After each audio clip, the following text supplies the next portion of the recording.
A genius boy who possesses both the Senju and Uchiha bloodlines, was supposed to be the strongest competitor for the Fourth Hokage.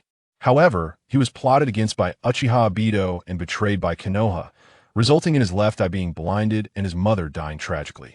In extreme pain, he unexpectedly awakened the Mangekyō Sharingan, and his intense anger awakened the power of yang released deep within his cells. When these two completely opposite powers merge, the legend of all creation is about to become a reality. How will this boy, burdened with deep-seated hatred, rewrite his destiny? Chapter 1. Soul Transmigration to Uchiha, startled Kushina. Inside the Konoha ninja school, a boy with messy black and purple hair from the Uchiha clan suddenly jolted awake at his desk. Uchiha Luyun held his head in pain, as a flood of unfamiliar memories surged into his mind. Before long, the two different memories completed their fusion. In that small head, the consciousness and spirit triggered a certain mental anomaly after merging. The vast spiritual power pride opened the bloodline power within him, and in the next moment, a scarlet hue appeared in Uchiha Luyun's eyes. The first, second, and third black TOMOE floated into existence around his pupils. Not far away, a red-haired girl noticed the abnormality. It was lunchtime, and there were only the two of them in the classroom. Seeing her deskmate clutching his head in apparent agony, she gently patted Luyun's shoulder and asked kindly, "Hey, what's wrong with you?" Uchiha Luyun suddenly turned his head to look, and his terrifying blood-red eyes instantly scared the red-haired girl to the ground. Is this hell? All he could see was a sea of blood, and combined with his memories of death, he thought he had arrived in hell. No, I'm not dead. Wait, I really am dead. Luyun looked at his small hands, horrified, muttering to himself, disbelief filling his blood-red eyes. His self-talk in such a state of nerves frightened the red-haired girl, leaving her pale-faced. She let out a scream and hurriedly got up to run out of the classroom. This little deskmate has gone crazy. She needs to find a teacher. Uzumaki. Kushina. Watching the red-haired girl's retreating figure, a familiar name surfaced in Luyun's mind. Konoha Village, Ninja School, Uzumaki Kushina, Uchiha clan. I see. After a brief moment of thought, he gradually understood what was happening. After dying, I actually transmigrated. He had soul transmigrated into the world of Naruto ninja, and was reborn as Uchiha Luyun, who shared his name. The two consciousnesses, one large and one small, fused together, with Luyun, who possessed over 20 years of memories, taking the lead. Younger body, eyes filled with ocular power. Luyun occasionally looked down at his youthful body and occasionally touched his TOMOE Sharingan. The corners of his mouth began to rise, and his expression became increasingly excited. The mundane life is over, a new life begins now. From now on, I am Uchiha Luyun. In just a short span of 10 minutes, Luyun had accepted the reality of his death and transmigration. In fact, acceptance was beyond his control. He could only say, "Since I am here, I might as well settle in." "Teacher Oda, hurry up and come with me. Luyun has gone crazy. His eyes are so frightening." Kushina rushed in with the Chunin teacher. As soon as they hurriedly entered the classroom, they saw Uchiha Luyun nonchalantly doing eye exercises. Kushina suddenly felt something was off. How did this guy suddenly return to normal? After thinking for a moment, Kushina quickly walked to Luyun's side and pulled his hand down. What are you doing?" "Kushina." Luyun opened his eyes, looking at Kushina with a face full of confusion. His big eyes were bright and spirited. There was nothing terrifying about his red eyes. "Your eyes, they weren't like this just now." Kushina was a bit stunned. "What are you talking about? What's wrong with my eyes?" "Just now, your eyes were blood red. How did they suddenly return to normal?" Kushina asked anxiously. Were they very red? Maybe it was because I didn't sleep well last night. I thought my eyes were so sore. So now I'm rubbing them, doing eye exercises to relieve them." Luyun awkwardly explained. He couldn't easily reveal the fact that he had awakened a Sharingan, so he had to put Kushina in a difficult position. Upon hearing this, Kushina's expression froze. She instinctively felt that something was off, but Luyun's explanation was reasonable, leaving her in doubt. "But what about the nonsense you were saying earlier? You said this was hell, then you said you were dead, then you said you weren't dead. Are you going crazy?" Kushina spoke urgently, while the Chunin teacher, who did not know what had happened, looked at Luyun with a surprised expression. Wasn't I dozing off at my desk? I was daydreaming and thought I was dead and ended up in hell," Luyun said with an awkward smile. This explanation was watertight, with everything tying together, making it hard to refute. So it was just a daydream. Kushina, you're overreacting, right? You both go take a break, stop acting like fools all day. After scolding them with an unhappy face, Teacher Oda left the classroom. Kushina scratched her head and returned to her seat, her mind lost in self-doubt. No, this isn't right. I clearly saw 3 TOMOE in those red eyes. Before Kushina could finish her sentence, Luyan quickly covered her mouth. Teacher Oda had not gone far yet, and he couldn't let someone with ulterior motives hear it. Lower your voice. This girl was clearly not easy to fool. With a boy covering her mouth, a blush suddenly appeared on Kushina's cheeks, and she quickly pushed Liu Yun's hand away. Clear it up for me, what was that all about? Kushina asked curiously. Don't ask, just keep it a secret for me. Liu Yun didn't want to explain too much. Keep a secret for you? About those 3 black TOMOE? Why should I keep a secret for you? Kushina blinked her beautiful big eyes and asked, were you just pretending to be dumb? You got me scolded by Teacher Oda for no reason, and now you want me to help you? Are you dreaming? He'll go tell Teacher Oda about it. Kushina threatened with a cold laugh. Don't. Please, why do I want to tell the teacher all the time? Liu Yun felt a bit frustrated. Were elementary school students in this ninja world all this clever? Kushina found Liu Yun's subconscious address amusing. If you want me to keep a secret, you have to tell me what's up with your eyes first. After a long silence, Liu Yun sighed helplessly. Have you heard of bloodline limits? The Uchiha clan's bloodline limit. At this moment, they were in the 5th grade. The knowledge of bloodline limits had already been taught by the Chunin teacher. Are you saying you've awakened a bloodline limit? The Sharingan, which is on par with the Byakugan of the Hyuga clan? Kushina's eyes widened in disbelief. She often heard debates at school about which clan's eyes were stronger, so she naturally understood what Liu Yun was saying. Upon hearing this, Liu Yun didn't argue, but instead smiled faintly and nodded gently. Chapter 2. First, show me a big deal, then ask if you're worthless. Bloodline limit. Can you show me again? I didn't get a good look just now. Kushina swallowed and said, just now, she was almost scared to the point of wetting herself after just a quick glance. Now that she has recovered, her curiosity has risen. Seeing 3 TOMOE and still not being careful enough, Liu Yun was speechless. He was about to say something when several elementary school students walked into the classroom in a group. There are too many people, it's inconvenient. I'll show you later if I get the chance. Liu Yun mumbled softly, intending to brush it off. Okay then, show me after school. Hey, Stinky Tomato, little messy hair, what are you 2 sneaking around chatting about?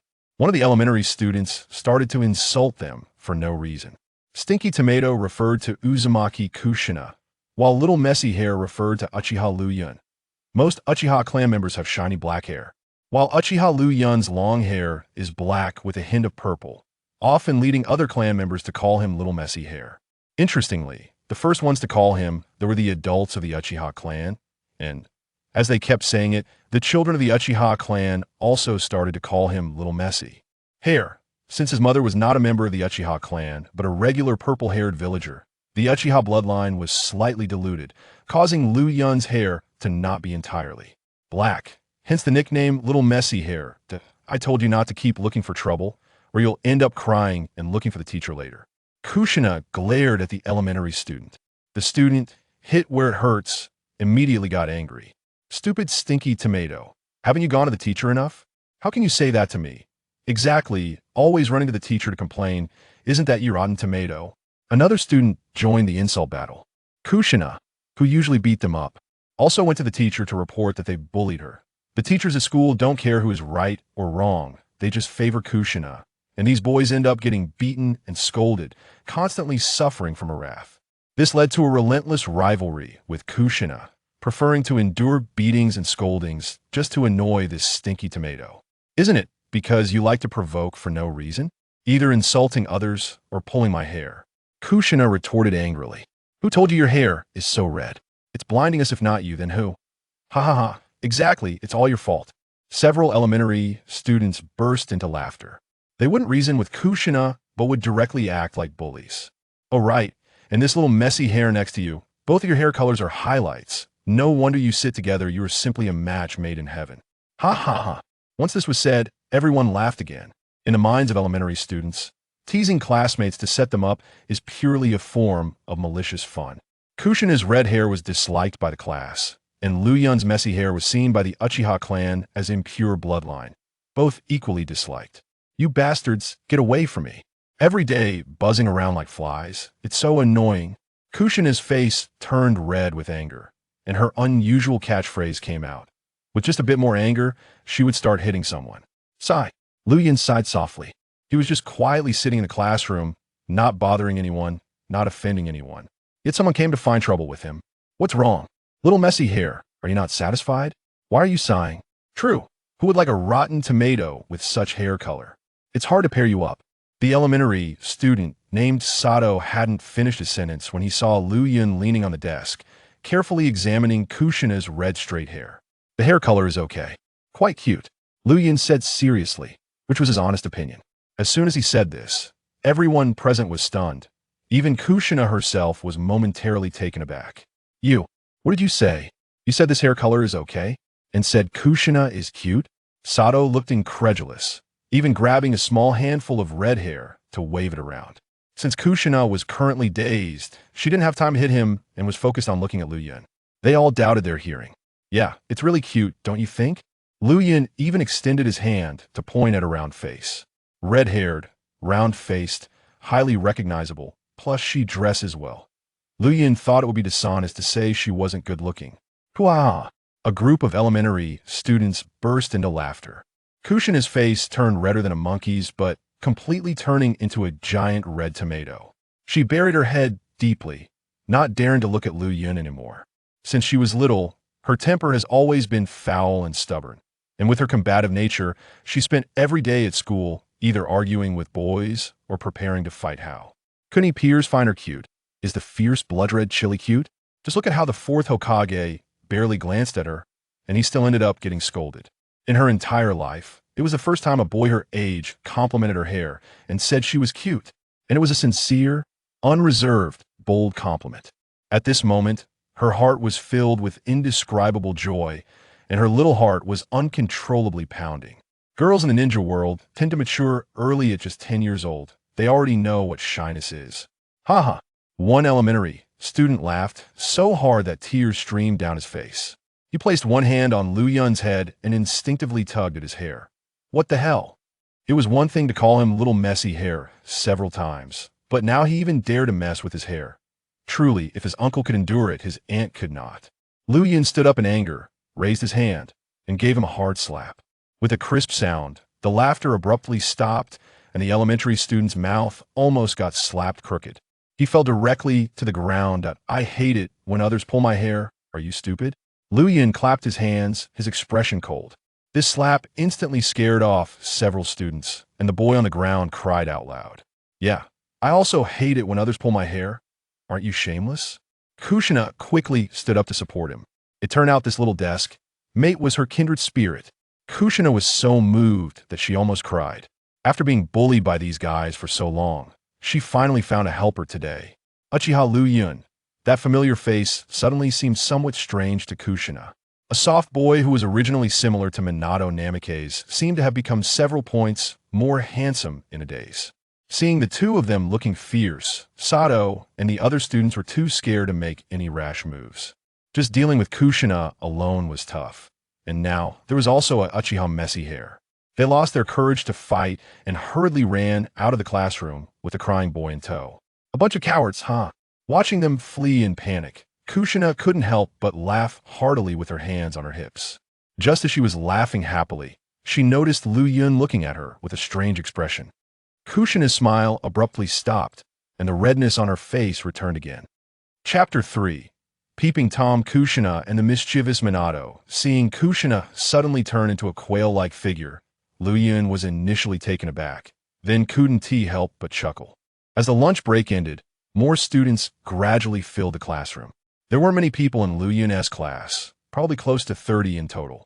A small boy with yellow hair walked into the classroom and smiled, giving Lu Yun a nod as he passed by.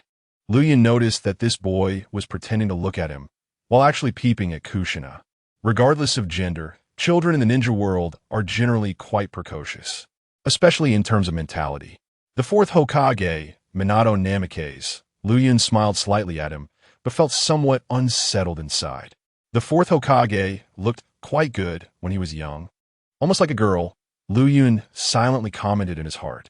He subconsciously overlooked his own appearance. In fact, he was also good-looking, with smooth, straight hair that, if left down, looked even more girl-like than Minato. "All right, everyone, quiet down and pay attention to the class," the teacher announced.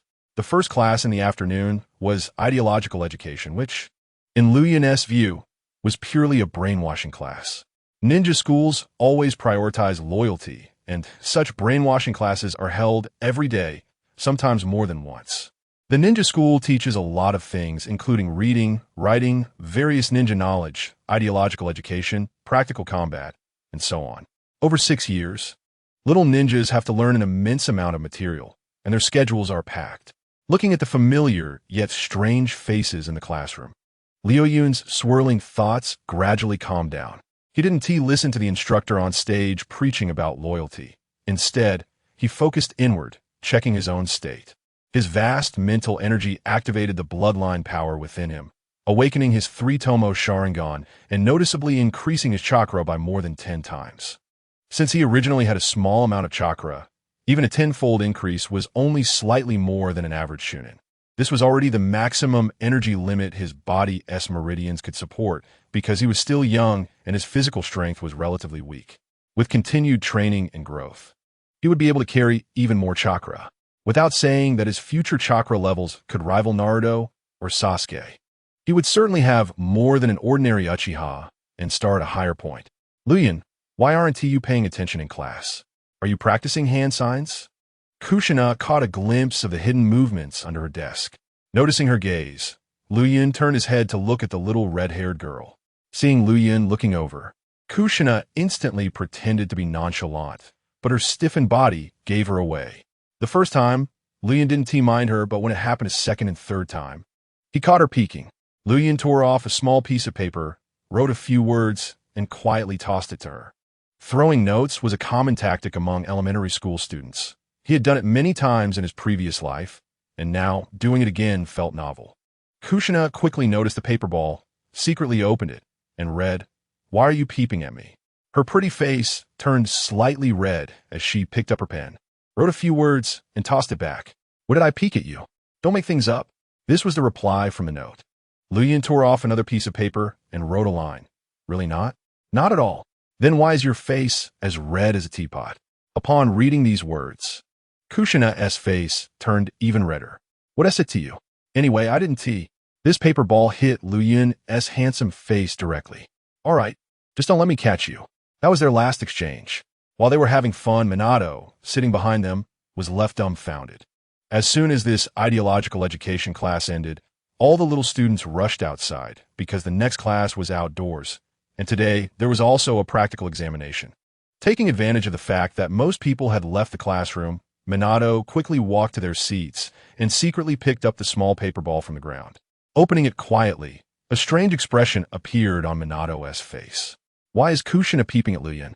What does teapot mean? He felt something was off between the two. Today's examination involved throwing kunai and shuriken. Based on their seating numbers, they would go one by one. On the playground, the Chunin instructor took out a notebook to record scores. Number 1, Sukataro. The little student whose name was called picked up a kunai from the bucket and threw it straight at the target 20 meters away. The first shot missed completely, causing a burst of laughter, and Sukataro's face turned red as he prepared for the second throw. Each person had to throw 6 times, with 3 being kunai and 3 being shuriken. Sukataro hit the target 4 times and missed twice, barely passing. The examination standards were not particularly strict. Not everyone had the keen eyesight and throwing skills of the Uchiha clan. As long as they could hit the target with kunai and shuriken, no one required them to showcase their skills like the Uchiha. "Hey, Lu Yun, this is your strongest subject. You should be able to get full marks, right?" Kushina approached Lu Yun and whispered. At this moment, the candidates who hadn't been called could move freely, and there weren't many restrictions during the outdoor class. "I don't know. I hope I won't mess it up," Lu Yun replied subtly. He had no pursuit of full marks since there were no actual rewards, and standing out too much could easily draw the attention of others. "Of course not. You've always done well in this subject. Not to mention you've awakened your Sharingan. Before the silly girl could finish her sentence, Lu Yun quickly covered her mouth.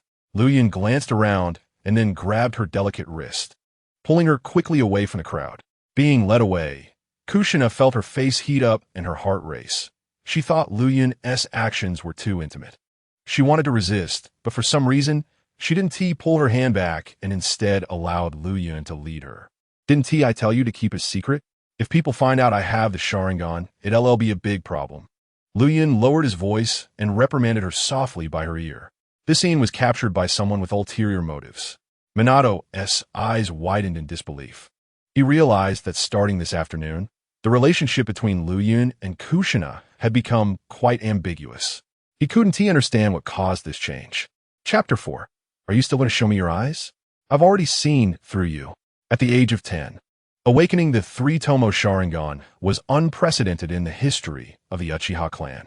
If this were to be known, not only would it cause a stir within the Uchiha clan, but the entire Konoha would probably tremble. The three TOMOE Sharingan is a standard for elite ninjas in the Uchiha clan. If certain authorities found out about this, would he still have a good life in the future? Not to mention those twisted researchers like Orochimaru and Danzo, especially that old man Danzo. Even other members of the Uchiha clan might not wish him well. Having a bloodline limit isn't that impressive, right? Why can't others know? Kushina tilted her head, puzzled. Lu Yun sighed heavily upon hearing this. You're still young and can't see the darkness of this world. He paused, realizing he shouldn't be discussing these things with her, as she wouldn't understand at all. In any case, don't mention that I have the Sharingan. And don't tell anyone. If you don't want me to die, that is. Lu Yun deliberately made it sound very serious.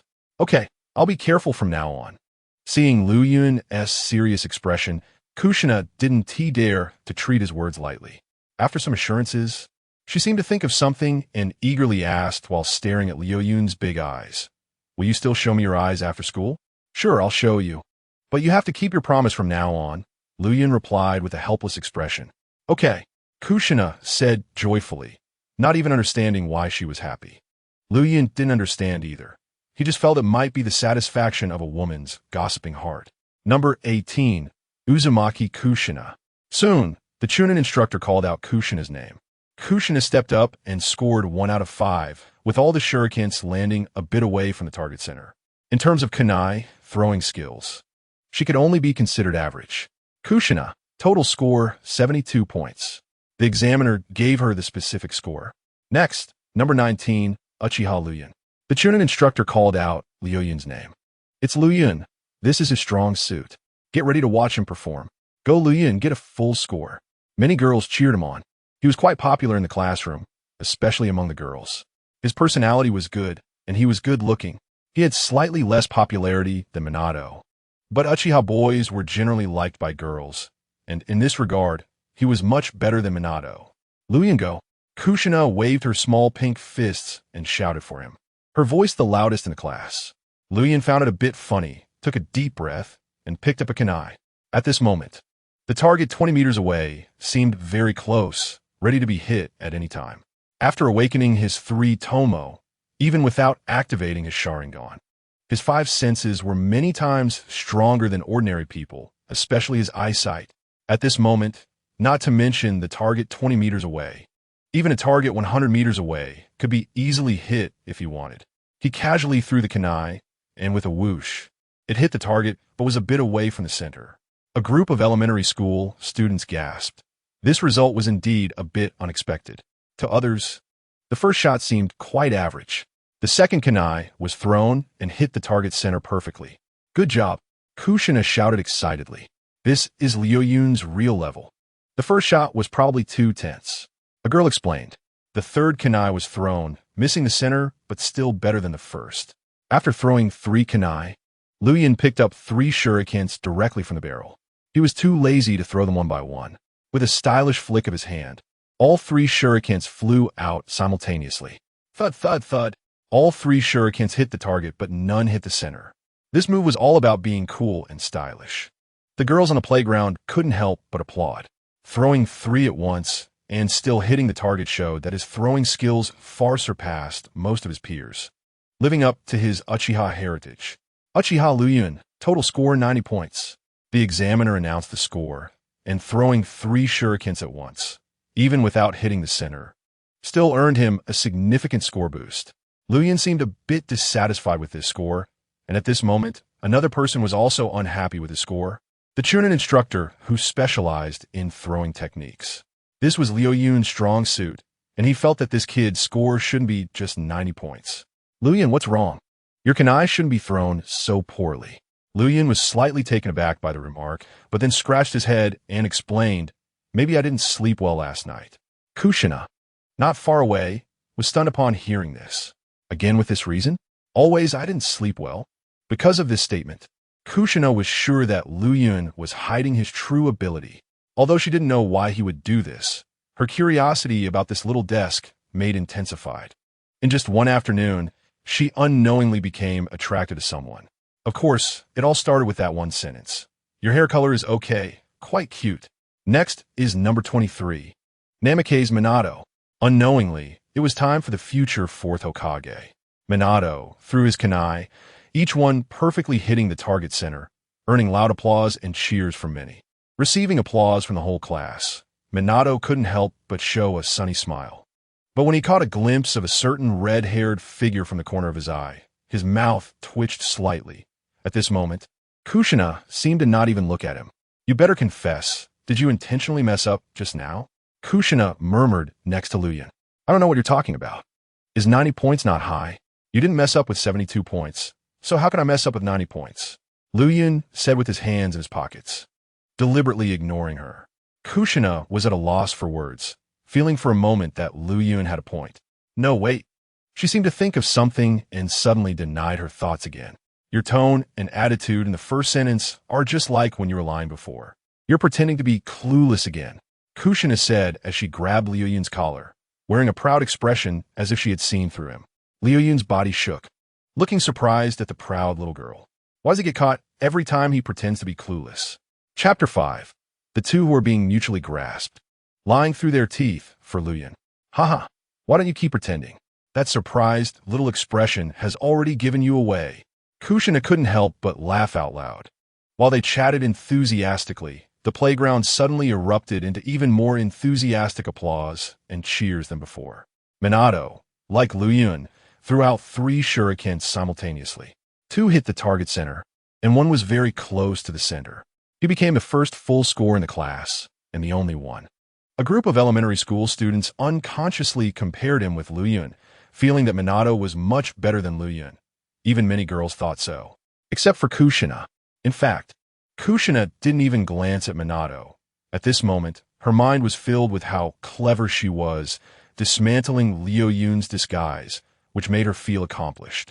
From initial self-doubt to self-denial, and finally, to revealing someone's true nature. In terms of physical strength, she ranked among the top in the class, but in terms of intelligence, she was notably at the bottom. Being able to see through Liu Yun's disguise from a few clues proved she wasn't the girl who only knew how to fight. Winning in intelligence felt more fulfilling than winning in physical strength. Her brain praised her for being smart.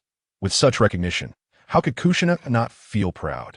Usually, her brain would only praise her for being physically capable and winning every fight, which was based on her strength. Now, she had already won in intelligence twice. Liu Yun had no idea about Kushina's complex thoughts. At this moment, he began to doubt himself. Anyway, this is my score, believe it or not. In the end, Liu Yun stubbornly pouted. Even if Kushina saw through it, it wasn't a big deal. She could say it, but others wouldn't recognize or believe it. And even if it were true, it didn't actually prove anything. 90 and 100 points are both excellent, and there's not much difference. All right. I won't expose you in front of others, Kushina said playfully, waving her hand. As soon as these words came out, Liu Yun suddenly felt inexplicably annoyed. He hadn't felt this way before.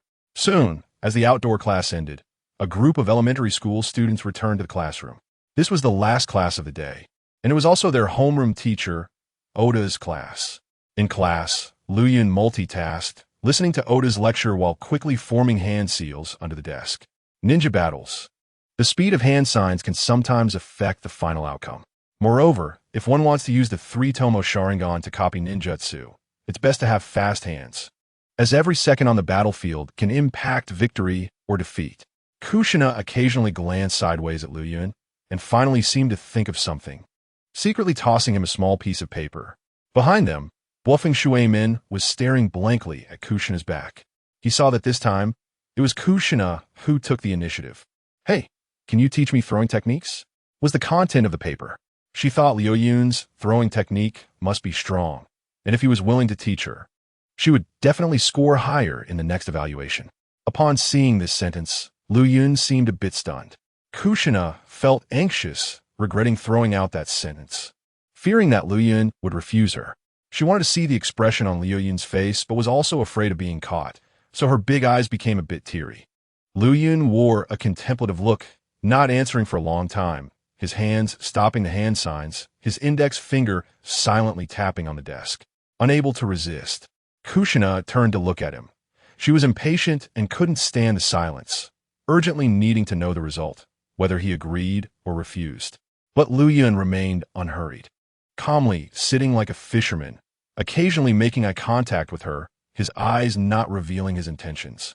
Seeing him not responding for a long time, Kushina thought he was refusing her request and felt a deep sense of disappointment. She thought someone was willing to be friends with her, an outsider, but the result was still distant. She didn't even have the heart to look at Liu Yun's reaction, nor was she in the mood to listen to what the homeroom teacher was saying, just as she felt sad and disappointed. A small paper ball accurately hit her on the head.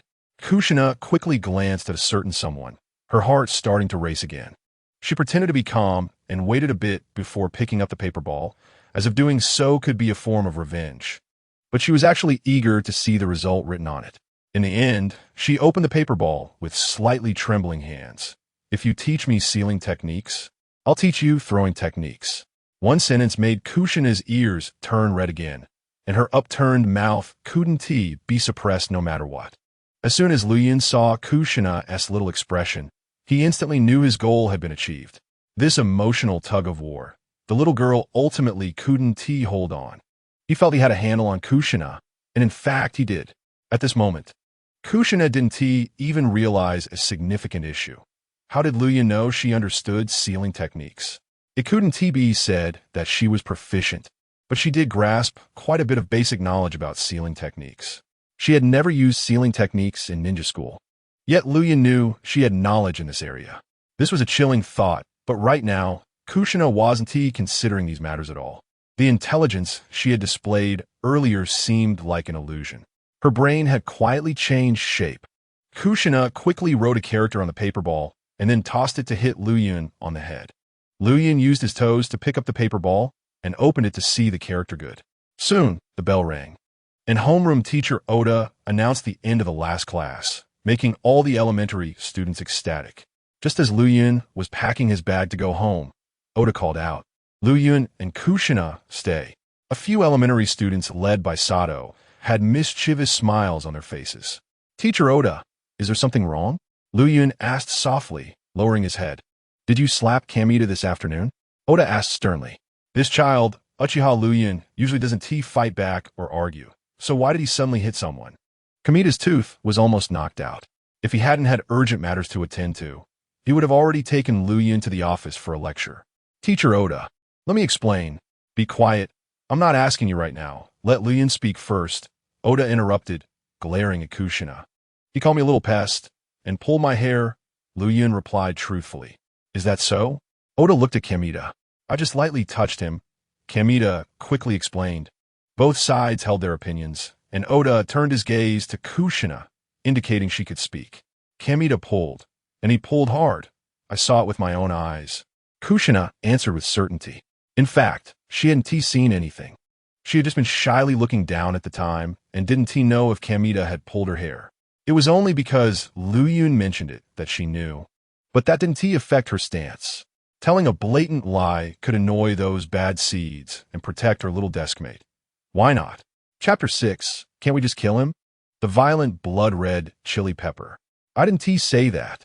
Kamita's face turned red with anger, almost bringing him to tears.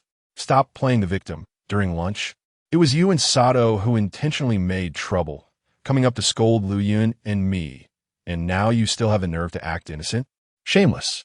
Kushina wouldn't let this little turtle boy off easy. As soon as she said this, the parties involved instinctively lowered their heads. Teacher Oda immediately knew Kushina wasn't lying. It was these little rascals who had started it. You guys go home and write a 200-word reflection for me, to be submitted tomorrow. If I'm not satisfied, you'll have to keep writing until I am. Oda gave the punishment and then told the troublemakers to leave. Kushina, you can go home too.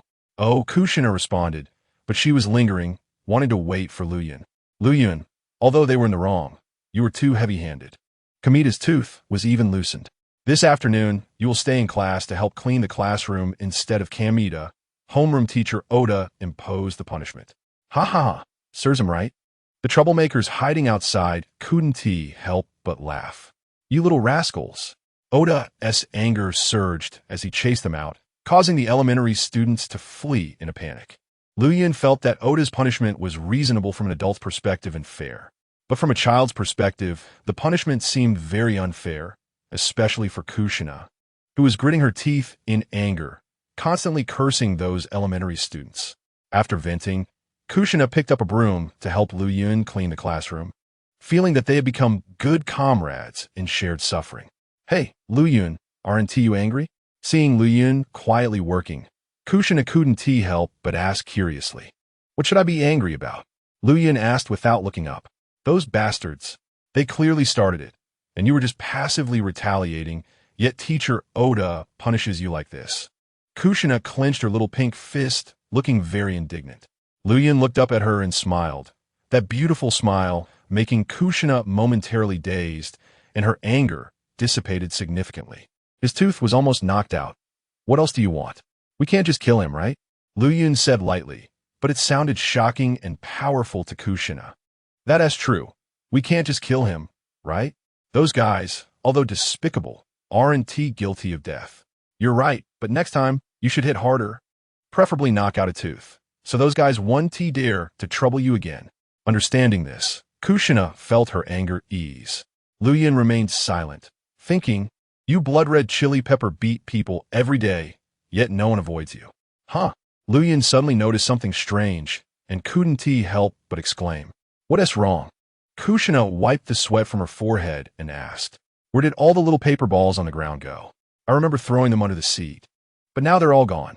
Even the torn pieces of paper from before are missing. Upon hearing this, Kushina immediately returned to her seat. She looked down and checked, and her little paper balls were also gone. Right, the paper balls under my desk are also gone. Not a single piece of paper left, cleaner than a dog's lick. Kushina was a bit surprised, but soon, she didn't bother thinking too much about it. They must have been blown away by the wind. Luyun nodded, also too lazy to think about such trivial matters. This damn weather, it's so hot. After working hard for a while, Kushina was sweating profusely, her pretty face flushed red. Luyun nodded, then pulled off the white cloth that had been wrapped around his forehead for years. That guy from the original body really was something.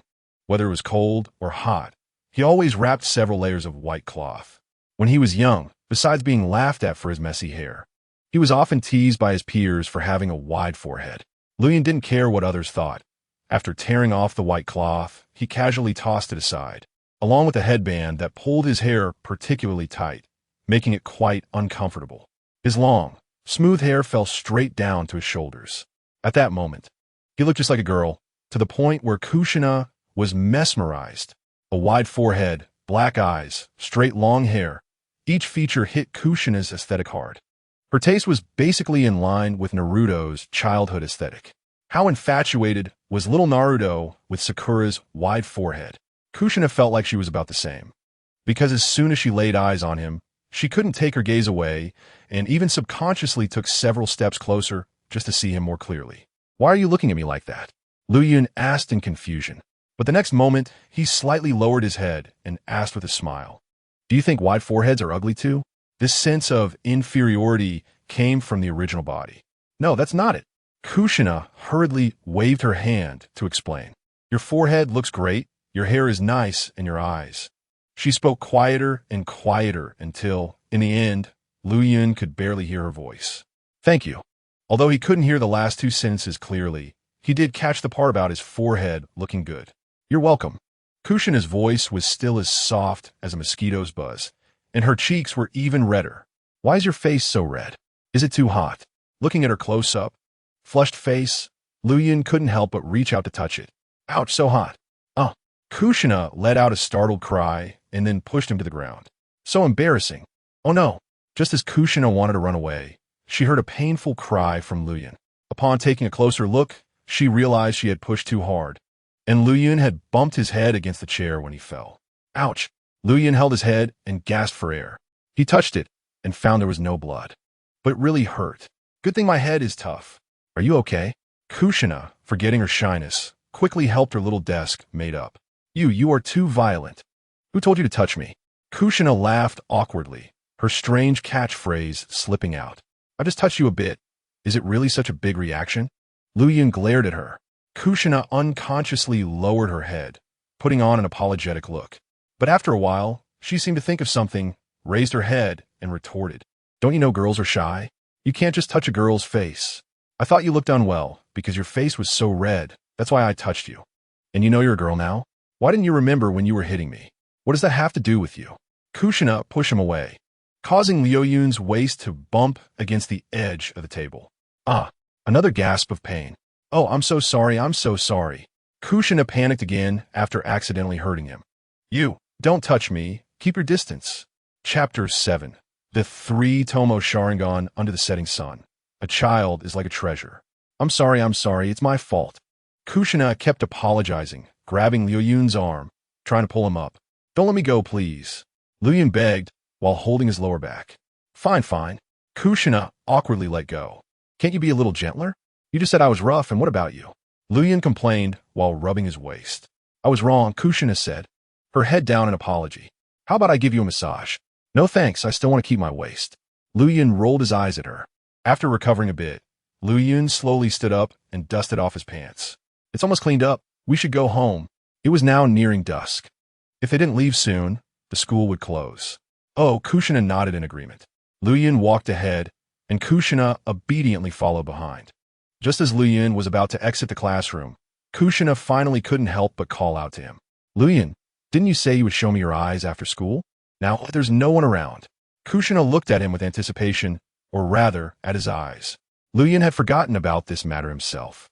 He glanced outside the classroom, confirming that most of the elementary school students had already left. All right, Lu Yun said, gathering chakra into his eyeballs, and a pair of blood-red eyes immediately appeared. At that moment, he was facing away from the setting sun, staring directly at Kushina, with bright light cascading down on him, making him look pure and dazzling. Kushina was momentarily blinded by the sunlight, making it hard for her to see Lu Yun's appearance clearly. When she rubbed her eyes and looked again, she saw a pair of enchanting 3 TOMOE Sharingan that shone brilliantly under the setting sun, dazzling and eye-catching. These eyes were bewitching, yet not seductive, breathtakingly beautiful, and mesmerizing to the point of making one lose their mind. They could be called the most perfect artwork in the world. There was once a guy who regarded explosions as art. When he first saw the 3 TOMOE Sharingan under the setting sun, he was nearly enchanted and shaken in his beliefs. At that time, he thought the Sharingan was true art, believing that these eyes were even more beautiful than blooming fireworks. Kushina was equally entranced at this moment, as if her entire soul had fallen into it, her eyes holding nothing but these eyes. As soon as the 3 TOMOE Sharingan opened, even the brightest sunlight dimmed in comparison, unable to compete for brilliance. Lu Yun didn't use any illusions on her. But at this moment, Kushina felt like she was under the strongest illusion imaginable. Her mind was filled with these enchanting eyes and that charming face. She unconsciously reached out her palm, moving towards the fair face that was so close. Lu Yun let her warm hand touch his cheek and eye socket. But looking at Kushina's dazed expression, he felt his face heat up for once and instinctively averted his gaze. As the gaze of those ruby-like eyes shifted downwards, Kushina suddenly snapped out of her trance, her palm retracting as if shocked, and she hurriedly ran out of the classroom. Lu Yun watched her retreating figure and closed his Sharingan. He didn't chase after her, sighing as he locked the classroom door. Walking on the way home, Lu Yun felt particularly happy, as if the wind around him was sweet, and his steps subconsciously quickened. This was a feeling of happiness, as if he was about to reach home. When he passed a corner, he suddenly saw a figure that was both familiar and a bit unfamiliar. It was a strikingly beautiful woman with purple hair standing at the door, quietly waiting for his return. Lu Yun lowered his head, feeling inexplicably nervous, and beads of sweat formed on his forehead. "So you know to come home? Where have you been playing around?" The beautiful woman chided lightly, with no anger on her face, but rather a faint smile. "Mom," Lu Yun called out without any sense of awkwardness, as if she were indeed his mother, Mikoto. "Where's your headband?" Mikoto looked at him oddly. "The weather is too hot." Lu Yun, who had removed his headband, was standing still, his head lowered, not daring to look up. "Aren't you afraid of being called a wide forehead?" When Asuka said this, she couldn't help but laugh. Hearing the noise, Lu Yun looked up at her, and his tense mood inexplicably relaxed. "I'm not afraid. I won't wear it anymore." "Oh, when did our Lu Yun become so bold?" Asuka said with a smile, patting his head. "A girl complimented my forehead today." Lu Yun blurted out, and as soon as he said it, he was a bit stunned. In front of his mother, he had clearly become childish. This was the original self's thoughts acting up. Even if he wanted to control it, he couldn't. "Ha ha ha. I was wondering why you didn't wear a headband. Turns out a girl praised your forehead." Asuka laughed until tears nearly came out. After a burst of laughter, Asuka rubbed his hair and said seriously, "Our Lu Yun is already very good-looking. It was only a matter of time before a girl complimented you." She never thought her child was inferior to others and had absolute confidence in his looks. She noticed Lu Yun's little insecurity about his forehead, but she thought it was no big deal. When the child grows up, he will naturally understand what beauty and ugliness are, and there's no need to teach him. Besides, Lu Yun has an excellent affinity with girls. Not wearing a headband might make him more popular with them. And it wouldn't be good if it inadvertently caused a fear of women or dislike for women, like Sasuke or early romance. "Go wash your hands and face, then eat." Lu Yun nodded and hurriedly left. After a hasty cold shower, he came out to find Asuka already kneeling at the dining table, with his meal ready. There were only the two of them, a mother and son. His father had died heroically 2 years ago due to the war. He was a chunin with a Sharingan, named Uchiha Shang. "Let's eat. The food is getting cold," Asuka said while eating. Lu Yun, in his past life, was an orphan, and having a mother in this life felt pretty good. "Where did you go in the afternoon? Coming home so late. Your mom was worried sick about you." "I had to clean the classroom for duty, so I was a bit late," Lu Yun explained after swallowing a mouthful of food. "Wasn't it just recently that you had duty? How come it's your turn again?" Asuka asked suspiciously. This mom is not easily fooled. She is very perceptive. "I made a mistake and was punished by the teacher to do duty." Lu Yun thought for a moment and decided to be honest. After all, it was just a small matter. "Made a mistake? What mistake?" "I hit someone." "Huh?" Asuka doubted she had heard wrong. "You hit someone? Didn't you get hit?" "I hit someone." Lu Yun's mouth twitched, repeating himself. "You actually dared to hit someone?" Asuka raised her eyebrows, looking quite surprised. "How did you hit them? Tell Mom." As soon as she said this, Lu Yun became visibly stunned. Logically, shouldn't she first ask why he hit someone? How could a mother be curious about how her son hit someone? Chapter 8. Youth without effort goes to the Pure Land to be brothers with Dad. "A springtime girl, I just slapped a classmate. He provoked me first." "Just a slap? He provoked you, and Oda didn't know? And even punished you to clean the classroom?" Asuka's cheeks were puffed up, and she didn't know if she was angry or just had too much food in her mouth. "But your courage has indeed increased. This has made Mom see you in a new light." At this moment, Asuka actually looked a bit proud. Lu Yun was a bit confused. With such a mom, why did the original self always act so timid? Ultimately, it might be because of his dad, Uchiha Shang. In his memories, his dad had a good character, was kind to others, and didn't argue with people. After finishing dinner, Lu Yun began to exercise in their small yard. Doing push-ups, squats, hitting a wooden post, and sweating profusely made Asuka marvel. "Son, why have you suddenly become so diligent?" Her son rarely took the initiative to exercise, let alone at night. Lu Yun, who usually liked to hide in his room, reading comics until he fell asleep, hardly ever came out to be active. Why has he suddenly changed like a different person today? Hearing this, Lu Yun stopped his movements. He didn't want to work hard, but he had to. He knew this was the ninja world, and the second ninja world war hadn't truly begun yet, with the third and fourth still to come. As a ninja, if he didn't have strength, How could he withstand several waves of calamity?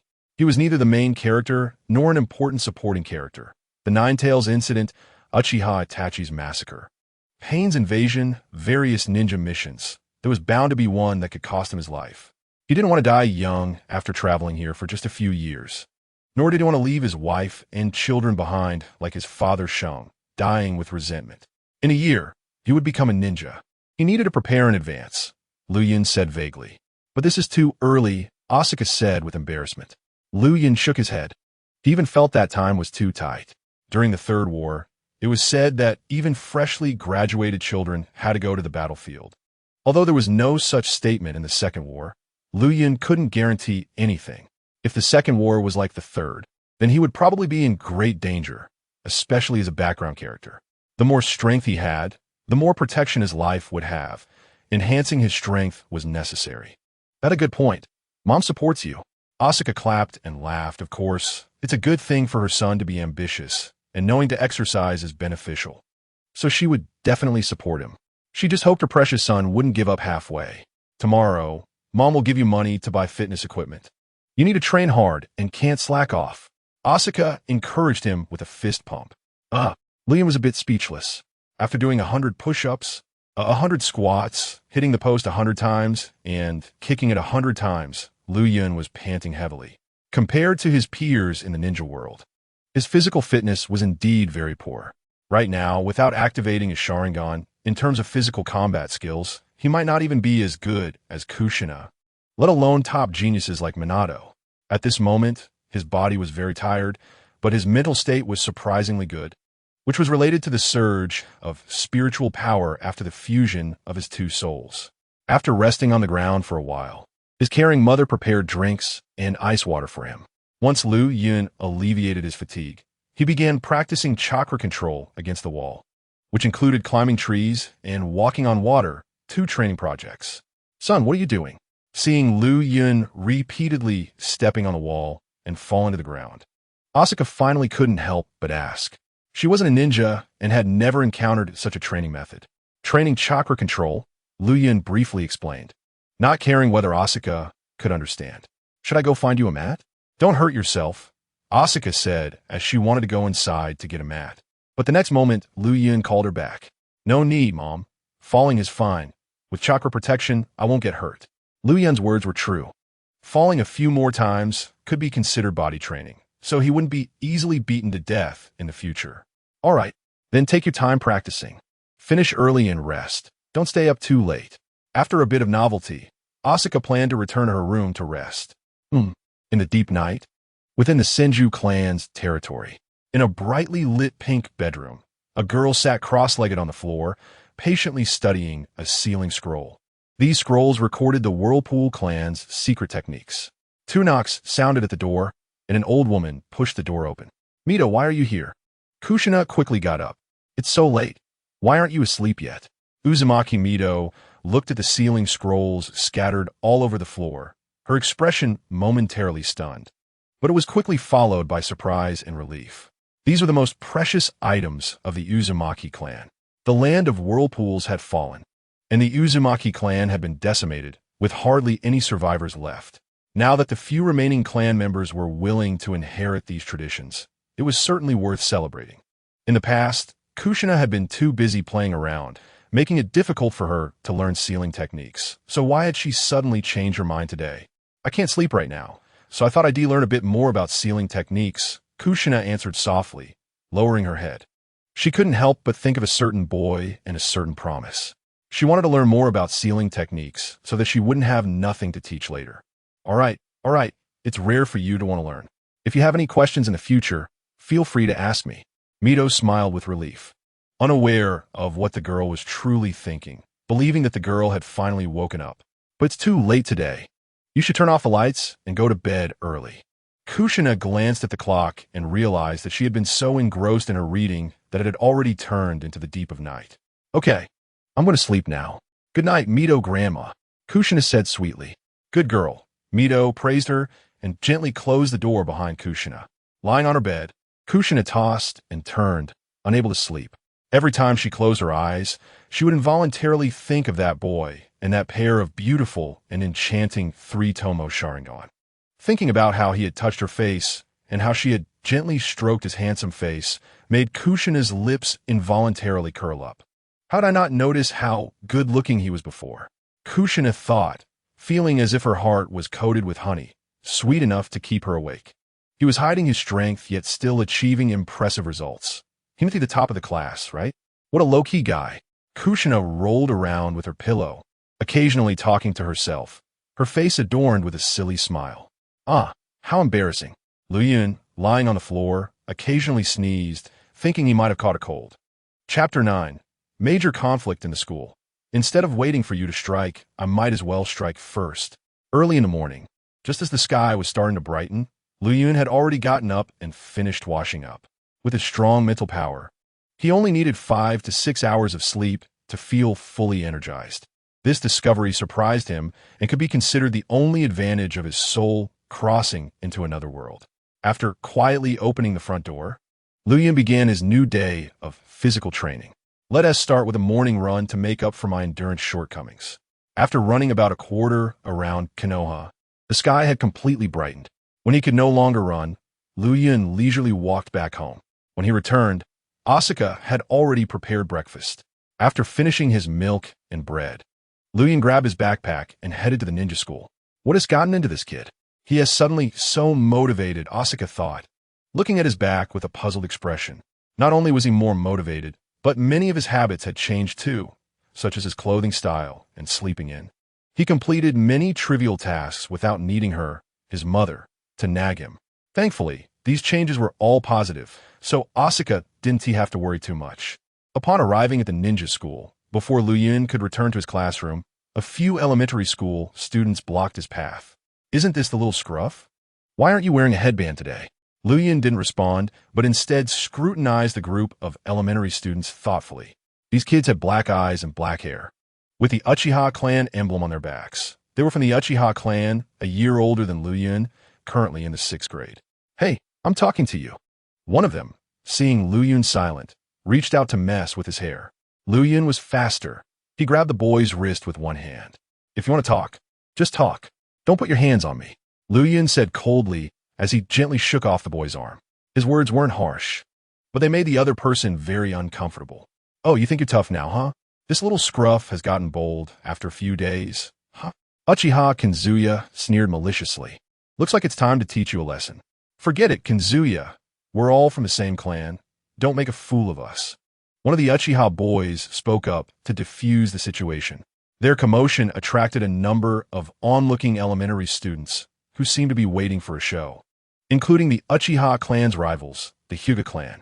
The usually meek little guy dared to strike today, and with a sour face throughout.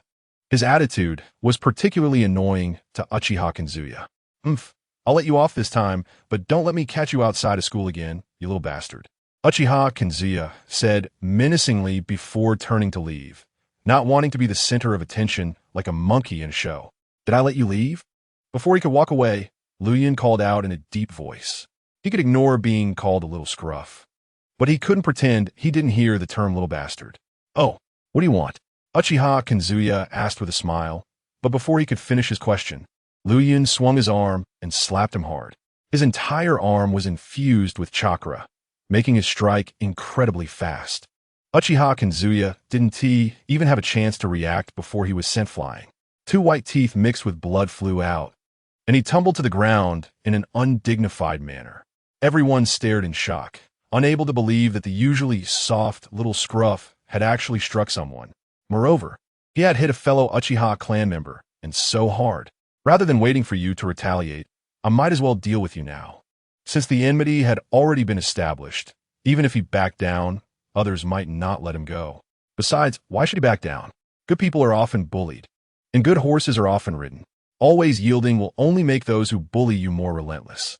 As Lu Yun spoke, he quickly advanced. Uchiha Kazuya was still in a daze when a big foot kicked him hard in the face. With that kick, blood gushed from his nose. It was no wonder Lu Yun was so ruthless. No other child had ever called him a little bastard, yet this guy did, and he was also from the Uchiha clan. This was why Asuka had taken him away from the Uchiha clan. According to the naughty nature of ninja elementary students, if Luyan didn't beat him up today, someone would dare to come and call him a little bastard tomorrow. You bastard, stop it. Before Luyan could continue, two Uchiha clan members quickly stepped forward to stop him. One of them kicked Luyan forcefully, pushing him back. Brushing off his dirty wrist, Liu Yun's face appeared calm. Concentrating chakra in his arm made it powerful and resistant to blows. The elementary student's kick looked impressive, but it didn't hurt Liu Yun at all. This was one of the benefits of being able to control chakra. After a night of practice, he had already been able to run up walls, having grasped this skill at a basic level. The reason for his rapid progress was still due to his strong mental power. Controlling the flow of chakra requires strong mental intent, and with his dual soul combined, his mental strength was the strongest. Also, having awakened the three TOMOE Sharingan exaggerated his personal mental power even further. Liu Yun's ability to initially control the chakra within him was a significant boost to his personal strength. With just this ability, he could easily handle this group of elementary students. You bastard, Liu Yun, we're all from the same clan. You're being too ruthless. Uchiha scolded angrily. Why don't you say he was even worse? Do you really think I have no temper and can just let others insult me? On weekdays, he often gets bullied, and the nickname Little Scruffy was spread by this group of clansmen. Otherwise, in the eyes of a group of students with colorful hair, who isn't a scruffy? Why would they call him Little Scruffy? If he recognized me as one of his clan, he wouldn't have spoken so harshly. Since he wants me to remember this, I'll make sure he remembers it first. If he dares to speak rudely to me again, he shouldn't blame me for being heavy-handed. After saying this, Liu Yun ignored the astonished crowd, shoved his hands into his pockets, and walked straight to the classroom. Is this really the Little Scruffy I know? Why did he suddenly become so bold? This guy has a wide forehead and a face that looks like a girl, but he's so ruthless when he fights. The onlooking elementary school, students were discussing among themselves. So what if he has a wide forehead? And how can such a good-looking face be called a girl's face? He is handsome, and with that little character, TSK, it's too much. Some girls have already started a crush on him. The Uchiha clan dogs biting each other. How interesting. There were people from the Hyuga clan mocking. Many descendants of major clans looked at each other with a teasing expression upon hearing this. Ooh, I'm going to fight him. Uchiha Heian finally regained his senses, and as soon as he reacted, he wanted to rush to find Liu Yun to fight, tears streaming down his face. Hey, Heian, don't be impulsive. Class is about to start, and the teacher will be coming soon. Hold on. Wait until the first class is over before seeking revenge, suggested a clansman who was friendly with him. Let's report to the teacher. You're injured like this. You need to go to the infirmary first, Uchiha Chinya advised. No way. If I report, how can I take revenge? Just say I fell. Uchiha Heian spat out a mouthful of blood, his face twisted in rage. If I don't knock out his teeth later, I won't be surnamed Uchiha. Uchiha Heian felt that it was his carelessness that allowed Liu Yun to strike him because he didn't dodge. If it really came to a fight, Liu Yun would definitely not be his opponent. He had beaten him up before, and besides, he had helpers on his side. Chapter 10. The clown is actually me? Don't run after school. After Liu Yun finished beating someone up, he almost bumped into Kushina at the classroom door. What are you doing? So flustered. I heard from classmates that you were fighting outside. Are you hurt? Kushina hurriedly asked. She looked Liu Yun up and down, and her concerned expression made Liu Yun laugh. Are you worried about me? Afraid I got beaten up? No, I'm not. Kushina was about to nod in acknowledgement, but suddenly realized that this question was ambiguous, so she hurriedly shook her head to deny it. So you weren't worried about me? All right. I was being overly sentimental. Liu Yun turned away with a lonely expression and slowly walked toward his seat. That back looked particularly lonely, as if he were a soulless walking corpse. Kushina felt anxious. She wanted to explain clearly, but her thin skin made her too shy to admit that she was indeed concerned just now, just when she didn't know what to do. The teacher walked into the classroom. Kushina obediently returned to her seat, and blushing, she looked at Liu Yun, only to see him with his head down, his long hair covering his expression. He looked like he was sad. Is he sad because of my words? Am I really that important to him? Thinking of this made Kushina lose the tension she had just felt and instead feel a bit happy. Hmm? Why is she acting like this? He was originally just trying to tease this little girl, hoping to turn her into a real red tomato. But when he glanced at Kushina, he saw that she was only slightly blushing, neither anxious nor nervous, but instead wearing a smile. Could it be that I was the one being overly sentimental? With this possibility in mind, Liu Yun instantly felt a sense of disillusionment. It was hard to find a suitable little cutie to nurture. And just as he was starting to enjoy it, it seemed to be over. The clown is actually me. Liu Yun sighed in bewilderment and then slumped over his desk like a lump of mud. He wasn't slacking off. It was math class, and he was listening carefully. He was resting his head on the desk to relieve the soreness in his legs. After all, he had run a lot in the morning and walked a long way, and his legs were very sore, due to the blind spot in his peripheral vision. Kushina didn't see Liu Yun massaging his legs and thought he was in such a limp position because of her words. Kushina ripped off a piece of white paper, wrote a few words, crumpled it up, and subtly threw it at him. Liu Yun felt a bump on his head and glanced over to see it was a paper ball. He turned to look at Kushina, but she was sitting upright, not glancing sideways, looking like she was seriously listening to the class. Not even a glance at me. Fine, I'll 1T pick up this paper ball. Liu Yun let the paper ball stay beside him, deliberately ignoring it. Kushina saw this out of the corner of her eye and immediately felt anxious. Could it be that he is angry with me? Thinking of this, Kushina quickly threw another one. This one landed perfectly in front of Liu Yun. Liu Yun found it amusing and, in the next moment, blew the little paper ball away. You bastard, Liu Yun. Is it necessary to deny a word of concern like this? Don't you know girls are sensitive? What a petty person. Kushina was so angry her teeth were itching. But she persevered and threw another larger paper ball, which hit Liu Yun on the head directly.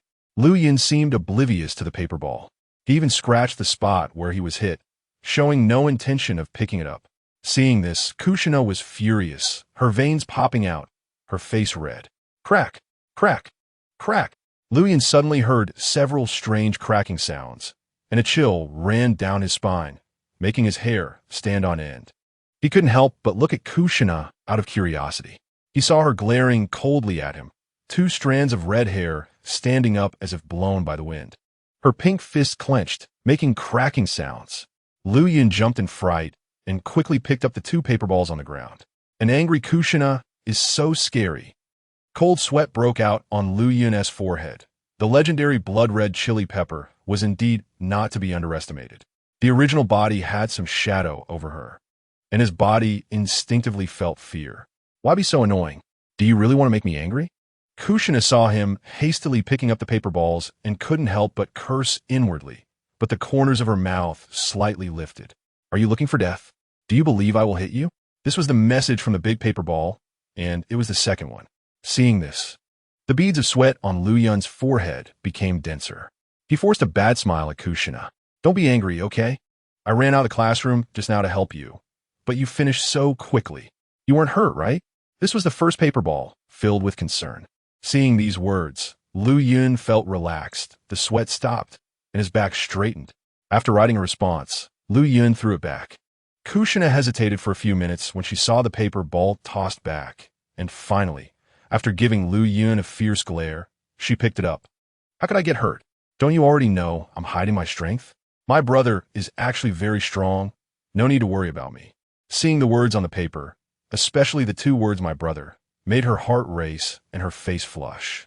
Enduring the intense shame, Kushina took a few deep breaths and pretended to be nonchalant as she stuffed the paper ball in her backpack. The conversation on it was too embarrassing. She couldn't let anyone else see it, or she'd experience what social death really was. Ripping off another piece of white paper, Kushina started passing small notes again. I've never seen you fight with anyone. How would I know how strong you are? How about we practice alone after school? Seeing these words, Liu Yun felt speechless. She really is adorable, but her heart is too wild. She's always looking for someone to practice with. Does she even seem like a girl? Before Liu Yun could respond, another crumpled piece of paper hit him on the head. What's wrong? Scared? Coward? Seeing this, Liu Yun turned to glare at her. This little girl really thinks she can push him around just because he seems gentle and easy to bully? Liu Yun picked up a pen and wrote a strong, bold message. If you have guts, don't run after school. Upon seeing this, Jiyoshinai couldn't help but burst out laughing. Her outburst immediately attracted the teacher's attention. Jiyoshinai, what are you laughing at? Is my lesson that funny? The math teacher scolded with a stern face. Jiyoshinai. Chapter 11. Framed by Jiyoshinai. The rampaging blood-red pepper. Faced with the math teacher's question, Jiyoshinai broke out in a cold sweat, stammering and unable to explain. Liu Yun watched the scene, stifling his laughter. His eyes filled with schadenfreude. Jiyoshinai caught a glimpse of Liu Yun trying not to laugh, and the next moment, she raised her brows and pointed at him, loudly defending herself. Teacher, it was Liu Yun making funny faces that made me laugh. The smile on Liu Yun's face instantly froze, and he hurriedly retorted, I didn't do anything. You two, go stand in the back and listen to the lesson. The math teacher, without any hesitation, sent them to the back for a timeout. You rotten tomato, framing me, Liu Yun muttered under his breath. It's all your fault, you little rascal.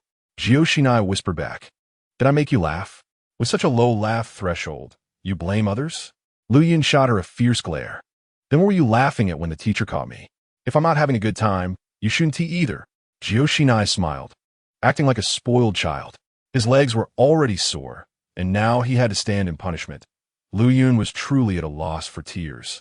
As the first class was nearing its end, Jiyoshinai noticed Liu Yun's legs were shaking uncontrollably, and she couldn't help but curiously ask, Hey, why are your legs shaking?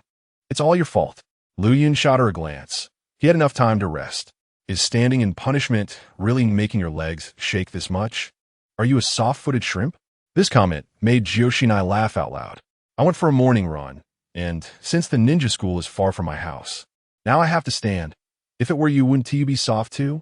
To be fair, if it were Jiyoshinai, she wouldn't be weak at all given her strong Uzumaki lineage. Her blood volume surpassed that of an unawakened sage body after adulthood. As a Jinchuriki, after having the nine tails forcibly extracted, she not only didn't die immediately, but could also exert power to restrict the complete nine tails for quite some time. In contrast, Uzumaki Naruto, who possessed a sage body, almost died when half of the nine tails was extracted, and if it weren't for his protagonist Halo, he would have been buried under several meters of grass. This shows that Jiyoshinai's physical quality is terrifying. Based on this advantage alone, she could easily beat the current Liu Yun. I'm not as weak as you. Jiyoshinai mocked mercilessly. Shut up. Liu Yun gritted his teeth in frustration. Soon, the first class concluded. Fortunately, the math teacher noticed Liu Yun's shaking legs and sweaty appearance, and didn't he make things harder for them? After scolding a few words, he turned and left. Hey. Liu Yun barely took a few steps before almost falling to the ground due to numbness in his legs. But luckily Jiyoshinai caught him just in time. Let me help you back to your seat, Jiyoshinai said softly, her face red. At that moment, they stood very close, and they could smell each other as scent. I want tea, thank you. Liu Yun pouted, trying to act tough. Then I want tea help you? Jiyoshinai pretended to let go. I don't need your help. Liu Yun struggled to push her away, but Jiyoshinai suddenly clung back to him. Fine. Seeing how pitiful you look, I want tea hold it against you. Jiyoshinai smiled sweetly, making Liu Yun want to punch her. But ultimately he didn't resist and allowed her to support him. What is wrong with Liu Yun? At this moment, Minato also came to help support Liu Yun on the other side. His legs were numb and weak before Liu Yun could speak. Jiyoshinai chimed in cheerfully. You should really exercise more. Liu Yun was helped back to his seat, and as soon as he sat down, he immediately pushed Jiyoshinai away, instead smiling and nodding at Minato in thanks. Jiyoshinai, who was pushed away, wasn't angry. Instead, she cheerfully sat beside him. Minato looked at this scene with a strange expression. Since when did Jiyoshinai become so good-tempered? She can't be driven away, and she asked, smiling like a little sycophant. Just moments after Liu Yun sat back down, a group of elementary school students burst into their classroom aggressively. Upon seeing the leader, Liu Yun couldn't help but shake his head and sigh. This kid named Uchiha Madara hasn't learned his lesson. He was just beaten up not long ago, and already he asked back for more trouble after only one class. He really doesn't remember the pain, Liu Yun said, propping himself up on the desk and standing up. What do you want? Seeing the situation was off, Jiyoshinai hurriedly stepped forward to block a few Uchiha descendants. These people glared angrily at Luyan. Remembering what had happened before, Joshinai knew very well their purpose for invading the classroom. It's none of your business, get lost, or we'll beat you too. One of the Uchiha clan members coldly scolded. He tried to push Joshinai aside, but unexpectedly, she moved first. She grabbed his wrist and, using her waist strength, threw him over her shoulder. The throw completely stunned him. You want to bully Luyan? As long as I'm here, you can't touch a hair on him. Joshinai stepped on the 6th grade student on the ground, her aura fully unleashed, making the Uchiha opponents freeze in shock. Good. Luyan couldn't help but applaud. With such a cutie around, how could he not love her? The feeling of being protected was simply wonderful. Go, Nai, I support you spiritually. Luyan raised his little fist to cheer for Joshinai. Upon hearing this, Joshinai's face instantly turned bright red. He called me Nai. He called me Nai. You bastard. Everyone, let us go together and beat them both up. Uchiha Hegane's face twisted in anger as he waved his hand to start the fight. Joshinai couldn't care about being shy anymore. She fiercely exerted her strength, grabbed the Uchiha on the ground to use him as a weapon, and started smashing the nearby elementary students, causing them to scream in agony. Her violent demeanor scared many little students to tears. Even Luyan was taken aback by her ferocity. He knew Joshinai was strong, but he didn't expect her to be this strong. The rampaging blood-red pepper could take on a group by herself, and most of the opponents were 6th grade students. The Uchiha descendants were not weak either, yet they couldn't gain the upper hand against her, and were instead forced to retreat. The Uchiha who was being used as a weapon was in a worse state, foaming at the mouth and nearly unconscious. Seeing that Joshinai had gone berserk, Luyan held back the discomfort in his legs and hurriedly tried to calm her down. Hey, Nai, let him go first, or switch to another person as a weapon. This guy can't take it anymore. You can't fight too hard in school. If something happens to him, the teacher won't let Joshinai off lightly, even if she is the future Jinchuriki of the Nine Tails. After all, the Uchiha in her hands was already foaming at the mouth. Luyan rushed forward, trying to persuade her to calm down. At least let the guy in her hands rest for a bit. Chapter 12. Bravely blocking shurikens for her, the attacker becomes a hero. Kushina was very obedient. She threw the Uchiha kunai in her hand into the crowd, causing many people to cry out in distress. After doing this, she clapped her hands, placed her hands on her hips, and stared intently at the remaining Uchiha members. You think you can bully people? Before Kushina could finish her sentence, a whooshing sound pierced the air as a kunai shot straight toward her. For a moment, she was startled by the flying kunai, and, as she attempted to dodge, it seemed too late. Luyan raised his eyebrows and, in a moment of urgency, reached out his hand. With his excellent eyesight and reflexes, he caught the kunai in his hand. Crimson blood slowly dripped from his hand, where the sharp kunai had cut 2 small gashes. This was just a blunt kunai used for school practice. If it had been a sharpened kunai, he would have lost his hand. Ignoring his injury, Luyan turned the kunai in his hand and, without thinking, threw it back at its original owner. A piercing scream echoed as the kunai stabbed into Uchiha Kenzuya's thigh. Seeing the blood, many onlooking elementary students sensed that something was amiss and quickly fled the scene. A few Uchiha youngsters, realizing the situation was spiraling out of control, hurriedly lifted the screaming Uchiha Kenzuya and escaped. They had no time to fight anymore. This incident had become too big, and the teachers would definitely intervene.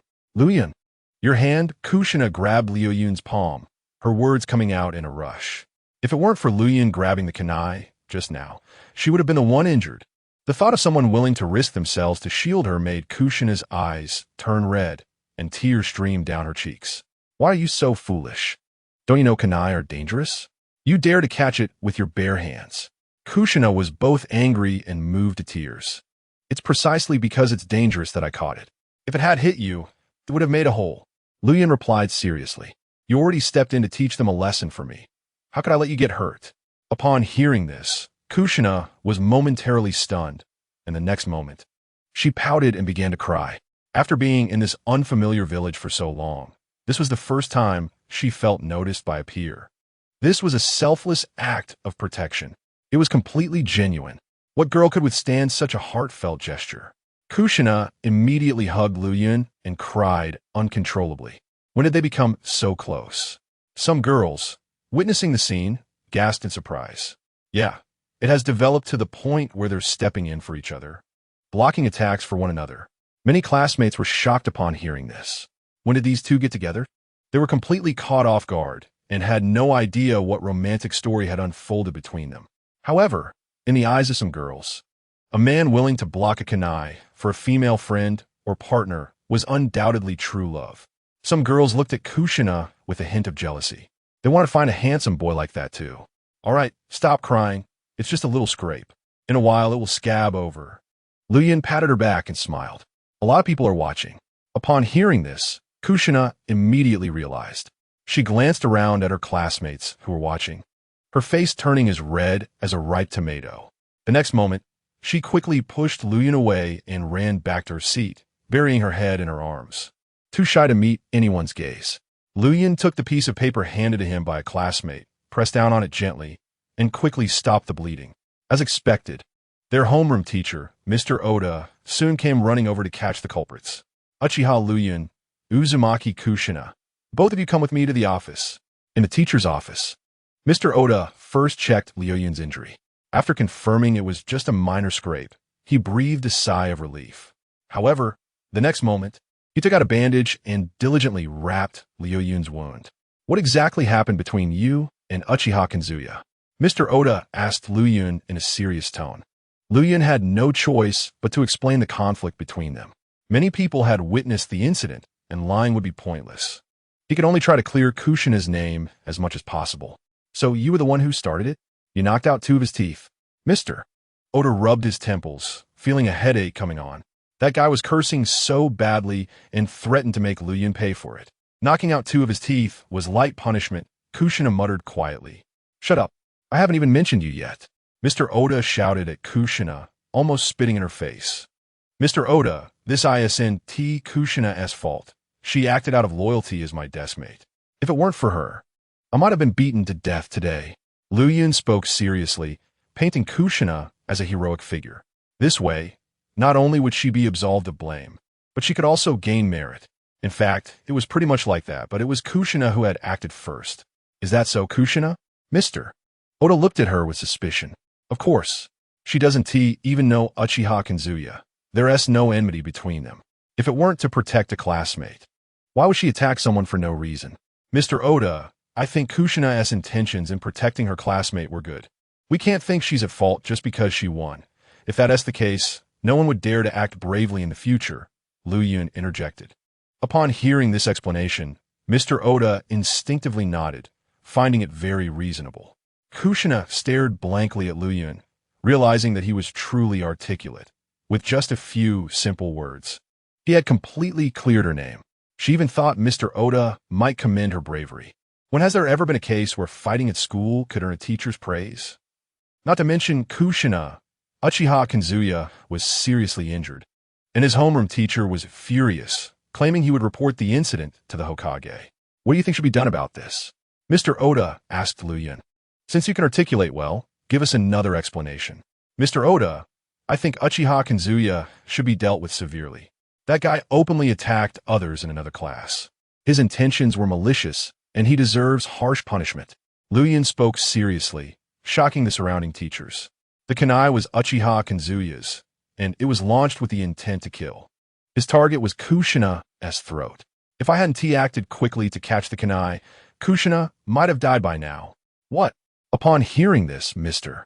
Oda could no longer sit still. The situation was worse and more serious than he had imagined. No way. This matter must be reported to the Hokage.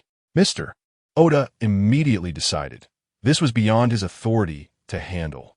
Chapter 13. The different attitudes of the third Hokage, contrasting responses. Soon, the events at the ninja school reached the ears of the third Hokage, Hiruzen Sarutobi. Surprisingly, this busy Hokage took the time to personally come to the school to address the situation. This also reflected how seriously Hiruzen Sarutobi took this incident, as well as how much he valued Uzumaki Kushina, the Jinchuriki of the Nine Tails. Did someone attempt to assassinate the future Jinchuriki of the Nine Tails? Was this incident truly unintentional on Uchiha Kazuya's part, or was he acting on someone else's orders? He needed to investigate the matter thoroughly.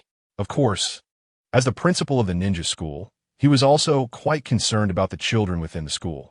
After conducting inquiries and investigations, Hiruzen Sarutobi quickly understood the general cause and course of events. In simple terms, this was a case of infighting among the Uchiha clan's children. However, the only thing worth his attention was the fact that Uchiha Kazuya had taken it upon himself to use a weapon. Can you confirm that Uchiha Kagami aimed a kunai at Kushina's throat? Sarutobi Hiruzen asked solemnly, looking at Luyun. Yes, I'm quite sure, Luyun answered firmly. In fact, Luyun couldn't be certain whether it was the throat or the shoulders, but since others had drawn their weapons, he wouldn't show mercy and leave the enemy a way out. If not for his own weak strength and many restrictions, Luyun would have wanted to shout, "This person must not be spared." Based on the flight path of the kunai, Luyun's height, his action of raising his hand to catch the kunai, and the testimonies of witnesses present, it can basically be confirmed that his words are likely accurate. A ninja with professional investigative abilities analyzed the information, send that child back to the Uchiha clan, and then find a time to process his expulsion. By the way, inform the Uchiha clan to strengthen the ideological education and supervision of their children. The ninja school is not for dealing with their own people. Sarutobi Hiruzen made a decisive statement. This declaration stunned many teachers, and even Luyun himself was a bit shocked. The third Hokage was acting too decisively. For an elementary school student, this punishment seemed a bit too heavy. Was he trying to use this incident to admonish the Uchiha clan? Or was he genuinely angry because Kushina was in danger? Or perhaps he simply wanted to use this incident as a warning to other students in the ninja school? Or was it because Uchiha Kagami's nature was too malicious, making him unsuitable to be a ninja? Luyun couldn't accurately judge the specific reasons. The third Hokage, in his impression, should be a benevolent leader, right? Why? Luyun's heart trembled, but he didn't dare to look directly at the other party, fearing that his thoughts would be seen through. Perhaps it was because of his youth. The current third Hokage was not the kind, elderly man he remembered. Luyun felt that he couldn't judge his character and thoughts based on the original work. Or perhaps Sarutobi Hiruzen himself was not benevolent. He only showed mercy when facing those with significant influence. Luyun's mind raced, and within just a few minutes, he thought of many things. Uchiha Luyun, do you realize your mistake for hitting a classmate over a verbal insult? Sarutobi Hiruzen spoke in a deep voice, his tone calm, yet filled with immense authority, making Luyun's breath quicken. It was understandable to act out over a small insult, and if he had hit lightly, others might even support him. But if he hit hard, then it couldn't be condoned. I know I was wrong. Luyun lowered his head at the right time. Even though he felt he was right in his heart, he had to feign submission and admit his fault at this moment. Given your disregard for your own safety to protect your companion from danger, I will temporarily overlook your mistake this time. Study hard in the future and do not cause trouble again. Sarutobi Hiruzen chose to be lenient with Luyun's mistake. Compared to the punishment for Uchiha Kagami, this was clearly a different attitude. This attitude was what Luyun remembered as the third Hokage's benevolence from the original work. The main reasons why Sarutobi Hiruzen chose to be lenient with Luyun were twofold. First, because Luyun's father, Uchiha, was a martyr who died on the battlefield. Sarutobi Hiruzen generally showed mercy to the widows and children of heroes. Second, because Uchiha Luyun understood the importance of cherishing his companions, even risking injury to protect them. Such a person was most suitable to inherit the will of fire. Talents like this were worthy of Konoha's vigorous cultivation. And Sarutobi Hiruzen had high hopes for young people with a spirit of sacrifice. In his own time, he had also relied on the spirit of sacrifice, actively proposing to cut off the rear for his companions during a major crisis, which allowed him to smoothly take the position of Hokage. Your father, Uchiha, was an outstanding ninja. He was brave and fearless on the battlefield. Sarutobi Hiruzen began a lengthy ideological education that lasted over 10 minutes. Luyun listened attentively, often showing a distressed expression on his face. I hope you can study hard and inherit his will of fire to become a useful person to Konoha in the future. In the face of Sarutobi Hiruzen's brainwashing, Liu Yun behaved very obediently, nodding when he should, appearing sad even if he couldn't cry. Overall, Sarutobi Hiruzen was very satisfied and generously forgave Liu Yun's mistake, even letting go of the matter of Kushina knocking someone out. The unlucky ones were those who caused trouble, especially Uchiha Kagami, who not only took 2 beatings but also could no longer be a ninja in Konoha. Because of being expelled from school, he wouldn't receive the Konoha forehead protector, and without it, he couldn't be considered an enrolled ninja, nor could he join the Konoha Guard. In the future, he might have to stay in the Uchiha clan and become a private soldier for some elder. In the classroom, while class was in session, as soon as Liu Yun returned to his seat, Kushina hurriedly handed him a small note. How'd it go? Did the Hokage make things difficult for you? The note was filled with concern. No, the matter has been resolved satisfactorily. That's good. Why are your eyes so red? And you keep sniffing? You cried, didn't you? Kushina asked curiously. I got too into character. Just let me recover a bit. What do you mean? The literal meaning. Inside the Uchiha clan, when Uchiha-Do, a jounin, received the news that his son was injured and expelled from school, he could no longer focus on his duties in the guard team and hurried home in a panic. After understanding the entire situation, Uchiha-Do was so furious that he almost lost his reason. His son had 2 teeth knocked out, had his nose bloodied, and was injured in the thigh by a kunai. Yet the assailant faced no consequences, and instead, the victim was expelled on the spot. This is outrageous. Don't be afraid. Son, Dad will definitely stand up for you.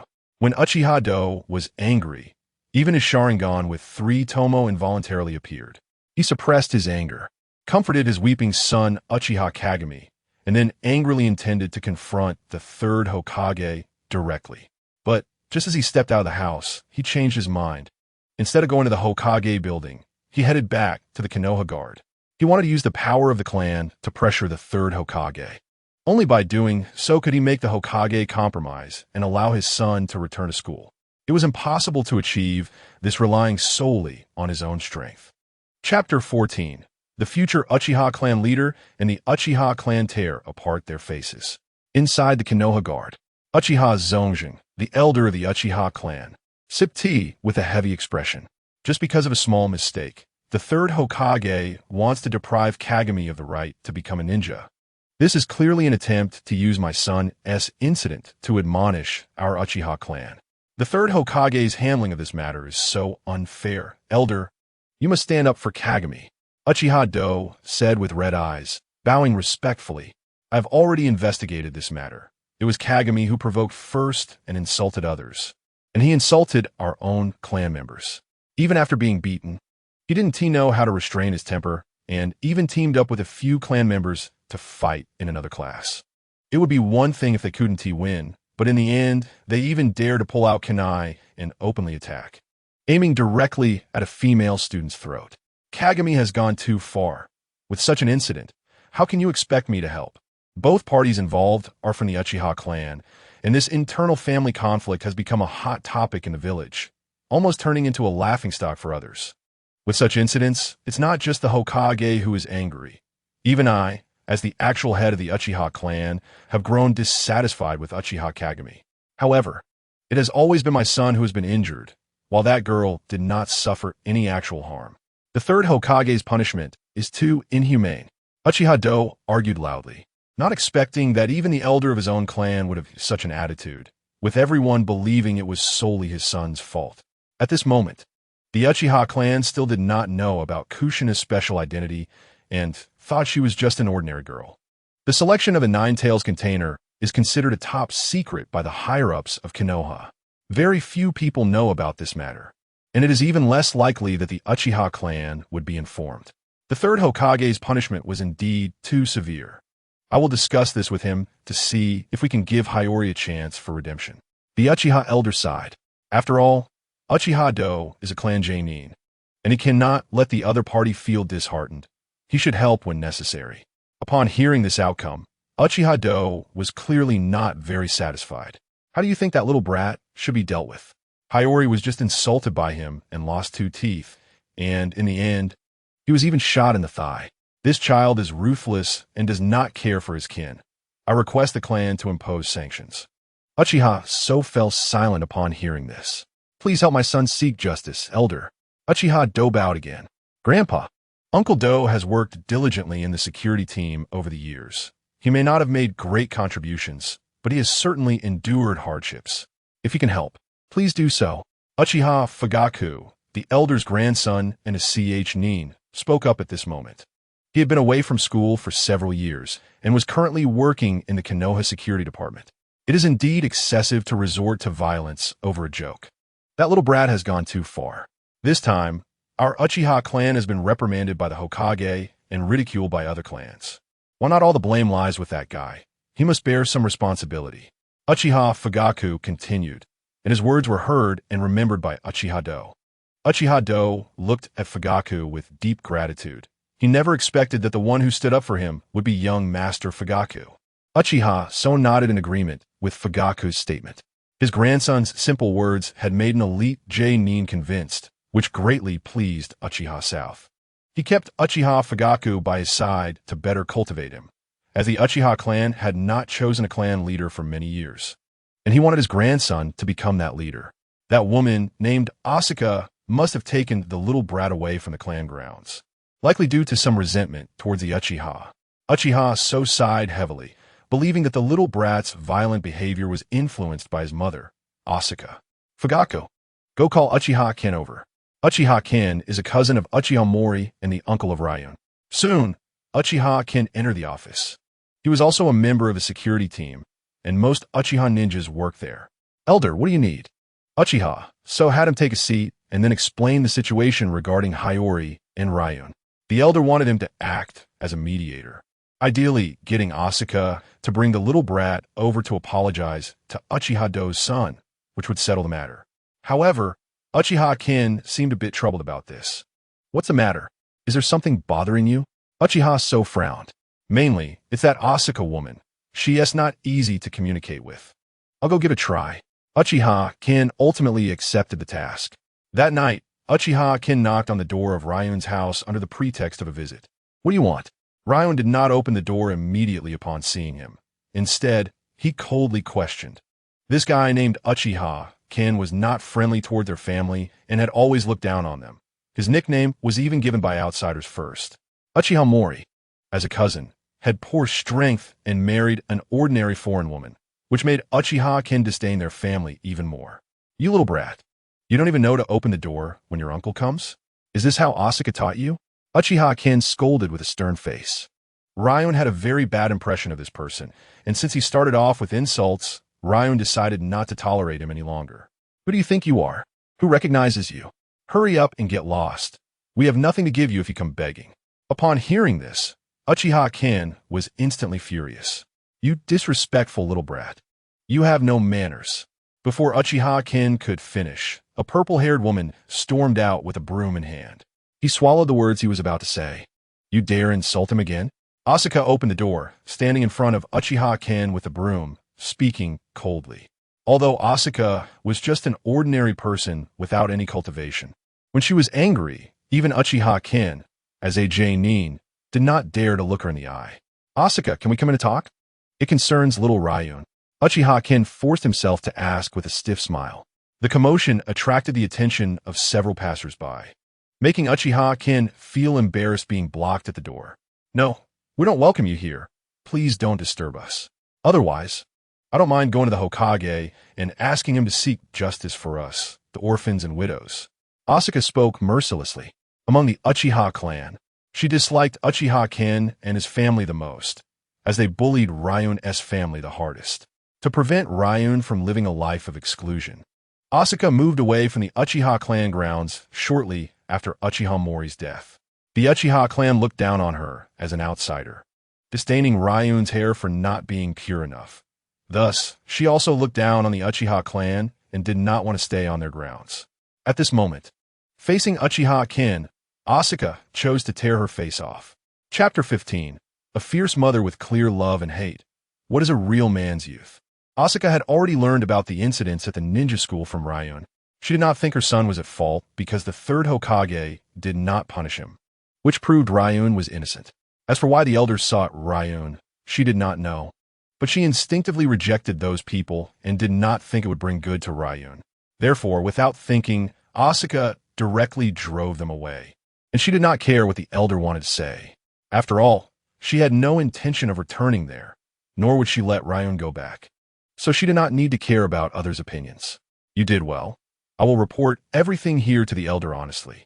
Uchiha Ken angrily laughed, leaving those words behind before leaving in a hurry. He did not dare to do anything to Asuka because there were laws in Konoha. Although the Konoha security team had the authority to arrest people, they needed sufficient reasons. Otherwise, if things escalated, they would be the ones in trouble. In Uchiha Ken's eyes, Asuka was the kind of person who was not afraid of trouble. Encountering someone like her, if he dared to act recklessly, he would easily suffer the consequences. Let us go home. Asuka placed her hand on Ryun's shoulder and pushed him back inside, quickly locking the door. Why are you suddenly not afraid of him, Uchiha Ken, anymore? You always used to act submissively when you encountered him, Asuka said, noticing her son's growing courage, making her doubt whether he was still her son. Sensing Asuka's doubtful gaze, Ryun broke out in a cold sweat, half-truthfully explaining, in the clan grounds, we would see each other often and had to avoid him. Now that we've moved, why should I be afraid of him? Asuka was momentarily taken aback by his words, and after a moment, a smile appeared on her face. It seems moving was the right decision. I shouldn't have let you stay in that dark place for so long, which made both of us weak and unconfident, allowing anyone to bully and insult you, Asuka said while gently stroking Ryun's head. The Uchiha clan was very exclusive. Marrying Uchiha Mori brought Asuka a lot of hardship and disdain. However, this woman is very clear about love and hate. She doesn't like the Uchiha clan, but she has always loved Uchiha SH. Even now, she has never complained about marrying into the Uchiha clan, nor does she regret marrying Uchiha SH. It is because she followed Uchiha SH that she has the current Uchiha Luyan. In the future, if anyone dares to insult me, I will beat them up. If anyone dares to bully you, I will kill them. Luyan expressed his thoughts with a firm and serious tone. Upon hearing this, Asuka couldn't help but chuckle. Haha, you can't just go around hitting and killing. I only wish for you to grow up safely and live happily, Asuka said as she hugged Luyan. The intense maternal love left him breathless, and Luyan blushed and actively broke free from the embrace. Mom, I'm going to practice now. Go ahead, give it your all.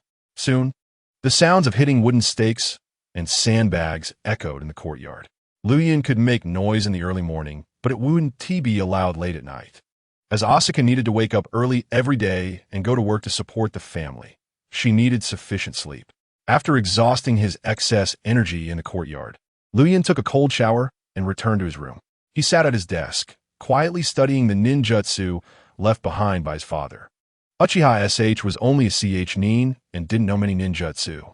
He had one shadow clone technique, 2 fire release techniques, and 1 jinjutsu. Of course, if you count the body replacement technique and kunai throwing technique, he had a fair number of skills. Shadow clone technique. Luyan formed the hand seals and used this ninjutsu. With a bang, a clone identical to him instantly appeared. It was easier than he expected, and Luyan chuckled softly. With his strong mental power, he learned things particularly quickly, especially jinjutsu. Unfortunately, his father, Uchiha SH, wasn't skilled in jinjutsu, and the only small jinjutsu he left behind was just one. Should I use the shadow clone to attend class for me? This thought popped into Liuyun's mind. The original Uchiha Itachi did just that. Given Liuyun's mental power, it would be completely fine to do so. However, he was afraid that if the shadow clone was discovered or performed too well, it would easily attract unwanted attention. In the early stages, he needed to lay low, and if possible, Luyan even wanted to stay hidden until the end, though that was unlikely. Forget it, I'll decide later. Luyan put away the scroll and then lay down on the floor to sleep soundly. The next morning, he woke up early as usual and went out for a morning run around Konoha. He didn't aim to run far. He didn't want to run 200 meters more than the previous day. Determining his goal, Luyan energetically started running. As he was sweating profusely and had run halfway to yesterday's distance, a green-skinned figure that felt both familiar and unfamiliar suddenly appeared in his line of sight. Oh, little brother, you're running again today? That's great. I've never seen such a diligent elementary school student like you. The green-skinned figure came over to chat, wearing a pure and friendly smile, clearly someone easy to get along with. Green clothes, thick eyebrows, a watermelon head, plus a shiny, big white smile. Wasn't this just Guy? His dad? Luyan was surprised internally, but kept a straight face. Yes, Uncle, you're also out for a morning run? Upon hearing this, my guy stumbled and fell to the ground. Don't call me Uncle. I haven't gotten married or had kids yet. Just call me brother. My guy awkwardly wiped his non-existent sweat. All right, how should I address you, big brother? Luyan asked with a smile while running. My name is Mike Guy. You can call me died.The. Mike Guy gave a thumbs up and struck a classic Guy-style smile. Luyan's 24-karat pure gold Sharingan almost got blinded by that big white smile. My name is Uchiha Luyan. I hope to get your guidance in the future. So you're from the Uchiha family? Mike Guy exclaimed in surprise, instinctively glancing at Liu Yun's hair. Liu Yun's hair was black with a hint of purple, which was quite rare in the Uchiha clan. No, it should be said that it was a unique case in all of Konoha. It wasn't pure black, nor was it purely purple. Otherwise, he wouldn't have been called Little Mixed Hair. Luyan, you woke up so early. Don't you have school today? Mike Guy asked curiously. I do. Once I finish my target distance today, I can go home for lunch, and then I have to go to school. Really? Little brother, you're too motivated. Mike Guy exclaimed, feeling he had met a kindred spirit today. It's not that motivated. I just think youth shouldn't be wasted in bed, Liu Yun said, stopping to point at the rising sun, then wiped the sweat from his forehead, letting it drip from his fingers. Do you see that? The sweat flowing under the morning sun is the essence of a real man's youth. Mike Guy was deeply shaken by his words, and the next moment he covered his cheeks and choked up. You said it so well. He wiped his tears with his arm, not expecting that his kindred spirit would be an elementary school student. Thinking of this, his tears couldn't help but flow. Chapter 16, Tongue Battle with Uchiha, Grass Guardian Kushina. Handsome men have many helpers. After running a long way with Mike Guy, the two reluctantly said goodbye when they could run no more. Little brother, see you tomorrow morning. Let's continue our romantic camaraderie of real men then. Mike Guy flashed another Guy-style smile at him. Luyan found it both amusing and exasperating, but in the end, he nodded. Perhaps I should interact more with this brother. On the way home, Liu Yun's mind was filled with thoughts. This Mike Guy was a master taijutsu. Luyan wanted to see if he could learn some strong fist techniques from him. This damn weather, it's already so hot even in the morning. Luyan was panting from the heat. After returning home and drinking several glasses of cold milk, he stuffed a few slices of bread into his mouth before grabbing his backpack and heading to the ninja school. This child has been exhausting himself lately. Can he still attend class in this state? Asuka looked at Liu Yun's fatigued appearance with some concern. When he arrived at school, before class started, Liu Yun was surrounded by a group of elementary school students. Moreover, this group was the one he disliked the most, all Uchiha. Little Mixed Hair, you've ruined Hayaka. We heard the school is going to expel him. Are you happy now? A sixth grader spoke coldly. Their commotion immediately attracted the attention of many people. Since class hadn't officially started, the crowd outside the classroom was dense, and the Uchiha clan liked to form groups, always drawing attention wherever they went. Really? I'm so happy. With one less troublemaker, Konoha has one less tumor. How could I not be happy? Liu Yun's words were infuriating, igniting the anger of all the Uchiha children. Bastard. I see you're really looking for death. A friend of Uchiha Hayaka stepped forward and grabbed Liu Yun by the collar. I advise you not to make a move. Do you want to get expelled from school too? Liu Yun coldly stared at him. If possible, he really didn't want to beat up these Uchiha in front of so many people, because once he made a move, he would surely become the center of attention, and would be difficult to avoid being noticed by those with ulterior motives. Upon hearing this, the Uchiha children changed their expressions and instinctively released their grip. Seeing this, Liu Yun couldn't help but shake his head and laugh. To him, this group of Uchiha was just a mob. Idiot, why are you afraid of him? Do you think he is the principal of the ninja school? He could just expel you? A Uchiha cursed loudly, and the person from before suddenly woke up. Realizing he had been played, he was furious and wanted to strike immediately. Stop it! A loud female voice suddenly rang out, causing everyone present to instinctively look over. The grass protector, Kushina Uzumaki, made a dazzling entrance. Taking the opportunity, Liu Yun pushed aside a few people blocking the way and quickly ran to stand behind Kushina. Nana, these shameless little rascals want to bully me with their numbers again. You have to stand up for me. Liu Yun complained pitifully about the group of Uchihas. That guy actually a group of onlooking elementary students were dumbfounded. Liu Yun's actions were indeed too unexpected. Just a moment ago, he had the image of a tough guy, verbally battling everyone without any hesitation. But how did he suddenly change into a weakling hiding behind a woman? I said, the guy didn't even fight back and was already sweating profusely, looking like a weak chicken, and he even looks like a girl. How could such a person possibly be a tough guy? A boy murmured. Many boys nodded in silent agreement. Liu Yun was exhausted from the morning run and didn't have a moment to rest, so it was natural he looked a bit weak now. Being called Nana in front of so many people, even Kushina, no matter how unflappable she was, couldn't help but blush. However, she didn't blame him immediately. Instead, like a mother hen, she protected the little weakling behind her. You shameless guys, you want to bully people again, right? Kushina glared at the group of Uchihas. You meddling red-haired brat. This is a family matter of the Uchiha clan. What business do you have interfering? A sixth grader named Uchiha Yin cursed. Yeah, you outsider. Stinky tomato. What does our family matter have to do with you? Some of the Uchiha descendants who recognized Kushina chose the harshest insults at this moment. You all Kushina gritted her silver teeth, her red hair flying in anger, almost turning into a blood-red chili pepper. Seeing Kushina being harshly scolded, Liu Yun decided he wouldn't indulge this group of Uchihas anymore. Who the hell said we're family? Everyone come and judge. Have you ever seen family members who bully their own? As soon as these words were spoken, everyone present was instantly in an uproar. So shameless. Still daring to say it's a family matter. Which family would bully their own?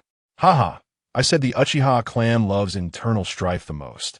You still don't believe that they bully their own people much worse than outsiders. A Hyuga descendant showed a mocking expression. In an instant, countless students outside pointed and laughed at them. The group of Uchiha descendants turned red in embarrassment and felt deeply ashamed. You Uchiha Liu Yun, don't slander us. You were the one who got Heiyang expelled first. How can you have the face to say we bullied you? Uchiha Yin pointed at Liu Yun with a flushed face. One word woke the dreamer. The Uchiha descendants reacted and began to curse angrily. Yeah, you don't deserve to be our clan member. The Uchiha clan has no scum like you. Traitor, a traitor of the Uchiha clan. Seeing the Uchiha clan enraged, the onlookers didn't dare to speak. All eyes were on Liu Yun, wanting to see how this little rascal would explain himself. I harmed Uchiha Heiyang. Please, can you think before you speak? You and you? Liu Yun pointed at the two Uchiha who had come with Uchiha Heiyang yesterday and asked loudly, can you tell us why that guy got beaten? Uchiha Chinya and the others turned pale, stammering and didn't dare to speak. Actively provoking trouble, cursing like a bastard, and even threatening to beat someone up. Is it excessive to get slapped and kicked? I know what happened yesterday. It was clearly Uchiha Heiyang who started the trouble and got beaten up for it. After that, he was still unconvinced and found people to plan a group attack on the little rascal, but those people ended up getting beaten by Kushina. An onlooker who witnessed the whole incident excitedly stood up to present the facts. Is that so? The Uchiha clan is really shameless. How can they have the audacity to say others harmed them first? Others are scum? I think they're the real scum. A bold clan descendant seized the opportunity to stand up and denounce the Uchihas. Yeah, I know that little rascal. He has a great temper and has never bullied anyone. Instead, he has always been bullied by his own clan members. What family members? They are just a bunch of Akitas that only bully the weak. Haha, Liu Yun being with them is really bad luck. These people are too cold-blooded, specifically picking on their own. The onlookers were in an uproar, laughing and criticizing the Uchiha descendants, causing all the Uchihas to feel ashamed, and within a few breaths, they fell apart and fled in disgrace. Seeing the scene, Liu Yun couldn't help but sigh in his heart. Good-looking people always have people to help them. Chapter 17. The little rascal is being manipulated by outsiders. The scramble in the yellow hair's eyes in a short time. Due to Liu Yun's incident, the Uchiha clan became notorious bullies in the ninja school. In fact, their reputation was already not good. The Uchiha clan was powerful and very united, and generally, no one dared to provoke them at the ninja school. It wouldn't be an exaggeration to say they could walk sideways. Having been used to being arrogant, it naturally led some clan members to look down on others, bringing dissatisfaction and anger from others sooner or later. However, this time, the resistance against the Uchiha clan was not from anyone else but their own clansmen, which quickly sparked heated discussions and brought shame to the entire Uchiha clan. That damned little rascal. After school, we must make him pay, one Uchiha descendant said hatefully. At this moment, a group of Uchihas was hiding in the restroom, each of their faces looking very grim. Forget it, after all. He is still one of the Uchiha clan. That incident was also Heiyang's fault first. We Uchiha Chinya hadn't finished speaking when he was interrupted by a harsh shout. Shut up. That little rascal has already moved out of the clan grounds. He is no longer one of us. Today, he insulted the Uchiha. We must make him remember this. A clan member named Uchiha Yuta spoke angrily. If we let him go, then anyone will dare to use this matter to insult the Uchiha in the future. We must teach him a lesson. This has nothing to do with right or wrong. As soon as these words were spoken, many clan members nodded in agreement. Fine, do whatever you want, Uchiha Chinya sighed. He knew that little rascal and had some friendship. Lu Yun was usually very obedient and was a good honest person. Originally, he didn't plan to bully him, but as Lu Yun could no longer endure it and resisted Uchiha Heiyang, things became worse and worse. That weak little rascal suddenly turned into a tough kid who fought against the world, and the Uchiha clan kept suffering defeats at his hands. The arrogant Uchiha believed their authority was being provoked and felt that the little rascal was a traitor of the Uchiha clan. In their understanding, as a member of the Uchiha clan, the little rascal could privately duel with Uchiha Heiyang, but couldn't seek outside help. However, Lu Yun not only sought outside help, causing the situation to escalate. Heiyang was expelled, and today he shamelessly insulted them, even openly stating that he was not one of them. This statement had already severed ties with the Uchiha clan, so the clan members felt there was no need to consider his identity as a clansman any longer. They should still go and deal with him. It's all that Uzumaki Kushina's fault.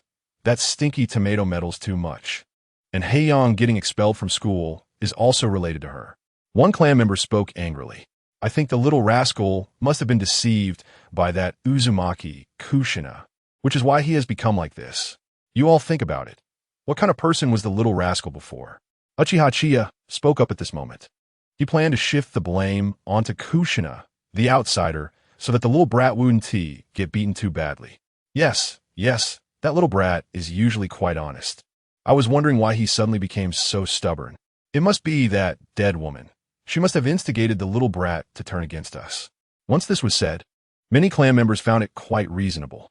A once honest clan member suddenly turned against them. They wouldn't believe it if there wasn't an outsider involved. You're right. Then after school, let us take care of her too. Just like that, apart from Uchiha Lu Yun, the Uchiha clan members of the ninja school reached a consensus.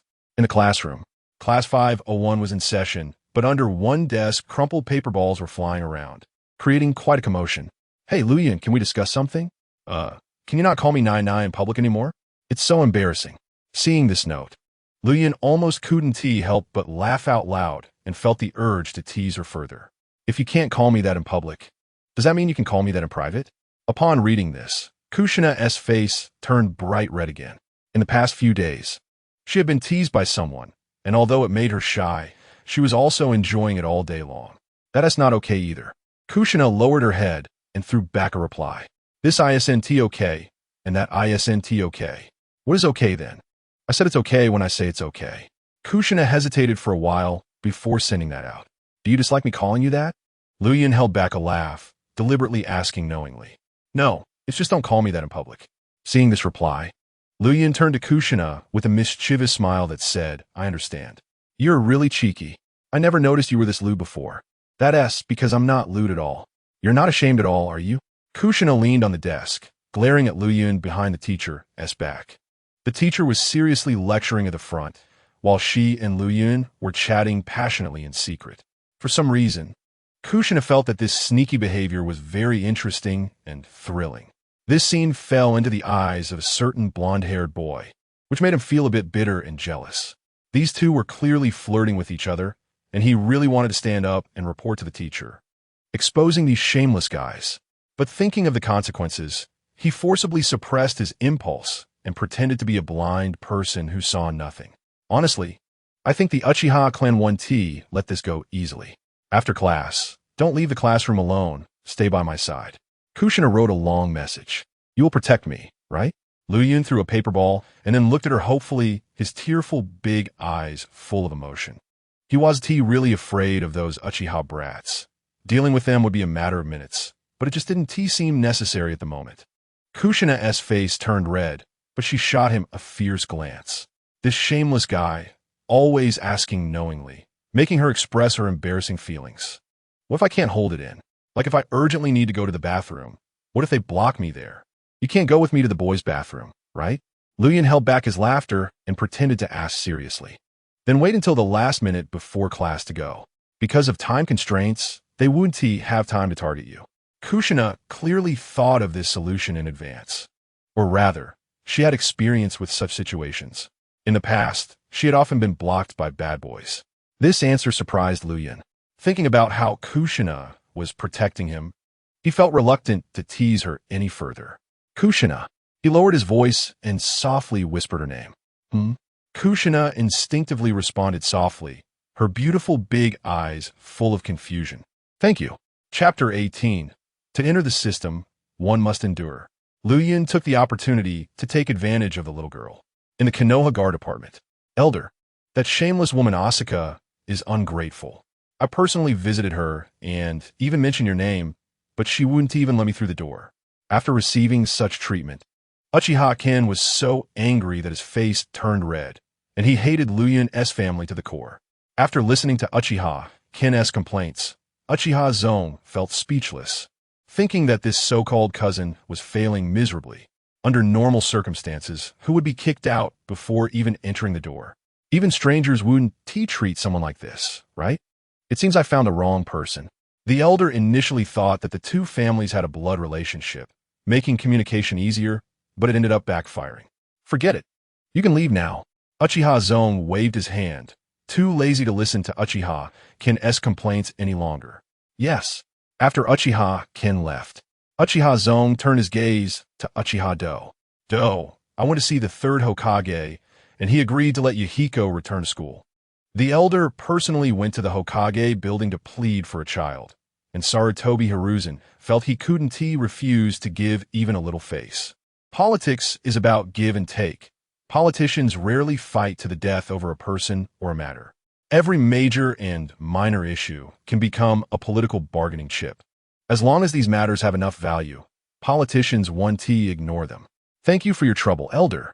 Uchiha Do bowed with red eyes. The third Hokage proposed a condition. Yuhiko must obtain the forgiveness of the two parties involved, Luyun and Kushina. What? Uchiha Do was momentarily stunned, and when he reacted, he immediately became furious. Is the third Hokage crazy? My son is the victim. Yuhiko's foot isn't even healed yet. He's limping when he walks. And we didn't demand anything from them. How can the third Hokage ask my son to apologize to others? Uchiha Zone sighed upon hearing this. In fact, this request was not made by the third Hokage, but by one of the Hokage's two advisors, Tsunade. That old woman simply wanted to make things difficult for the Uchiha clan, and the third Hokage, whether intentionally or unintentionally, nodded in agreement without thinking. As the weaker side, the elder couldn't say much since the fault lay with Uchiha Yuhiko, so he could only agree to this request with a pinch of his nose. Let this be a favor for me and the third Hokage, and let Yuhiko admit his mistake. After all, he was the one who started the trouble. Before Uchiha Do could argue back, Uchiha Zone continued to remind him, Yuhiko must graduate to receive the ninja headband. To work in the guard, he must become a Konoha ninja. You wouldn't want Yuhiko to not become a ninja, or to only work within the family, would you? Hearing this, Uchiha Do momentarily lost his temper. Because of a moment of anger, he wouldn't be able to become a civil servant? He would enter the system? Even if Uchiha Do was unwilling, he could only grit his teeth and accept it, as this matter was related to his son's future. Ninja school. A day's classes ended with the ringing of the bell, and a large number of elementary school students ran out of the campus with excitement. "You bad guy. Packing up your things so quickly. Where are you trying to run off to?" Just as Lu Yun finished packing his bag and was about to step out of the classroom, he was grabbed by KUSHINA by the sleeve. "Of course. I'm going home. Where else could I go?" Lu Yun tilted his head, looking puzzled. "Oomph. Didn't you say last time to not run off after school? Today, I'll do as you wish." KUSHINA's lips curled up in a wicked smile. Her eyes filled with battle intent. She wanted to challenge Lu Yun to a one-on-one match. "I was just joking before. Are you scared? Coward." KUSHINA resorted to provocation. "You say so, right? A good man shouldn't argue with a woman. Let's talk. You made me laugh out loud and got me punished by the teacher. Now you want to back out? That's not up to you." Uchiha and I held onto Lu Yun's clothing tightly. "Are you still trying to be reasonable? Clearly, your sense of humor is too low. You got punished by the teacher and made me suffer too, and now you have the nerve to say I caused you trouble?" Lu Yun was so angry that his teeth itched. He almost wanted to bite that soft white arm. "I don't care. Anyway, you can't go back on your word. It's still early, so why not just fight me before going home?" Actually, she wasn't just looking for Lu Yun to fight. She just felt embarrassed to say her real intention. Fine, this is all your own doing. Just don't cry when I hurt you later." Lu Yun couldn't resist her persistence and reluctantly agreed to her unreasonable request. This girl was itching for a fight. A good spanking would probably make her obedient. As the two walked out of the ninja school one after another, a few suspicious elementary students peeking from a distance instantly caught Lu Yun's attention. He instinctively frowned, but relaxed shortly after, pretending nothing was wrong while closely following Uchiha. Nai. Can't we fight inside the ninja school? Do we have to pick a place for the duel?" After walking for a while, Lu Yun couldn't help but ask out of curiosity. He didn't know where Uchiha wanted to take him. "Let's talk. Just follow me," Uchiha said cheerfully, looking very happy. "Wait," Lu Yun spoke again. "What now?" Uchiha raised an eyebrow, clearly a bit displeased. Lu Yun didn't answer. He quickly walked into a grocery store and took out his pocket money to buy a large popsicle. "Here," breaking the popsicle in half. He handed one half to Uchiha. Uchiha stared at him blankly, blushing for a long time before coming back to her senses. "Is it sweet?" Lu Yun squinted and asked with a smile. "Sweet." Uchiha nodded subconsciously while enjoying the cool popsicle. Not only was the popsicle sweet, but her heart felt sweet at that moment too. Her smile was pure and sweet, so much so that Lu Yun was a bit entranced. In the next moment, he mustered up his courage and took her small hand.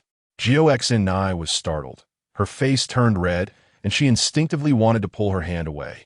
But suddenly, she heard Lu Yun whispering, "Don't move, someone is following us. It's the Uchiha clan."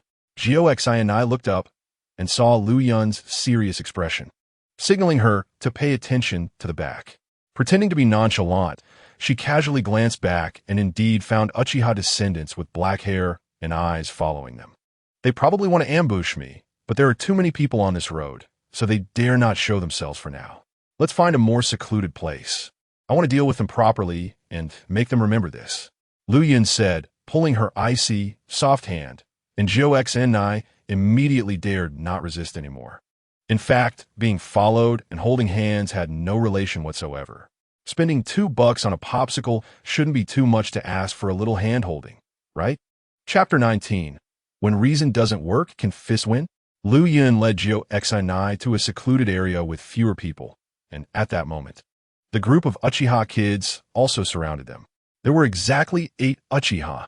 These were all top students from a ninja school, each holding a good ranking in their respective classes. Uchiha, you stay aside. Lu Yun gently pushed her to the side. "No, you know my strength. I can help you," Uchiha said urgently. "No need. If I can't beat them later, you can come help me," Lu Yun replied confidently, making Uchiha a bit uncertain. "All right, just be careful." Uchiha worriedly stepped back, her fists clenched tightly, showing her tension. "Little brat, we don't know why you become like this. Uchiha-chan, you spoke first. But if you apologize publicly to all the clan members in the school and sincerely apologize to Hien, we can still accept you back. Otherwise what?" Lu Yun smiled calmly and asked. "Otherwise, we'll beat you up every time we see you, until you're scared and submit," Uchiha Yin said harshly, disliking the smile on Liu Yun's face. Liu Yun was about to tell them to come at him when Qian Yi spoke again. You weren't like this before. We know you were influenced by that nasty woman. If you can realize your mistake, I can let you suffer less. Liu Yun was taken aback. He didn't quite understand what Uchiha Qian Yi was talking about and instinctively asked, which woman? Of course it's her. That nasty tomato. One Uchiha pointed at Jio Xi. Liu Yun was visibly stunned, immediately realizing that this group of Uchiha had overthought things. Clearly, this is my issue. Why blame Jio Xi? It's obviously Uchiha Heian's problem. Why do you all want me to admit my mistake? It's you who are bullying the few with the many. Try to embarrass me in public. It's your own actions that lead to the Uchiha clan's reputation being tarnished. Why can't you admit that? Liu Yun fired off 3 questions in quick succession, causing all 8 Uchiha juniors to change their expressions. Bastard. I said not to talk nonsense with him. Just beat him up. Uchiha Yongta gritted his teeth angrily. They didn't have the logic on their side, so how could they answer Liu Yun's questions? Haha. What a waste of time. Since you were so confident in your strength, and think fists can replace reason, then bring it on. Liu Yun waved his hand. He didn't expect to reason with these arrogant fools. It was better to let fists do the talking. Little bastard, you really don't know your own weight? Facing Liu Yun's provocation, Uchiha Yongta was the first to strike. Unable to hold back after being challenged by a usually cowardly little weakling, Uchiha Yongta stepped forward and directly charged at Liu Yun, throwing a punch straight at Liu Yun's face. Facing the incoming punch, Liu Yun slightly spread his legs, clearly showing no intention of dodging. He channeled his chakra into his arm and raised his fist to meet it head-on. Bang! The 2 fists collided hard, producing a dull thud that made everyone present feel a shiver down their spines. Uchiha Yongta withdrew his fist with a shrill scream. But before he could take a few steps back, Liu Yun's figure darted in like a ghost, and another punch landed heavily on Uchiha Yongta's jaw. The scream abruptly stopped, and Uchiha Yongta was sent flying, a splash of crimson blood bursting forth and landing prominently on the muddy ground. 2 punches, Uchiha Yongta. In terms of physical quality, Liu Yun was not as good as Uchiha Yongta, but in terms of chakra control, Liu Yun could crush everyone present. Chakra can enhance the strength of a certain part of the body and significantly increase its pressure resistance. When chakra is attached to a weapon, it can also make the weapon sharper and increase its power. This is a training method only accessible to Chunin in the original work. Kakashi passed on chakra control techniques to the 3 genin in advance, which greatly improved Naruto, Sasuke, and Sakura's strength. The Uchiha group had no idea where Yongta lost. They hadn't awakened to Sharingan, so they couldn't see the internal chakra changes, only the surface. Everyone was incredulous at this outcome, thinking Liu Yun had defeated Uchiha Yongta purely based on physical ability. Liu Yun's physique appeared thin and weak, while Uchiha Yuna's body was tall and robust. The stark contrast between the two left everyone astonished, creating a huge sense of disparity that took a while to process. Seeing them stunned on the ground, Liu Yun seized the opportunity to strike, dashing in front of a Uchiha boy and delivering a powerful punch to his handsome face. The Uchiha boy was instantly sent spinning in the air by the immense force before crashing heavily to the ground. So strong, KUSHINA couldn't help but gasp, impressed by Liu Yun's impeccable strength and speed. She never expected this little desk mate to hide such depth. Just as the fight began, he displayed overwhelming prowess, knocking down 2 people in quick succession. Stop being dazed, everyone, let's all go at him. Uchiha Yin shouted, his voice startling the 6 stunned individuals back to reality. They no longer dared to be blindly arrogant. If they didn't unite and charge together, they feared they would all fall to this little scruffy-haired kid today. Liu Yun's eyes were filled with fighting spirit as he faced the 6 charging Uchiha, remaining calm and composed. These people were unarmed, and after the incident with Uchiha Yuki, the Uchiha clan's children dared not recklessly use weapons. The school's strict control over concealed weapons had increased significantly, and Uchiha children have been sternly warned by teachers and parents that aside from regular training, they absolutely must not use kunai or shuriken to harm classmates. Liu Yun channeled chakra throughout his body, and if someone had Byakugan or Sharingan at that moment, they would see blue energy circulating rapidly within him. Every punch and kick he delivered contained astonishing power, forcing Uchiha Yen to retreat repeatedly, his limbs feeling numb and painful. When his teammate took over to fight Liu Yun, he hastily retreated, gasping for breath as he exited the battle. Upon inspecting his arms and legs, he discovered them swollen and red. A gentle press caused him to gasp in pain. Observing Liu Yun maintaining the upper hand despite being surrounded by 6 opponents, Kushina felt excited but also let out a heavy sigh of relief. Liu Yun, come on, beat those persistent bad guys. Kushina raised her small pink fist, cheering loudly for her deskmate. Chapter 20. The two joined forces to beat Uchiha. The sudden appearance of Orochimaru, the 6 Uchiha, worked together to battle one person. Liu Yun was still holding the upper hand at first, but soon realized what it meant to be outnumbered. These individuals were all children of the Uchiha clan, and their martial arts skills far surpassed those of ordinary people. Liu Yun couldn't defeat them without taking damage, especially since they hadn't dared to use concealed weapons or ninjutsu. In a chaotic battle, despite his excellent eyesight and reflexes, he inevitably got hit several times. However, the attacks had minimal effect on him. He still had plenty of chakra left, and enduring the punches and kicks of children was no problem at all. Facing a double attack, Liu Yun withstood a kick to his back and seized the opportunity to deliver a heavy punch to the abdomen of Uchiha boy. The force expelled the acid from that person's stomach, sending him flying far away. Liu Yun was staggered by a kick from behind, but he quickly adjusted his posture and narrowly avoided a punch coming from behind. Liu Yun, I'm coming to help you. Seeing her mate get hit multiple times, Kushina could no longer hold back and joined the fight. Liu Yun wanted to tell her not to come for fear she would get hurt, but he saw another person leap high, delivering a kick aimed at his head. At that moment, he had no time to speak. Liu Yun's eyes sharpened, and with his terrifying eyesight, he instantly saw through the opponent's movements. He raised his arm, advancing instead of retreating, and struck with an elbow, colliding heavily with the opponent's calf. The impact was unforgettable. The boy with the kicking leg turned red in the face, his eyes bulging, almost popping out of their sockets. He let out a heart-wrenching scream and then collapsed to the ground, clutching his leg. This brutal confrontation caused a slight fracture in his shin bone, leaving him in too much pain to continue fighting.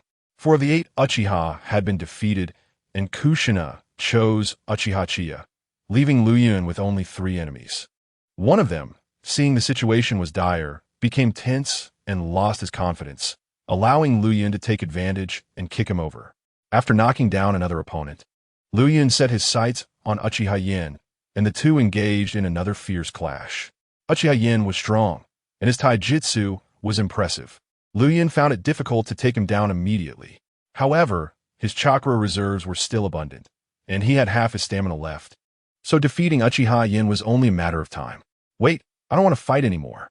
After a fierce exchange, Uchiha Yen could no longer endure the pain in his limbs and repeatedly gestured for Liu Yun to stop.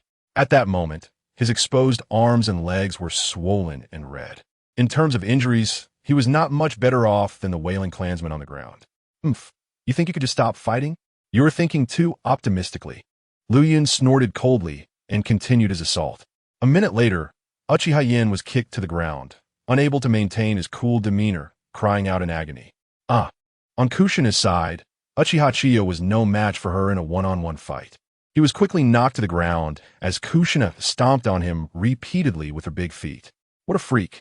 The last remaining Uchiha, seeing things were going south, felt intense pain in his limbs and immediately lost the will to fight, running away while screaming in terror.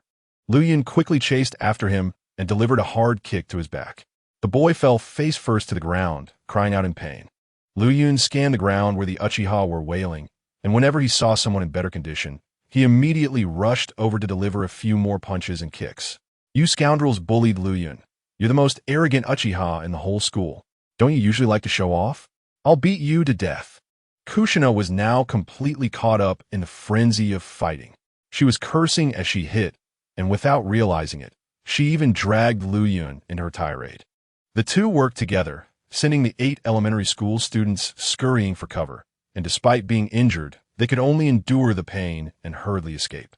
Soon, the secluded area was left with just one boy and one girl. Liu Yun, you're amazing. I never expected you to be this strong." Kushina laughed heartily, praising him.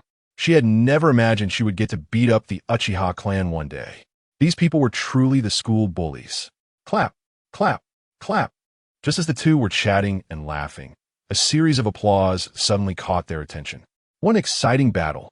I didn't expect there to be such outstanding students in the ninja school, able to take on 7 Uchiha by themselves. A slender, snake-eyed man with a hoarse voice slowly approached, clapping his hands as he spoke, his gaze towards Liu Yun filled with admiration and curiosity. "Is this guy Orochimaru?" Liu Yun was astonished. He hadn't expected the man to watch the entire fight. His mind was still focused on the group of Uchiha kids, and he hadn't noticed Orochimaru hiding in the shadows until now. A chill of sweat ran down his back at the thought. "Lord Orochimaru, what are you doing here?" Kushina exclaimed in surprise, clearly recognizing him. At this time, the legendary 3 ninjas of Konoha had not yet been named by Hanzo of the Salamander, but they still held a high reputation within the village. Since Kushina was temporarily staying with the Senju clan and had a good relationship with Tsunade, she naturally had frequent encounters with Orochimaru and Jiraiya. "Orochimaru." Liu Yun first called out the name of Orochimaru and then realized the other party's Jonin status, quickly adding honorifics, just like Kushina did. Orochimaru did not find it surprising that Liu Yun recognized him, as the legendary 3 often stayed close to the Hokage. So few people in Konoha would not know him. Orochimaru's lips twitched slightly, his snake-like pupils fixed on Liu Yun. The way Sir sounded was a bit strange. Orochimaru felt something was off, but could not pinpoint the issue. "Your accent is a bit odd."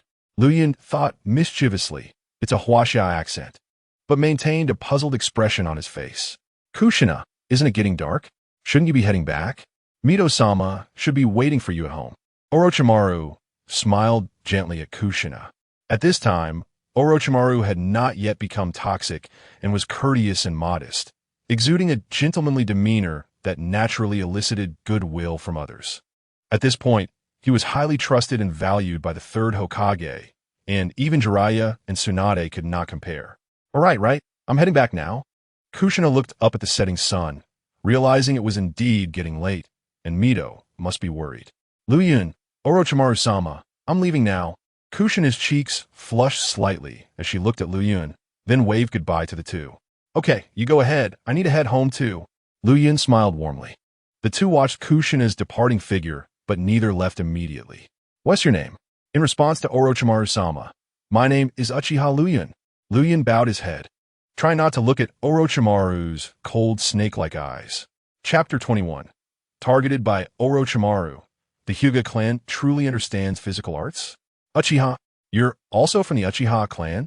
Orochimaru exclaimed in surprise, looking at Liu Yun's unremarkable hair that was neither black nor purple. "Yes." Liu Yun nodded with a smile. "Why were you fighting?" Orochimaru asked with interest. "It was just some insignificant matters. We were just forced to retaliate." Liu Yun did not want to explain too much, as these matters were indeed trivial for Orochimaru. His response was somewhat unexpected for Orochimaru. "Ha! Such an insignificant matter, such a forced retaliation. Uchiha Liu Yun, right? You're good. I remember you." Orochimaru chuckled hoarsely, narrowing his eyes as he assessed Liu Yun, then gently patted his shoulder before leaving. It wasn't until Orochimaru's figure completely disappeared that Liu Yun snapped out his daze. Unbeknownst to him, his back was already drenched in cold sweat. Being targeted by Orochimaru was not a good thing. Although Orochimaru was not yet toxic, he still belonged to the cold-blooded creatures. Looking at the dimming sky, Liu Yun sighed and ran all the way home. At this time, he still had not arrived home, and Asuka would probably be worried about him again. When he breathlessly reached a corner, he found Asuka waiting for him at the door. After receiving a scolding from his mother, Liu Yun finally sat down at the dinner table. "Running around every day, just playing and running wild. Are you too tired to eat?" Seeing Liu Yun's lack of appetite, Asuka couldn't help but scold him again. "Go take a shower first, then sit at the door and rest before coming to eat." Oh. Liu Yun hurriedly escaped from the dinner table. The cool water washed away most of his fatigue. Looking at his slightly swollen limbs, Liu Yun couldn't help but sigh. His physical condition was still too poor. Although he could manipulate chakra to enhance his body, he still could not avoid injuries, and the pain was unavoidable. Fighting 7 Uchihas was indeed not easy. The original body was a bit of a lazy bum who didn't like to exercise. And even if he hurriedly trained for a few days, he couldn't significantly improve his physical condition. Building physical strength requires long-term training, and impatience won't yield results. After dinner, Luyan did not exercise as he usually did, as his body was sore from the fight and was not suitable for excessive movement. He sat at his desk and seriously worked on his homework. After finishing his assignments, he listed most of the plots and events from the original Naruto series that he remembered in Chinese characters. Since Orochimaru had not yet left the village for the Land of Rain, it meant that the Second Shinobi World War had not officially begun. Hanzo of the Salamander had not yet declared war on the Land of Fire, but according to Liu Yun's speculation, it would probably be within the next year and a half. The timeline of the Second War was only vaguely mentioned in the original series, and Liu Yun had only watched the anime without researching anything outside of it, which made it impossible for him to accurately judge the plot. Of course, he held a sense of awe towards the Shinobi World War. It was best to avoid participation. What others did was none of his business.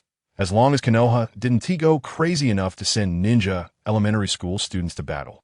He just wanted to live through the ending peacefully. His current life was happy and fulfilling, and he had no complaints.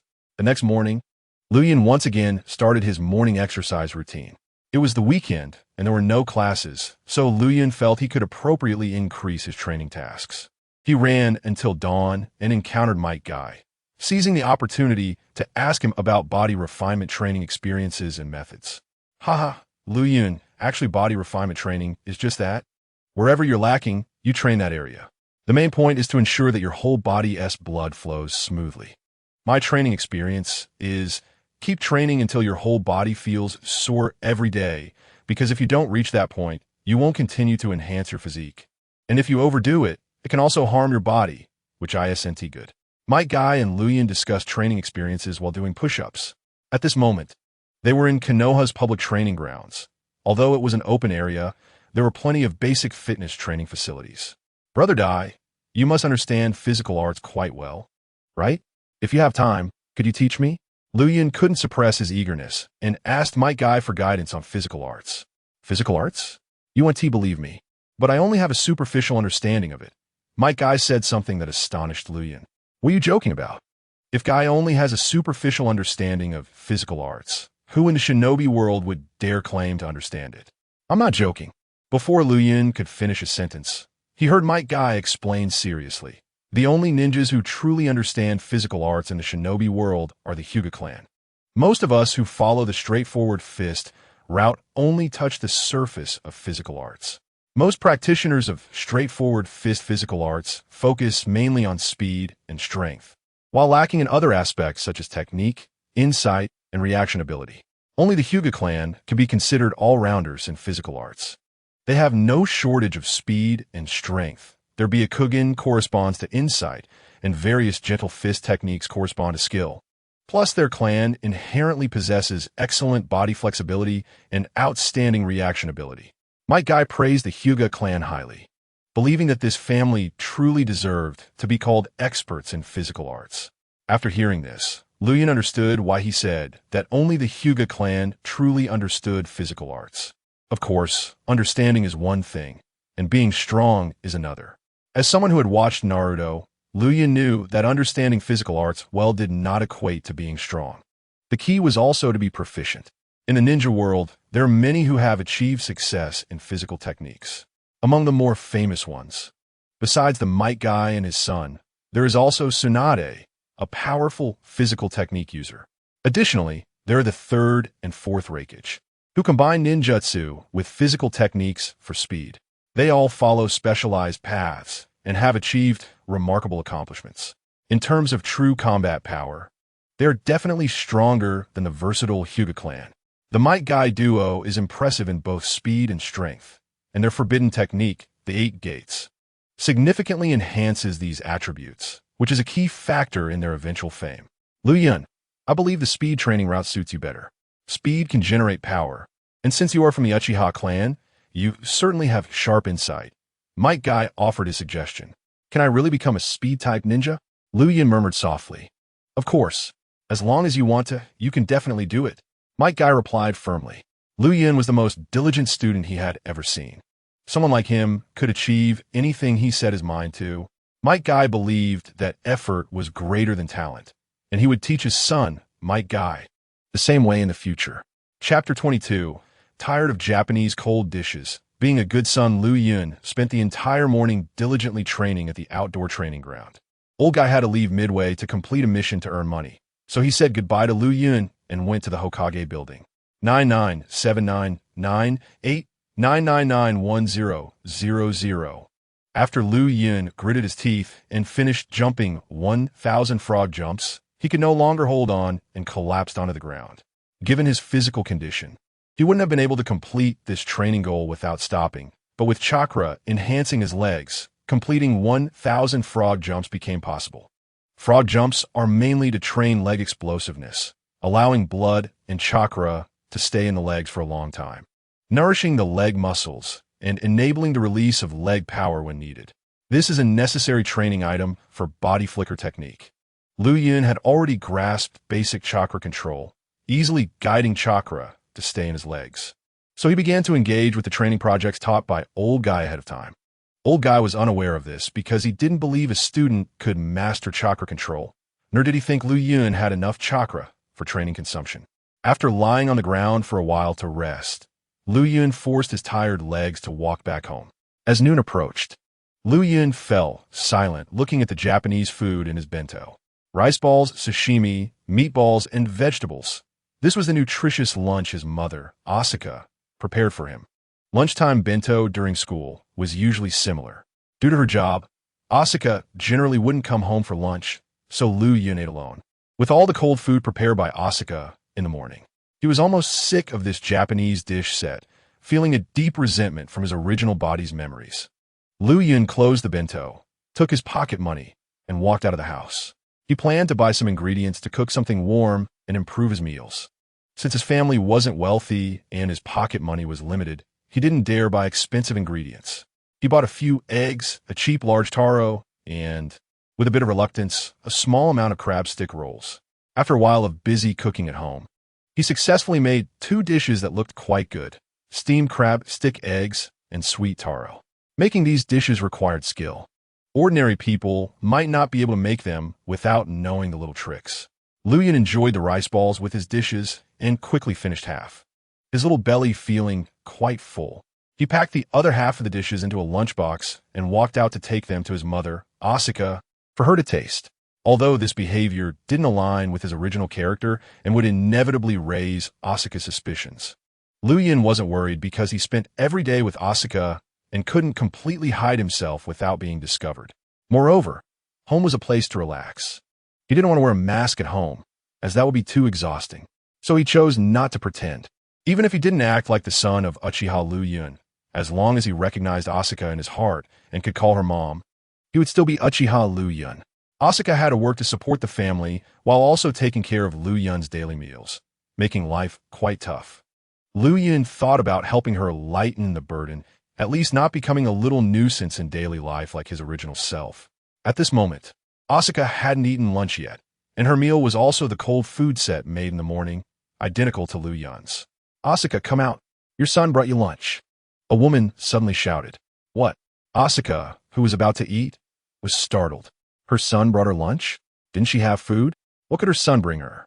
She quickly got up and ran to the factory door. "Mom, you haven't eaten yet, right? I just made 2 dishes and thought you might want to try them," Lu Yun said as he handed her the lunchbox. "Did you really make all this?" Asuka looked at the dishes in disbelief. "Yes, I followed a recipe to make them. You can try them." Lu Yun nodded and smiled. "Isn't your kid still in school? He can cook now?" A woman who overheard their conversation was instantly shocked. "Oh my goodness, this little guy is so considerate," another woman in the factory exclaimed. The commotion attracted many female workers to come and watch. "What a considerate and filial child. Asuka, how did you raise him?" the women exclaimed in amazement, praising the mother and son. Asuka ignored all the comments from those present.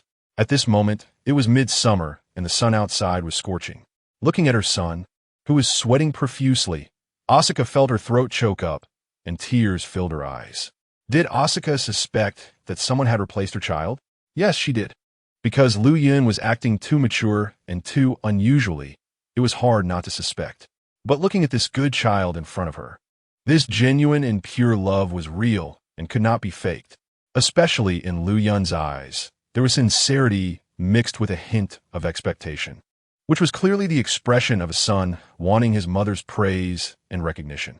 From that look, Asuka could be 100% sure that this was her son, Uchiha Lu Yun. Only a woman who has been a mother could understand that look. From this moment on, Asuka would only feel that her son had suddenly grown up and become more sensible, and she would no longer doubt whether this person was really her son. Asuka wiped away the tears from the corners of her eyes, took the lunchbox, and tightly hugged Lu Yun. "Thank you, son." Her voice had a clear, sobbing tone. Lu Yun stood there dazed for a while before gently freeing himself from Asuka's embrace. "Mom, you should go eat now. I'll head home first. This weather's just too hot," he said, feeling a bit uncomfortable being hugged tightly and surrounded by a group of women. "Okay," Asuka nodded instinctively. "Wait." Lu Yun had only taken a few steps when Asuka called him back. She quickly pulled out a bill from her pocket and stuffed it into Lu Yun's hand. "So, it's too hot. Go buy some ice cream and drinks to cool off." Looking at the bill in his hand, Lu Yun was momentarily stunned, but he quickly regained his composure and smiled. "Thank you, Mom. I'm leaving now. You go eat." It's really sunny outside and hot. Stay home and don't run around." Asuka waved her hand and reminded him. Asuka stared at his thin, small back for a long time, unable to regain her composure, until someone laughed and snatched the lunchbox from her hands, prompting her to react quickly. Chapter 23. Asuka, the protector of food, the fluttering heart of a young girl. Let me see. What delicious food did Asuka's precious son make for her? The forewoman opened the lunchbox, and a delightful aroma of eggs instantly wafted out. So fragrant.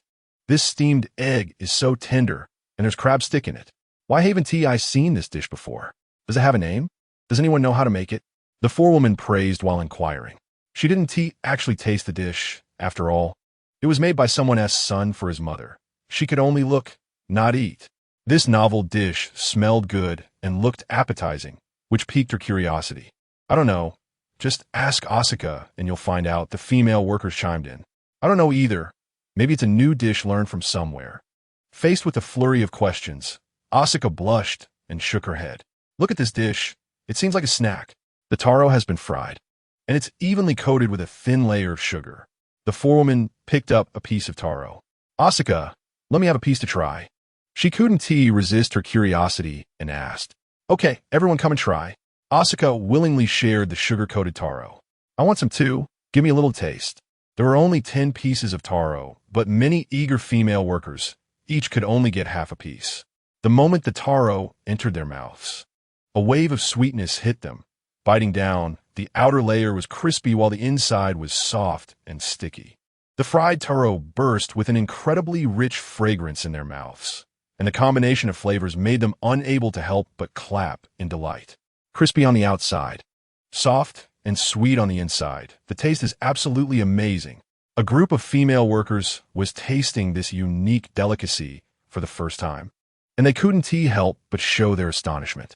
This seemingly plain taro turned out to be extraordinarily delicious. "Is this really made by my son?"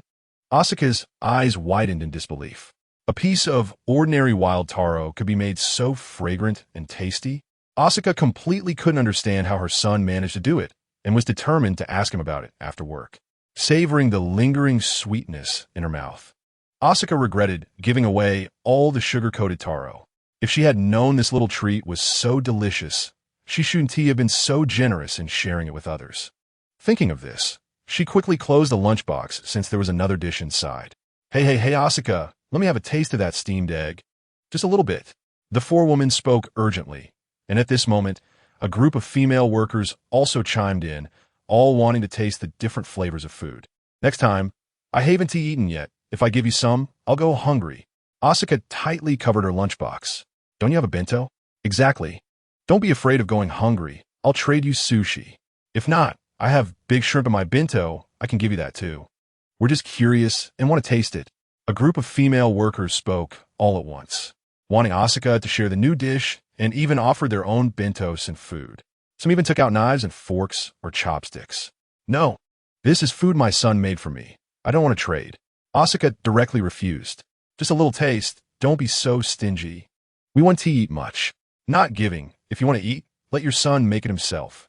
Unable to withstand their persistent requests, Asuka got frustrated after a while and exploded.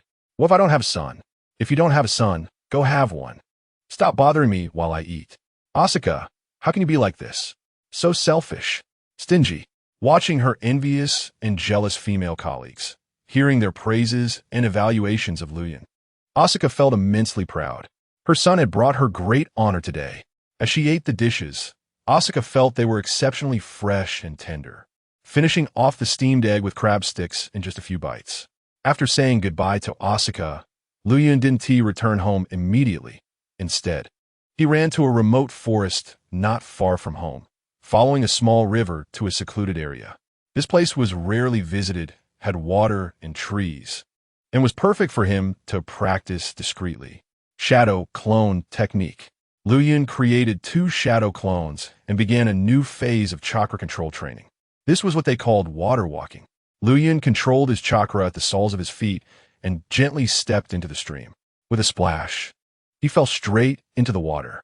The 2 shadow clones didn't pay attention to the main body. They picked up the shurikens and kunai on the ground and started practicing the unique throwing techniques of the Uchiha clan. Cool. The main body, who fell into the water, didn't feel disheartened.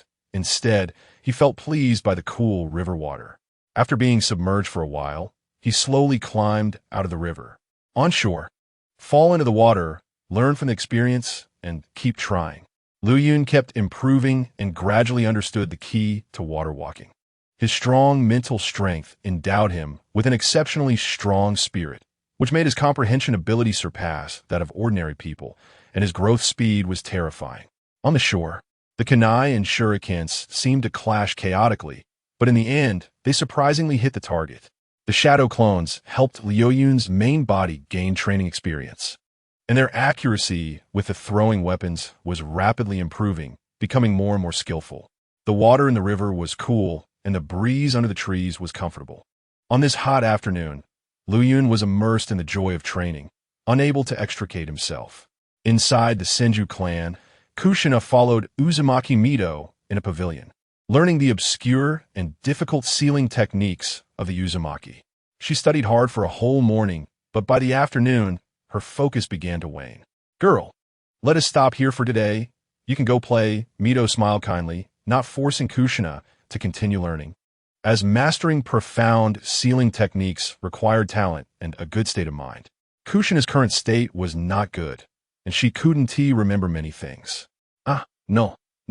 Mito grandma, I can keep going." Kushina chuckled, unwilling to be lazy, thinking about how she would teach someone sealing techniques in the future. "Go play. Grandma's a bit tired." Mito patted her beautiful red hair. "All right then." Hearing Mito say this, Kushina felt relieved and left the pavilion, running out of the Senju clan. What is that guy Luyan doing now? The lovesick girl wanted to find him, but felt too shy to do so. She stood at a crossroads, hesitating, her head down as she walked back and forth, unable to make up her mind. "Right? I didn't get to fight him yesterday." With a reason to find him, Kushina instantly brightened and strode towards Luyan's house. Chapter 24. The Girl Under the Tree, the Taste of Being Pampered. Around 3 in the afternoon. Is Luyan home? When Kushina arrived at Luyan's doorstep, she found the door tightly locked. She called out twice but received no response. Where could this guy be if he is not in school? Kushina mumbled, feeling a bit disappointed. She stood at the door, hesitating, wanting to leave but not wanting to, thinking that he might return soon. At this moment, the sun was scorching, the ground temperature was extremely high, and the suffocating heat filled the air. Kushina shielded her eyes with her hand and, unable to endure the heat, ran to the nearest small tree to escape the blazing sun. As it approached 4 in the afternoon, after a significant amount of time practicing, Luyan finally mastered the water walking technique. He faced the river, swimming against the current, and an involuntary smile appeared on his face. Every bit of improvement in his skills brought him joy. Bang! Bang! At that moment, 2 shadow clones simultaneously disappeared. and a large amount of training experience flooded into Lu Yun's mind. Thud! This was a considerable mental shock, and Lu Yun, caught off guard, lost his footing and fell back into the water. It seemed that more practice was needed to reach the level where he wouldn't touch a drop of water. After climbing ashore, Lu Yun set a new goal for himself.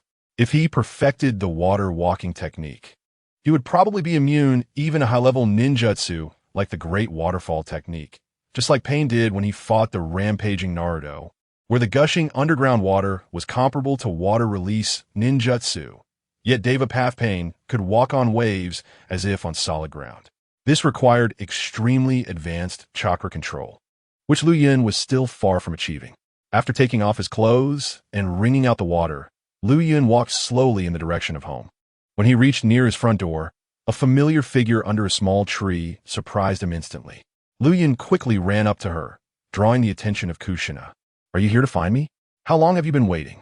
"I just got here," Kushina said shyly, her face flushed.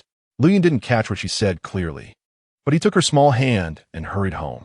In this hot weather, the little girl didn't know how long she had been standing under the tree. Her whole face was flushed, and her dress was soaked with sweat, making Lu Yun worry that she might get heat stroke. He opened the door and quickly led her to the shaded area behind the house, where the air circulated better and was much cooler than indoors. Lu Yun used to hide there to read comics and take naps. "You sit here first," he said, pressing Kushina down onto a bench before rushing into the house to grab some cold drinks. "Here, drink this to cool off." While speaking, Lu Yun also took out a fan and vigorously fanned her. Seeing his attentiveness, Kushina's eyes squinted with joy as she gulped down the cold orange juice. The icy, tangy sweet taste made her feel refreshed, and all the heat and grievances disappeared. "You said you would come to find me today, but you didn't say anything yesterday about this hot weather. What were you waiting for outside?" Lu Yun teased as he fanned her. "Who are you calling stupid? Do you want me to hit you?" Kushina threatened, clenching her fist with a cold expression. Seeing Lu Yun remain silent, she finally relaxed her fist and glared at him. "I just got here. And besides, who jumps over the wall to enter someone else's house for the first time? Am I a thief?" Lu Yun scratched his head and awkwardly chuckled at her reasoning. "Big idiot." Kushina couldn't help but scold him, though the corners of her mouth were slightly upturned. The two sat in silence for a while, and seeing Lu Yun looking like a drowned rat, Kushina couldn't help but ask, "Did you fall into the water? Why are you all wet?" I accidentally fell into the water," Lu Yun explained with a smile. "Ha ha, I knew you were a big idiot. Someone who can fall into the water while walking dares to call others stupid." Kushina laughed uncontrollably. Once she had laughed enough, Lu Yun finally spoke. "Wait for me. I'll go take a shower and change into dry clothes." "Okay, go ahead," Kushina said, her cheeks slightly flushed as she waved him off. Soon, Lu Yun washed off the muddy smell with soap and dried his long hair with a towel. After finishing, he directly sat down next to Kushina on the same bench, their closeness evident. Smelling the soap scent on Lu Yun, Kushina felt a sense of exhilaration. The aroma was indescribably pleasant. She instinctively lowered her head, her entire face turning red. Noticing her unusual state, Lu Yun couldn't help but feel a bit worried. "Why is your face red again? You're not really getting heat stroke, are you?" As he spoke, he reached out to touch her forehead. "It's hot." Feeling his cool palm on her forehead, Kushina quickly turned her head away. "I'm not getting heat stroke. Don't touch me." Kushina's voice grew softer, but Lu Yun didn't respond at all. When she turned her head back, she found he had disappeared inside the house. Kushina was momentarily stunned, and her face filled with disappointment. As time passed, the feeling of disappointment grew stronger, and she almost wanted to get up and leave. "Bastard Lu Yun, you don't even say a word when you go inside?" Kushina muttered, her cheeks puffed up in frustration. "Here, wash your face to cool down." Lu Yun suddenly appeared, handing her a clean, damp towel.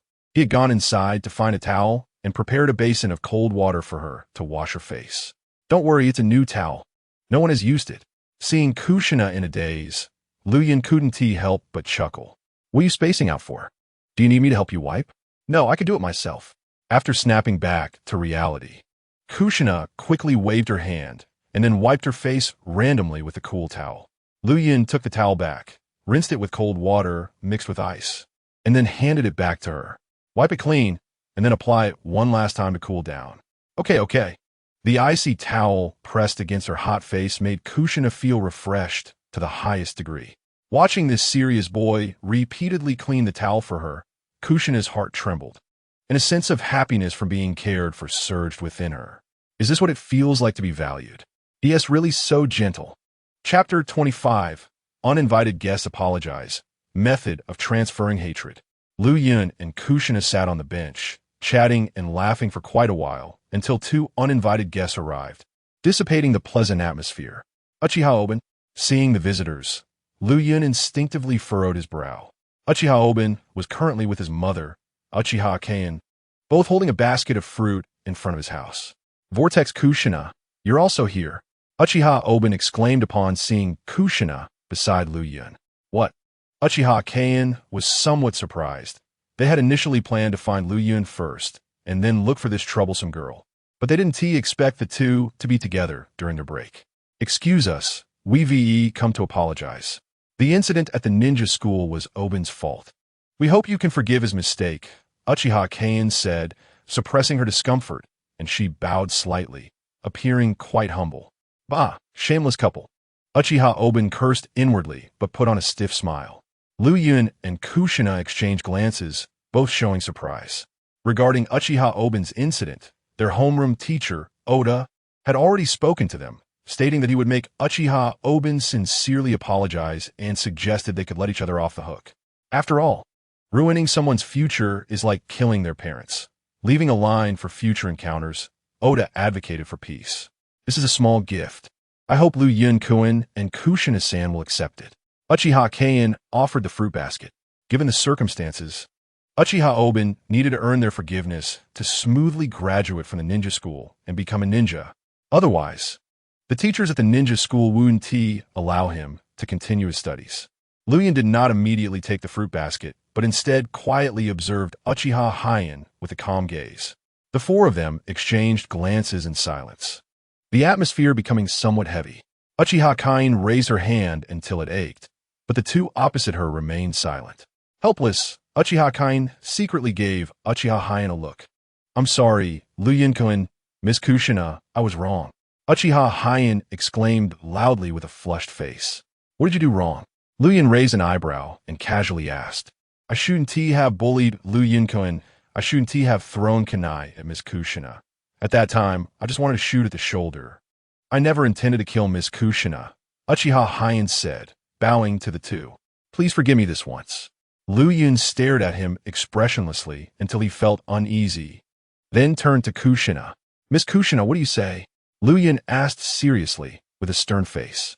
Seeing his pretentious demeanor, Kushina almost laughed, but managed to hold it in at the crucial moment. Fine, since your attitude is not bad, I will forgive you this time. But don't always think about bullying others. Kushina generously chose to forgive. Thank you, Miss Kushina. Uchiha Heian lowered his head, his expression hidden. Lu Yun-kun, what about you? Uchiha Kain smiled at Lu Yun. But the next moment, Lu Yun completely ignored her and stared grimly at Uchiha Heian. The group of clansmen from yesterday. You called them here, right? What? Uchiha Heian raised his head, looking confused. Lu Yun was slightly surprised. It seemed that Uchiha Heian did not know what happened yesterday afternoon. The two of them being surrounded should have been the idea of that group of Uchiha themselves. Are you pretending to be confused, or are you really confused? Yesterday, 8 Uchiha came to beat me up. Didn't you call them here? Lu Yun scoffed. I didn't. Uchiha Heian waved his hands repeatedly. He had been confined at home, nursing his leg injury for the past 2 days, and his parents didn't let him go out, so he had no chance to interact with other kids. No? Lu Yun coldly scrutinized him, his gloomy demeanor frightening Uchiha Heian. All right, if you hadn't mentioned it. I would have forgotten about yesterday. Those bastards must have been sent by this guy. Kushina glared at Uchiha Heian angrily. She had forgotten about this, but could not easily let this troublemaker off the hook. I didn't. I don't even know what happened. Uchiha Heian was almost in tears from anxiety. At this moment, Uchiha Kain quickly stepped in to explain that her son had been grounded and hadn't left the house for the past 2 days. Is that so? I don't believe it. If it weren't for your instigation, how could they unite to bully me? Moreover, Uchiha Yen said they came for you. You should say how to resolve this, Lu Yun said, arms crossed, speaking lightly. I really didn't see. Yin and the others, Uchiha Heian, was at a loss for words. Not knowing what to say, he felt like he might be done for and might never become a ninja. This matter has nothing to do with our Heian. We will investigate it thoroughly after we go back. Lu Yin-kun, Miss Kushina, please give us some time. Uchiha Kain, after a moment of panic, responded again with a bow. Since Annie has said so, I will give her face. Lu Yin decided to let it go and not continue to put pressure on them. They wanted to speak for this guy, right? Then Lu Yin would see if Uchiha Heian would take this favor and what he would do in the end. They united in viewing Lu Yin as an outsider. So Lu Yin chose to play the role of an outsider, seeing if he could break them apart, ideally turning them into a pile of sand. He would give them a chance to unite against him. You can take the fruit basket back and eat it yourself. I think you all know the ninja code. We won't accept these fruits, nor can we eat them. Lu Yin rejected their gift. Can ninjas accept and eat random fruit? If someone slipped in a couple of explosive tags, or some odorless, tasteless poison among the fruits, who would be scared after 10 days or so?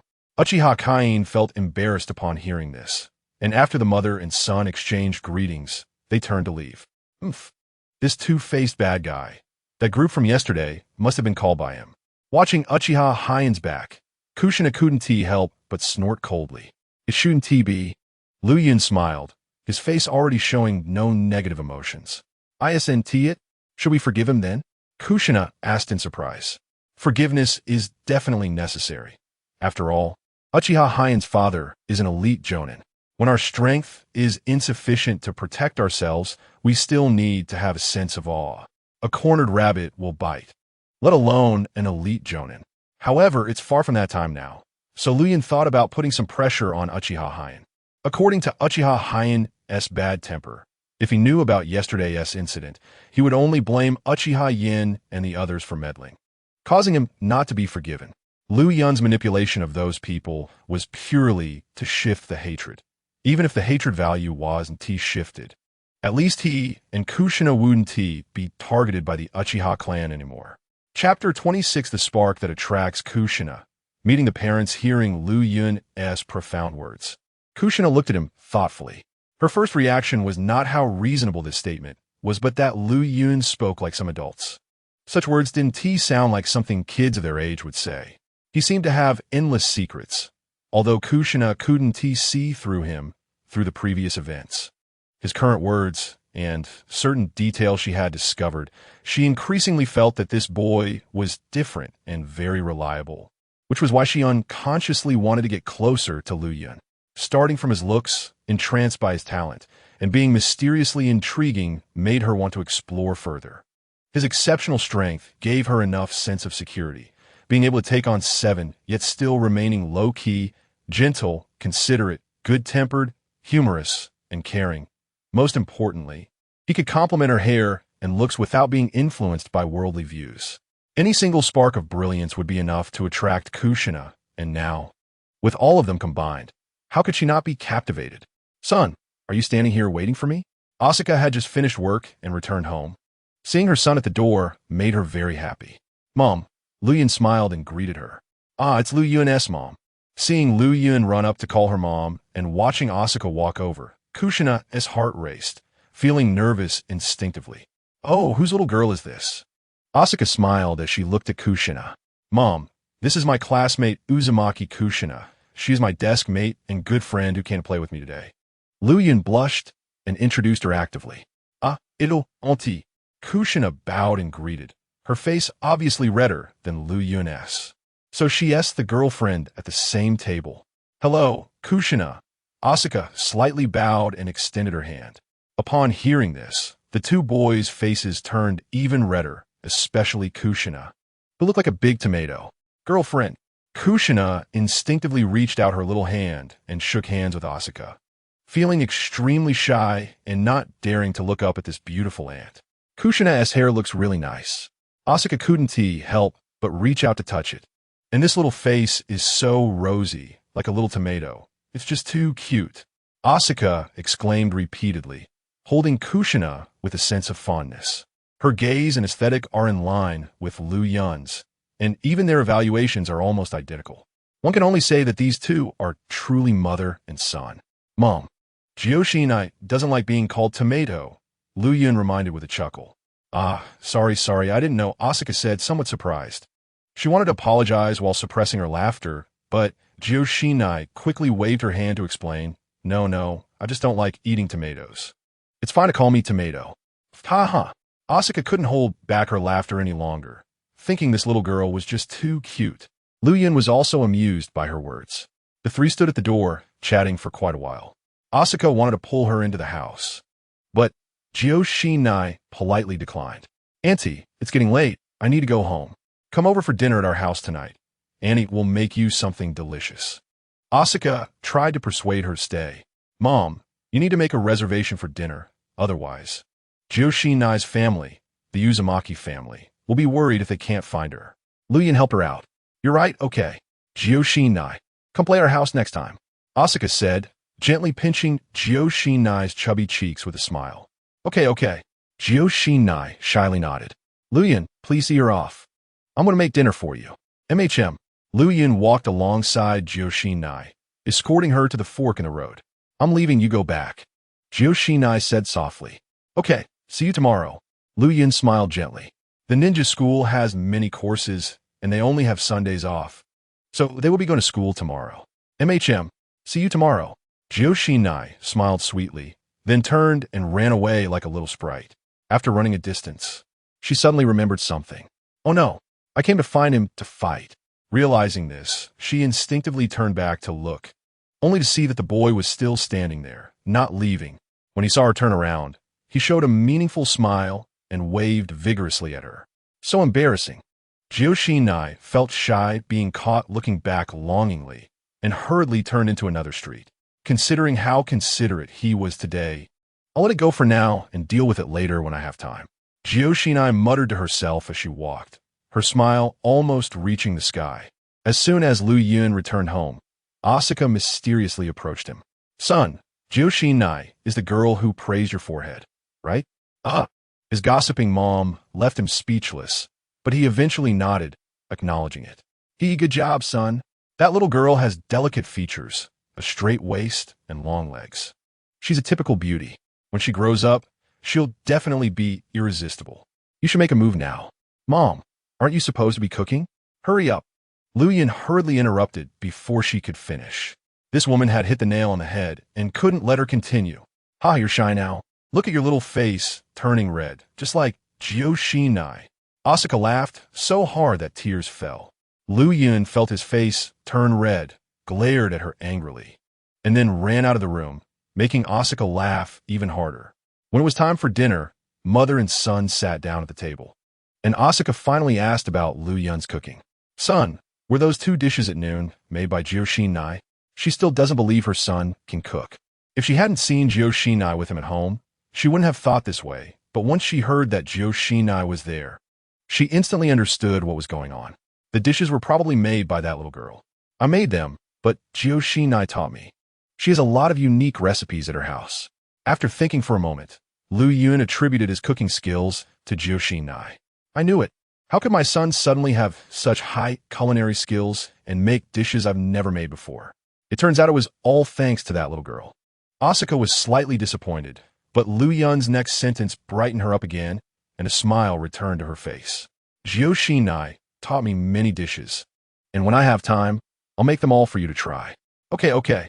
Asuka nodded repeatedly, feeling more and more satisfied with that little girl.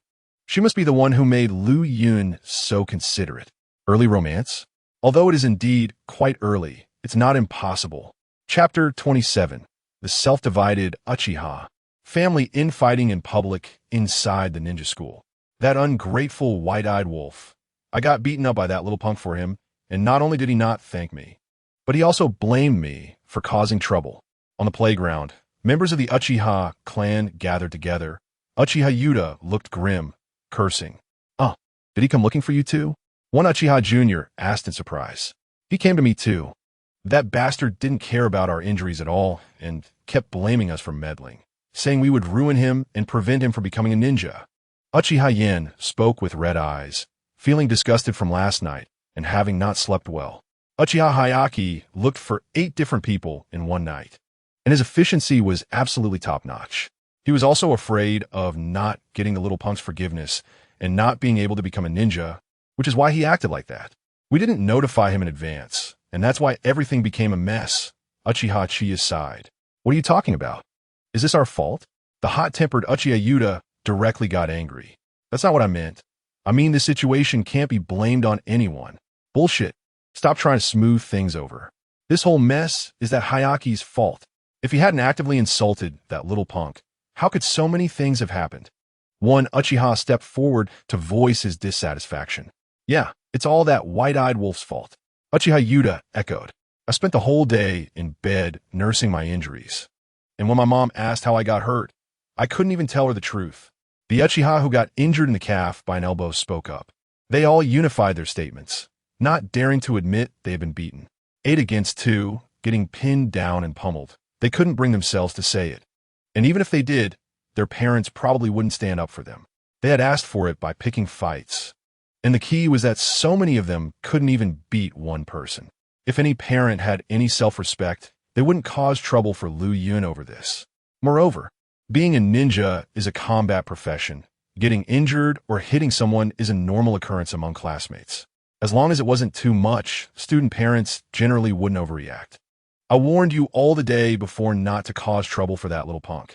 But you insisted on pretending to be righteous and wanted to uphold justice for that idiot Hayaki. A 6th grade student named Uchiha Chingmong sneered. He was one of the few who opposed bullying the little punk. However, his previous words were ignored, and he had been criticized by many. Now that the facts proved he was right, seeing his clansmen suffer because they didn't listen to his advice brought him inexplicable satisfaction. To put it bluntly, you just think that little punk is easy to bully, right? You wanted to step on him to boost your reputation and prove your status to the younger clan members, but ended up getting beaten up, and now you can't please either side. Uchiha Chingmong publicly slapped the others in the face and bluntly told the bloody truth. His words instantly provoked the anger of several people. Bastard, stop spewing nonsense. Aren't we doing this for the clan? Yeah. Aren't we doing this to uphold the Uchiha's honor? Chingmong, stop being so sarcastic and slandering others. Uchiha Yuta, Uchiha Yen, and others looked furious. But Lu Yun is also our clansman. A younger Uchiha spoke up softly. Upholding the Uchiha's honor? In my opinion, you are ruining the Uchiha clan's honor. Little Zhang Mao is originally a member of our Uchiha clan. His relationship with Yi Yin is a personal matter, and it is you self-righteous people who publicly put him in a difficult position, forcing little Zhang Mao to have no choice but to sever ties with the Uchiha. Why do you still think you are not at fault? Someone has stood up to speak for Lu Yun. Yes, you are not doing this for the Uchiha. You are using the name of the Uchiha for yourselves. For that idiot Hien, you deserve to be beaten. You deserve to be resented. Bastard, say it again if you have the guts. What is wrong with that? If you can't argue with someone, do you have to resort to violence? A clown like you is qualified to uphold justice? It's not like that. Let me explain. In an instant, the Uchiha clan at school was in chaos over Lu Yun's matter. The clan members, who were barely united before, began to blame, curse, and even fight each other due to differing beliefs. The commotion attracted many onlookers, and the Uchiha had completely become a laughingstock at school. When Lu Yun entered the campus with his backpack, he instantly sensed the abnormality on the playground. The Uchiha clan was actually fighting among themselves in public, even physically. Occasionally, he could hear his name and nickname from some clan members. It seemed that the incident stemmed from him, and the grievances from the day before had carried over to today. Lu Yun coldly watched the group of Uchihas on the playground. He had no intention of stepping in to quell the turmoil. In fact, if he had spoken up at that moment, he could have easily gathered their hearts, and even Uchiha Yin and Uchiha Yuta might have been persuaded. Unfortunately, he had no such thoughts. No one stood up for the Uchiha the day before. So why should he step in to calm things down today? The fact that he had pressed those Uchihas down on the ground proved one thing. So-called public sentiment and justice are worth nothing in the face of power. Moreover, what good would it do to gather a group of Uchiha brats? Would he become their leader? Aside from flaunting himself, there was no actual benefit. Besides, today's outcome was something he had intentionally created. Both he and his mother were treated as outsiders by the Uchiha clan, so he naturally wouldn't demean himself to cater to them. On Earth, when you have money, you never lack friends. In the ninja world, when you have strength, you also never lack friends or even followers.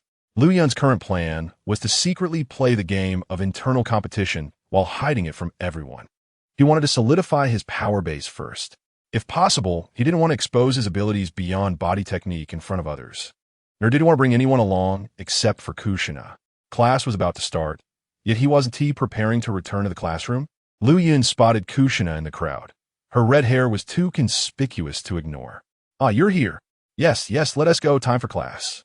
Kushina was visibly delighted to see him, smiling as she followed Liu Yun, both ignoring the crowd as they headed towards the classroom. "I'm telling you, that group of Uchihas." Chapter 28, Watergate almost had an instant death, the peculiar Uchiha clan. Kushina sat beside him, recounting the Uchiha clan's internal conflict on the playground, and Liu Yun listened with great interest, nodding occasionally as a response. "Hey, Watergate, why do you keep sneaking glances at us? Do you have something to say?" Kushina suddenly turned serious and looked at Wolfing Watergate. This guy was always peeking sneakily, and when she caught him, he immediately shifted his gaze elsewhere, which annoyed Kushina greatly. She had noticed it more than once or twice, and finally couldn't help but voice her thoughts. Liu Yun turned to look at the little girl Watergate behind him. I didn't. Watergate's face turned red, repeatedly shaking his hands in denial, sweating profusely, not daring to admit he was peeking. "You say you didn't? Afraid to admit it, huh?" Kushina glared at him. Watergate almost died of embarrassment on the spot, but fortunately, at that critical moment, a Chunin teacher entered the classroom, drawing everyone's attention. Liu Yun then spoke up to ease the situation. "Watergate is sitting behind us. Isn't it normal to see what's in front? This is unavoidable. You can't expect someone to keep their eyes closed in class, can you?" "Ooh, it's still Liu Yun who makes sense." Watergate was immensely touched, looking at Liu Yun with gratitude in his eyes. Did Watergate peek? Of course he did. Not only did he sneak a look, but he also listened in on their conversation. If it weren't for that, he would have been caught by Kushina or scolded. After all, Watergate wasn't the only one sitting behind. The classmate behind Kushina didn't seem to have such a weird habit. Kushina thought Liu Yun's words made some sense, but she didn't feel she had misjudged Watergate, so she couldn't help but mutter softly. Mainly, he always looks at people with his eyes sideways. He is really a strange guy. In the end, she still shot Watergate a warning glare. Watergate felt very wronged. He had been scolded for looking at someone straight on before, and now he got scolded for looking at someone sideways as well. He thought Kushina had too much malice towards him. It was just that when she first arrived at school, Watergate had laughed at her with his classmates once. Mainly, he couldn't help it at that time. Speaking of you, ever since then, she had held a grudge against him and had never given him a good face. Instead, always calling him a sissy. "All right, everyone, quiet down. We're starting class now." After the first class ended, just as Liu Yun was about to get up and go outside with Kushina to get some fresh air, several Uchiha elementary students walked up to him. "Liu Yun, we know about your matter with Yin and about the last time Yuta and the others blocked you. Those bastards brought it on themselves, and we all support you." Yes, we support you. Liu Yun, you're amazing, defeating Yin and Yuta all by yourself." Uchiha Qingming was the first to speak, and several Uchiha clan members also came to show their support. Liu Yun's expression was slightly surprised at this moment. His bright eyes slowly scanned the group of Uchihas. But he remained silent, keeping his mouth shut. These people had previously called him Little Zhao Mao, but today they seemed to have changed their address. Just as the atmosphere in the room became a bit heavy, Liu Yun smiled gently and spoke softly. "Thank you for your enthusiastic support. You all know my strength. It's impossible to defeat them alone, and I don't have that capability. It was all thanks to Kushina that I managed to scare them off." Liu Yun spoke up, still choosing to remain low-key. Kushina stared at him blankly. This guy was clearly so strong, yet always lived like a low-key person. This was clearly the time to make a name for himself.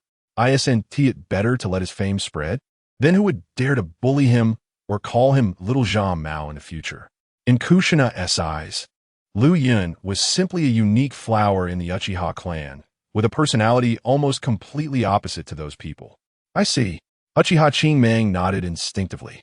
He had a rough idea of Liu Yun's capabilities. There might be some misjudgments. But he didn't think that Liu Yun could take on 8 people at once. Thinking about it just didn't make sense. Now that Liu Yun had said it this way, everything became reasonable. With Blood Red Chili helping him, it was quite normal to scare off Uchiha Yin and the others. The group chatted and laughed for a while, and they didn't leave in a huff after learning the truth. Although Liu Yun's strength was exaggerated, it surely was too far off. As for why Uchiha Yuta and the others exaggerated and claimed to have been beaten by Liu Yun, in Uchiha Chingmang's view, they probably wanted to maintain the Uchiha clan's face.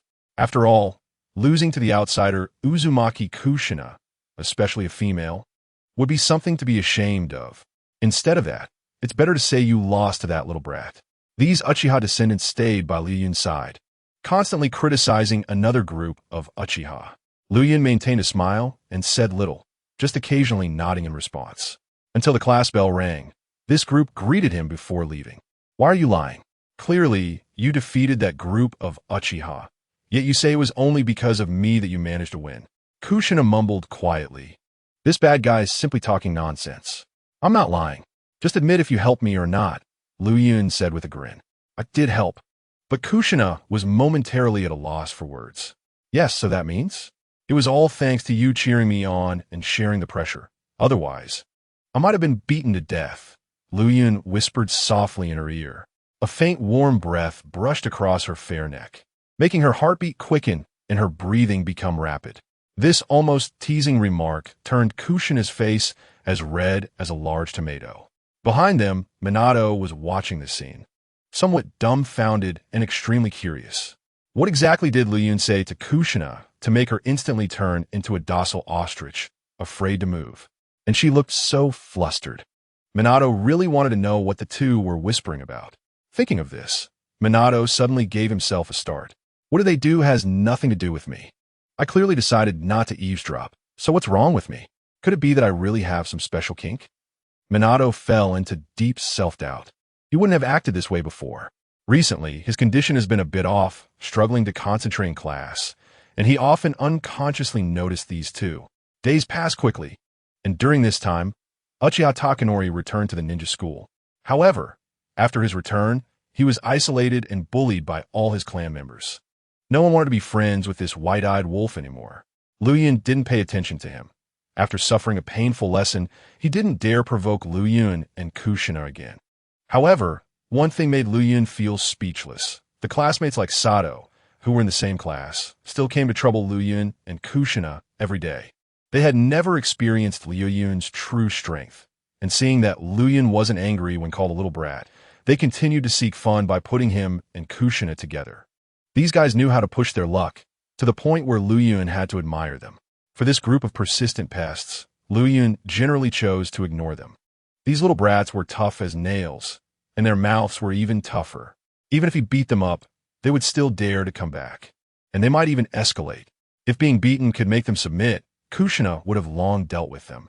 Just like that little student who got slapped last time. Aside from not daring to touch Liu Yun's hair again, he still showed up when it was time to annoy the two. This group of brats played the game of, either you beat me to death, or if you can't, I'm going to curse you to death. Sometimes Liu Yun couldn't help but admire their perseverance and courage. There really are elementary students who aren't afraid of getting hit. Kushina continued to scold, as usual, and if she couldn't win a verbal battle, she would just beat them up. This time, Liu Yun took the initiative to help her, and together they made Sato and his group of students cry for their mothers. Even if they called for help from another class, it wouldn't matter. In no time, Kushina and Liu Yun became famous in their grade, and some well-meaning people, highlighting their hair colors, gave them a rather impressive nickname. Who's the idiot who spread the nickname Black and Red Duo? I want to know, so I can beat him to death. Kushina's cheeks puffed up in anger, and her little fists crackled. Liu Yun didn't dare to speak. He found it somewhat amusing. Following Kushina, he always played the role of a little brother. Such high-profile attention wouldn't be missed by others, and sometimes he couldn't avoid being looked down upon. Because he mainly engaged in verbal battles, he tried to avoid physical confrontations. During fights, he often hid behind Kushina, making others frustrated but helpless, and he seemed to enjoy it. He thought as long as he was happy in his little life, occasionally playing the role of sycophant wouldn't be a big deal. Kushina was strong in fights, but usually lost in verbal arguments. And Luyin just happened to help her with that flaw. Also, because recently anyone who provoked these two would end up in big trouble. Some well-meaning people gave them the nickname Black and Red Duo. Luyin, you don't have class tomorrow. Do you remember our previous promise? In the last segment of break time, before Sunday, Kushina blushed and proactively asked this question. What promise? Luyin instinctively inquired. The day I looked into your eyes, I made a promise with you. Did you forget? Kushina frowned, reminding him. The day I looked into your eyes. Luyin thought for a moment, but couldn't immediately recall it. Kushina looked at him with a resentful expression. As class time was approaching, Luyin was too lazy to think more about it, and, feeling a bit urgent to go to the bathroom, he quickly got up and ran to the restroom. When he returned, class had already started, and he missed the chance to continue communicating with Kushina. The last class of the day was about the basics of ninjutsu, which Luyin found very important. So he became quite engrossed and didn't notice Kushina's continuously resentful gaze beside him. When the school bell rang, it signaled the successful conclusion of the last class before Sunday. The elementary school students in the class couldn't hide their excitement and quickly packed their bags before rushing out of the school gate. Luyin took his time packing up. Just as he turned around with a beaming smile, he noticed that the red-haired girl had already stood up before him. Kushina, Luyin shouted, but she completely ignored him and walked away decisively. What's wrong with her? Luyin was a bit puzzled, and before he could think much, he quickly grabbed his backpack and hurried after Kushina. When he reached the school gate and saw Kushina's back, he was about to call out to her when he noticed someone stealthily following her. What is that little brat Sato trying to do? Luyin couldn't quite understand what was happening, but out of curiosity, he secretly followed behind him. He wanted to see what this little brat was up to and why he was stalking Kushina. Hey, isn't that Sato? Is this guy stalking Kushina? Minato, who was originally on his way home, suddenly noticed this strange scene. After a brief hesitation, he quietly followed behind. Why is this kid Minato also following? Since Luyin was at the back, he noticed Minato's figure as well. At this moment, Kushina was sometimes dejected, sometimes sad, and sometimes restless. She didn't look back and didn't notice the string of followers behind her. In a cherry blossom forest near the Senju clan's land, a scene that left a deep impression on Luyin unfolded. Recently, Sato had been beaten up quite a bit by Kushina, so he had called on his lower ninja brother to plan a fierce revenge against Kushina in the cherry blossom forest. Minato was originally hiding in a tree, secretly observing the three arguing below, but suddenly he seemed to sense something and, turning around, discovered Luyin standing on another tree. Shoo! Luyin smiled and made a shushing gesture to him. When did this guy Luyin also come? Although surprised, Minato still awkwardly nodded in response. Watching that genin chase after Kushina, Minato noticed that Luyin was unusually calm, as if he had no intention of stepping in to help. Was he not planning to show himself? Minato was greatly astonished. After all, these two were known as the Black and Red Duo, and their reputation had been spreading throughout the school recently. Luyin restrained his aura and silently observed Kushina, just like Minato. This was a small battle that could help Kushina recognize her own strength. It would let her understand that the elementary students in the ninja school were completely different from real ninjas. In Luyin's view, realizing this early on, even at the cost of some minor setbacks, was a good thing. However, when he saw Kushina being knocked down and having her hair yanked, he ultimately couldn't remain completely indifferent. Didn't she realize this was a substitution technique? She really was just a little kid after all. That hair was thick and red. It looked quite bothersome. The genin wore a proud expression after defeating a little girl who wasn't even a ninja. You deserve it, Sato gloated from the side. Whoosh! A shuriken flew through the air, slicing the back of the genin's hand at high speed, causing him to release his grip on Kushina's hair in pain. Luyin could let her experience a bit of hardship to understand the dangers and cunningness of ninjas. But he couldn't bear to see the little girl cry. Why are you crying? Your brother is here. Chapter 30 Luyin is going to kill someone? Give Sato a new hairstyle. Why are you crying? Your brother is here. Hearing that familiar voice, Kushina's tears instantly stopped. A shadow quickly fell in front of her, and before she could look up, a rough little hand reached out towards her. Kushina instinctively placed her palm on it, and Lu Yun smiled casually, pulling her up from the ground. That warm and strong hand gave Kushina a strong sense of security. When she saw that familiar, gentle smile, all the grievances buried deep in her heart burst forth like a flood. She pouted, and the big tears kept falling uncontrollably. She probably would never forget this scene for the rest of her life. Lu Yun raised his hand to wipe away the tears on her cheeks. After all, she was the undefeated blood-red pepper. How could she cry over a small setback? Hearing the praise of being undefeated and the title of blood-red pepper, Kushina instantly smiled through her tears. Realizing her loss of composure, she immediately felt both shy and angry, and she bumped her head hard against Lu Yun's small chest. Oomph! Lu Yun's smile instantly froze, and he let out a muffled grunt. He almost gasped for breath from the impact.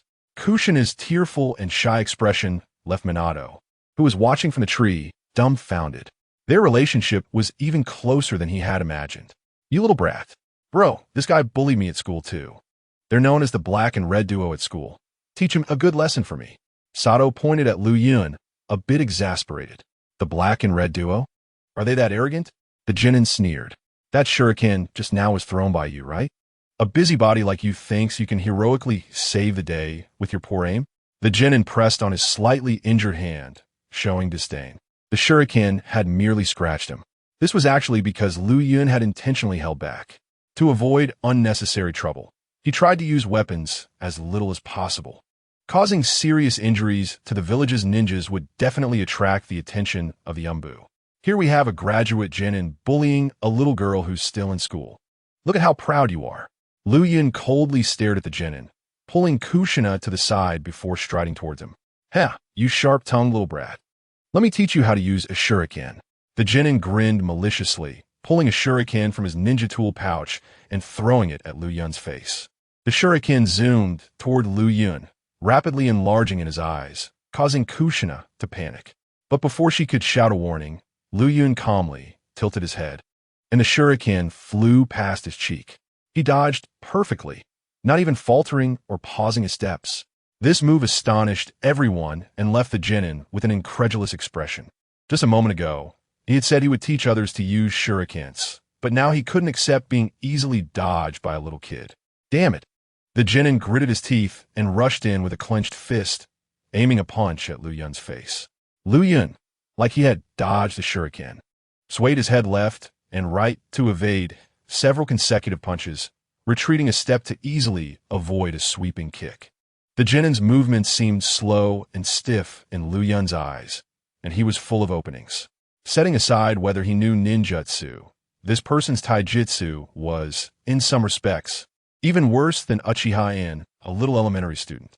Damn it, all you could do is dodge.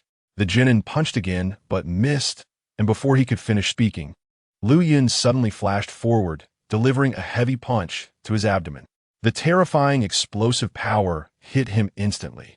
The Genin didn't even have time to grunt before his whole body was sent flying like a cannonball. So strong. Minato in the tree couldn't help but exclaim in a low voice. The burst of power was so fast that even he couldn't react in time. Is that the body flicker technique? Minato murmured, recalling a powerful ninjutsu his teacher had once explained. No, there were no hand signs. This was pure explosive power generated by his legs. The Genin rolled on the ground for several circles. When he finally stopped, he felt dizzy, and his stomach kept churning. The next moment, he vomited everything he had eaten for lunch. Bro, Sato screamed. He wanted to rush over to check on his brother, but Lu Yun was faster, stepping in front of him and kicking him to the ground. Sato cried out in pain, tears almost falling. But before he could get up, Lu Yun sat directly on his back, producing a kunai in his hand. What are you doing? You're going to kill me. Sato was terrified by this move.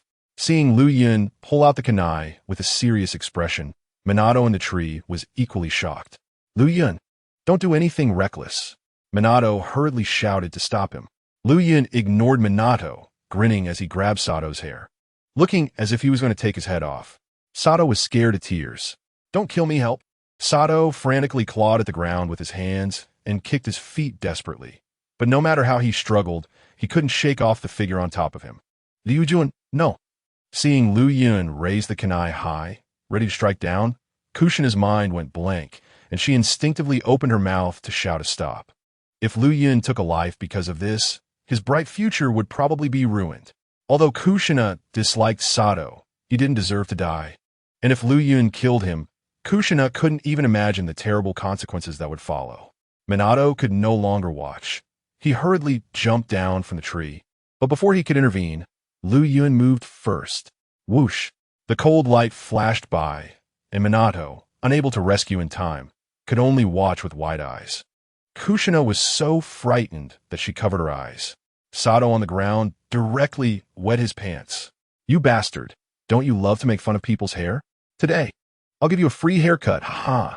Liu Yun laughed heartily as he got up. Watergate watched this scene, feeling a mix of amusement and exasperation. Upon hearing Liu Yun's laughter, Kushina quickly looked up.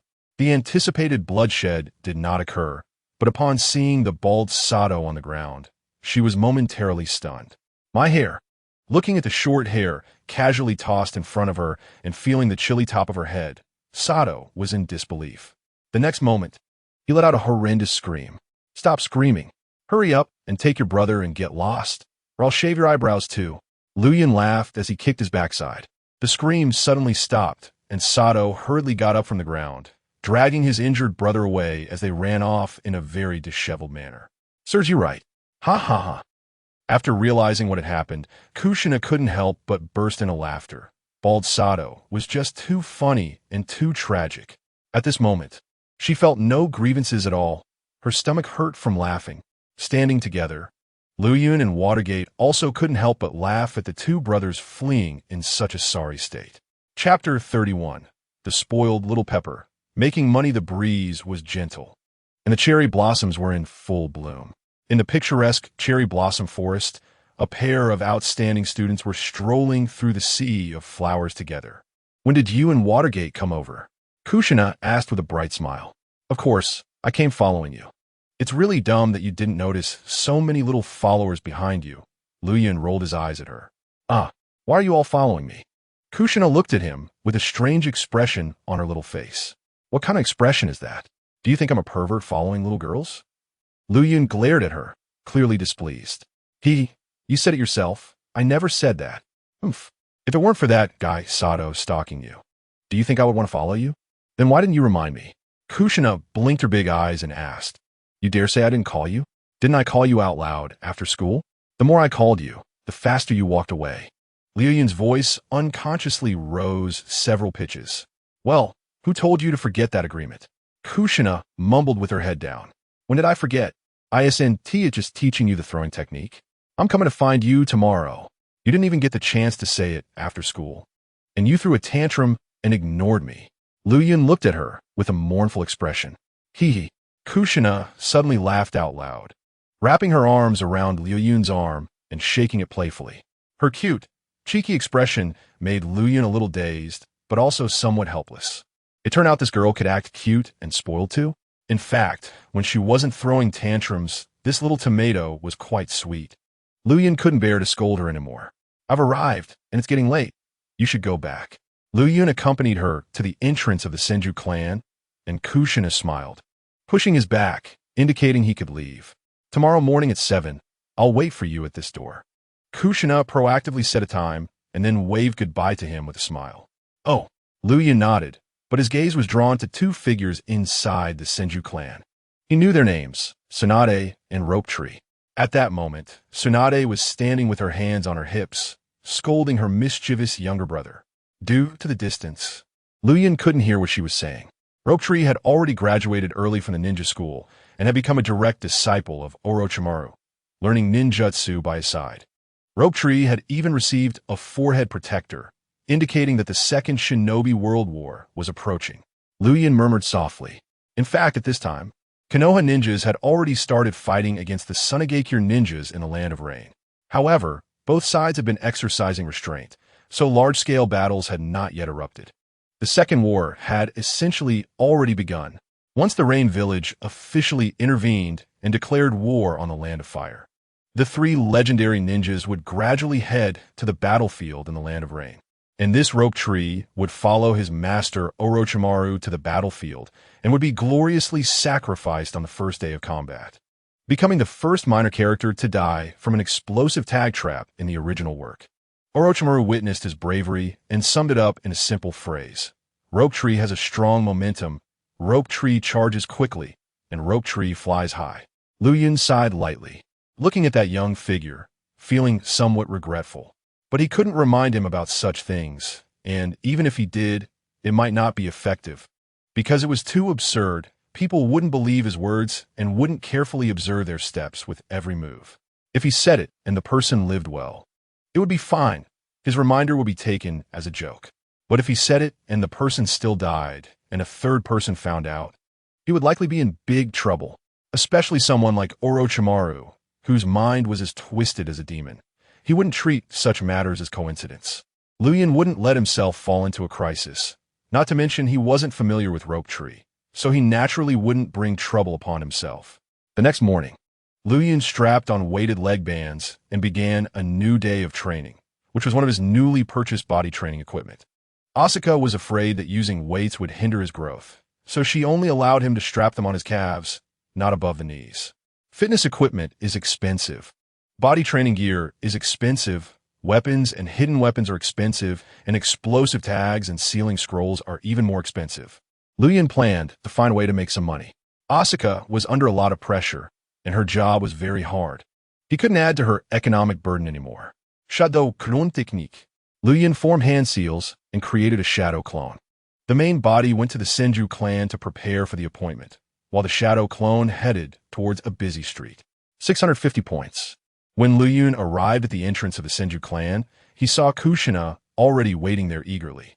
Where are we going to practice the throwing technique today? Kushina's little face was full of excitement. Today she had even brought a bag of ninja tools, filled to the brim with hidden weapons. Anywhere is fine. Lu Yun replied with a smile. Wherever you throw the hidden weapons, it's still throwing, right? Just grab a piece of chalk, find a tree, and draw a circle. We can start right away. There's no venue requirement. Then shall we go to the cherry blossom forest? The scenery there is beautiful, and it's relatively quiet. Kushina suggested proactively. The cherry blossom forest was a great place for a date. Okay, as you wish. Let's go.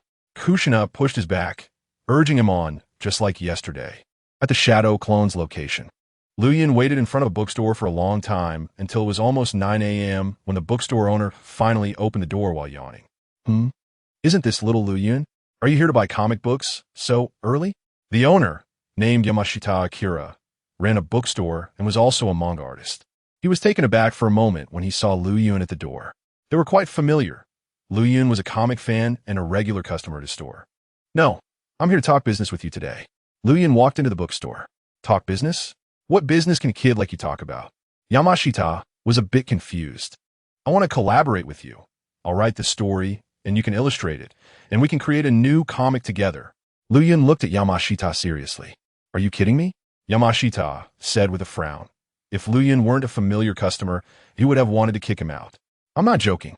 This is the beginning of the story I wrote, along with some outlines. Lu Yun handed over the drafts he had organized last night. You can take a look. If you find the story interesting, we can collaborate. If you find it boring, then I can change the story. Wu Shanming looked at the draft with a slight frown. But upon hearing Lu Yun speak with conviction, and with no customers in the bookstore at the moment, he eventually made up his mind to read the draft. Dragon Ball. Wu Shanming instinctively muttered this strange title. But soon he was captivated by the novel story within, his eyes gradually widening and brightening. Chapter 32. Trading Stories for Money. Teaching Kushina skills before long, Wu Shanming carefully read through the beginning and outline of the story. The idea of collecting 7 Dragon Balls to summon the dragon was novel and very appealing. The characters, both main and supporting, were also interesting and fun. Did you really come up with all of this? Wu Shanming couldn't help but exclaim. Compared to other Japanese and Chinese animations, Dragon Ball is very suitable for spreading in the ninja world and can be more easily accepted by the youth of this world. This was something Lu Yun had thought through carefully before putting pen to paper. Of course, Lu Yun said with his hands in his pockets. I didn't expect you to have such a creative mind to write such a great work.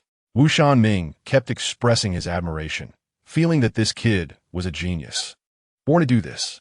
So, Uncle, are you interested in this story? If not, I'll have to find someone else to collaborate with, Lu Yun said with a smile. If Wushan Ming wasn't interested, he could easily find someone else. He had a good story and wasn't afraid of not finding a collaborator. There were more than just this bookstore and this one comic artist in Konoha. There's potential, but are you sure you can write the continuation? What if you suddenly stop writing or write it poorly? Wushan Ming hesitated. He genuinely liked this story, but he was concerned about Liu Yun's young age and feared he might not be able to follow through. Don't worry, I can guarantee the continuation will be exciting. Liu Yun replied calmly. He was quite confident about Dragon Ball. Then let us give it a try. Create the first issue and see how the market reacts. Wushan Ming was a decisive person, and he quickly finalized a series of follow-up agreements with Liu Yun. He initially wanted to buy the entire story outright, but Liu Yun was not interested in quick money. He wanted to earn more, so he politely declined the offer. I have more stories, as long as Uncle updates quickly. We'll have plenty of opportunities to collaborate in the future, Liu Yun smiled. For some excellent comic artists, as long as they provided a complete main outline, they could create an outstanding comic work. Liu Yun had watched plenty of anime in his previous life, so it was incredibly easy for him to borrow a few stories. Dragon Ball, One Piece, Bleach, Digimon, Demon Slayer, Attack on Titan, Fullmetal Alchemist, Fairy Tail, etc. Which of these stories couldn't sell? If the manga doesn't work out, there are plenty of stories from his homeland, Huaxia. Just borrowing a few would be more than enough to make a living. Don't worry about that. Uncle has a professional team that will ensure Dragon Ball hits the market as quickly as possible. Liu Yun nodded and discussed collaboration matters with Wushan Ming for a long time. In a cherry blossom grove. Pay attention to the wind direction and speed, keep a calm mindset, and make your movements smooth and natural, not too stiff. Using shadow clones, Liu Yun taught Kushina the throwing technique, while his main body was jumping and weaving through the complex and changing trees. His feet left clear footprints on the cherry blossom trees, and his chakra was rapidly depleting at an astonishing speed. Trying to achieve explosive speed on the trees without leaving any damage or traces is so difficult. Liu Yun sighed as he looked at the clear footprints behind him. This was the next training stage of the body flicker technique. To master this training, one had to reach a state where it felt effortless. The first training stage of the body flicker technique involved the instant explosive release of chakra in coordination with the body. The second stage was mastering that instant explosive power. It was said that when this stage was perfected, one could even walk on air. This was the body flicker technique taught by Might Guy. Liu Yun didn't think this was an exaggeration from Guy, because he had read the original work and knew that activating the 8 gates and unleashing the body's potential could indeed achieve such feats. Might Guy had a profound understanding of the body flicker technique. In the original work, there were definitely characters faster than him, but they were extremely few. This was under the premise that he wasn't opening the 8 gates. Once the 8 gates were opened, that exaggerated speed clearly surpassed the Flying Thunder God technique over short distances, fast enough that even 6 paths of Beto couldn't react. The body flicker technique is a high-level ninjutsu that only J-Nin can master, while the body flicker technique belongs to the category of taijutsu.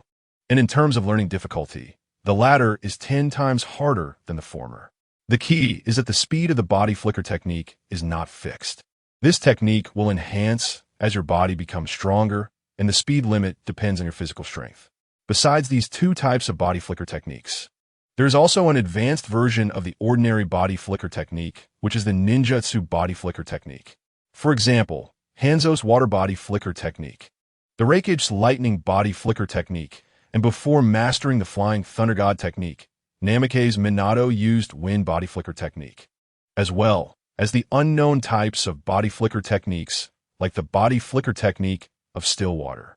Those who mastered the ninjutsu body flicker technique were all renowned for their speed and were formidable figures.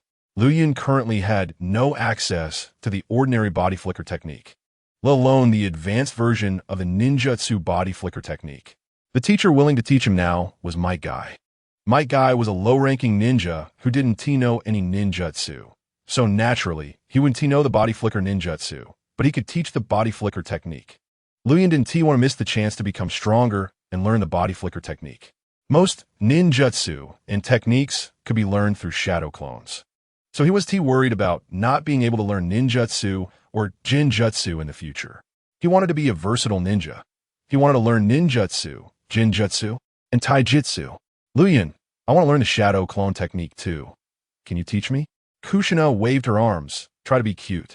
She didn't expect Luyan to master such a powerful ninjutsu. The near-physical shadow clones were something even ordinary lower ninjas might not be able to use. I'll teach you the basics. You can't even master the clone technique, and you want to learn the shadow clone technique? Luyan tapped her wooden head. Who says I can't use the clone technique? I'm just not very skilled. I occasionally fail 1 or 2 times out of 10. Kushina stubbornly replied. In fact, her level was already quite good among her peers, but Luyan believed that this alone was far from enough. First, learn the throwing technique. Then I'll teach you how to climb trees. Only after that will I teach you the shadow clone technique. We'll take it step by step. Don't aim too high, Luyan said seriously. He didn't hide anything and planned to teach this girl some real skills. Climbing trees? Isn't that easy? Do I really need to be taught? Why not just teach me the shadow clone technique directly? Kushina tilted her head, looking confused. Climbing trees is not as simple as you think. I already said not to aim too high. Are you still going to learn the throwing technique? Luyan tapped her head again as a form of punishment. That hurts. I will learn. I didn't say I wouldn't. Don't hit my head. I'll get dumb. Kushina covered her head, looking resentful. Chapter 33. Coaxing and deceiving the little girl. Treating Kushina to pig's trotter rice. At 10 a.m., the shadow clone that had previously visited the bookstore dissipated, and a large amount of memory instantly returned to the main body. Luyan grunted softly, instinctively closing his eyes as his brain quickly processed those complex memories. What's wrong with you? Kushina noticed something unusual about Luyan and approached to ask with concern. Nothing. Luyan reopened his eyes. The shadow clone had reached an agreement with the bookstore owner, Wu Shanming, and he might soon be able to make some money. It's getting late. Let us call it a day for the morning. Luyan planned to go home and cook. His mother, Asuka, wanted to eat his cooking again, and he nodded in agreement to this small request. It's still early. Are you going home so soon? Gyoxi and I felt a bit dissatisfied. Happy times always seem short. When she got home to cook, Luyan casually gave an explanation. Cooking? You can cook? Is that true? Gyoxi and I was somewhat incredulous. I can cook a little. I'm going to buy groceries now, and later I need to deliver food to my mom, so I can't be too late. Buying groceries, cooking, delivering food? You're not joking, are you? Gyoxi and I still looked doubtful. In the ninja world, there weren't many men who could cook, even fewer children could, and there were absolutely none among boys. She thought Luyan might be lying. Luyan suddenly smiled wickedly. Want to come home with me? I'll cook for you. Go home with you, and you'll cook for me? Gyoxi and I murmured instinctively, her face turning as red as a large tomato. I'll be home alone at noon. Luyan leaned close to her ear and whispered, his tone filled with unspeakable ambiguity. Gyoxi and I's already flushed face turned even redder, her heart racing, and beads of sweat began to form on her forehead. Don't you want to know if I can cook? Don't you want to try my cooking? After we eat, we can practice together. Don't you want to get stronger? Luyan continued to entice her in a soft tone, his warm breath constantly stimulating her nerves. I. Luyan successfully sparked her strong curiosity. She really wanted to agree, but due to her girlhood modesty and shame, she didn't dare nod in agreement. Come on. Luyan suddenly hugged her delicate white arm and gently shook it, his posture exactly like when she had been acting cute the day before. Gyoxi and I's mouth opened in surprise, staring at him blankly. After a moment, for some unknown reason, she nodded as if possessed. Then let's go. Come home with me, Luyan said, taking her hand. At that moment, he resembled a certain type of scoundrel luring a little girl home, coaxing and deceiving her step by step. Wait, I can't. Granny Mito will worry if I don't get home for dinner. Gyoxi and I quickly pulled her hand away. That's easy. It's still early. Your grandma probably hasn't started cooking yet. Just tell her you're going home, and it'll be fine, right? It's just lunch. It's not a big deal. Don't we often sit together and eat bento at school? Luyan spread his hands, a wicked smile appearing at the corner of his mouth. Gyoxi and I suddenly felt that what Luyan said made a lot of sense. It's just lunch, right? It's broad daylight. What is there to be embarrassed about? What's wrong with it? Then, okay, I'll go home and ask Granny Mito, Jio-senai said, looking down, her small hands fiddling with the hem of her clothes. Then it's settled. I'll go buy the ingredients first. Soon, the two of them went their separate ways.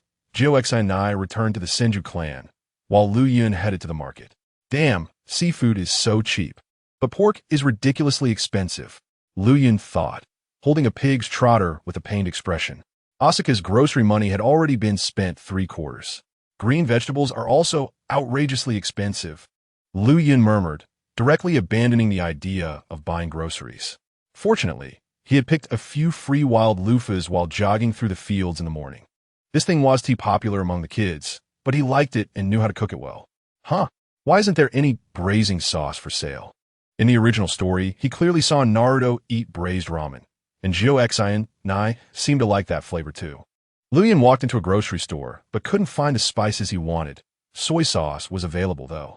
He had already bought the ingredients, and there was no way to change to other dishes, so he could only go to a few more grocery stores out of necessity. Finally, he found what he wanted in the third grocery store. After finishing the grocery shopping, he hurried home. Due to the rush, he directly used Shadow Clone Jutsu to help him. Fire style, Fireball Jutsu. A small fireball blew out from his mouth, instantly burning off the hair from the pig's trotter. Soon, he quickly prepared the lunch, and Jio-senai arrived at Lu Yun's doorstep just before noon. Lu Yun, I'm here, Jio-senai said shyly, standing at the door. Her voice was small, but Lu Yun heard her inside.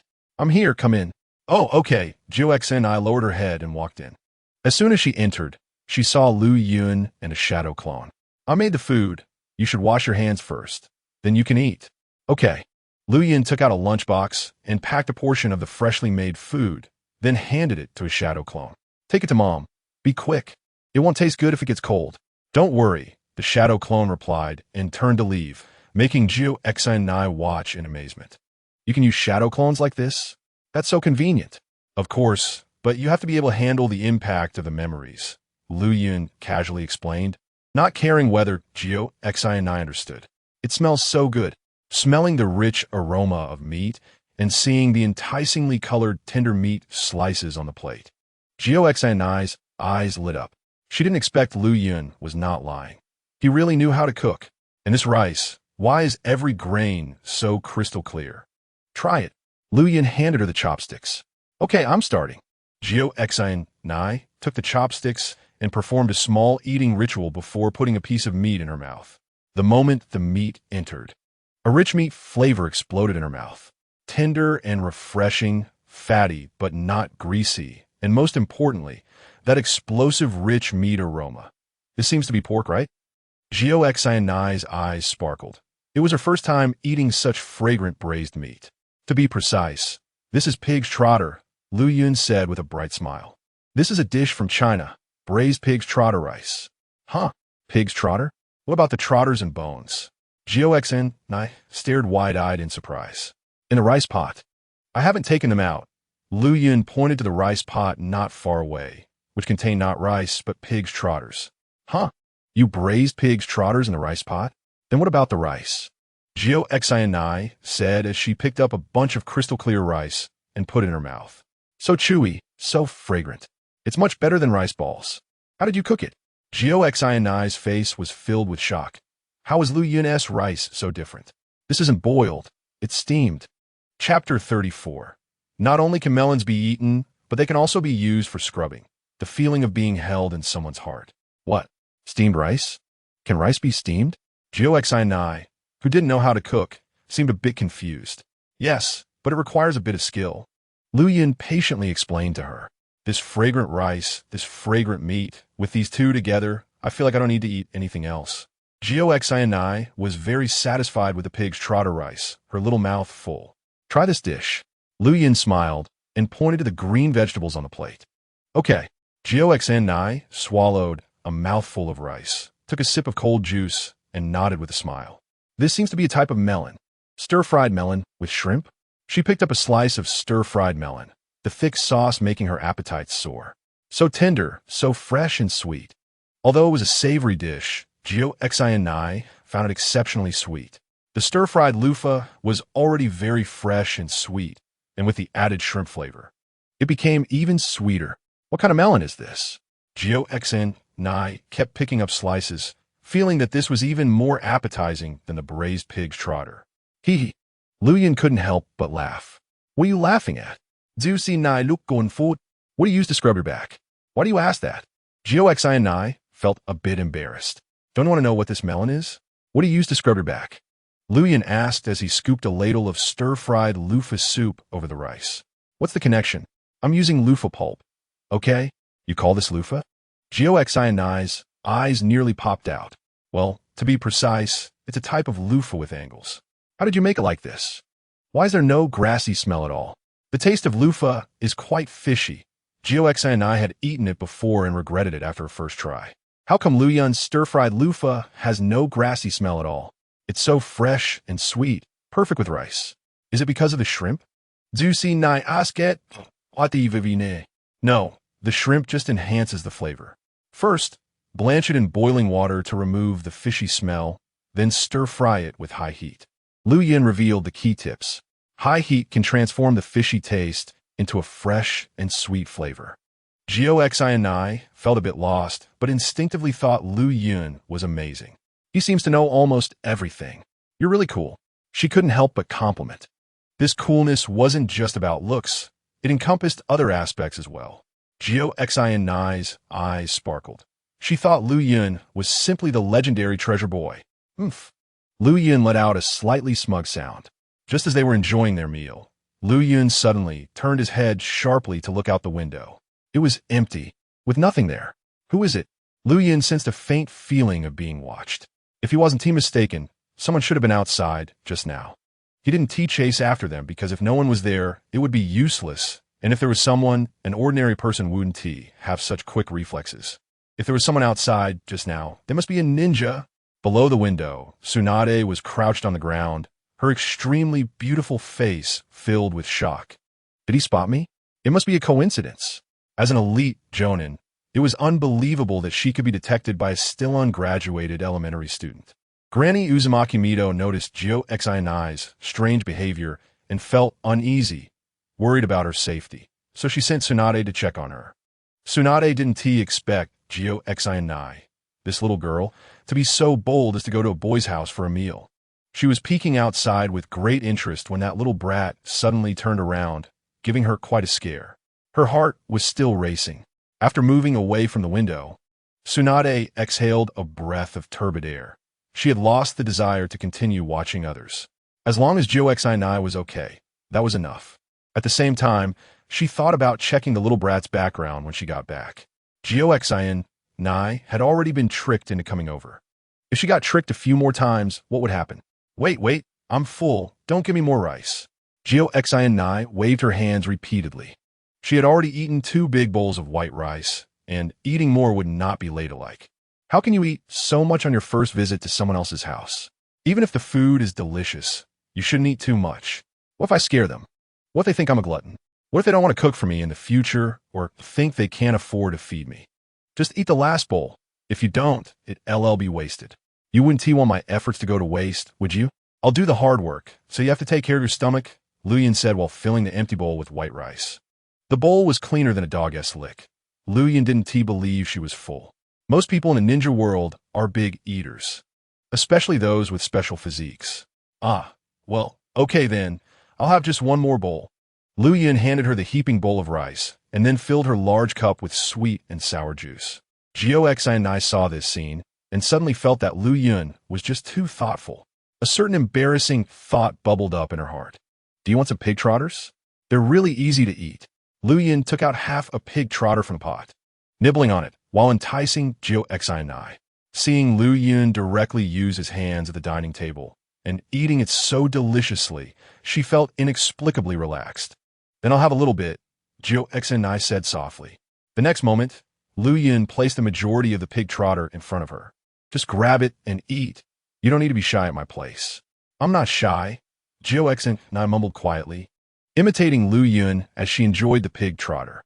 After 3 big bowls of white rice, 2 large cups of juice, and the remaining dishes being cleaned up, Xinai finally patted her round belly, indicating that she really couldn't eat anymore.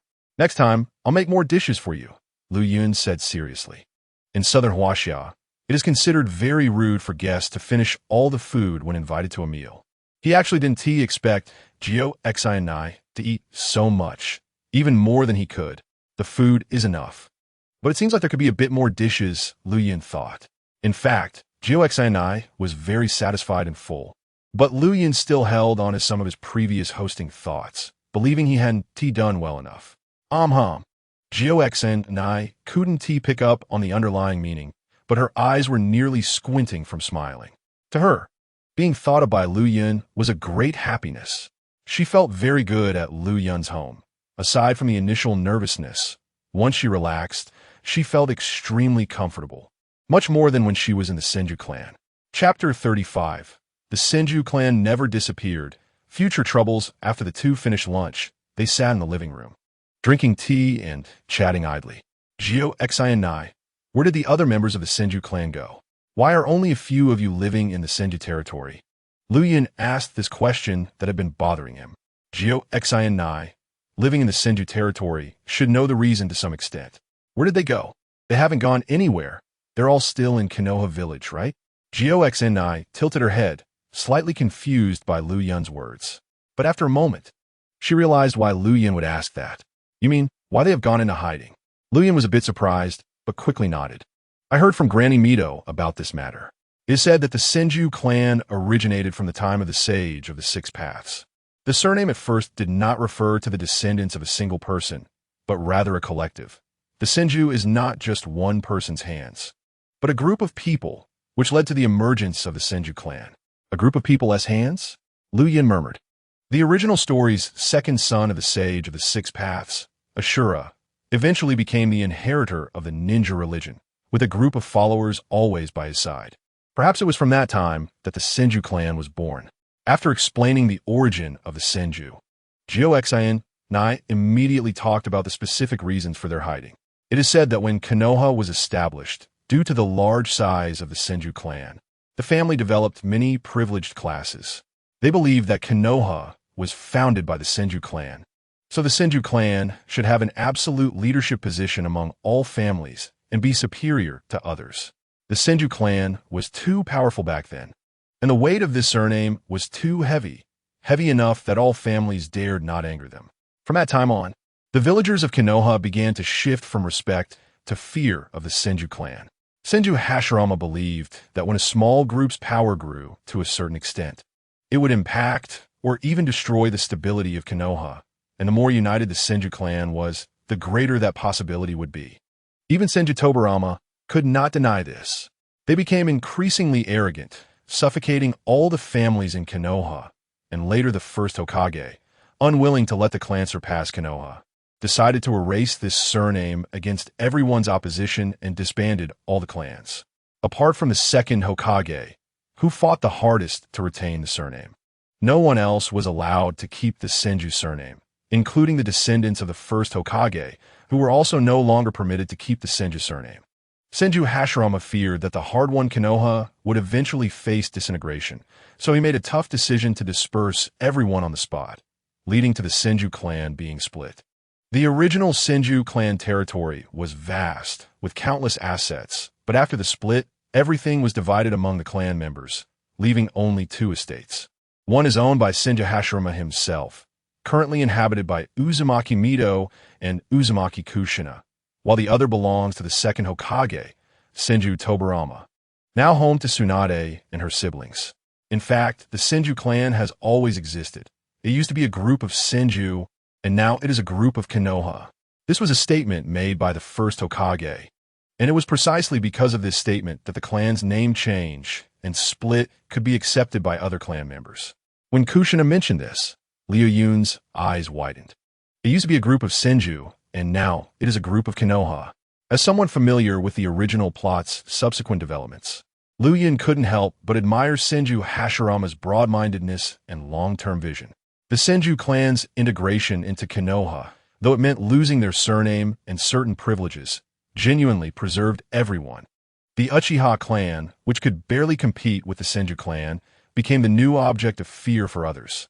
The empty title of the largest clan in Konoha led the Uchiha clan to suffer greatly. The Uchiha clan was still complacent, believing that their old rival, the Senju clan, had fallen without realizing that they had become the new target of fear for the villagers and soon became the focus of everyone's disdain and exclusion. Failing to see the essence of the situation inevitably leads to destruction. If the Senju clan had not retreated, they would have perished. And if the Uchiha clan did not retreat, no one would tolerate them, leading to their inevitable annihilation. Moreover, the more united they became, the faster they would perish. Did the Uchiha clan really want to rebel? Did Uchiha Fugaku truly want to rebel? No, they had no choice but to rebel because they had no way out. A family being too prosperous is not a good thing. The cake of Konoha is limited, and if you eat more, others will eat less. Over time, this creates conflict. And if no long-sighted talents emerge to resolve these contradictions, it becomes inevitable for both sides to turn against each other. In the 5 great ninja villages, there have been ninja clans that affected their villages and were wiped out, but where have you heard of a clan completing a coup to replace a village? The family model of the Warring States period has already been replaced by villages. Ninja clans that do not understand adaptability and fail to see the situation will ultimately decline and perish. No wonder throughout the entire 700 episodes of Naruto, Tsunade and her siblings have never truly stated their surname. Luyun thought silently. Mito, how's her health now? After gaining some understanding of the Senju clan, Luyun asked his second question. Mito? She's doing great. Kushina replied, somewhat surprised, not understanding why Luyun would ask about Uzumaki Mito. Really? That's good to hear. Luyun nodded. The main reason he cared about Uzumaki Mito was because of the Nine Tails. Of course, the bigger reason was still Kushina, who was the host of the Nine Tails.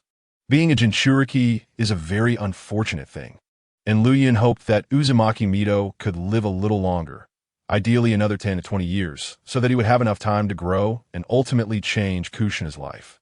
As long as she did not want to become a Jinchuriki, Luyun would not allow anyone to force her. Although he was still weak now, he firmly believed that as long as he worked hard, with his foresight about Naruto, he would definitely gain enough strength before Kushina became the Nine Tails Jinchuriki. While he may not be able to stop Konoha, he was confident he could take Kushina away from Konoha. Unknowingly, he had already regarded this little girl as a forbidden fruit, and Kushina's importance in Liu Yun's heart had increased as their feelings grew warmer. They seemed like mere classmates now, but their relationship had already quietly changed. They both had each other's figures in their hearts, spending every day together, proving that their relationship was not ordinary. While it wasn't to the extent of not seeing each other for a day feels like 3 autumns, they subconsciously wanted to be together. Unless Luyun ceased all interactions with Kushina or wanted to change his nurturing goal, crossing the hurdle of the Nine Tails Jinchuriki was unavoidable. It was clearly impossible for him to give up on this little cutie in front of him. Chapter 36. Battling Kushina, the perverted one who specializes in hitting little butts? In the afternoon, Luyun took Kushina to the small river where they had trained before. His water-walking training still needed improvement, while the shadow clone stayed on the shore to continue guiding Kushina's throwing technique. Wow, amazing! You can walk on water. How did you do that? Seeing the original body on the water surface, Kushina couldn't help but ask, didn't I tell you to climb trees before? Walking on water is an advanced version of climbing trees. You need to learn to climb trees first before you can learn to walk on water. The shadow clone demonstrated what climbing trees was, and Kushina's jaw dropped at the sight of a figure standing upside down on a tree trunk. I want to learn. Teach me how to climb trees. Kushina exclaimed excitedly. One step at a time. First, learn the throwing technique. At the very least, you need to be able to hit the target every time before I teach you how to climb trees. The shadow clone glared at her fiercely. Fine then. After practicing for half an afternoon, Kushina suddenly dropped her kunai and proposed, Luyun, let's have a spar. I want to see how much of a gap there is between us. She felt she might not be Liu Yun's opponent, but she couldn't help wanting to give it a try. Are you itching for a fight? Luyun asked seriously after a moment of surprise. Who is itching? You think you can win for sure? Kushina huffed, her small face filled with defiance. You can't even beat a weak genin, and you want to fight me? Luyun deliberately mocked her. In fact, Even if he didn't intervene that time, Kushina could have defeated the opponent. He said this mainly to stimulate her, giving her motivation for training and growth. It's always good to have a bit more self-defense power. TCH, that time I was just careless and fell for the substitution technique. If we really fought, he definitely wouldn't be my opponent. Oh, who was the cute little one crying at that time? If you could win, why would you cry? Luyan teased her as usual. Shut up. Kushina's face turned red, and in anger, she threw a punch at the shadow clone. Luyan raised his arm to block it, and was pushed back several steps by the furious Kushina. Wow, your strength is impressive. Luyan shook his arm. In terms of physical fitness, Kushina was much stronger than Luyan. She could easily eat 3 large bowls of rice, much more than him. Seeing Kushina charging at high speed, the shadow clone quickly assumed a combat stance.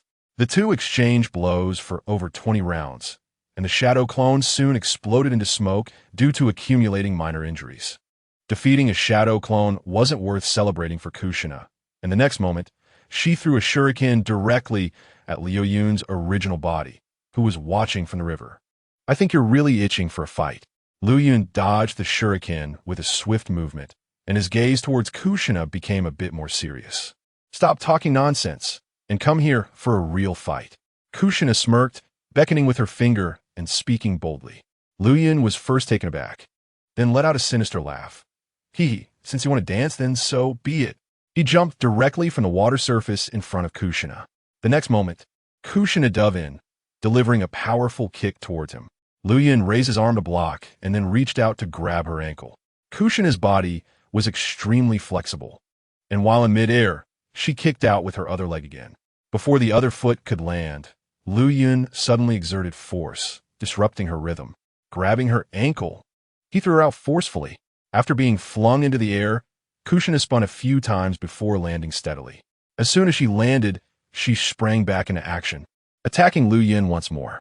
Unexpectedly capable, Liu Yun couldn't help but praise, then dodged a punch that came his way. After exchanging blows for several rounds, Liu Yun kicked out, and Kushina blocked with her arm, but she was only pushed back a couple of steps. Huh, what's going on? Are you looking down on me with that kind of power? Kushina couldn't help but question, feeling that Liu Yun was deliberately holding back. This is my true strength. I just didn't attach chakra to my foot, so I lacked a lot of power. Liu Yun spoke honestly, explaining the specific reason. Precise control of chakra is a training course above the Jinin level, known as tree climbing and water walking. If you complete these 2 trainings, your strength can be rapidly enhanced. I see. That's why your body seems so weak, yet your taijutsu is still so strong.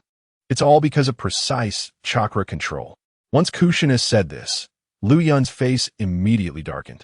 Who are you calling weak? Whoever is weak. I'm just saying it's you. Kushina stuck out her little tongue provocatively. You're asking for it. Even without actively attaching chakra, I can still take you down. Liu Yun said as he actively charged at her, his speed surprising Kushina, who momentarily didn't dare to be careless, and quickly retaliated. With excellent visual perception and keen physical reflexes, Liu Yun was able to steadily suppress Kushina. It was difficult for Kushina to land a hit on him, and, instead, she was hit several times, receiving kicks to her backside that made her grit her teeth in anger. After exchanging dozens of rounds, it had to be said that Kushina was truly resilient and surprisingly energetic. After fighting for a considerable amount of time, she didn't show any signs of fatigue and seemed to grow even braver as they continued. Liu Yun's stamina was starting to lag, and to prevent the possibility of being defeated, he stopped holding back. The Uzumaki clan had a bizarre physique with recovery abilities much stronger than average people. Kushina was not so easily beaten up, and Liu Yun was still focusing on hitting a specific spot. Ah, I'm done. Perverted freak. After receiving a hard slap on her backside, Kushina couldn't help but scream, nearly bringing her to tears. At this moment, she was holding her backside tightly with both hands. Her tear-filled big eyes filled with rage. Hee, I never intended to fight you. You were the one itching for a beating, Liu Yun teased while slightly panting. You jerk. Kushina's face flushed with anger, and the next moment, she turned and ran. She was genuinely angry and didn't want to play with this annoying rogue anymore. Hey, where are you going? We still need to practice throwing techniques. Luyan called out hurriedly from behind. Not practicing anymore. Kushina shouted without looking back. Hee. Luyan shook his head with a smile at her retreating figure, having no intention of chasing after her. After all, it wasn't early anymore. Chapter 37. Grasping the weakness of elementary school students, early profit sharing from comic books, the next day at school. Kushina, with a slightly swollen backside from being hit, threw a little tantrum, and Luyan spent quite a while trying to placate her without success. It wasn't until a bald figure entered the classroom that Kushina couldn't help but burst into laughter, barely forgiving Luyan for his wrongdoing. Sato had been turned bald by shurikens, and besides going completely bald, he had no other hairstyle to remedy the situation. Kushina pointed at his bald head and laughed heartily, managing to make Sato cry several times. After this incident, the elementary school students in the class no longer dared to provoke Luyan, as they might not fear being beaten or scolded, but losing their hair like Sato was perhaps more unbearable than being killed. After all, nobody wanted to be laughed at by others. The most feared thing for elementary school students was facing the pointing fingers of their classmates. It seems these little rascals have their weaknesses too. Looking at the group of honest and well-behaved elementary school students, Luyan couldn't help but smile with satisfaction. Of course, it was impossible to expect Sato to behave. He had completely shed all weaknesses, and while the little scamps dared not provoke Luyan, they still dared to mess with Sato. Unless his hair grew back, there was no hope of him calming down. During the moral education class, Luyan half closed his eyes, hands resting on his legs, his mind sinking into deep concentration as he refined his chakra, indifferent to the so-called spirit of sacrifice. He was only interested in working on his chakra. This idiot. Kushina was left to her own devices, throwing paper balls without receiving any in return. Ordinary days passed in the blink of an eye for a month. One evening, just after nightfall, Ushin Mei took the initiative to visit Luyan. The first issue of Dragon Ball had debuted in the world of Naruto and was receiving rave reviews in various comic book stores in Konoha, with sales skyrocketing. Little Luyan. This is the early profit sharing from the comic, totaling 100,000 Ryo. Imagine it in value. Ushin Mei pushed a large stack of cash and a profit statement in front of Luyan. Sitting beside Luyan, Asuka was astonished to see so much money, still not quite processing what was happening. Luyan scratched the bills with his hand, his expression revealing no joy or anger. In Asuka's eyes, her son at this moment looked completely like a little adult. Don't think it's too little. Right now, the comic is only sold in Konoha and neighboring villages. The publisher is working day and night to print more, and soon the comic will be sold nationwide and to other countries. So the profit will naturally multiply by countless times. Ushin Mei continued with a smile, not surprised by the explosive popularity of Dragon Ball, as the story itself was very interesting. As long as Luyan continued to create and update, making big money off this comic was just a matter of time. I understand. Thank you for making the trip, Uncle Ushin Mei. Here's the continuation of the plot I've organized recently, along with images of important characters. Luyan took out a draft and several character sketches from a long box. The character images of Goku, Master Roshi, Krillin, and others from Dragon Ball were all created by him. It could be said that there were very few places where Ushin Mei needed to put an effort. He earned this money quite comfortably. Great! With your draft, the next issue of the comic is secured. Ushin Mei was overjoyed. This draft was like a reassurance, allowing him to continue showcasing his skills to create the sequel. After carefully reviewing the later plot, Ushin Mei was even more delighted. The story of Dragon Ball was becoming increasingly exciting. Although Luyan's writing wasn't great, he had roughly outlined the main and subplots, so it was no problem for him to draw the comic based on that. In some less important parts, Ushin Mei would make slight adjustments in the comic. As long as the general settings were not problematic, Luyan allowed him to add some of his own not-so-healthy little ideas, such as giving certain characters various little cherries and grasses, etc. Young people in the ninja world loved this kind of stuff. At this moment, even Jiraiya hadn't written Make-Out Paradise yet. After sending Ushin Mei off, Luyan handed 50,000 Ryo to his mother, Asuka. For me? Asuka stood there in shock with the money in hand. This amount could equal her salary for several months. How on earth did her son get so much money? Well, Mom, you won't have to work hard anymore. I can support you, Lu Yun said with a smile. Son, how on earth did you get so much money? Asuka's face was written with shock. Lu Yun recounted everything in detail. Oh my gosh, you can even write novels now? Moreover, he even took the initiative to seek collaboration with Akira Ashiyama to create a comic together. Asuka increasingly finds it hard to understand her son. Her own son is simply a prodigy. How did he end up like this? It seems like after he took off his headband, his brain became different. Could it be that covering his head before affected his ability to think freely? Asuka can't think of a reason, so she starts to let her imagination run wild again. She happily accepts the cash and even takes a newly released Dragon Ball comic book from Lu Yun, then joyfully starts reading the comic. Originally, Lu Yun didn't want to give her the comic book because it features some illustrations by Akira Ashiyama, but he knows that if he doesn't give it to her, she would definitely go to the bookstore to buy it from Ashiyama. In helplessness, he can only give her a warning, shifting all the blame onto Ashiyama, and shows Asuka the original story draft to clear himself of the suspicions of being a pervert and a lecher. Son, I'm telling you collaborating with Ashiyama is fine, but you mustn't let him corrupt you. That guy is full of dirty thoughts. A good story is turned into a lewd comic. Asuka scolds angrily while holding the comic book. Did you hear that? Seeing her son silent, Asuka taps his head with the comic book. I got it. Lu Yun quickly responds, holding his head. From now on, you should read less of these comic books. They're not good for the mental and physical health of adolescents. I'll listen to Mom. Lu Yun replies obediently, showing a well-behaved expression, which makes Asuka smile in relief. The next day, with money in hand, Lu Yun goes to the ninja tool shop to buy a pile of training equipment, including ninja blades, shurikens, kunai, sandbags, wooden dummies, and so on. He spends money like water, but he doesn't mind because money has little meaning to him. Power is his pursuit. Taking out a piece of expensive chakra testing paper from his pocket, Lu Yun injects his chakra into the paper. He wants to see his chakra attributes to determine the direction of his future ninjutsu training.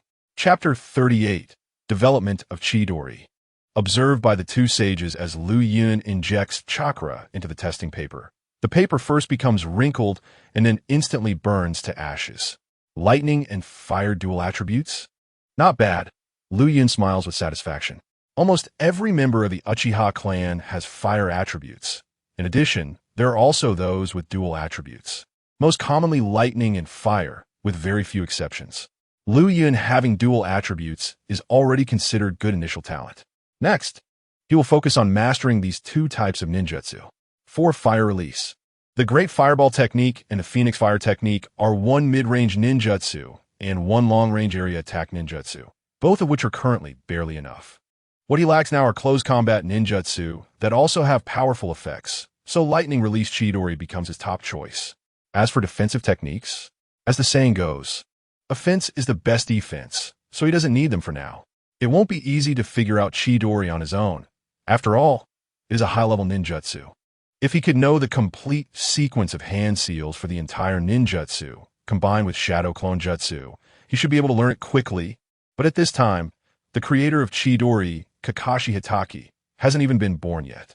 Relying solely on a conceptual ninjutsu and trying to figure out on his own would inevitably consume a lot of energy and time. He can only temporarily leave it to the shadow clones to attend school until his main body creates Chidori and then returns to school. Thinking this way, Lu Yun immediately summons his shadow clones to begin researching ninjutsu. Although he doesn't know how the initial stage of Chidori is done, he thinks that he should first let the electric current appear in the palm of his hand.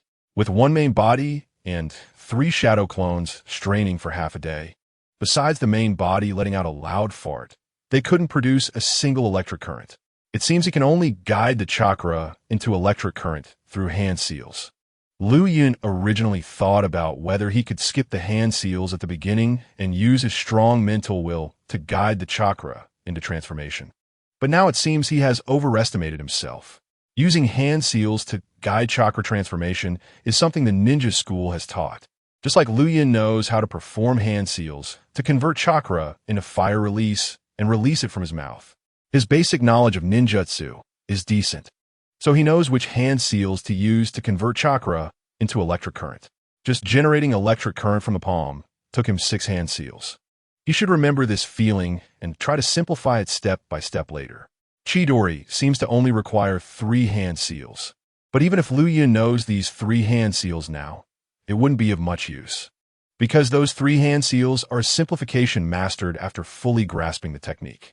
Before mastering the ninjutsu, it's impossible to use just 3 hand seals to perform Chidori. Days pass, and after completing his physical training tasks every day, Liu Yun spends most of his remaining time diligently working on lightning release and Chidori. After half a month, due to his hands being exposed to electric currents for an extended period, his palms have sustained some damage. Liu Yun fears that it might leave hidden dangers or internal injuries, so he is forced to pause the research on Chidori. Moreover, the final exams are approaching at the ninja school, and a long summer vacation is about to begin. 2 days later, Liu Yun's main body goes to the ninja school to take the final exam. There will be a series of assessments today, and after today, when he returns to school, he will be a proud 6th grade university student. On this day, the third Hokage puts down his busy work and personally oversees the assessments of the ninja school. As the principal of the ninja school, he can usually be absent, but he must be present for the final exams and the new student opening ceremony. The third Hokage has brought his 3 disciples with him today. They are currently sitting in the principal's office, gathered around a crystal ball, watching the graduation assessments of the 6th grade students. Students typically take assessments of one of the techniques from the 3-body technique for graduation. As long as their ninjutsu talent isn't too poor, generally speaking, it's not too difficult to graduate smoothly from the ninja school. Orochimaru, where are you going? Jiraiya asks as he sees Orochimaru suddenly get up and leave. Just a bit bored, just looking around, Orochimaru waves his hand without turning back. Shortly after Orochimaru leaves, Tsunade also stands up from her seat and walks out of the principal's office. Tsunade, what do you want? None of your business. Tsunade impatiently curses before Jiraiya can finish a sentence. Sarutobi, Hiruzen, and Jiraiya exchange glances, and the atmosphere becomes a bit awkward. I'll go see what those two are up to, Sarutobi Hiruzen says, glancing at Orochimaru's back without saying anything. Orochimaru strolls casually through the ninja school and eventually stops by the window of class 1 of the 5th grade. His snake-like eyes carefully scrutinize Liu Yun, who is seriously working on his test paper. As if sensing his gaze, Liu Yun suddenly looks up towards the window, and their eyes meet for a moment. An interesting little Uchiha. Seeing Liu Yun's slightly surprised expression, Orochimaru reveals a meaningful smile. What are you doing here? Tsunade suddenly walks up beside Orochimaru. Nothing much. Just looking at an interesting little guy. Orochimaru replies with a hoarse laugh, keeping their voices low so as not to disturb the students doing their tests inside. Interesting little guy? Are you referring to Kushina? Tsunade asks in surprise. She knows that class 501 is Kushina's class. She came over to take a look at Kushina and also at her little deskmate. At this moment, when she looks over, it seems that neither Kushina nor Liu Yun has noticed her arrival. Both are immersed in their own test papers. No, Orochimaru denies it. Not. Tsunade was momentarily surprised, then seemed to think of something and hesitantly uttered a name. Uchiha Liu Yun? Huh, you actually know him too? Now it was Orochimaru's turn to be astonished. Hey, what are you two doing sneaking around like this? Just as the two were about to delve deeper into their conversation, Jiraiya's arrival instantly made them frown and fall silent. His voice was a bit loud and even disturbed some students in the classroom. Teacher Xiaodian came out to take a look and made a shushing gesture. Idiot! Tsunade's face turned pale as she grabbed Jiraiya by the collar and dragged him away. You fool! Don't you know you can't disturb the candidates? 30 minutes later, the final written exam ended, and all the candidates from class 501 gathered in a corner of the playground. The final exam still included an assessment of throwing techniques, which was even more important than the ninja technique of body flicker.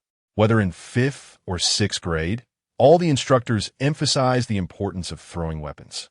Those who couldn't throw kunai or shuriken, well, would be a burden on the battlefield and would waste precious strategic resources. Such people didn't even deserve to have a Konoha headband. If your body flicker technique is lacking and you don't have talent for ninjutsu, Konoha might still consider your other strengths like Niji, Gai, and Lee and allow you to graduate as a ninja. But if you can't even pass the throwing technique, Konoha might not even give you a second glance. Chapter 39. The impressive Kushina Is her messy hair due to Senju blood? In this throwing technique assessment, each person had 10 chances to throw weapons, and the target distance was increased from 20 meters to 30 meters. Since this was the last assessment of the semester, all the candidates seemed a bit nervous. After all, if their scores were too poor, they could really be advised to leave the ninja school. The rules of the ninja school were very harsh, but the original work did not reveal this. The higher up the grades, the fewer students there would be. In the class where the protagonist Naruto Uzumaki was, there wasn't a single underperforming student. Those who made it to 6th grade generally had their strengths, and most could graduate smoothly. At that time, only Naruto was the exception due to the influence of the Nine-Tails chakra. Don't be nervous. Your brother has taught you throwing techniques for so long. You can handle this assessment easily. Luyan noticed that Kushina was silent and slightly trembling beside him, and he couldn't help but find it amusing. What are you talking about? I'm not nervous. I'm very excited right now, okay? It's finally my turn. I'm going to score full marks today. Kushina clenched her fist, full of excitement. Under Luyan's long-term patient guidance, her throwing technique had improved to the point where she could hit every target, and today was the time to make everyone take notice of her. Number 18, Uzumaki Kushina. Soon, the examiner called out Kushina's name. 5 kunai and 5 shuriken were thrown from Kushina's hands in succession, with a series of target hits. The elementary students present couldn't help but exclaim in surprise. My God, how did that tomato's throwing technique improve so quickly? Did all 10 hit the target? Kushina hit all 10 throws, with 9 hitting the bullseye and 1 shuriken slightly off, scoring a total of 98 points. The examiner announced the score loudly. His words caused an uproar. No one expected Kushina to achieve this score, not even Minato, who looked incredulous, because throwing techniques were not even Kushina's strong suit. Why did her throwing technique improve so much? Many people were puzzled by this. Ha ha ha, are you dumbfounded now? Although she didn't get full marks, hearing the surprise discussions from her classmates, Kushina couldn't help but laugh proudly. Especially the elementary students like Sato. Seeing the smugness on Kushina's face, their expressions instantly turned sour, as if they had swallowed a mouse droppings. Good job, Kushina! Suddenly, a woman's cheerful voice rang out on the playground. Everyone looked over and immediately saw the 3 adult figures. Tsunade, Orochimaru, and Jiraiya had been watching them from a distance. Sister Tsunade. Meeting Tsunade at school surprised Kushina, but since they were in class, she couldn't go over to greet her, so she could only wave at her. Luyan was aware of the 3 Sanin's gaze and felt a bit pressured and nervous. He didn't know who they were looking at, but he had a constant feeling of being watched. Number 19, Uchiha Luyan. When his name was called, Luyan let out a breath and then picked up the weapons from the bucket. Luyan first threw out 5 kunai, then with his left hand held 2 shuriken and with his right hand held 3 shuriken, sending all 5 out simultaneously. The 10 throwing weapons were all about elegance, which truly surprised many elementary students. Uchiha Luyan hit all 10 throws, with 4 hitting the bullseye, scoring a total of 94 points. A very good score, and some classmates even applauded. You guy. Kushina crossed her arms with a dissatisfied expression. Luyan clearly had already mastered throwing techniques in private, but when it came to a serious occasion, he had to hold back. Actually, it couldn't be said he was completely holding back. He just performed slightly better than ordinary people, which left Kushina feeling quite uncomfortable. Orochimaru, who had been watching the show, suddenly chuckled. What are you laughing at? Tsunade asked curiously, and Jiraiya also looked over immediately. This Uchiha's performance is actually quite average. His abilities are not much different from other Uchiha children. It's normal for the Uchiha clan to excel in throwing techniques. This kid is holding back. Holding back? Impossible, right? He already scored 94 points. Is there really a need to hold back? 94 points and 100 points aren't that different. Why not go for full marks? Besides, what kind of child has that many schemes? Jiraiya thought Orochimaru was overthinking it. I saw him defeat 7 peers from the Uchiha clan by himself. Orochimaru directly revealed this information. The two's expressions changed in an instant. Really? Jiraiya's face was filled with surprise. Although the Uchiha clan did not have a good reputation in Konoha, their strength was indeed top-notch. Even in the ninja school, children from this clan were generally stronger than others. The seemingly weak, messy-haired Uchiha actually had the strength to take on 7, and all of them were from his own clan. What could his true strength be? If Orochimaru was lying, this kid might indeed be holding back. Because within the ninja school, the strongest technique was the throwing technique.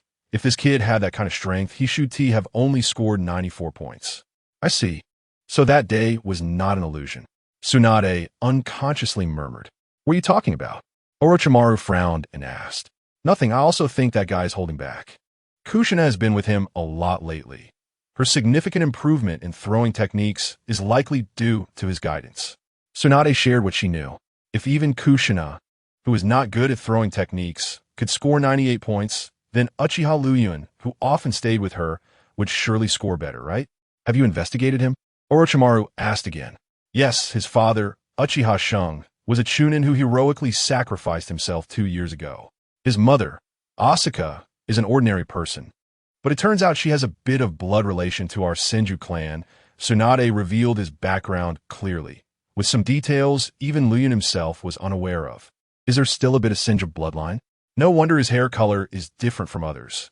Even the Uchiha clan's bloodline couldn't completely turn his hair black. Orochimaru couldn't help but chuckle and tease. It's surprising that a man from the Uchiha clan would marry a Senju woman. This kind of thing could only happen after the Senju clan went into hiding. From this point, Tsunade could understand why the Luyuan family would choose to move away from the Uchiha territory, as being ostracized was inevitable. Why are you investigating them for no reason? Jiraiya was curious why both of them were interested in the same Uchiha kid. What does it have to do with you? A grown man acting so nosy. Tsunade shot him a fierce glare. Hey, why are you targeting me? When Orochimaru asks, it's not nosy, but when I do, it is. Jiraiya put on an injured expression, but Tsunade clearly wasn't buying it. I won't tell you. What's wrong? Chapter 40. Find a time to assassinate Sato? I'm really angry right now. Next up, Minato Namikaze. As the most popular genius in the class, Minato's appearance immediately sparked cheers. He didn't disappoint expectations, hitting all 10 throwing weapons perfectly, achieving an outstanding score. While others completed their 10 shots in 10 rounds, he finished in 4 rounds, hitting the bullseye every time. His throwing motion was quick and elegant, clean and smooth, simply stunning. This skill captivated many of the girls in class, and even several boys couldn't help but applaud, including Luyuan. That kid is quite impressive. Do either of you know his name? Jiraiya looked at Minato with instant interest.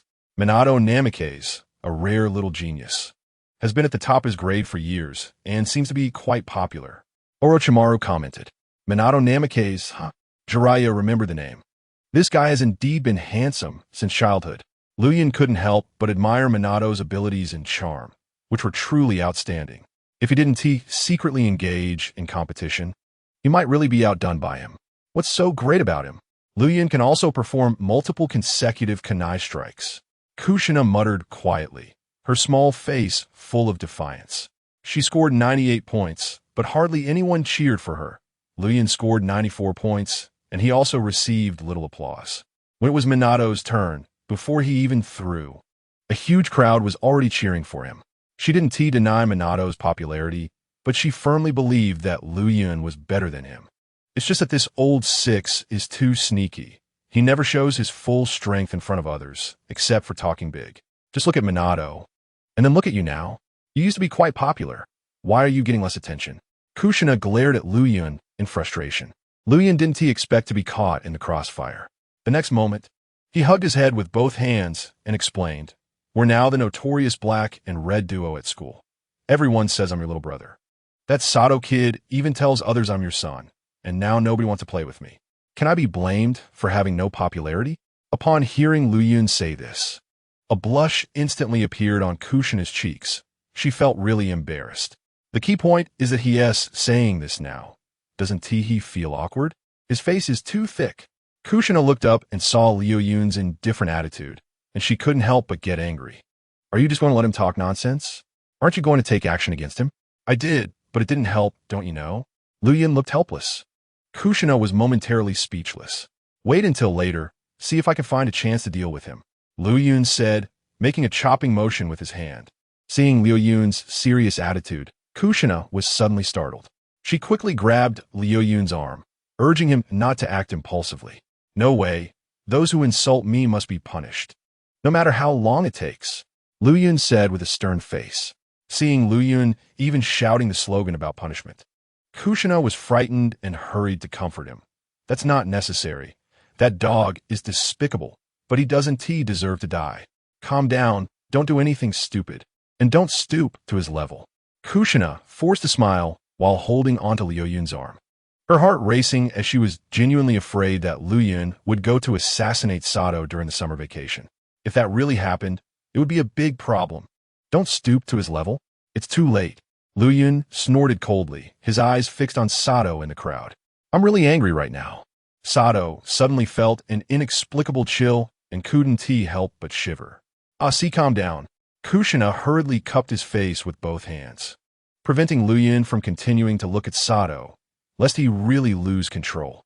"How about I help you beat him up, just to vent your anger? You can't really do something stupid.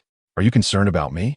Feeling the warmth in Kushina's palms, Liu Yun suddenly switched the topic, his eyes sincere and flirtatious. Upon hearing this, Kushina's face instantly turned from white to red. Hey, what are those two doing?" Jiraiya exclaimed, excitedly seeing something interesting. With all the face-holding and blushing, "Are they about to kiss?" "Shut up." Before Jiraiya could finish his sentence, Tsunade punched him away, her expression somewhat displeased. Kushina is like her sister. She can't just let her have a crush at such a young age. After dealing with Jiraiya, Tsunade angrily wanted to find trouble with Liu Yun, but the next moment, she was stopped by Orochimaru, who grabbed her arm. "Don't disturb the kids during their exam. Things aren't as simple as that idiot Jiraiya thinks."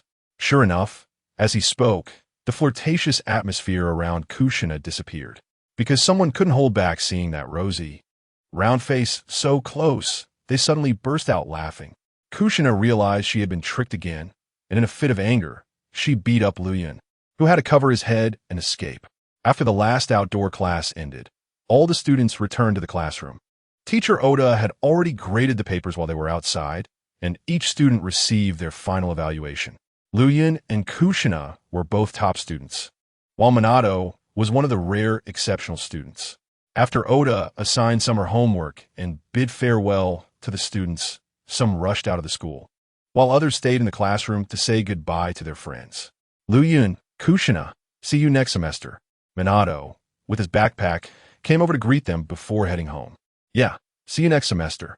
Liu Yun smiled and reached out his palm, and Minato smiled back, shaking hands with him. See you next semester, Minato-kun. Kushina slightly bowed, this time not giving him a cold shoulder, as she was also a polite girl. Once Minato left, Kushina stopped pretending to be a lady. She directly kicked Liu Yun's calf, making him wince in pain. Ouch, I already admitted my mistake, and I just got beaten up by you. Aren't you satisfied yet? What are your plans for the vacation? Kushina ignored his grievances and asked with her hands on her hips. What else can I do? Of course, I'll keep practicing. Liu Yun rubbed his calf and answered instinctively. In a few days, I'll teach you the ceiling technique.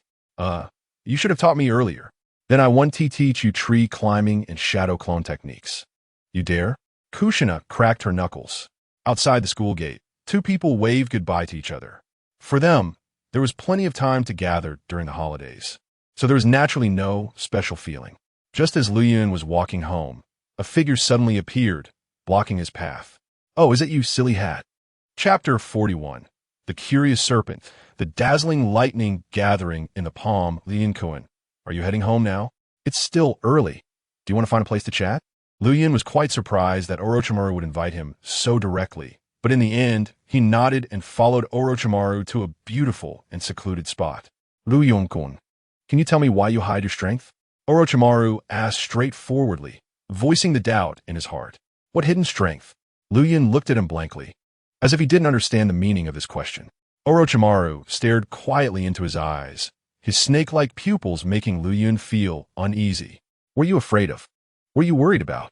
Orochimaru asked again, a boy with a very clean background, possessing strength far beyond his peers, yet always keeping a low profile to the point of being overly cautious. This unusual behavior piqued Orochimaru's curiosity. You want to know why Liu Yun had such a strong sense of vigilance. Liu Yun wanted to say that he was afraid of Orochimaru, but then he thought about it. At this time, Orochimaru was quite well known in Konoha, so it didn't seem necessary to guard against him. Moreover, having already exposed his strength to the other party, pretending to be oblivious seemed a bit redundant. He couldn't find a suitable reason to brush it off. Who would have thought that he would encounter Orochimaru in such a secluded place? All right, since Liu Yun doesn't want to say, I won't force you. Noticing that Liu Yun hadn't responded for a while, Orochimaru took the initiative to give him an out. Liu Yun, have you been practicing lightning release techniques lately? At this statement, Liu Yun's pupils involuntarily contracted slightly. When he practiced Chidori, he usually activated his Sharingan to better control his chakra. Could it be that Orochimaru had discovered all his secrets? No. Wait. Liu Yun instinctively looked at his right hand, which had some not-so-obvious electrical burn marks. Did he deduce this from the scars on my hand? He didn't expect Orochimaru to be so observant. Yes. Eventually, after some deep thought, Liu Yun nodded, essentially admitting it. Hee. Can you tell me what kind of lightning release technique you're learning? Orochimaru asked, his curiosity piqued again. Techniques that require the palm to touch lightning are not common in the ninja world, but they certainly exist. I'm trying to develop a close combat lightning release technique, but the progress hasn't been very smooth. Liu Yun scratched his head and smiled. You actually want to develop a new ninjutsu? Orochimaru's eyes narrowed, revealing a look of surprise. I'm just killing time, Liu Yun replied with a shy smile. Hee. Liu Yun's thoughts are truly hard to grasp. Orochimaru suddenly licked the corner of his mouth. This was his subconscious action when he was extremely excited. For ordinary Jonin, creating a new ninjutsu is incredibly difficult because it requires extensive knowledge and experience in ninjutsu. Yet here was a young student boldly claiming he wants to develop ninjutsu. Furthermore, he was attempting to create a particularly challenging lightning release technique. Liu Yun not only wanted to work with lightning release, but also aimed to adapt a technique usually suited for mid to long range for close combat. In the ninja world, only the lightning armor from the land of lightning can achieve a close combat lightning release. If anyone else heard Liu Yun's bold claims, they might dismiss them as childish nonsense. But facing Orochimaru, as long as he was interested in you, even the most outrageous statements wouldn't lead to immediate skepticism. Liu Yun, can you share your thoughts on your new lightning release technique? Maybe I can help you. Orochimaru said sincerely, before being ruthlessly beaten by Itachi Uchiha. Orochimaru's greatest interest was the study of various ninjutsu, and his biggest wish was to learn all the techniques in the world. Liu Yun's words hit his sweet spot. Of course, with Lord Orochimaru's guidance, I believe the difficulties of a new technique will soon be resolved. Liu Yun's face lit up with excitement. If Orochimaru was willing to mentor him now, it could indeed be a good thing. Liu Yun had originally planned to be wary of Orochimaru. After all, many children in the original story were treated as pawns by Orochimaru, and countless ended up discarded. Not everyone could be like Naruto, who made Orochimaru willingly invest without seeking anything in return. Even Sasuke Uchiha was initially viewed by Orochimaru as a vessel for reincarnation, which was why he devoted so much effort to cultivating him. Thus, Liu Yun always felt it was necessary to remain vigilant towards Orochimaru. According to the original story, his understanding of Orochimaru was that this guy not only had a strong curiosity, but also had a peculiar hobby. He particularly enjoyed enticing and nurturing talented children, especially those who piqued his interest. At this moment, Liu Yun sparked strong interest in Orochimaru. A young genius studying ninjutsu was already a perfect match. He realized that it was too late to avoid him. Rather than that, it was better to accept this non-toxic snake in front of him. At this point in time, Orochimaru was mentally and physically healthy. It would not be until he witnessed his disciple, Shinju's death, and Danzo's death that his psyche would begin to twist and become perverse. Currently, it seemed that Orochimaru had no reason to harm him, so Liu Yun temporarily set aside his psychological guard. I want to create a lightning release technique that can attach to my palm, allowing for rapid, close-range thrusts, Liu Yun said while forming hand seals. Soon, a brilliant current appeared in his palm. As he increased the release of chakra, the current gradually intensified and multiplied. Orochimaru looked at this scene in shock. completely beyond his expectations. He never thought that a young student could have such powerful chakra control.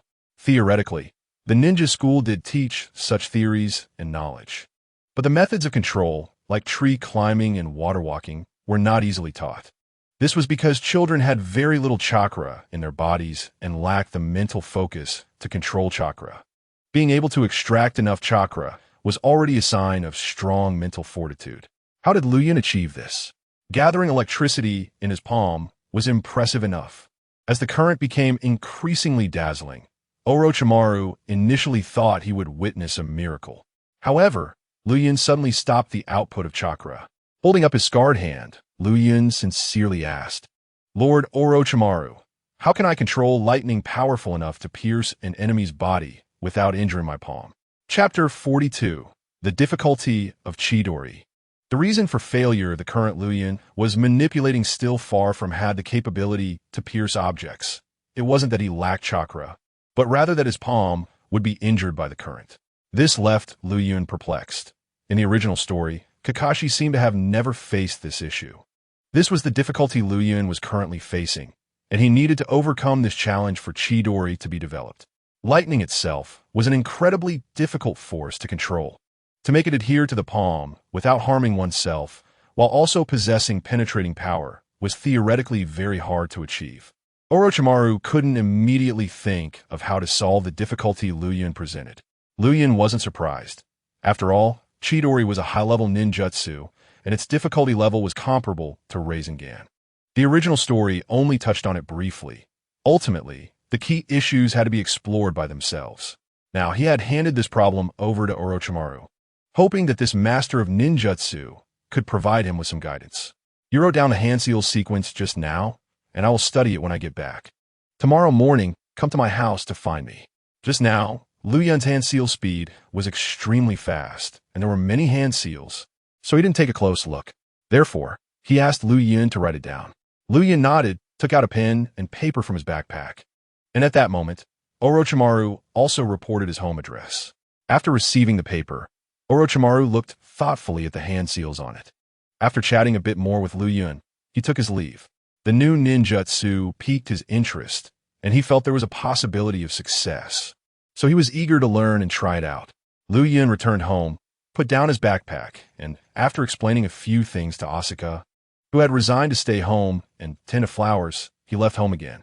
He jogged all the way to the Konoha hospital, paid the fee, registered, and found a medical ninja. "I got injured from an electric shock on my palm. Please use medical ninjutsu to help me treat it." Luyan proactively stated his injury. "Let me take a look, brother." The female medical ninja carefully examined his palm and confirmed it was indeed an electric shock injury. She immediately began treatment using medical ninjutsu. "How did you get such an injury? And judging by your palm, it shouldn't have happened just today, right?" The female medical ninja asked, frowning while treating him. Sister. You're right, but it's not convenient for me to disclose the specifics," Luyan replied with a shy smile. The female ninja was slightly surprised by Luyan's answer, but she just nodded gently and didn't ask further. After 10 minutes, Luyan felt the pain in his palm had significantly subsided. "Sister, I just saw that the hospital lobby is recruiting medical ninjas. Do you have to be a genin to learn medical ninjutsu?"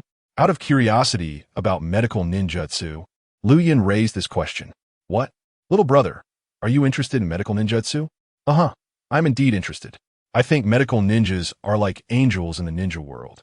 Luyan flattered the female ninja a bit. Little brother, if you don't pursue powerful ninjutsu, how could you think about learning medical ninjutsu? To become a medical ninja, you must have a forehead protector. If you're not even a ninja and might not even have chakra, how can you learn any medical ninjutsu?" The female ninja replied with a smile. "Is that so?" Luyan murmured. He indeed wanted to learn medical ninjutsu, because having more skills is never a burden, and medical ninjutsu can be very useful in critical moments. Moreover, his mental strength was already quite strong, and with the help of shadow clones, he could learn anything quickly without worrying about insufficient energy. Especially now that there was still summer vacation, it was a good time to prepare several training projects. Unfortunately, medical ninjutsu required a ninja identity to register for learning, so he could probably only wait until he got a Konoha forehead protector. It's healed. Soon, the female ninja treated Lu Yun's injury. Your injury isn't severe, but it's best to reduce hand activity and not hurt your palm again, the kind sister reminded him. Lu Yun's hands were calloused and rough, clearly indicating he wasn't just an ordinary little boy. Okay, thank you, sister. I will be careful. Lu Yun slightly bowed and then stood up to take his leave. It was impossible for him to give up on the development of Chidori. The next morning, Lu Yun completed his daily morning training tasks, as usual. After having breakfast at home, he hurried to Orochimaru's residence. Orochimaru was a war orphan, living alone in a not-so-small residence located in a very remote area. Whether intentional or not, his home was very close to the Konoha cemetery. Lord Orochimaru. Upon seeing Orochimaru, Lu Yun bowed slightly. No need for formalities. Come in. Orochimaru waved his hand, and the two went to the garden. In the garden, Lu Yun saw many strange snakes of various colors, which made him feel a bit uneasy. Orochimaru waved his hand, and the snakes in the garden immediately dispersed to the corners, hiding from sight. I've already understood the new technique you mentioned yesterday. I must say, Lu Yun, you are truly a genius in ninjutsu. At such a young age, you have already grasped the basic concepts of chakra's form change and nature change. Orochimaru couldn't help but praise. However, this praise didn't resonate much with Lu Yun's ears. After all, he was just copying homework. In the original story, Kakashi had explained the concepts of chakra nature change and form change multiple times, and combined with various ninjutsu knowledge from school, Lu Yun found it not difficult to understand. He had invested a lot of time and energy into developing Chidori, with a significant portion focused on researching the basic principles of chakra nature change and form change. To create Chidori, these 2 points were foundational prerequisites. Although the hand technique Lu Yun demonstrated yesterday seemed simple in Orochimaru's eyes, executing such a technique required a high level of ninjutsu skill. Only someone like Orochimaru, who deeply understood this new technique, could realize how extraordinary this elementary school student was. Lu Yun's understanding of chakra and ninjutsu far exceeded that of his peers. They were simply not on the same level. You mentioned the difficulties yesterday, and I've already understood. Actually, your new technique's concept is fine. The ninjutsu and hand seals are basically not a problem. The reason you injured yourself is that you are too conservative. Of course, it could also be because your chakra is insufficient, which led to the new technique's failure to take shape, Orochimaru explained. Upon hearing this, Lu Yun quickly inquired about the specifics. Try the new technique again and listen to my instructions. Orochimaru suggested Lu Yun to attempt Chidori once more. Okay. Lu Yun quickly formed hand seals with both hands, and soon arcs of electricity appeared in his palms. The key to this technique is to increase the chakra output. At this moment, don't be stingy with your chakra. If you don't allow the electric arcs to fully expand, it will lead to injuries on your palm. Orochimaru suddenly reminded loudly. Hearing this, Lu Yun immediately realized his mistake. So that's how it is. He hadn't realized this before. He had always held back when exerting power. And this was the reason for his repeated failures. It was a simple reason, but it had troubled Lu Yun for a long time because no one had pointed it out. Now that he understood, Lu Yun dared not hesitate any longer. He gathered all his chakra in an explosive manner into his palm. Gradually, arcs of electricity began to emit a deafening thunderous sound, and the power of the technique was fully displayed for the first time. This level of thunder power, Orochimaru's pupils involuntarily contracted, and the snakes hiding nearby were startled by the thunderous sound and scattered in all directions. Haha, finally starting to look like something. Lu Yun held the ball of lightning high and laughed loudly. Even though his chakra was visibly being consumed at a rapid pace, he couldn't help but feel happy. The previous electric arcs didn't make any noise. Now, this was truly Chidori in the real sense. What a glaring light. Orochimaru instinctively squinted his eyes, internally defining the strong light as a flaw, as it could create blind spots for the user. This could easily be exploited and targeted by enemies. Moreover, the deafening thunderous sound was also a flaw of the ninjutsu. Your ninjutsu is just starting, and they already know you're about to unleash a big move. Even a fool would know to guard against you. At the very least, they would dodge in advance. Go ahead. Let's see how powerful it is. Orochimaru pointed to a large, strange stone placed in the garden. Liu Yun squinted his eyes, took a few steps, and dashed to the front of the stone at an incredible speed. With a dazzling hand strike, terrifying lightning poured forth in an instant, and the massive stone exploded with a loud bang. Very good power. Orochimaru couldn't help but clap his hands in praise. Liu Yun looked at his hand that had wielded the lightning. There were only slight injuries, which were unavoidable but completely acceptable. The significant loss of chakra made him gasp for breath. With this attack, he could only unleash it 3 times at most. Of course, once he fully mastered this technique, using chakra more appropriately and skillfully would likely reduce the consumption. Chidori had great power, but its flaws were also quite apparent. The numerous hand seals, the intense light and noise, the massive consumption, and the fixed attack route were all drawbacks of Chidori. Although the new technique had significant flaws, Orochimaru still considered it a successful ninjutsu. Liu Yun-kun, have you thought of a name for this ninjutsu you created? Orochimaru asked with a smile, licking his lips. After a brief moment of silence, Liu Yun smiled and replied, "Let's call it Chidori." The piercing thunder sounded like thousands of birds chirping at once. You really know how to name things. Orochimaru praised without reservation. Apologies, Kakashi. Liu Yun mourned silently for 3 seconds in his heart. The theoretical knowledge of chakra involved in this new technique was extremely complex. Based on the difficulty of learning this technique, Orochimaru classified it as an advanced lightning release ninjutsu. Liu Yun-kun, can you tell me why you thought of creating this ninjutsu? Who taught you about ninjutsu? Orochimaru did not believe that the ninjutsu knowledge taught in school could support the creation of high-level ninjutsu. He felt that there should be someone behind Liu Yun. To be honest, my father obtained a scroll of ninjutsu notes from the corpse of a ninja from an enemy country while on a mission. Since he does not have lightning affinity and the ninjutsu is incomplete, this scroll has been stored in our home warehouse. My mother found this scroll while organizing the warehouse. And seeing the power of the ninjutsu, coupled with my lightning affinity, I came up with the idea of perfecting this lightning release ninjutsu.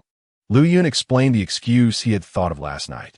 The reasoning lacked authenticity, but could barely be considered an explanation. Orochimaru nodded, not intending to press the matter. For you to deduce a complete high-level ninjutsu from a fragment, such talent in ninjutsu should not be overlooked. I wonder if Liu Yun-kun wants to learn more ninjutsu? If you do, I can teach you. Upon hearing this, Liu Yun's eyes widened in disbelief. He never expected Orochimaru would want to take him as a disciple, especially since he was already the master of Konoha's prince, Ju. What? Liu Yun-kun, are you unwilling? Seeing him dazed in place, Orochimaru couldn't help but find it amusing. No, I am willing. Liu Yun immediately responded after regaining his composure. With Orochimaru, a future Sannin, guiding him, he would definitely avoid many detours in his training and growth. The benefits far outweighed the risks. After a brief moment of thought, Liu Yun clearly weighed the pros and cons. This opportunity was rare, and he couldn't miss it. Master, please allow me to bow to you. Liu Yun bent forward and performed a bow of apprenticeship. Haha, I didn't say I would take you as a disciple. Orochimaru laughed heartily, saying something that made Liu Yun feel embarrassed. Orochimaru had been idle lately, thinking that while guiding Ju's training, he could also provide some pointers to Liu Yun. After all, he was a very valuable talent. Although Orochimaru did not plan to take on more disciples for the time being, he did want to help him grow. School is on summer break. If a Yun-kun finds the vacation too boring and wants to learn ninjutsu, you can come find me. If you have questions about ninjutsu or other aspects of training, feel free to ask me anytime.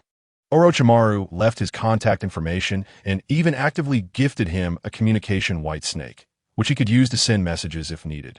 To prevent Liu Yun from being unable to find him, the two chatted in the garden for a while, with Orochimaru teaching him how to simplify the hand seals for lightning release Chidori and explaining the various flaws of Chidori. Liu Yun listened attentively. He actually already knew the flaws of Chidori himself. The intense speed gained from using Chidori and the visual blind spots created by the intense light and thunder could all be resolved once he activated his 3 TOMOE Sharingan.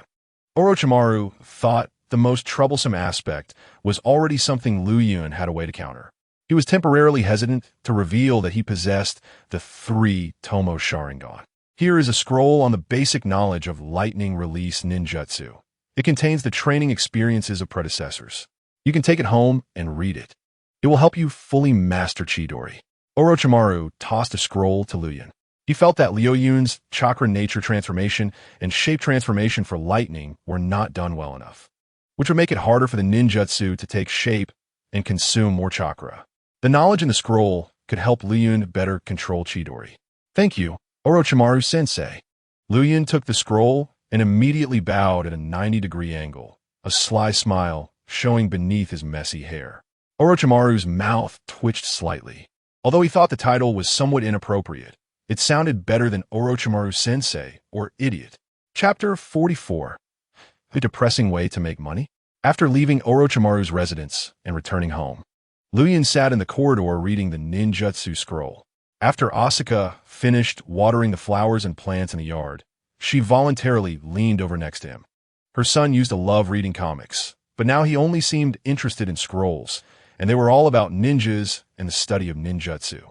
He no longer slept in late, spending all day either training or practicing. He used to occasionally go out to hang out with friends, but now it seemed he had cut off social contact. Son, do you want to go out and play with your classmates? It might be a bit too dull to practice every day. Why not take a break sometimes? Asuka tentatively suggested. What break? Isn't school already on summer break? Liu Yun replied, casually without looking up from the scroll. What I mean is, don't push yourself too hard. It's good to be ambitious, but you also need to rest appropriately. Asuka said. Liu Yun raised an eyebrow and tilted his head, looking at Asuka with a strange expression. Weren't you always telling me to study more and be less lazy? Why are you completely changing your tune now? I'm starting to doubt if you're really my mom. Liu Yun directly countered, and the last confusing statement made Asuka fall into self-doubt. Yeah, didn't I always hope he would work harder and study well? Now that her son was obedient, she wondered why she. It turned out that not only had her son changed, but she had changed too. Previously, she doubted whether he was her biological son, and now he was questioning whether she was his real mom. Wasn't it the same reasoning? People always change. No one remains the same. It's just that the degree of change varies. Asuka felt like she had an epiphany. You should go visit Aunt and chat, or go shopping with her more often. Liu Yun continued to look down at the scroll. How can I go shopping and chat with someone who's busy working? Asuka muttered. Liu Yun was now living comfortably off his royalties and dividends. He could support the family easily, so she didn't have to work hard in the hot factory all summer. But quitting her job made her feel unaccustomed. She was a bit bored at home and didn't know how to pass the time. You could take care of the flowers, plant some grass, or if that doesn't work, you could open a small shop and do some business. Liu Yun casually suggested. His mom was just too idle. Finding something for her to do would keep her from constantly nagging him. That's a good suggestion. A light bulb went off in Asuka's mind. I'll go out later to see if there's any suitable small business to do. Hearing that my mom is interested in business, Liu Yun suddenly had an idea. Actually, I know 2 good small businesses. I wonder if you'd like to try them, Mom. Upon hearing this, Mingxiang immediately became interested. What small business? Tell me. You could open a flower shop, mainly selling chrysanthemums, carnations, and lilies. A flower shop? This suggestion is quite good, but why focus on these 3 types of flowers? Mingxiang looked puzzled. Liu Yun shook his head and smiled without answering. What's the other business? Mingxiang thought the flower shop business was feasible, but wanted to hear what the other option was. You could also open a clothing store or a garment factory, focusing on selling and making morning clothes, black clothing. What?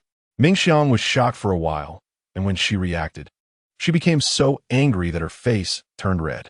You silly child, what on earth are you thinking? Mingxiang twisted Liu Yun's ear and scolded him. Chrysanthemums are for the dead. Carnations are for the sick, and black clothes are what you wear to mourn the dead. Both businesses are about death. Mingxiang felt she couldn't help but want to hit him. Ouch, ouch, ouch. Liu Yun grimaced in pain, repeatedly admitting his mistake. And only then did Mingxiang release his ear with annoyance. With the Second World War approaching, there will inevitably be deaths. And if ordinary people want to make money without being superstitious, these 2 businesses are indeed not to be missed. Liu Yun felt like crying without tears. How did he get beaten up for no reason? Making money is not shameful. Mom, you're too sensitive. Liu Yun rubbed his ear with a resentful look. What money are you talking about? Tell me, who would buy these mourning items now? Mingxiang glared at him fiercely. Soon, you'll figure out the distribution channel. Once your store is fully open, you probably won't have to worry about sales. As Liu Yun said this, he couldn't help but smile mysteriously, but the next moment, he was pinched on the cheek by Mingxiang and received another round of scolding. Fortunately, in the end, Mingxiang accepted part of the suggestion, believed that the flower shop had potential, and since she also liked fresh flowers, she began to think about opening a flower shop. However, she firmly rejected the proposal to sell chrysanthemums and white flowers. Watching Mingxiang leave the house, Liu Yun couldn't help but whisper, "Silly mom. You'll soon understand which flowers sell best." 3 days later, a series of piercing thunderclaps echoed by a remote river. 1,000 birds. Liu Yun, holding lightning in his hand, with his feet bursting with chakra, surged forward at an extremely exaggerated speed, his blue palm filled with lightning precisely piercing the target. Suddenly, a girl's voice called out from a distance. Sensing someone approaching, the 3 TOMOE Sharingan in Liu Yun's eyes instantly faded. Whether it was joy from mastering advanced ninjutsu or excitement upon seeing the newcomer, Liu Yun's face broke into a bright smile as he waved vigorously at Kushina, who was jogging over. "You really are here?" Kushina looked at him with a silly grin. "Didn't you say you'd come find me in 2 days? Why are you only here now?" Liu Yun moved closer to her, circling around Kushina and praising her. "Wow, that's a beautiful dress. I didn't see you wear at school." Receiving Liu Yun's compliment, Kushina blushed and smiled. She had specifically worn this new dress today. "If I didn't come, wouldn't you have come looking for me? What boys like you? Wanting to learn skills, but needing others to come find you?" Kushina put her hands on her hips, pretending to be dissatisfied, her tsundere demeanor looking very cute. "Isn't it the same? Next time, I'll come find you." "Oomph, that's more like it." Kushina huffed, her face full of pride. Soon, a charred, smoking tree caught her attention. "I just saw you holding a ball of lightning." The tree in front had a shocking charred hole, confirming that what she had just witnessed was not an illusion. Liu Yun seemed to have mastered a powerful ninjutsu. Chapter 45. Making Kushina call him dad? A heartfelt confession at close range. "How'd you do that?" Kushina's face showed shock. "It's just a lightning release ninjutsu." Liu Yun casually replied. "So amazing. You've learned so many ninjutsu. I also want to learn powerful ninjutsu. You have to teach me." Kushina's eyes sparkled with admiration. Women are drawn to strength. She was no exception. Let us start with climbing trees." After thinking for a moment, Liu Yun decided to teach her the basics, starting with chakra control. "But since you're wearing a dress today, it might be inconvenient to move." Liu Yun pointed at her beautiful dress and frowned slightly. Then forget it. I'll change into regular clothes tomorrow." Kushina didn't rush. "Want to learn sealing techniques?"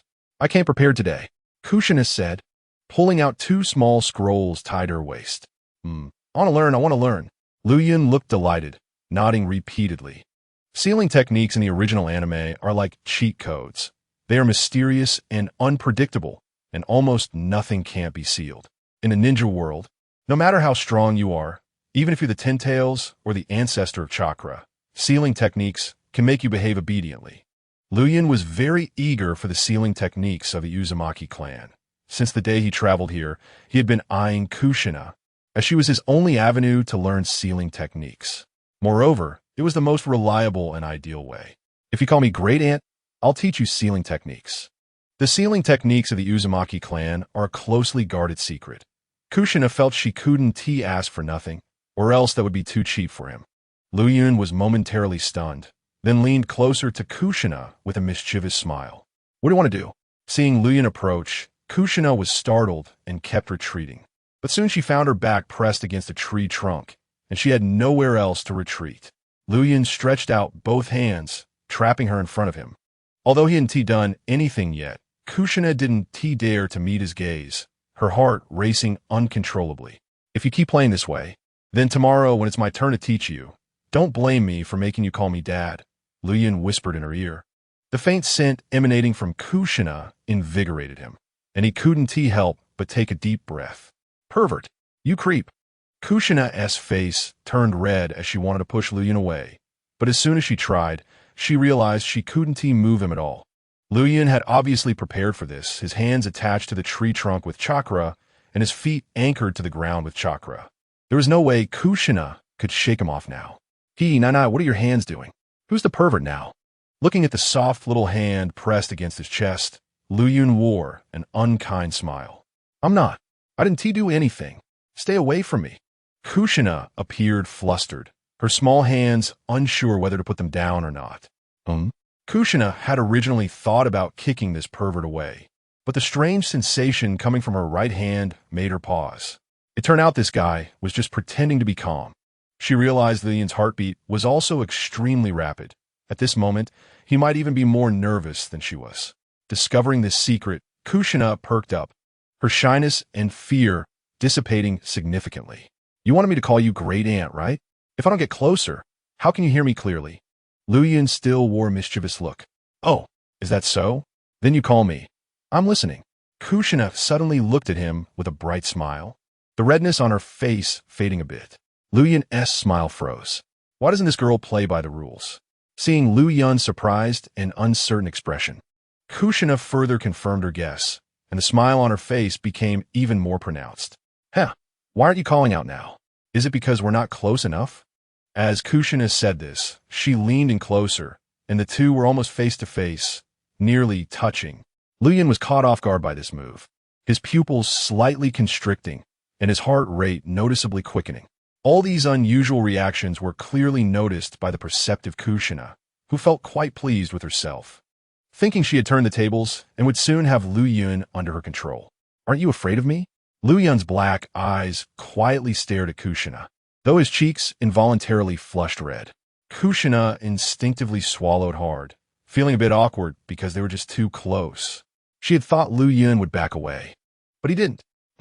Liu Yun made a soft sound, his gaze dropping to her rosy lips. KUSHINA felt her heart racing, her mind racing with how to respond. What does he want to do? He can't be thinking of kissing me, right? What should I do?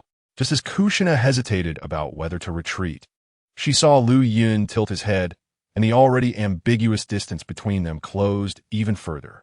They could even smell each other's breath.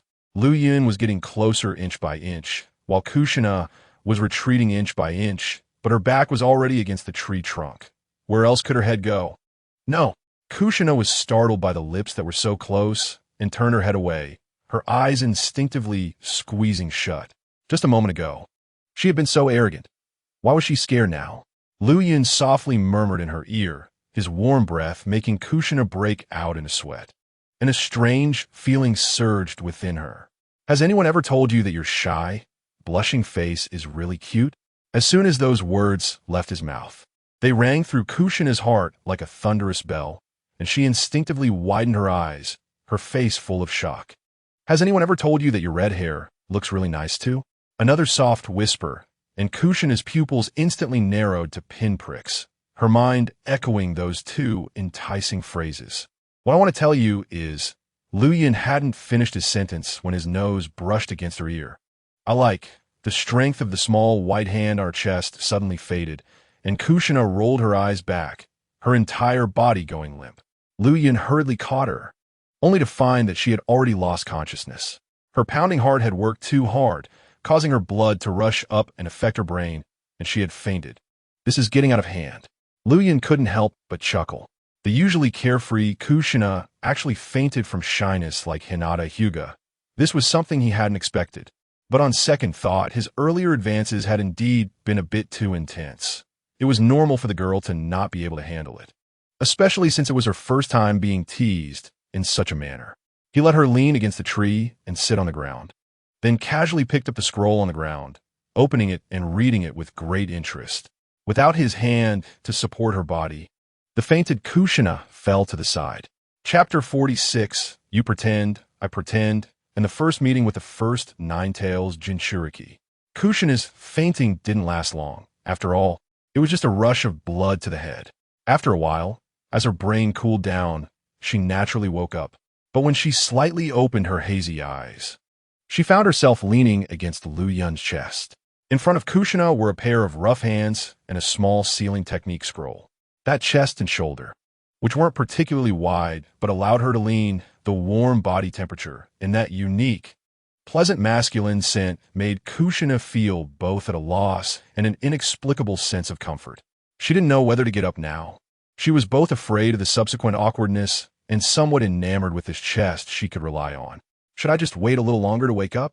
The girl's fragrance was quite alluring to the young man, and Lu Yun was currently focused on the scroll. Although his mind was clear, his breathing unconsciously quickened a little. What should I do if my neck hurts? After holding her neck at an awkward angle for a long time, Kushina felt that her neck couldn't take it anymore. Just as she was mustering the courage to pretend to wake up, she felt a pair of hands on her shoulders, gently placing her on the grass.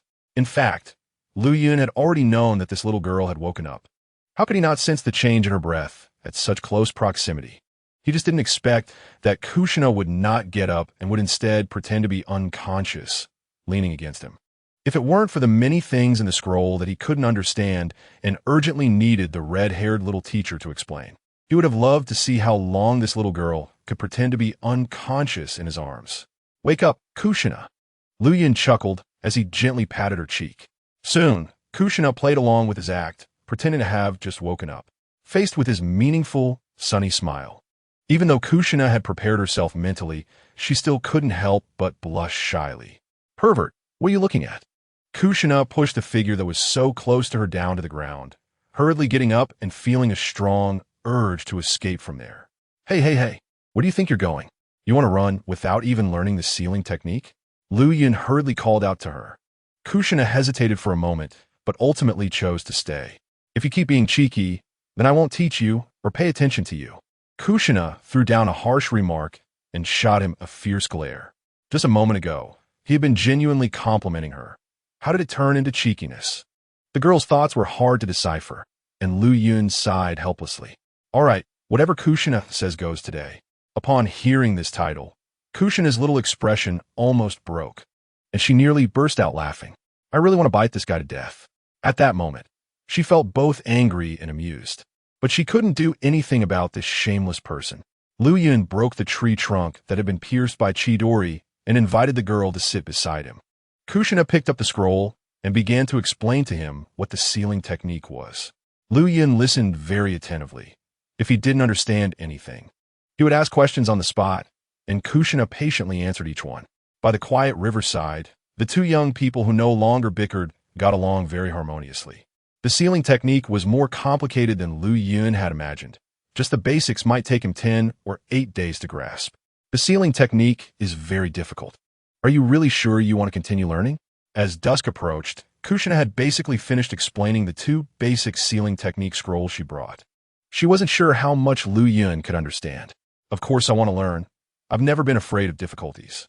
Lu Yun replied with a smile. "It's getting late. Shall we head back?" Lu Yun stood up, dusting himself off, and then invited Kushina. "You worked hard today. To express my gratitude, I would like to invite teacher Kushina to have dinner together." "Haha, at least you have a bit of conscience." Kushina couldn't help but laugh. "However, I didn't inform my family in advance, so maybe we should skip it." "That's not a problem, is it? I could just go home with you and let them know, right?" Lu Yun boldly took her little hand. "But there's no but. After dinner, I'll take you to stroll around the night market." Lu Yun gently pulled her along, coaxing her. The little girl quickly lost her ability to think. All that was left in her mind was food, drink, and fun. Lu Yun sent a shadow clone home to deliver the message, then took Kushina to the Senju clan's territory. To their surprise, they encountered Uzumaki Mido right at the entrance of the manor. "Is this the original Nine-Tails Jinchuriki?" Lu Yun politely walked up to Uzumaki Mido and greeted her, but his mind was filled with thoughts. At this moment, Uzumaki Mido appeared frail and aged. Her once vibrant long hair had lost its color, now a dark brown, indicating her lifespan was nearing its end. Why? The fluctuation of chakra is so weak. Lu Yun did not feel any sense of oppression from this Uzumaki Mido, which he found quite abnormal. With his powerful mental strength, his perception was also exceptional. He could clearly sense the pressure emanating from Orochimaru, and the strength of chakra could be roughly sensed. As a member of the Uzumaki clan, known for their large chakra reserves, Lu Yun could not sense any strong chakra fluctuations from Uzumaki Mido. Moreover, it wasn't just her. He couldn't even sense the slightest trace of the Nine-Tails' presence. As if she were merely an ordinary old woman. Without knowing her identity, even a sensory-type ninja might not be able to detect her abnormalities. In fact, the reason Lu Yun couldn't sense the Nine-Tails chakra was due to the strong seal within Uzumaki Mido. The Jinchuriki was very stable, and the Nine-Tails couldn't affect the outside world at all. No wonder I felt her chakra was even weaker than mine. I almost forgot about this sealing technique. Looking at the diamond-shaped mark on Uzumaki Mido's forehead, Lu Yun suddenly understood. That was the In seal of the Uzumaki clan, a sealing technique with endless uses. Usually, it only required a certain amount of chakra to maintain, allowing the person to retain their youth, and in times of battle, it could serve as a hidden reserve of energy. Most of Uzumaki Mido's chakra was stored within the In seal. As soon as the Nine-Tails showed signs of going berserk, she could use the vast chakra within to forcefully suppress it. Having lived to this age, especially after the death of her husband, Senju Hashirama, she no longer used the chakra from the In seal to maintain her appearance. Now, the chakra served only two purposes for her.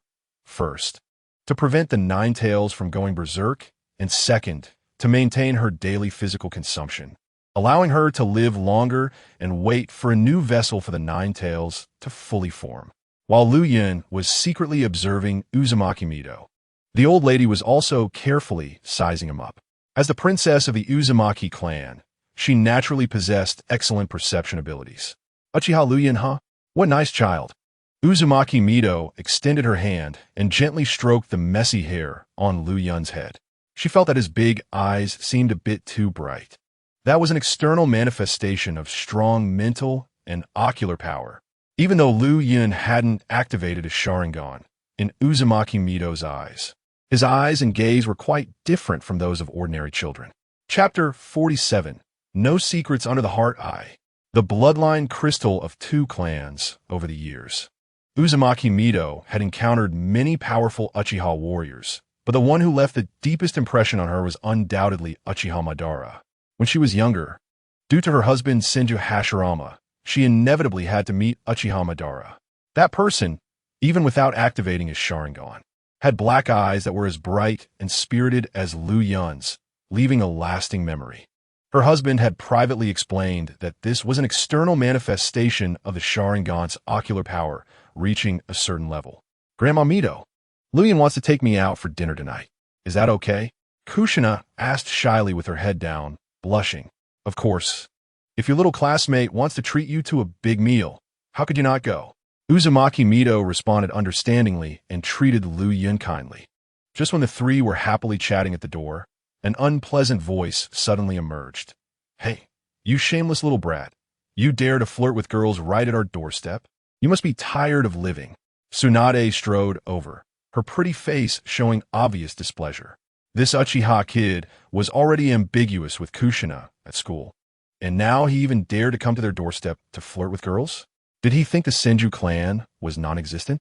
Sister Tsunade, Kushina quickly greeted, her head lowered in embarrassment from Tsunade's teasing words. Excuse me, Lady Tsunade. Lu Yun bowed politely, but Tsunade felt inexplicably annoyed, especially at his accent, which was absurdly exaggerated. Tsunade, don't be rude.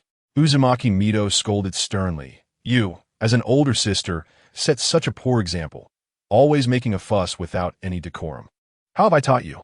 Uzumaki Mido frowned, reprimanding her troublesome granddaughter who liked to spout nonsense, learning the bad while ignoring the good. I'm just guarding against little thieves. Grandma, if I don't intervene, that little heart of yours will get flirted away. Tsunade, though somewhat afraid of her grandmother, still insisted on explaining. Lu Yun stood there silently, appearing somewhat confused, as if he didn't understand what Tsunade was talking about. Seeing the expression on Lu Yun's face, Tsunade's annoyance grew even more. Oh, pretending to be innocent. Huh, what you little thief thinking? I see right through you. Tsunade bent down, bringing her big head close to Lu Yun's face, looking as if she had already seen through him. Lu Yun was startled and took a small step back, forcing a stiff smile on his face. Enough, Tsunade. Uzumaki Mido picked up her cane, ready to tap her on the head. Tsunade was frightened and hurriedly covered her head, not daring to continue teasing the two young ones. It's getting late. You two should hurry and go eat. Don't starve yourselves.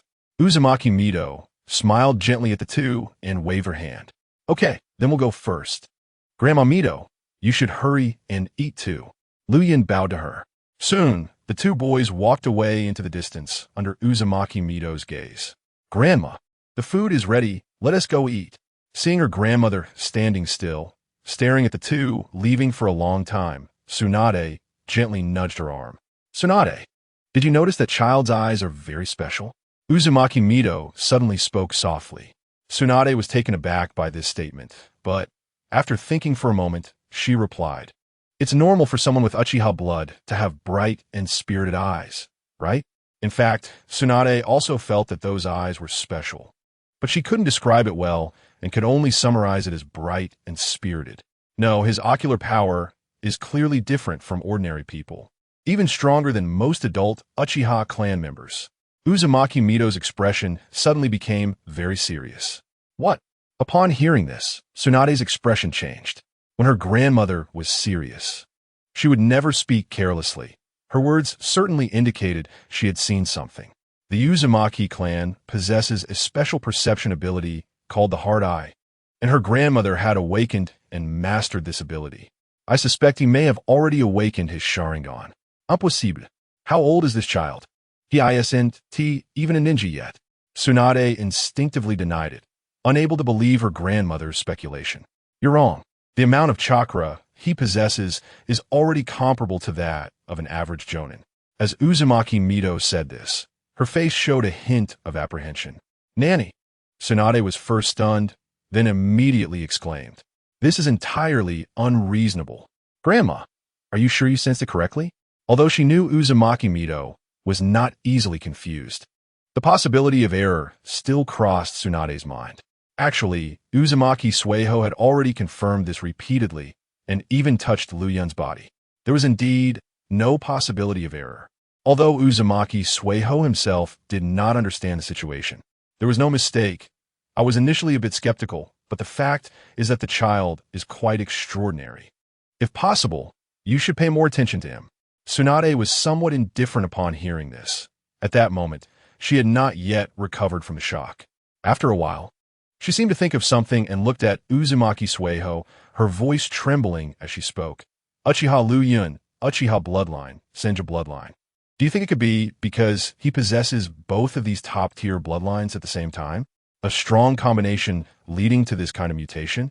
The Uchiha clan and the Senju clan are the two most powerful clans in the ninja world, and the chakra levels of their members are naturally much higher than those of others. Tsunade thought, could it be that this little mixed blood Lu Yun has fused two powerful bloodlines, and thus awakened the Sharingan of the Uchiha clan? This would also explain why he has the chakra level of Jonin, and why his ocular power is stronger than that of others. It seems to barely make sense. Hearing this, Uzumaki Sueho's pupils suddenly constricted. This possibility cannot be ruled out. In fact, during the Warring States period, the Uchiha clan and the Senju clan had also intermarried before. If it were really like Lu Yun, the two clans would have fully intermarried long ago and conspired for great undertakings, right?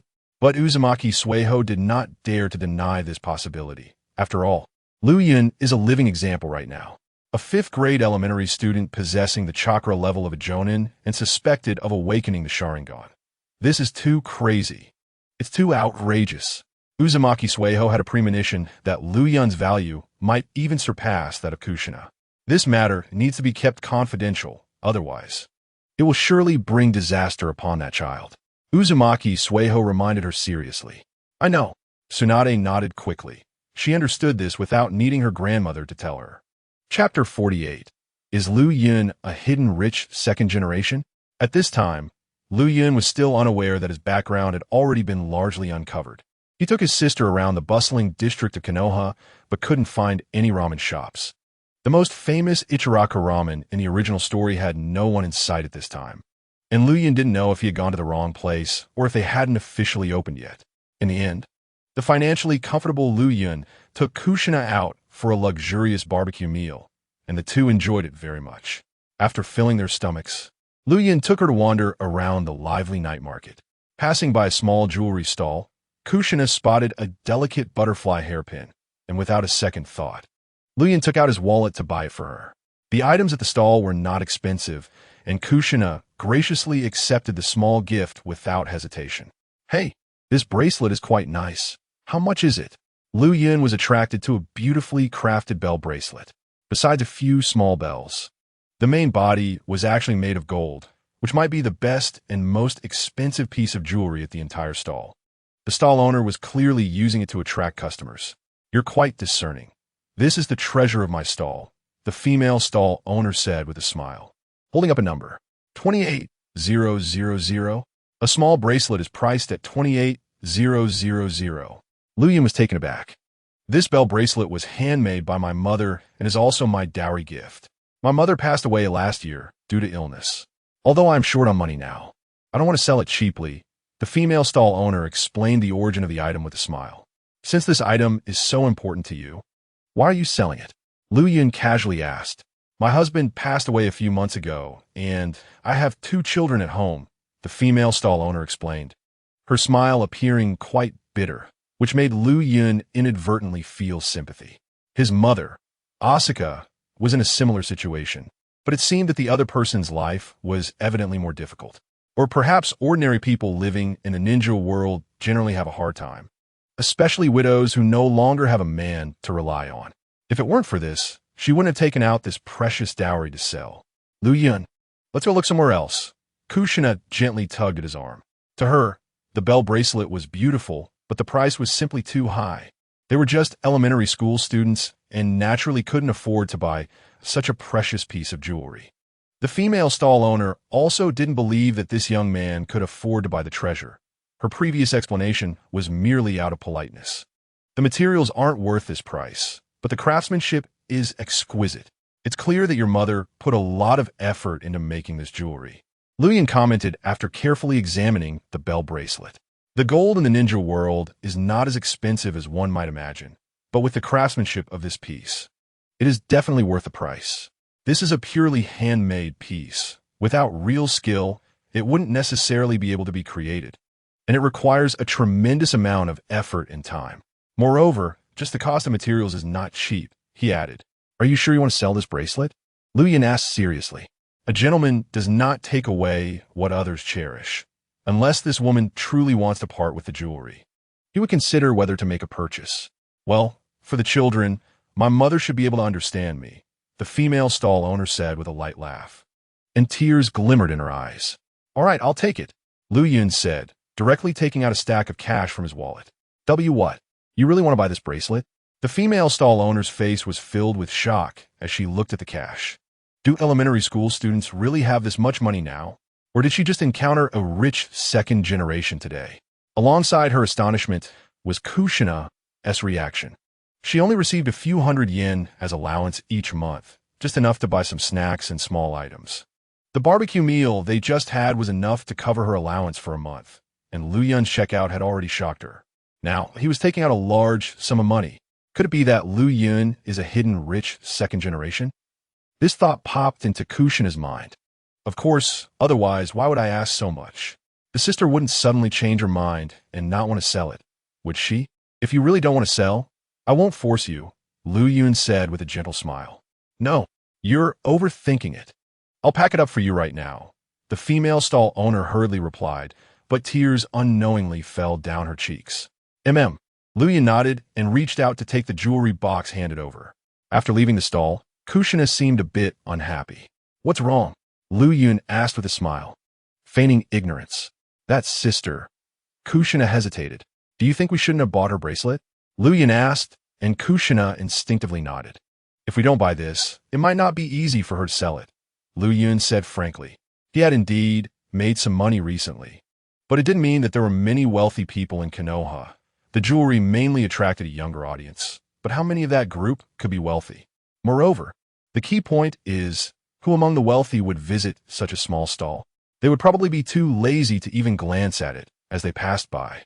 She needs money to support her 2 children.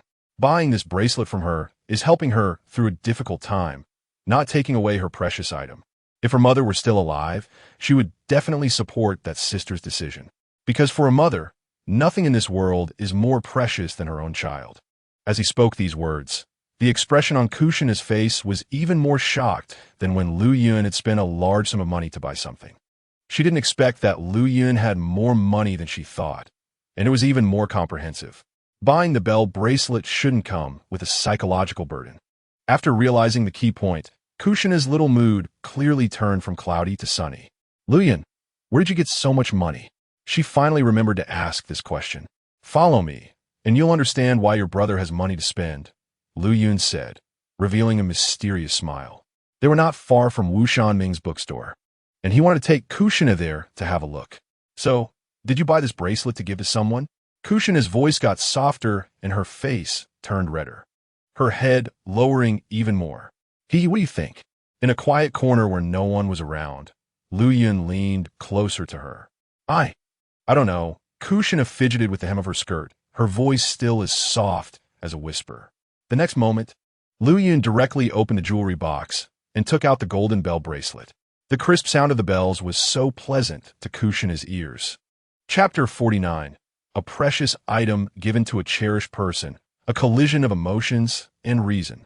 Under the dim streetlights, passers-by occasionally walking along this small street could see a pair of young lovers blushing and shy. The two standing opposite each other looked somewhat awkward, with the girl keeping her head down the entire time, her small hands constantly fidgeting with the hem of her skirt, as if it were something very interesting. Lu Yun held the bell bracelet in one hand and slowly reached out with the other, taking Kushina's delicate little hand. Her cold, pale hand trembled slightly, instinctively struggling for a brief moment when he first took her hand, but as Kushina turned her head away, her arm immediately lost its strength to struggle. This bracelet once carried the precious bond between a mother and daughter. Now, it had a new owner, and that beautiful past had become history. Now it was just an ordinary piece of jewelry, but I would reassign it another kind of emotion, turning it into something precious again. Today, I want to give it to someone I cherish. Lu Yun sincerely and boldly expressed his feelings. He gently pulled Kushina's hand closer. Kushina, would you be willing to accept this precious item? Although Lu Yun did not make a direct confession, his words were even more heartfelt than a straightforward declaration. He did not immediately force the bell bracelet onto Kushina's wrist, but first expressed his feelings and sincerely asked for Kushina's willingness. The best feelings should be mutual, not self-indulgent. This bell bracelet could be considered a token of affection. It carried another kind of love, and it was no longer just a piece of jewelry. To give it away, it required the other party's consent, and the process could not be careless, nor could the item be imposed on anyone. Facing the heartfelt confession from this big boy, Kushina involuntarily showed a hint of joy on her face, and her body began to tremble slightly due to the emotional fluctuations. This precious item is meant for me, and I am the cherished person. Is Lu Yun confessing to me? Should I agree to him? Kushina's mind was racing, her heart pounding violently. But after a moment, as if she thought of something, she gradually calmed down, falling into a long silence. Should I agree to him? But is it too early? Teachers and elders say not to fall in love too early. If I agree to him now, will I seem too forward? What if he doesn't cherish it? No, I can't agree to him. It's too fast. I'm not ready yet. I can't do this. Kushina's arm began to struggle instinctively. Lu Yun was clearly taken aback, his previously steady breathing becoming somewhat chaotic and rapid. This result was unexpected for him. He didn't want to let go, but Kushina felt the increasing pressure of his grip, and her initial resistance intensified. Feeling her struggle, Lu Yun's heart clearly twitched, and a hint of disappointment and discomfort appeared on his face. I was too anxious. There is still plenty of time.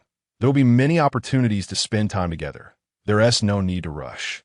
Realizing this, he immediately released his hand.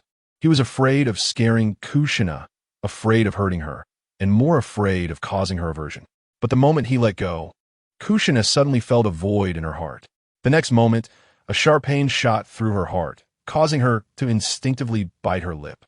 The uncomfortable feeling spread rapidly throughout her body. She looked up at Lu Yun, only to see him with his head down. His originally bright and spirited eyes dimmed a bit. Am I not your cherished person? Why did you let go so easily? Kushina's eyes were red as she stared at Lu Yun, but her feet instinctively took several steps back. Noticing the change in Kushina, Lu Yun immediately looked at her. Both seemed to share the same emotions, disappointment mixed with disbelief. Kushina felt he shouldn't have let go. Why did that declaration of being a cherished person turn into a lie the next moment? Lu Yun felt she shouldn't struggle, and even less should she retreat. He only let go to respect her wishes, not wanting to scare her or force her. It was precisely because he cherished her that he chose to let go temporarily. This was the first collision between emotion and reason. Both seemed to misunderstand each other's reactions. Kushina opened her mouth to question him directly, but no matter how hard she tried, the words wouldn't come out. Her throat felt choked, and tears fell uncontrollably. Seeing the girl in tears, Lu Yun felt his heart tremble, and he instinctively reached out his hand. But before he could touch Kushina, she retreated a few steps again, and the next moment, she turned and ran away from the place. Lu Yun wanted to call out to her, but seeing her running away, it was clear there was little room for retention. He did not chase after her, as both needed some time alone to calm down. His outstretched arm drooped weakly, and Lu Yun stared blankly at the golden bracelet in his hand, standing still for a long time, unable to regain his senses. After a while, he carefully placed the bracelet back in a jewelry box and returned home with a heavy heart. When Lu Yun got home, Asuka came up to him, but before she could speak, she noticed something was off about Lu Yun's expression. "Son, what's wrong? Why do you look so down?" Asuka's face was filled with curiosity. "Aren't you out with your classmates for dinner tonight? Why do you look so gloomy? It's as if you've just had a breakup." "It's nothing." Lu Yun shook his head lightly, not wanting to explain too much, actually feeling too shy to speak. He ignored Asuka's repeated questions and went back to his room, locking the door behind him. "This child." Asuka frowned, not daring to disturb him by knocking on the door. She could only wait until tomorrow to ask him properly. Lu Yun sat at his desk and took the 2 scrolls of sealing techniques that were placed there.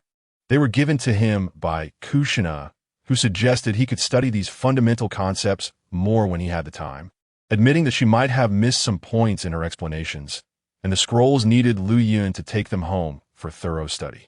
Lu Yun used a shadow clone to pick up both scrolls and began to read them carefully from start to finish. Immersed in his training, his sense of defeat and loss noticeably faded by 70 to 80%. In a shadowy corner in front of the Senju clan, a red-haired girl squatted on the ground, burying her head in her arms and silently sobbing. After a long time, the girl, whose eyes were clearly swollen from crying, stood up straight. "I will never pay attention to that liar again." Kushina, with a face full of resentment, made this vow. She wiped away her tears and snot with her hand, and then slowly walked into the Senju clan's territory. Chapter 50. The King of Konoha's Involution. Temporarily accompanying Orochimaru and his apprentice on a mission outside the village. The next morning, after his usual morning training, Lu Yun arrived early at the entrance of the Senju clan's territory. The two had agreed yesterday that he would come to find Kushina today and teach her the skill of climbing trees. Unfortunately, he waited at the gate for quite a while, but did not see Kushina's figure. Uzumaki Mido noticed him, came out with her cane, and chatted with him for a while. She mentioned that Kushina seemed to have had insomnia last night and only managed to fall asleep as dawn broke. So it was likely she wouldn't wake up in the morning. Mido then asked about the two of them and why Kushina had been crying. Lu Yun stuttered for a long time and couldn't come up with a reason. Fortunately, she didn't press further, which clearly relieved him. Not seeing Kushina in the morning, he didn't plan to waste time and began his physical training again under the blazing sun. Youth should not be wasted. Before the summer vacation, he had asked Might Guy to formulate a scientific and reasonable daily training regimen for him. If he completed all the tasks, he wouldn't have much free time left. So sometimes he would use shadow clones to handle some trivial matters outside of training, while his main body ensured he completed his daily physical training tasks. In all of Konoha, no one was as driven as he was, let alone children of the same age. Even adults couldn't match his level of involvement. In his previous life, he had also been very driven for a better life, but in China, there were countless people more driven than him, and he couldn't amass much wealth or status. Now that he had been reborn, he still retained the habit of being driven, but this time he was focused on accumulating external possessions. In this world, strength was the foundation for survival. He needed to quickly develop the power for self-preservation. And only then could he rely on his understanding of the plot to achieve his ambitions and aspirations. At noon, Luyan had a Chinese meal at home with his mother Asuka, and then he spent an hour writing a segment of the Dragon Ball plot. After completing his daily tasks, he stepped out of the house intending to visit the Senju clan again. However, just as he was about to reach his destination, he happened to encounter two figures. Luyan-kun? Orochimaru showed a hint of surprise on his face. Orochimaru-sensei? Luyan met Orochimaru and Shinjutsu at the crossroads. How could Luyan-kun appear here? Orochimaru asked with a smile. Oh, I just happened to be passing by. Luyan scratched his head and explained with an awkward smile. Just passing by? I don't think so. Shinjutsu crossed his arms and displayed a meaningful smile. Aren't you trying to find Kushina? You took her out for a big meal last night and seemed to have made her cry. Wasn't that you? Shinjutsu directly exposed someone as secret. Hearing this, Orochimaru unconsciously showed a strange expression. Luyan felt embarrassed and didn't know how to explain. All right, Orochimaru waved his hand to help him out. Orochimaru-sensei, where are you two going? Luyan took the initiative to shift the topic. We have a small task that requires us to go outside the village, Orochimaru casually explained. After saying that, he seemed to think of something and looked at Luyan with a charming smile. Luyan-kun, do you have time today? This question surprised him a bit, but after a brief pause, Luyan gently nodded and indicated that he had time every day. If that's the case, would you like to join us for a trip outside the village? Orochimaru licked his lips and extended an invitation. Luyan didn't expect Orochimaru to let him go out of the village, and based on his earlier words, it seemed he intended for him to participate in the task. To be honest, he was quite curious about Orochimaru's intentions, but he had planned to find Kushina in the afternoon. What's the matter? Do you have a date in the afternoon? Orochimaru teased with a smile. And no, with Orochimaru-sensei's invitation, even if I didn't have time, I would make time. Luyan awkwardly laughed. He still hoped to learn ninjutsu from Orochimaru in the future, so he naturally couldn't refuse. Haha, very good. Orochimaru was satisfied with his attitude, thinking that Luyan was quite interesting and very cooperative. Flatterer, Shinjutsu muttered, unable to hold back. Luyan glanced at him, but didn't intend to argue with him. He secretly looked in the direction of the Senju clan and sighed in his heart. Well, let her rest well for a while. With so many people watching, I can't use shadow clones. I'll just wait until tomorrow to find Kushina. Sensei, when did you secretly take on a new disciple? You never mentioned this to me. Shinjutsu looked at Orochimaru with a resentful expression. I'm just teaching Luyan-kun some knowledge. It's reasonable for him to call me Orochimaru-sensei. Orochimaru explained with a light laugh, not deliberately clarifying their relationship, but Shinjutsu somewhat understood the implication. His teacher hadn't taken on a new disciple. He was still the only one. Can you share some details about the task outside the village? Do I need to prepare anything? Luyan quickened his pace to catch up with the two and asked Orochimaru. The task is temporarily confidential, and you don't need to prepare anything. Once we're outside the village, you just need to be a spectator, Orochimaru said, revealing a special smile at the corner of his mouth. Luyan forcibly suppressed his curiosity, nodded, and didn't say anything more. Inside the Senju clan's territory, after lunch, Kushina appeared somewhat anxious and would occasionally glance towards the gate. Grandma Mito had already told her during lunch that Luyan had waited for her at the gate all morning. Initially, upon hearing this, Kushina felt very happy, and the unpleasantness from last night faded significantly. Luyan had not forgotten their agreement, which proved that he still valued her. However, last night's incident made Kushina very angry. She felt it was satisfying that Luyan had to wait for her all morning, and she felt quite proud. But as time passed, her pride began to turn into anxiety and restlessness, because it seemed that Luyan hadn't come to find her in the afternoon. Is he angry with me? Is he blaming me for not going out this morning? He overslept. Kushina hid in a corner not far from the entrance of the clan, her heart restless, completely devoid of the previous joy and pride. Luyan didn't come. She was genuinely anxious. Bastard, and what did he say about cherishing people? He is clearly a big liar. He even told Grandma Mito that he would come find me in the afternoon. Full of lies. No, Normally, he wouldn't break his promise. Maybe something happened that delayed him. For an entire afternoon, she was caught in an internal struggle, feeling a mix of emotions. Sometimes thinking about his good qualities, and other times recalling his flaws. Her mind was filled with that boy's figure. Unknowingly, Luyin had completely entered her heart, and KUSHINA's emotions were swayed by his every word and action. In fact, both of them were in a similar situation. One knew how to divert attention, while the other temporarily didn't understand, and, without anyone to guide her, inevitably began to overthink, leading to a prolonged low state. Chapter 51. A Dark Night for Killing. Making Luyin do the dirtiest work. As night fell, Luyin accompanied Orochimaru and his apprentice to an unfamiliar mountainous area. The destination wasn't too far from Konoha, but the three of them weren't moving quickly. Luyin felt as if they were deliberately waiting for nightfall. Ninjas inevitably have to engage in battles and kill. And today's mission is to eliminate a bandit stronghold. Pointing to a brightly lit mountain village, Orochimaru clearly stated the task. Luyin appeared somewhat shocked. He hadn't expected Orochimaru to bring him out to see blood tonight. Shunshu, you will carry out tonight's mission alone. Be sure to root them out completely, leaving no survivors. Orochimaru assigned the task solely to Shunshu, showing no intention of forcing Luyin. Okay, Orochimaru-sensei. Shunshu respectfully nodded, showing little tension in his eyes. He had already undergone blood training, having killed once before, so he wasn't overly nervous about being given a killing task again. A qualified ninja must go through bloody trials. Ninjas are synonymous with assassins, and assassins are unseen killers. In a ninja world, there is not a single ninja whose hands are free of blood.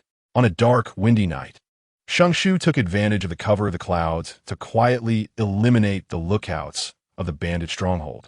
With swift and clean movements, he dispatched them, and in no time, under the gaze of Orochimaru and Luyin, he infiltrated the stronghold. Follow me. Orochimaru jumped down from a tree and waved to Luyin, then took the lead, striding toward the stronghold. Luyin emerged from the bushes and hurriedly followed in Orochimaru's footsteps. When he arrived at the entrance of a stronghold, the sight of blood on the ground immediately shocked him.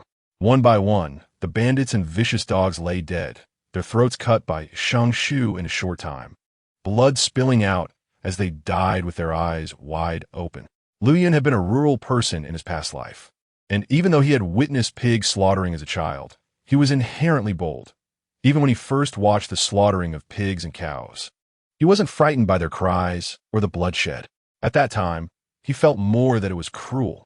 While the sight of blood on the ground did make him uncomfortable, he didn't feel that sense of fear. If a person were afraid, they would instinctively avoid it and wouldn't dare to watch again. But he didn't have those instinctual reactions and always dared to observe those cruel scenes. At this moment, facing the several bandits with their throats slit, for some reason, he felt no sympathy like he did when watching the cattle being killed. However, that sense of physical discomfort had clearly intensified, causing his complexion to pale and looking somewhat unwell. Taking a few deep breaths against the evening wind, Luyin gradually calmed down, and his complexion quickly returned to normal. Luyin-kun, your courage is commendable, much better than Shunshu when he first saw a dead person, Orochimaru remarked with a raspy laugh. Not hesitating to praise him, Luyin forced a stiff smile and said nothing more. As the two walked into the stronghold, a gust of fresh air mixed with a nauseating smell of blood wafted into their nostrils. At the same time, angry curses and sounds of fighting echoed from within the bandit lair. It was clear that Shunshu had been discovered by the bandits. Orochimaru showed no signs of panic on his face. He had great confidence in Shunshu's abilities and didn't believe that a mere group of bandits could pose a threat to a ninja. Even if some of them had practiced and possessed chakra, they would still not be Shunshu's match. With each step Luyin took, he could see a corpse. There were even more bodies in the rooms where the bandits lived, many of whom had their throats cut while they were still asleep. A ninja against ordinary people was a one-sided slaughter, especially since he had deliberately concealed his presence and aura. Luyin-kun, I have a task for you now. Go help me collect all the bodies. Orochimaru's raspy voice suddenly rang out. Liu Yun's face turned pale upon hearing this, but in the end, He nodded and obediently began the grim task of collecting the bodies. Orochimaru and T brought him along just to watch, along with growing through bloodshed. He should also learn to obey orders from superiors. Luyan hurried back and forth through the various rooms, dragging one corpse after another out and carelessly discarding them in the open space. At that moment, his nostrils were filled with the stench of excrement and the foul smell of blood. The bandits with slit throats didn't disgust Luyan too much, until he saw one bandit cut in half, and the gruesome sight finally made him unable to hold back, and he vomited. In his heart, Luyan cursed Shengshu's ancestors for 18 generations, while also being grateful that he hadn't eaten dinner, so it wasn't too hard to vomit. Enduring the strong stench and nausea, Luyan still managed to gather the dismembered limbs together.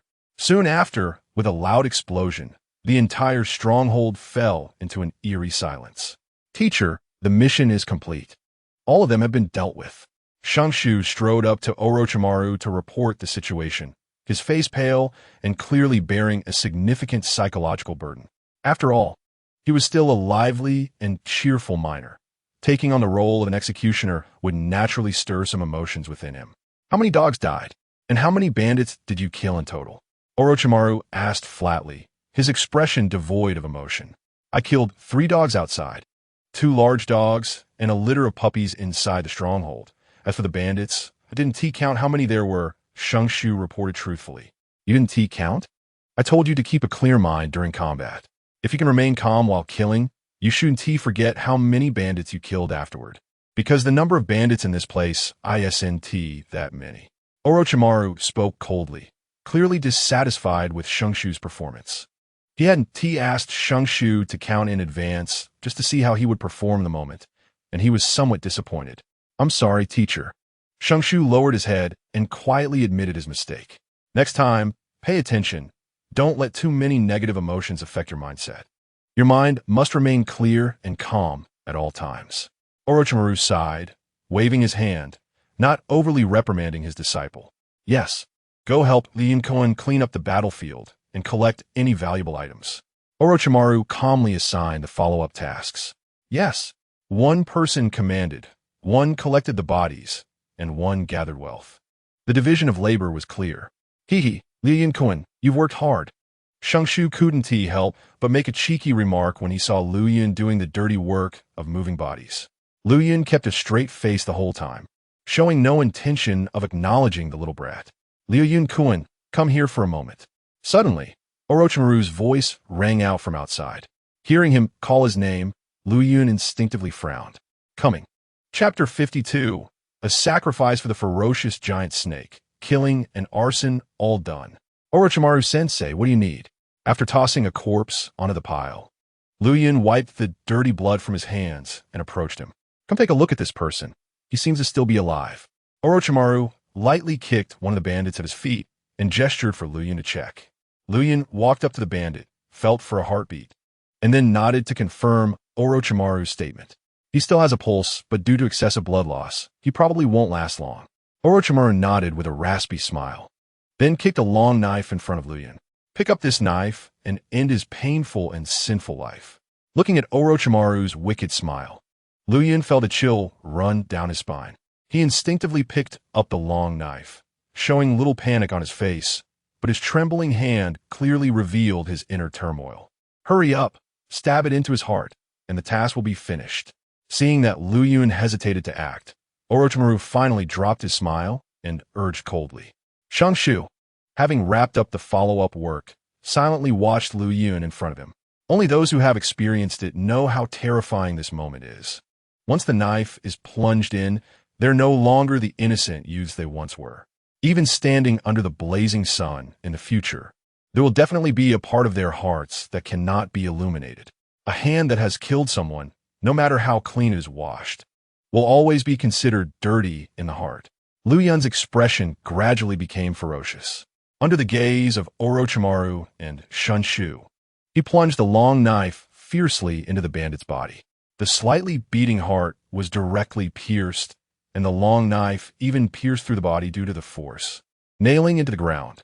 Seeing this scene, Shenshu's eyes twitched involuntarily several times. At that time, he did not have such ruthlessness. The fierce gaze, the mad strength. It was as if this bandit had a vendetta against his father. Clap, clap, clap. Looking at the boy kneeling on the ground, slightly panting, Orochimaru couldn't help but clap his hands in praise. In his view, young people should have this kind of ruthlessness, and he was very optimistic about Lu Yun's future.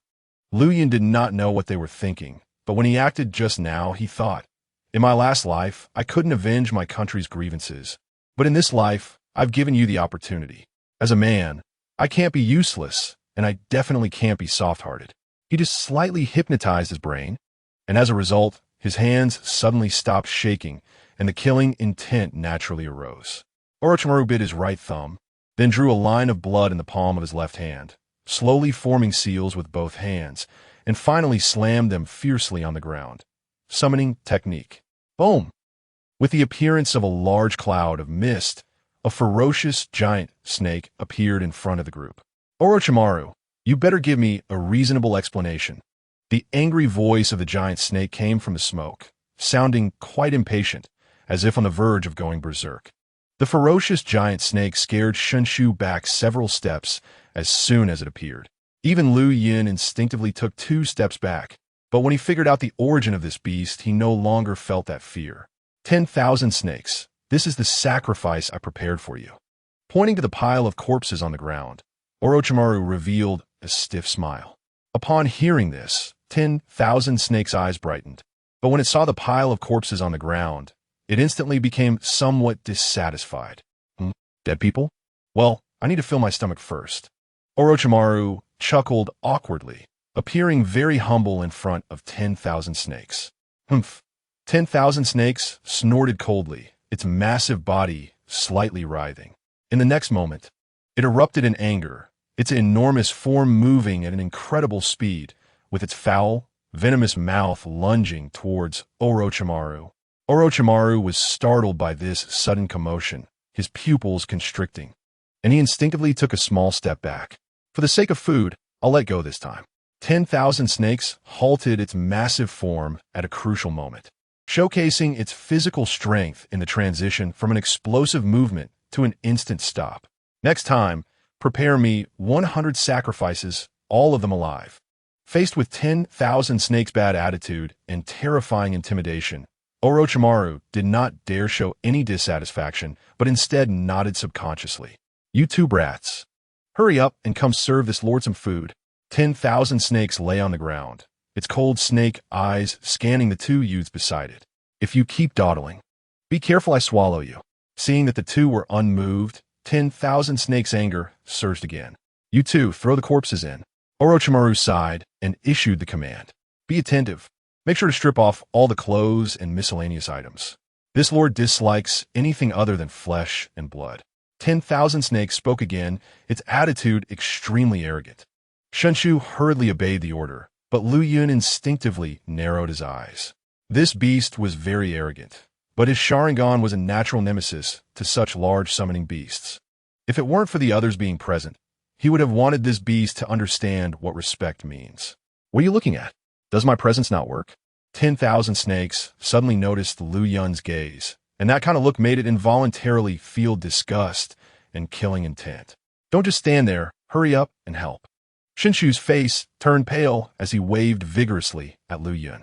This kid is too timid. He's scared silly. Orochimaru quickly stepped in to ease the situation. He had just noticed Lu Yun's expression.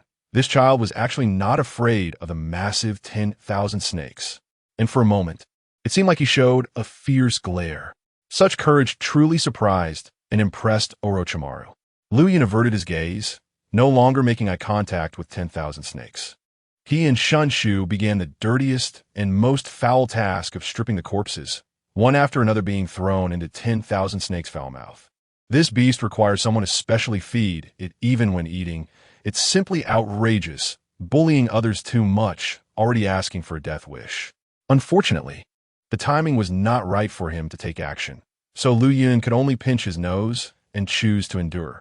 With 10,000 snakes continuously swallowing, several large piles of corpses were completely devoured. After a hearty meal, it exploded into smoke without even saying a word, returning to the dragon cave. clearly showing no regard for Orochimaru. But strangely, Orochimaru did not show any anger. At this moment, his face actually had a look of course. Let's go back to the village. The mission is over. Setting the entire mountain stronghold ablaze before the raging flames, Orochimaru turned and headed towards Konoha. Shinju instinctively followed his teacher's pace. Killing and arson are all done. Looking at the soaring flames, Lu Yun's lips moved as he softly murmured. The next moment, he gently exhaled a breath of turbid air, then decisively turned and strode after the two ahead. Chapter 53. A caring yet gossipy mom. And the big fool playing with leaves on the ground.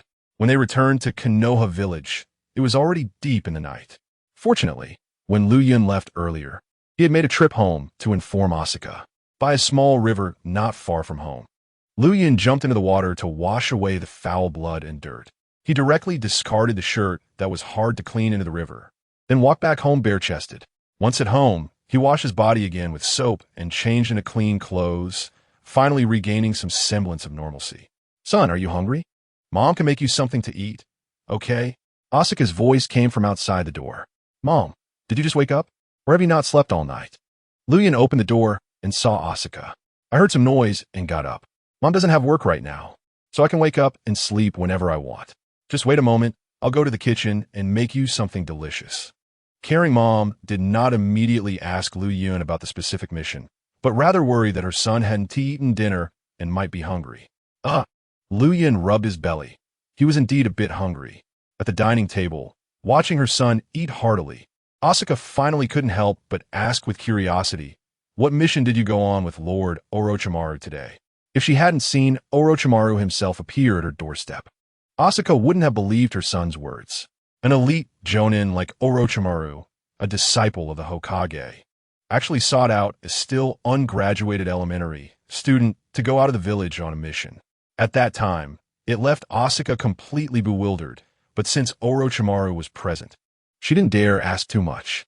She only carefully reminded Lu Yun to pay attention to safety and asked Orochimaru to take good care of her son, allowing them to leave the village this time. After all, it was inevitable for her son to go out on missions after becoming a ninja. Orochimaru said that accumulating a little experience in advance was not a bad thing, and repeatedly assured her that there would be no problems, which made Asuka feel somewhat relieved and nod in agreement. It's nothing, just going to deal with a few petty thieves. Lord Orochimaru just asked me to watch the show and learn more. Lu Yun omitted some details and gave a vague account. Oh, I see. Lord Orochimaru is really nice to you. Son, you can interact more with Lord Orochimaru in the future. After all, he is a disciple of the Hokage, and learning from him is definitely beneficial. By the way, how did you catch Lord Orochimaru's attention? Why didn't you tell your mother? Asuka asked more and more questions as she spoke. Lu Yun couldn't withstand her curious inquiries and could only deal with her numerous questions while eating. After fabricating some stories to appease his caring mother, Lu Yun returned to his room and lay on the floor, finding it hard to fall asleep. With his eyes closed, he recalled the bloody scenes of slaughter, which clearly left him with a significant psychological shadow. Shungtai actively shared his experiences with him, saying that these reactions were normal, and Lu Yun could only force himself not to think too much. However, when he managed to stop thinking about the bloody scenes, he inadvertently started thinking about the emotional issues concerning that red-haired girl, which seemed even more distressing than the bloody killings. He lay on the ground lost in thought, and after dozing off for 2 hours, he still got up and went out as usual at dawn, starting a new day with his morning run and exercises. As a dual soul entity, he only needed a brief rest to quickly restore his mental state. In fact, even if he didn't sleep for 2 or 3 days, it probably wouldn't lead to a decline in his mental state. This was a manifestation of strong mental will. In the morning, Lu Yun arrived early at the gate of the Senju clan. Not being able to see little Pepper right away made a hint of disappointment appear on his face. However, he didn't leave. Instead, he found a less conspicuous spot and squatted down to play with a small leaf. He picked up a leaf with 2 fingers and channeled chakra into it, attempting to burn it. Achieving this was not so simple. He needed to try countless times. This was a training method for the transformation of fire attribute chakra, which he used to pass the time at that moment. Yesterday, KUSHINA, who had just tasted the bittersweetness of love, forced herself to walk slowly toward the clan's gate despite her fatigue and drowsiness. She wanted to see if that damn guy had come to find her. From yesterday afternoon until now, she had lost count of how many times she had wandered back and forth from the manor to the gate. Each time she arrived at the gate, she was torn between the desire to see that person and the fear of actually seeing him. This contradictory feeling had tormented her for a long time. Today, she was determined not to endure this mental torture any longer. If she couldn't see that person in the morning, or if he didn't come looking for her, she would go find him herself, even if it meant being looked down upon in the future. Missing someone is a kind of illness, and Kushina didn't even realize she was already sick. Is he still not here? Seeing the empty street outside the gate, Kushina couldn't help but show a hint of bitterness. At that moment, she felt like crying. She had some insomnia last night and really wanted to turn around and go home to sleep, but she was afraid that yesterday's events would happen again. Making that boy wait for another morning might mean there would be no chance to remedy their feelings. So even though she was really tired and not in good shape, she forced herself to muster the energy and decided to go find that boy. At worst, she would just apologize to Lu Yun, and then they could return to how things were before, and she wouldn't have to suffer from that anxiety anymore. She had already figured it out last night. It was her own impulsiveness and sensitivity that had damaged their relationship. When she thought carefully about how Lu Yun treated her, she couldn't find any reason to feel that he didn't value her enough. That time she let go, upon reflection, it seemed like it was her own struggles that caused her to let go. Thinking it over, Lu Yun truly hadn't done anything wrong to her. With her head hanging low, Kushina walked out of the clan's gate and instinctively glanced around. At first glance, it seemed she didn't spot Lu Yun's figure, and her expression remained one of disappointment. But suddenly, it seemed she thought of something and hurriedly looked toward a corner. That big fool squatting on the ground, looking all constipated while playing with a leaf, was none other than that big liar, Uchiha Lu Yun. Kushina was taken aback at that moment. As she saw Lu Yun, he also noticed her figure. Chapter 54. The two who opened their hearts, the power needed to combat the nine-tails demon fox Kushina. Dropping the leaf in his hand, Lu Yun quickly got up and jogged over. Seeing the excited and joyful boy approaching, the shock on Kushina's face disappeared, and her heart began to race uncontrollably as he drew closer. Kushina, noticing the girl's red eyes and haggard look, Lu Yun couldn't help but softly call out to her, instinctively stepping forward. He hadn't even called out for long when Kushina's tears began to fall uncontrollably. Realizing her loss of composure, Kushina quickly turned away. She didn't want anyone to see her weakness. "Why are you still looking for me?" Kushina asked, her back turned to Lu Yun, her voice involuntarily rising several notches in her emotional state. In truth, she didn't mean to question him. She wanted to apologize to Lu Yun. But as soon as she started crying, her words completely transformed. This was a classic case of saying one thing, but meaning another. As soon as she said that, Kushina immediately regretted it. She didn't even care about being seen as weak anymore. After roughly wiping her tears with her wrist, she quickly turned to see Lu Yun's reaction. The anger and dissatisfaction she expected were not there. Instead, the expression on that boy's face was one of guilt and heartache. "I'm sorry." Her apology couldn't come out. Or rather, it was too late to speak, as Lu Yun had already spoken first, and his tone was particularly gentle and sincere.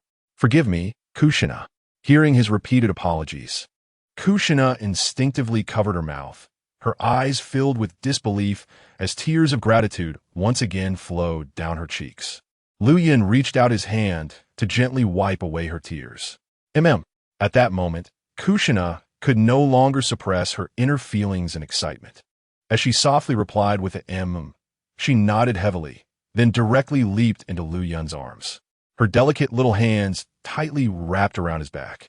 Feeling the strength coming from her embrace, a tender expression appeared on Lu Yun's face as he pulled Kushina into his arms, gently patting her back to comfort her.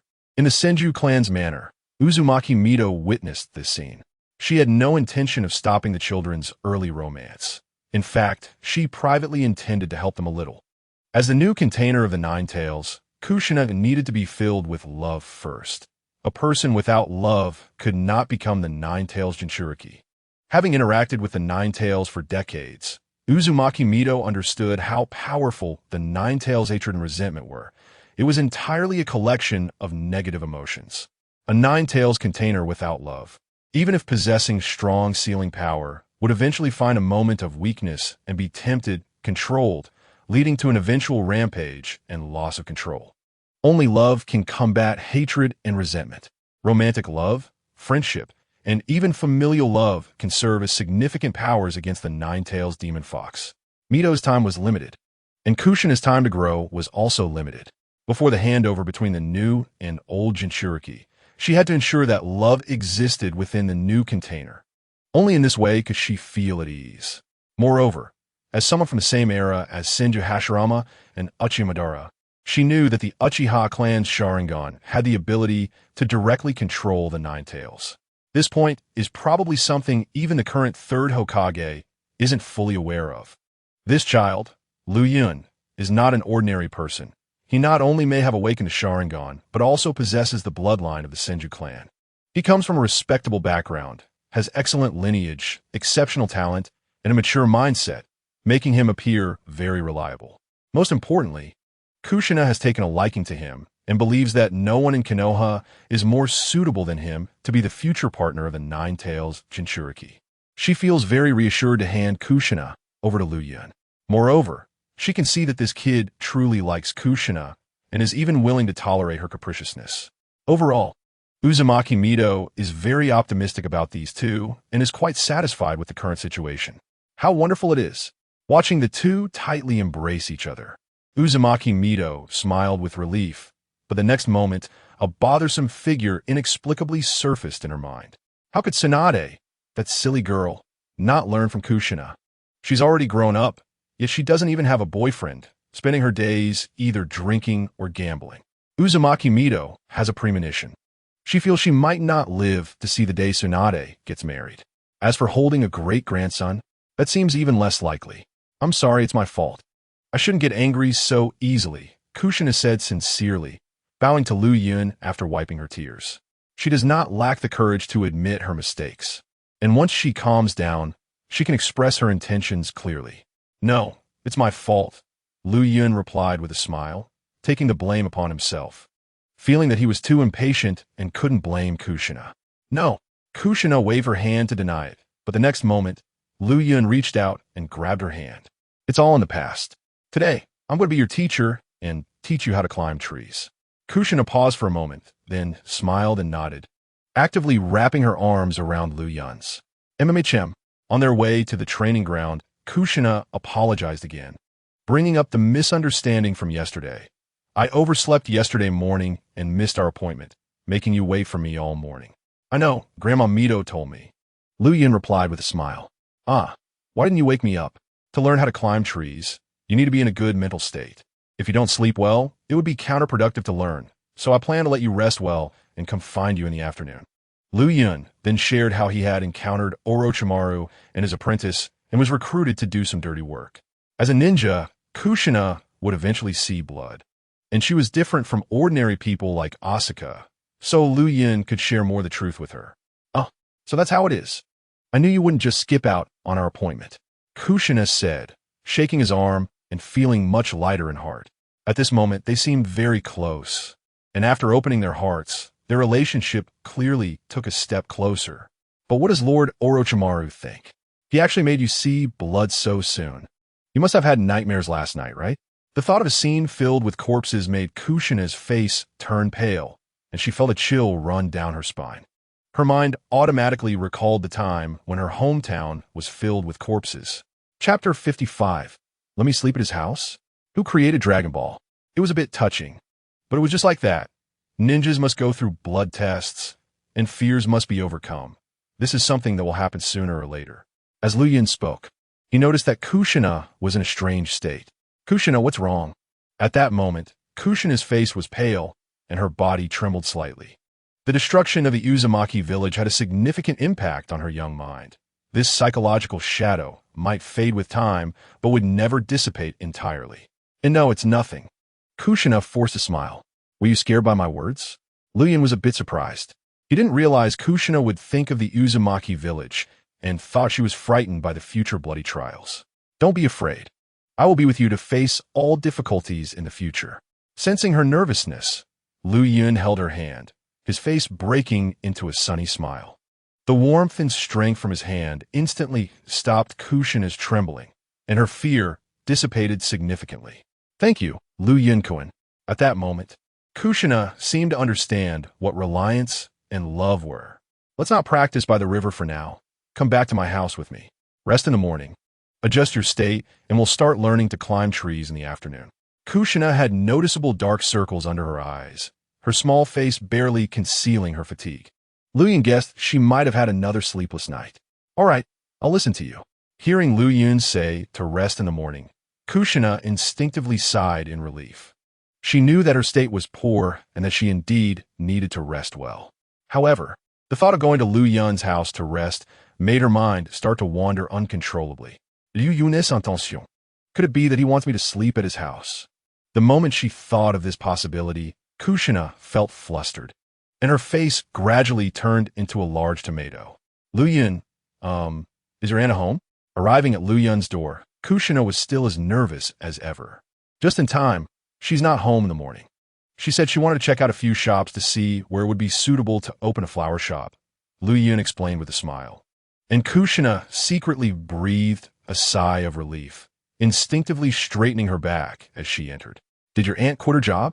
Why is she thinking about opening a flower shop? They sat in the living room, and Kushina casually asked. She quit a long time ago. I told her to quit.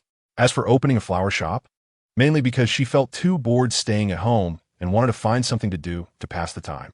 Lu Yun brought out a bunch of snacks to entertain Kushina, and the short table was almost filled with delicious food.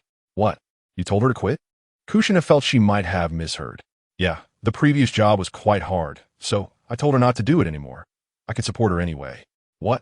Kushina realized that she hadn't misheard, and Lu Yun seemed to be getting more and more ridiculous. We're still just elementary school students. Where do you get the money to support your mom? Furthermore, Kushina wondered if Lu Yun even had a job. Thinking about this, she suddenly recalled the night at the night market. At that time, Lu Yun casually spent tens of thousands. Where did that money come from? Seeing the confusion on Kushina's face, Lu Yun casually picked up a comic book from under the short table. This is a comic book adapted from my story. You can see who the story screenwriter is. Lu Yun tossed the comic book in front of Kushina. It's actually Dragon Ball. Kushina couldn't help but exclaim. She vaguely remembered seeing this book before and had heard many classmates talk about this comic. Although she wasn't very interested in comics, she knew that this comic was quite famous in Konoha. Could it really be true? Kushina trembled as she picked up the comic book, and when she saw the small text and two names at the lower right corner of the cover, she instinctively widened her eyes. The lower right corner of Dragon Ball indicated a few lines of small text and two names. Comic author, Akira Toriyama, story screenwriter, Yi Lu Yun, character production. Yi Lu Yun. This comic was co-created by the above two individuals. Originally, the author of this book should have been directly credited as Yi Lu Yun, but since the comic rights belonged to both of them, and Wu Shanming wanted to gain fame, his name was added as well. Lu Yun didn't mind this. He didn't want to become famous by plagiarizing books. And the fame of Dragon Ball was not surprising. In the future, there would inevitably be someone to step forward and share the spotlight. Giving half of the fame to Wu Shanming was not a big deal. What Lu Yun wanted all along was just money. Yi Lu Yun, it's really you. Kushina stammered a bit while speaking. In fact, before this, some students had made jokes about Lu Yun using the name Yi Lu Yun in the campus. And Kushina had heard a little about it at that time. However, she wasn't clear on what Yi Lu Yun represented because she didn't understand comic books. Moreover, she vaguely remembered Lu Yun smiling and admitting that this name was indeed him. He was Yi Lu Yun. Kushina remembered that a large group of haters was mocking him, and some reckless bad guys called him a pretentious dog. To vent her anger for Lu Yun, Kushina even beat that person up. Now, thinking back, could it be that this Yi Lu Yun is really him? Well, you can consider Yi Lu Yun as my pen name, Lu Yun casually replied while eating snacks. Kushina instinctively covered her mouth, and her gaze towards him gradually changed from shock to admiration. Others thought Lu Yun was a pretentious dog, that he couldn't possibly have the intelligence and ability to create the Dragon Ball comic, but Kushina believed he had that talent. If she hadn't seen the name, she might have doubted it, But now that she saw the name, she completely believed that this comic was indeed created by Luyun. Uchiha Luyun and Yi Luyun. Such coincidences in the small village of Konoha. The talent displayed by Luyun was so abundant that Kushina might not even be able to count them all on her fingers. The treasure boy was not just a figment of her imagination. Kushina even found it hard to see his limits of ability until now. The key was that Luyun was extremely low-key on a daily basis. It seemed like she was the only one in the world who discovered this treasure boy. Thinking of this, Kushina felt a secret joy in her heart and unconsciously let out a pig-like snort of laughter. Chapter 56. I said, if you're tired, you must lie down. Whoever is the financier has the final say. Nana, what are you laughing at? You don't believe that this Yi Luyun is me? Luyun raised his eyebrows, looking a bit displeased. No, I believe. I just didn't expect that Brother Luyun is actually a versatile talent. I'm laughing at myself for finding a treasure. Kushina's voice changed from loud to small, turning shy, which made Luyun quite puzzled. What did you find? I didn't hear clearly. If you can't hear, then forget it. The two chatted casually for a long time, but due to the relaxed and pleasant atmosphere, Kushina gradually became sleepy and yawned continuously. You're tired. You need to sleep well for a while, Luyun said, looking at Kushina with a very serious attitude. No need, I'm not tired. Once she thought that she was in Luyun's house, Kushina's sleepiness instantly diminished by more than half. If she really slept at his house and someone found out, wouldn't that be embarrassing? So, even if she was really tired, she didn't dare to close her eyes, let alone lie down on the tatami without caring about her image.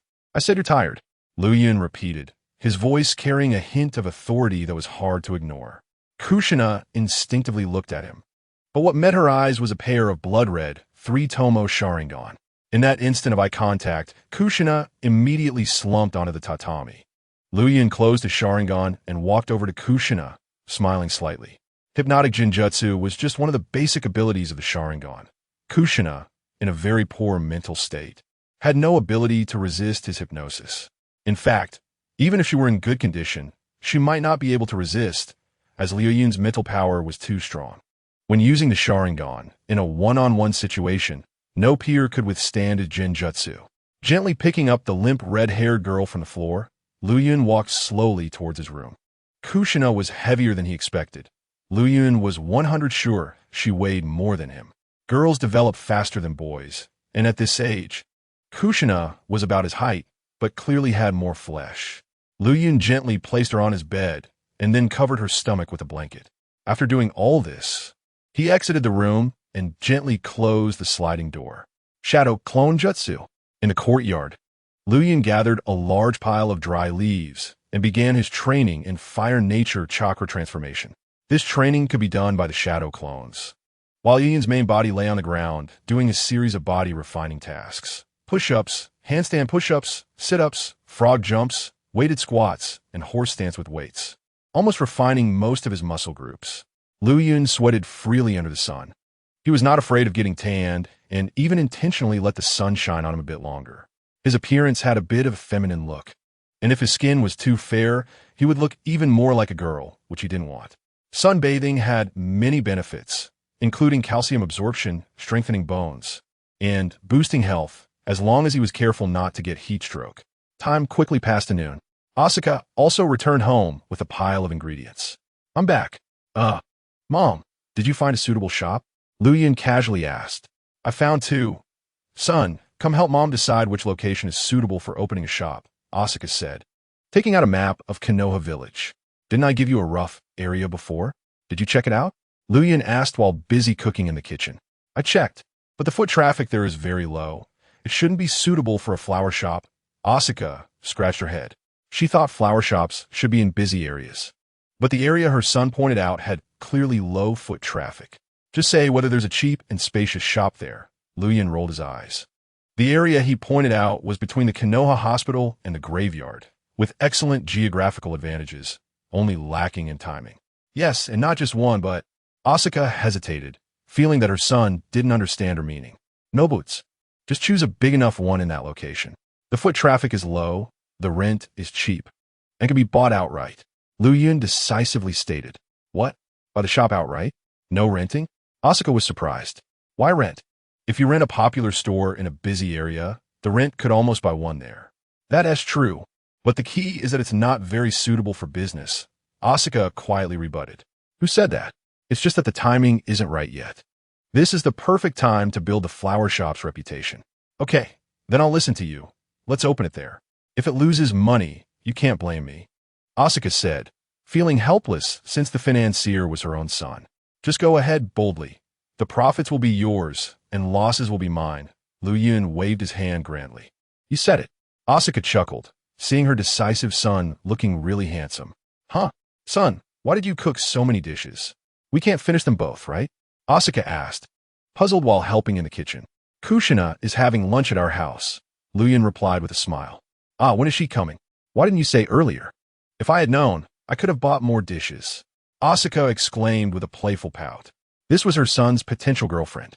She thought they should treat her well and not be rude. She's already here, sleeping in my room, Lu Yun casually mentioned while frying vegetables. What?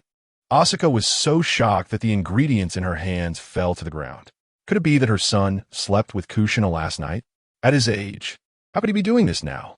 Hearing her scream, Lu Yun knew without thinking that his mom's imagination had run wild again. He quickly clarified the facts. And after listening, Asuka let out a huge sigh of relief. She could accept her son having a crush, but if he was reckless at such a young age, that was absolutely unacceptable. I'll go wake her up for lunch. Just as lunch was finished, Asuka volunteered to wake Kushina. Let me go, Lu Yun said as he stopped his mom and walked straight to the room. Watching his back, Asuka couldn't help but smile. Her son was much better than his deadbeat dad. Daring to bring a girl home at such a young age and even sleeping in his bed, this was quite a skill.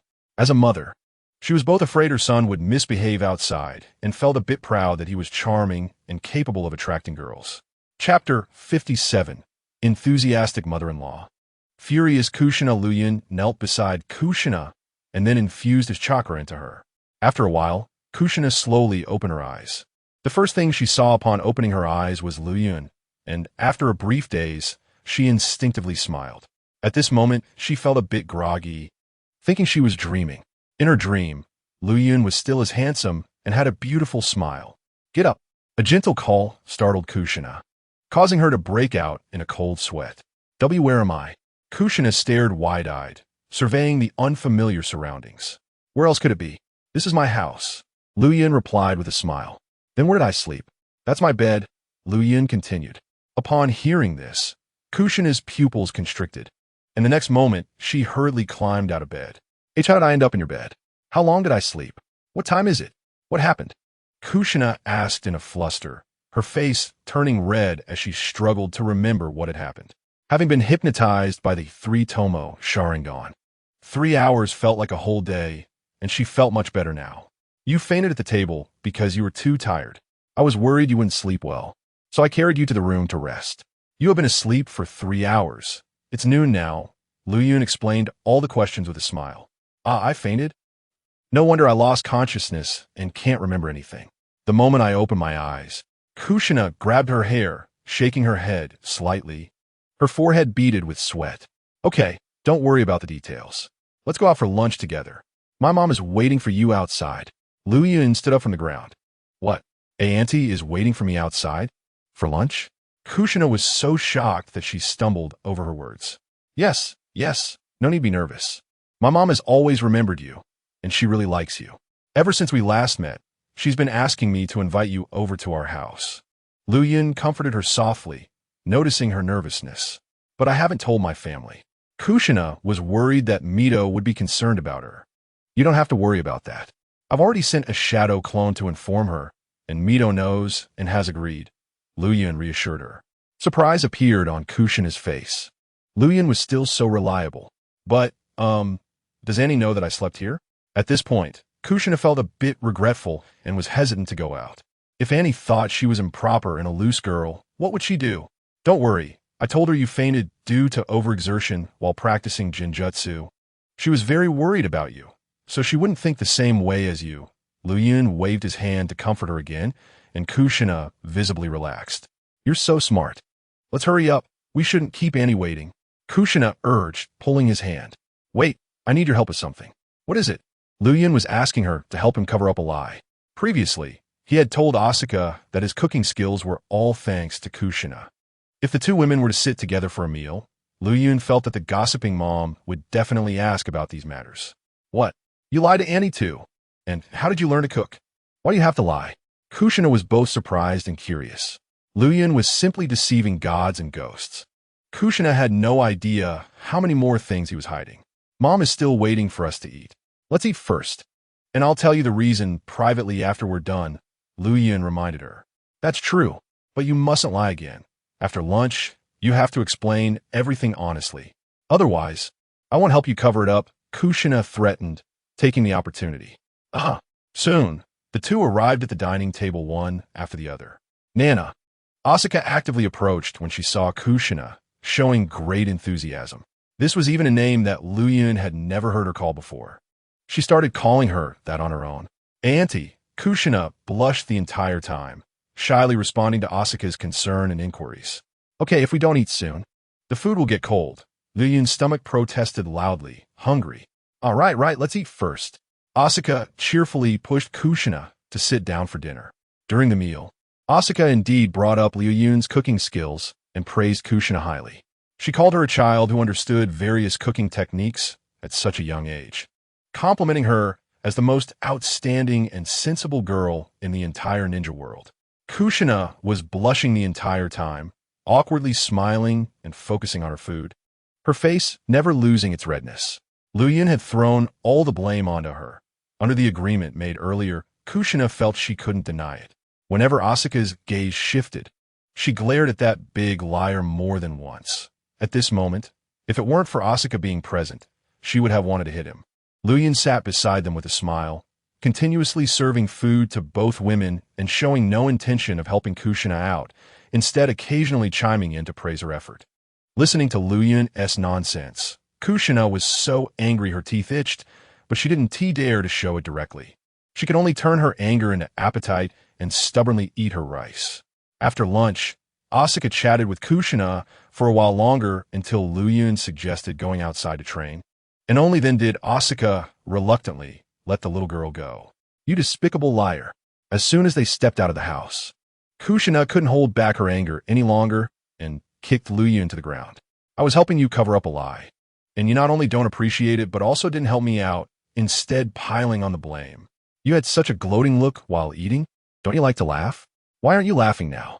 Kushina leaned down, grabbing Liu Yun's collar with a fierce expression. I'm wrong. I wasn't gloating. Nana, please don't hit me. Let me explain. Liu Yun waved his hands in an attempt to calm her down, instinctively forcing a stiff smile. He shouldn't have smiled. Once he did, he saw Kushina's eyes blaze with fury, and the next moment, without further ado, she landed a punch squarely on his handsome face. Chapter 58. Teaching the art of climbing trees. Is Liu Yun really Kushina's child? By the river not far from home, the bruised and battered Liu Yun was pointing at a large tree, explaining to Kushina how to climb it. Kushina no longer believed his nonsense. Rather than being skeptical and listening to him continue to bluff, it would be better to give him a good beating to vent her anger. Focusing her mind, she controlled the chakra within her body to flow to her feet. With the careful guidance of teacher Liu Yun, Kushina took a kunai to mark her position and then began her training up the tree. At first, Kushina couldn't help but fall, gritting her teeth and getting dirty and sore all over. Liu Yun couldn't bear to watch and stood at the base of the tree to catch the falling Kushina. At first, the two got along well and even had fun. However, after a careless mistake, Liu Yun ended up grabbing something he shouldn't have, and the next moment, he heard Kushina scream, instinctively raising her hand to give him a big slap. Damn pervert. I'll make you pay for this, you rotten tomato. Liu Yun, furious yet laughing, decided to ignore her and went to the side to continue his daily training. Kushina pouted and started her tree training again. Soon, after falling a couple more times, she began to regret it. Of course, she wouldn't admit defeat or back down immediately, especially since she had just hit him and Liu Yun was still angry. Moreover, the worse she fell, the more that guy seemed to revel in her misfortune, especially with the smirk on his face. He can master this training in one night, but I can definitely do it faster than him. That bastard won't be laughing for long. Kushina rubbed her sore backside, cheering herself on while not forgetting to glare at him as a warning. If Luyin knew her thoughts at this moment, he would probably laugh his head off. Climbing the tree was impossible unless you had a natural talent for it or had an abnormal mental focus like Luyin. Kushina still had a long way to go. And this time, Luyin had no intention of being lenient with the stubborn girl. After a while, a familiar face followed the river to find Luyin. Shangshu, what are you doing here? Luyin looked puzzled. Kushina, you're here too. Shangshu was surprised to see Kushina. Oh, I'm here training with Luyin. Did Granny Mito send you to find me? Kushina paused her training. No, it was teacher Orochimaru who asked me to find him, Shangshu said while taking something out of his ninja tool pouch. Looking for me? Is there a mission? No. Last time you went out with us to carry out a mission, the teacher has already submitted the mission report to Konoha and collected the reward. He divided the reward into 3 parts and asked me to come and give you your share. Shangshu explained his purpose for coming. No need. I'm just doing some meaningless work. Luyin scratched his head, wanting to refuse. That's not acceptable. The teacher is very strict about these things. And you did a lot of dirty work during the mission, contributing a lot. We don't want to take advantage of you. You definitely need to take this reward. Shangshu said seriously and explained some ninja rules to Luyin and Kushina in advance. All right, thank you for running this errand for me. Please say thanks to teacher Orochimaru on my behalf. Luyin nodded and accepted the reward. The teacher also asked me to give you this scroll. Shangshu tossed a small scroll to Luyin. Finally, he glanced at the dirty and messy-haired Kushina, confirming that she wasn't being bullied, and then left. Wow, I haven't even become a ninja yet, and I've already earned a good amount of mission rewards. Luyin, what does that have to do with you? Before Kushina could finish her sentence, Luyin interrupted her with a dismissive glance. Her smile instantly froze, and in the next moment, her red hair stood on end as she looked rather furious. Good intentions treated like a donkey's liver and lungs. Just you wait. I won't care about you anymore. You big jerk. Right back at you. You rotten tomato. Luyin reflexively touched his face and shot back. Try saying that again. Kushina's face darkened, her fists cracking as she looked ready to explode.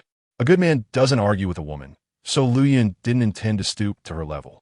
Seeing him back down, Kushina snorted coldly and turned to continue her training up the tree. Luyin, noticing that she was about to face more hardships, deliberately moved his training spot closer to hers to better observe how she would fall again. At first, he found it amusing, but as Kushina struggled and fell more often, she gradually vented her frustration on him. What are you laughing at? You smelly brat. If I see that smug look on your face again, I'll beat you up. Kushina glared at him and directly threatened. Luyin rolled his eyes at her and continued his training, although he suppressed his smile. Half an hour later. What are you looking at? What's so interesting? Luyin quickly left the spot and went to practice on a wooden stake, acting as if he didn't want to deal with her. Seeing this scene, Kushina felt her teeth itch with anger but had no way to retaliate. Another hour later. With a loud thud, the area where Kushina was fell into an eerie silence. Luyin didn't hear any gasps or cries of pain, and after a moment of hesitation, he quickly turned to look at Kushina. To his shock, she was lying on the ground, motionless, with her eyes tightly closed, seemingly unconscious. Oh no, did she accidentally hit her head? Realizing this possibility, Luyin rushed over to check on her. Hey, Kushina. Luyin patted her face to wake her, but she showed no response. She can't really have hurt her head. I specifically warned her to be careful, Luyin said as he scooped her up from the ground and began to examine her head closely. Looks like she is not hurt. Suddenly, Kushina burst into laughter. Hearing this, Luyin immediately understood that this mischievous girl had been pretending to be unconscious. You! In an instant, Luyin's face turned red with anger. He pushed her away and tried to get up, but the next moment, Kushina stuck to him like a leash. Hey, didn't you say you wouldn't care about me? Didn't you say you would be mine if you bother with me again? Kushina pinned him down, a sly smile on her face. Chapter 59. Kushina's second breakdown, Uchiha's arrival.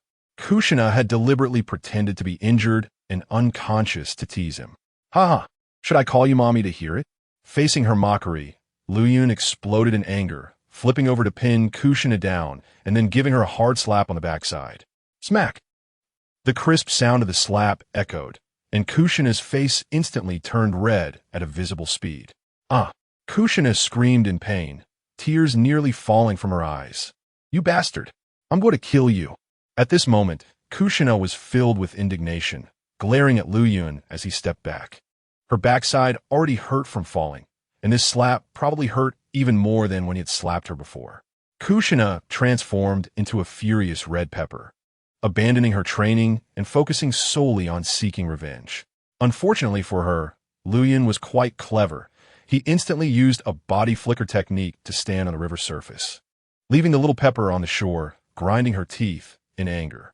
Whoosh, whoosh, whoosh. Kunai and shurikens flew from her hands. But Lu Yun had already anticipated this and easily deflected the incoming projectiles with a kunai. Are you even a man? If you have guts, come ashore and fight me. You bastard. Kushina was so angry on the shore that she was stomping her feet, feeling both furious and helpless against him. After all, he could tread water, while she couldn't even climb a tree. If she dared to swim over, she might be played to death by that bad guy. If I won't. If you have the ability, jump over and hit me, you big fool. Lu Yun was fully utilizing his best skill of verbal sparring, which made Kushina on the shore scream in frustration. I jumped up. Suddenly, Lu Yun jumped onto the shore, and seeing this, Kushina hurriedly chased after him. I jumped back. Just as she was about to get close, Lu Yun cheekily jumped back onto the water surface. How about that? Can't hit me, right? Ha ha ha, tomato big fool. The sight before her made Kushina dumbfounded, truly amazed. Back in school, whenever she heard Lu Yun argue with others, she would laugh so hard at his comments that her stomach would ache.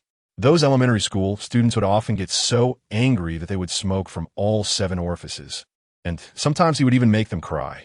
At this moment, she fully understood the feelings of those enemies from before.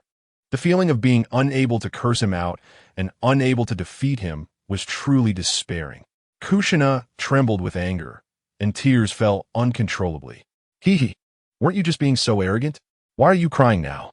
Seeing the little girl crouched on the ground, burying her face in her hands and crying, Lu Yun suddenly revealed a mischievous smile.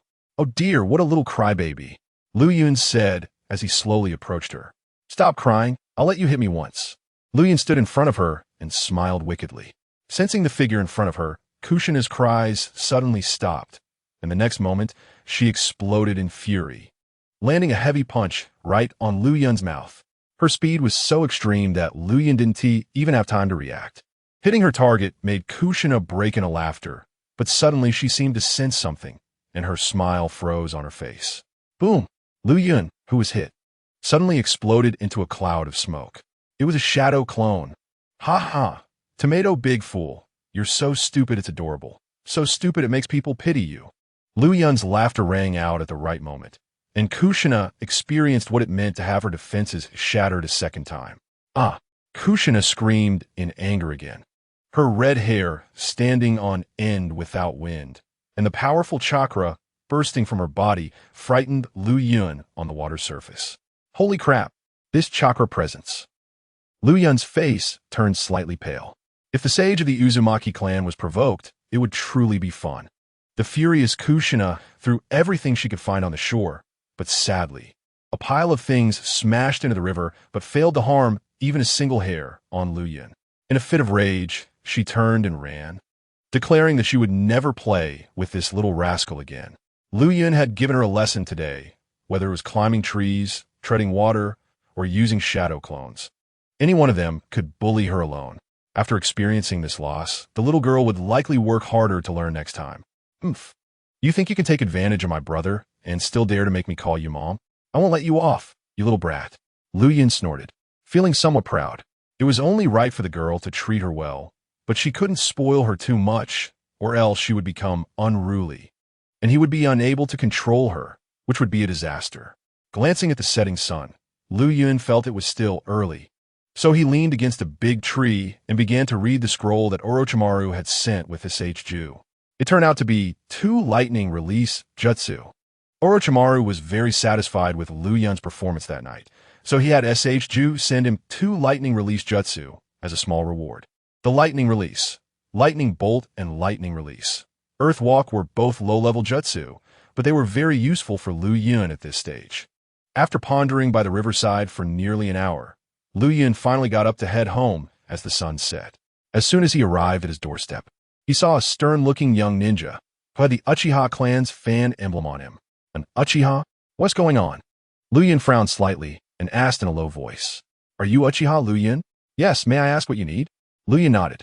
In 2 days, there will be the Uchiha clan's mid-year meeting, and your family needs to send someone to attend, the Uchiha messenger said coldly. Hearing this, Lu Yun showed a bit of surprise. He and T expected the Uchiha clan would send someone to notify his family. After all, they had already moved away from the Uchiha clan's territory. Thank you for your concern. May I ask if this is the family's decision or an elder's decision? Lu Yun cupped his hands and bowed slightly, showing a humble and polite attitude. He knew a bit about the clan meeting, but there were still some things he needed to ask. The Uchiha Nin who was delivering the message was slightly taken aback. He and T expected a child could say such formal words. It's the family's decision. The elders have not stripped you of your surname. So, I need to inform you to attend as per usual. Chapter 60. The Uchiha clan's mid-year meeting, action plan against the red-haired little thief. Upon hearing the messenger's explanation, Lu Yun nodded slightly, his expression contemplative. Just a reminder, even if you don't reside within the Uchiha clan's territory, every family must send a representative to participate. This is the bare minimum respect for the clan. Last year's end-of-year meeting, no one from your family attended. If you don't go to this mid-year meeting, considering your current situation, the clan may strip you of your surname. The Uchiha Nin, seeing Lu Yun's demeanor and speech was proper, felt he was someone promising, so he couldn't help but give a kind reminder. I understand. Thank you for the reminder, big brother. Lu Yun smiled in thanks, and the Nin nodded slightly before leaving. Mom, why do you seem so distracted? At the dinner table, Lu Yun smiled and asked. He had just told Asuka about the mid-year meeting. And no, it's nothing, son. Asuka opened her mouth, wanting to say something, but stopping. You don't want to attend the Uchiha clan's mid-year meeting, do you? Lu Yun sensed her thoughts and took the initiative to speak. Due to the passing of Uchiha Ri and the fact that Lu Yun was still too young before, fearing he would be bullied and wouldn't know how to handle things, Asuka had forced herself to attend the previous clan meetings. Being mixed in among a crowd of black-haired people, with just 1 or 2 different hair colors, was the limit for a very exclusive bloodline family. Getting into the ancestral hall was already the limit, and getting a good face was a rarity. The Uchiha clan did occasionally intermarry with women from outside clans, but in major occasions like clan meetings, outside women would generally avoid them. It was only because Lu Yun's family was a single mother and child that they couldn't avoid it, so Asuka had to force herself to appear. Having extremely eye-catching purple hair would be considered an oddity within the clan territory, and appearing at the clan meeting would naturally draw the dislike of others.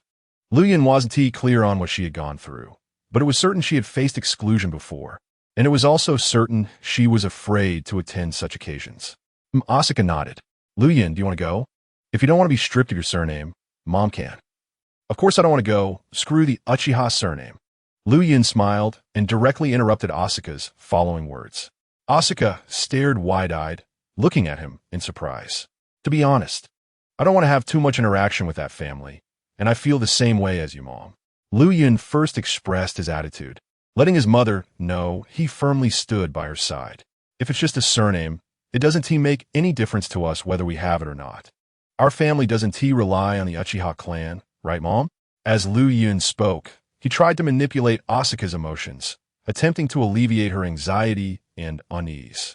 You're right, son. Asuka nodded heavily.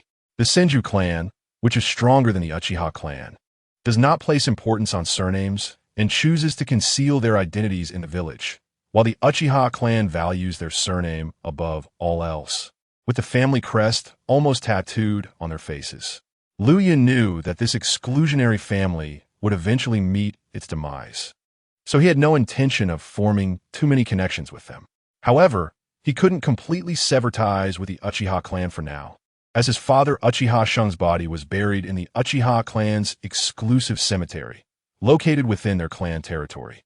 Surnames could be discarded, but we had to retrieve our father's remains. This time, I will attend the clan meeting alone, once I have the ability. I will take his body out of the Uchiha cemetery.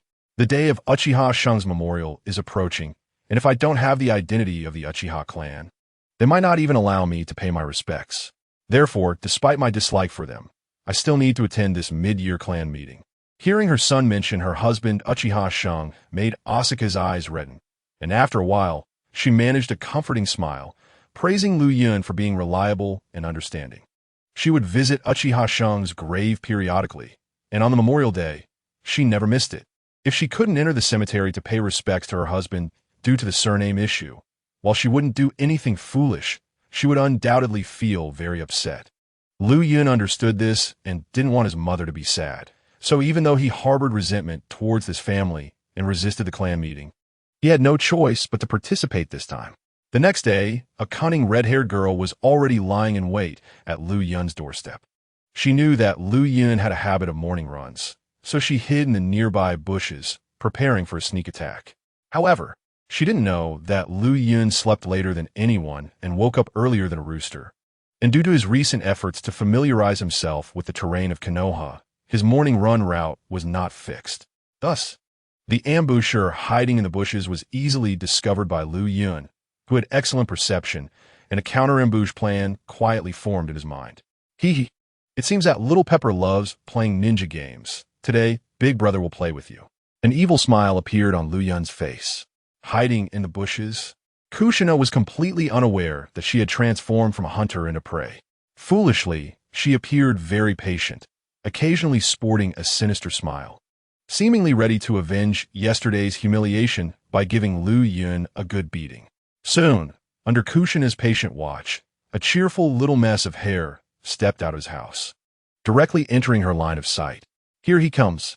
Kushina's face lit up with excitement, her eyes sparkling, and she instinctively tightened her grip on the wooden stick in her hand. Laugh while you can. Soon, you won't be able to. She wouldn't hold back just because the little mess looked good and smiled brightly. Lu Yun seemed oblivious to her presence as he walked straight up to her. Just as he was about to pass the bushes, Kushina, unable to contain her excitement, grabbed the wooden stick intending to launch her surprise attack. But just as she was about to reveal herself, a sudden familiar voice startled her. Lu Yun. Asuka suddenly appeared from a nearby intersection. Is that Aunt Asuka? Thank goodness.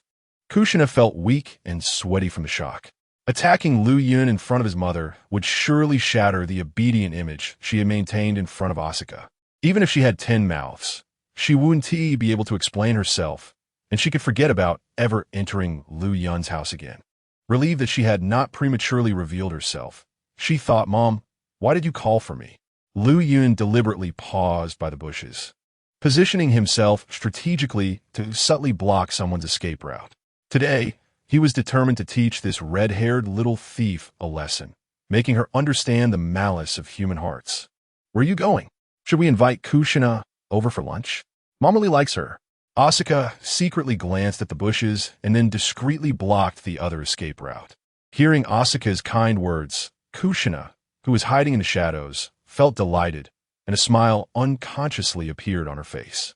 Anne is so nice to me. Inviting Kushina over for lunch? I definitely want to go. Lu Yun directly refused. Upon hearing this, Kushina's smiling face stiffened, and her beautiful eyebrows involuntarily raised. You little brat. How can you just say you won't go? Don't you like her? Asuka casually asked while picking her nose. Upon hearing such a sensitive topic, Kushina's ears twitched involuntarily, and she suddenly felt particularly nervous. It's not that I don't like her. Lu Yun hesitated, noticing someone scratching their head anxiously. What is it? Asuka pressed on. It's just that I'm scared to go. I made Kushina mad yesterday.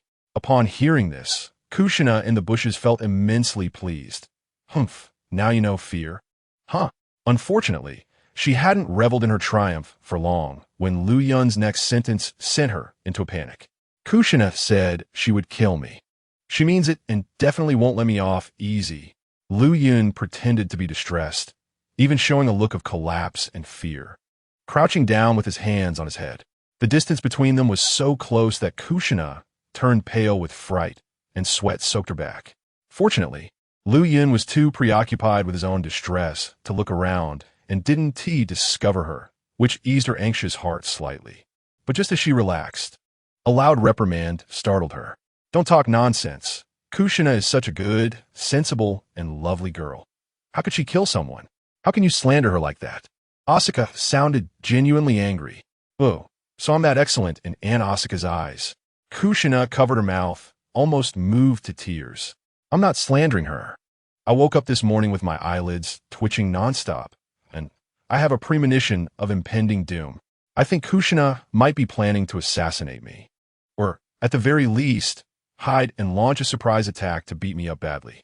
Upon hearing this, Kushina in the bushes nearly had her soul scared out of her. Stop being paranoid. Kushina is not that kind of person. Asuka argued loudly. Really? Kushina will definitely not let me off easy. Mom, you don't know how scary Kushina is when she gets angry. Everyone at school calls her blood red pepper. When she goes crazy, she even hits herself. Upon hearing this, Kushina's face involuntarily showed a look of confusion. I hit myself? Immediately, confusion and shock turned into overwhelming anger. Shut up. Unless I see it with my own eyes, I will never believe you. Asuka scolded sternly. Mom, I'm your biological son. Why don't you believe me? Why do you only believe Kushina?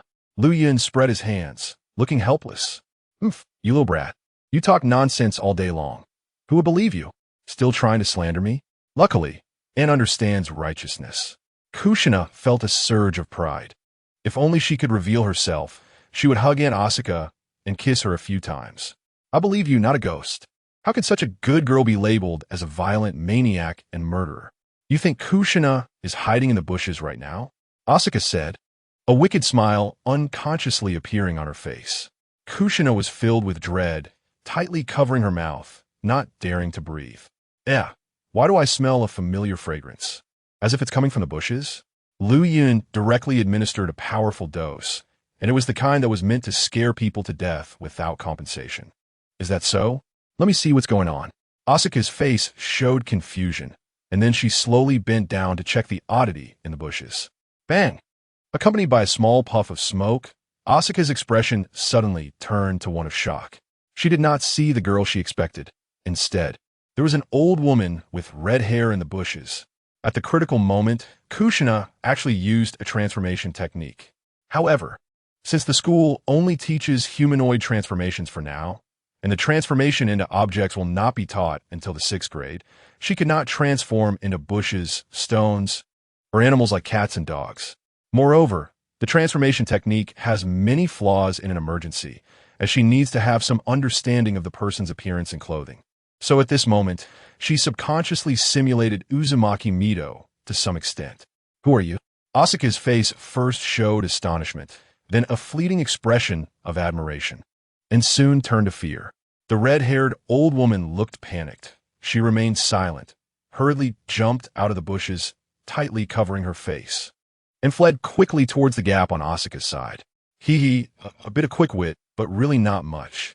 Watching the red-haired old woman flee at full speed, Lu Yun's evil smile grew even wider. In the next moment, he suddenly exerted force with his legs and vanished from the spot in an instant. The red-haired old woman was fast, but Lu Yun was clearly faster than her. Stop! Lu Yun instantly appeared in front of her, and Kushina nearly had her soul scared out of her body. How could it be so fast? Kushina never expected that someone would use clone technique, transformation technique, and instant movement just to tease her. Old hag, you think you can run away without apologizing for scaring my mom? Lu Yun grinned as he stepped closer to her. Sorry. Upon hearing this, Lu Yun's expression almost broke. This stupid Kushina, in her nervousness, even shouted out her catchphrase. What the hell? Confusion appeared on Lu Yun's face. Realizing that she had accidentally exposed her catchphrase, the red-haired old woman quickly covered her mouth. As far as I know, there is only one person in the entire Konoha with such thick and bright red long hair. Asuka timely spoke up, standing up from the ground with a strange expression, completely out of character. As far as I know, there is only one person in the entire Konoha who makes such strange catchphrases when nervous. Lu Yun let out a sinister laugh, following up on Asuka's words. The two of them approached the red-haired old woman at the same time, while Kushina trembled in fear, instinctively retreating. Chapter 62 has been released, but it's stuck in review. and there's nothing. Chapter 62. Firmly grasping Kushina, specializing in various disobediences. The involved Kushina was still unaware of the trickery and did not realize the peculiarity of Aunt Asuka herself. Out of panic and fear, she just wanted to escape quickly. Just as she kept retreating, her back suddenly bumped into a soft body. A pair of familiar small hands gently rested on her shoulder. Kushina's pupils shrank sharply, and she mechanically turned her head the next moment. "Gotcha, you silly Kushina." The person behind her was grinning maliciously at her, with a pair of crimson, eerie, TOMOE Sharingan, causing Kushina's already tumultuous emotions to collapse instantly. Just a simple glance made her feel like a puddle of mud, softening completely. Ha ha ha. The three of them finally couldn't help but burst into laughter, and Asuka immediately dispelled her transformation, while Luyan also closed his Sharingan and steadily carried Kushina on his shoulder, near the river training ground not far from home. After an unknown amount of time, when Kushina slowly opened her eyes, she was shocked to find herself tied up like a human-shaped maggot with soft ropes, and the culprit was sitting in front of her, watching her with a teasing expression. Seeing this scene, Kushina knew she had been tricked again. If that Aunt Asuka wasn't fake, she definitely wouldn't be treated like this. Everything was this damn guy's conspiracy. He must have discovered her in advance. Bastard. If you have the ability, let me go and face me one-on-one. Kushina was so angry her face turned red, and she couldn't help but scream. But just as she shouted, Luyan was quick to shove a large tomato into her mouth. This was her least favorite food, though Kushina was so furious she was almost boiling, struggling hard but unable to break free, rolling around like a big maggot, which made Luyan laugh again. When she was tired of struggling and a bit weak, Luyan finally playfully took the large tomato out of her mouth. "You little one, dare to ambush me? Now you know how powerful I am, right?"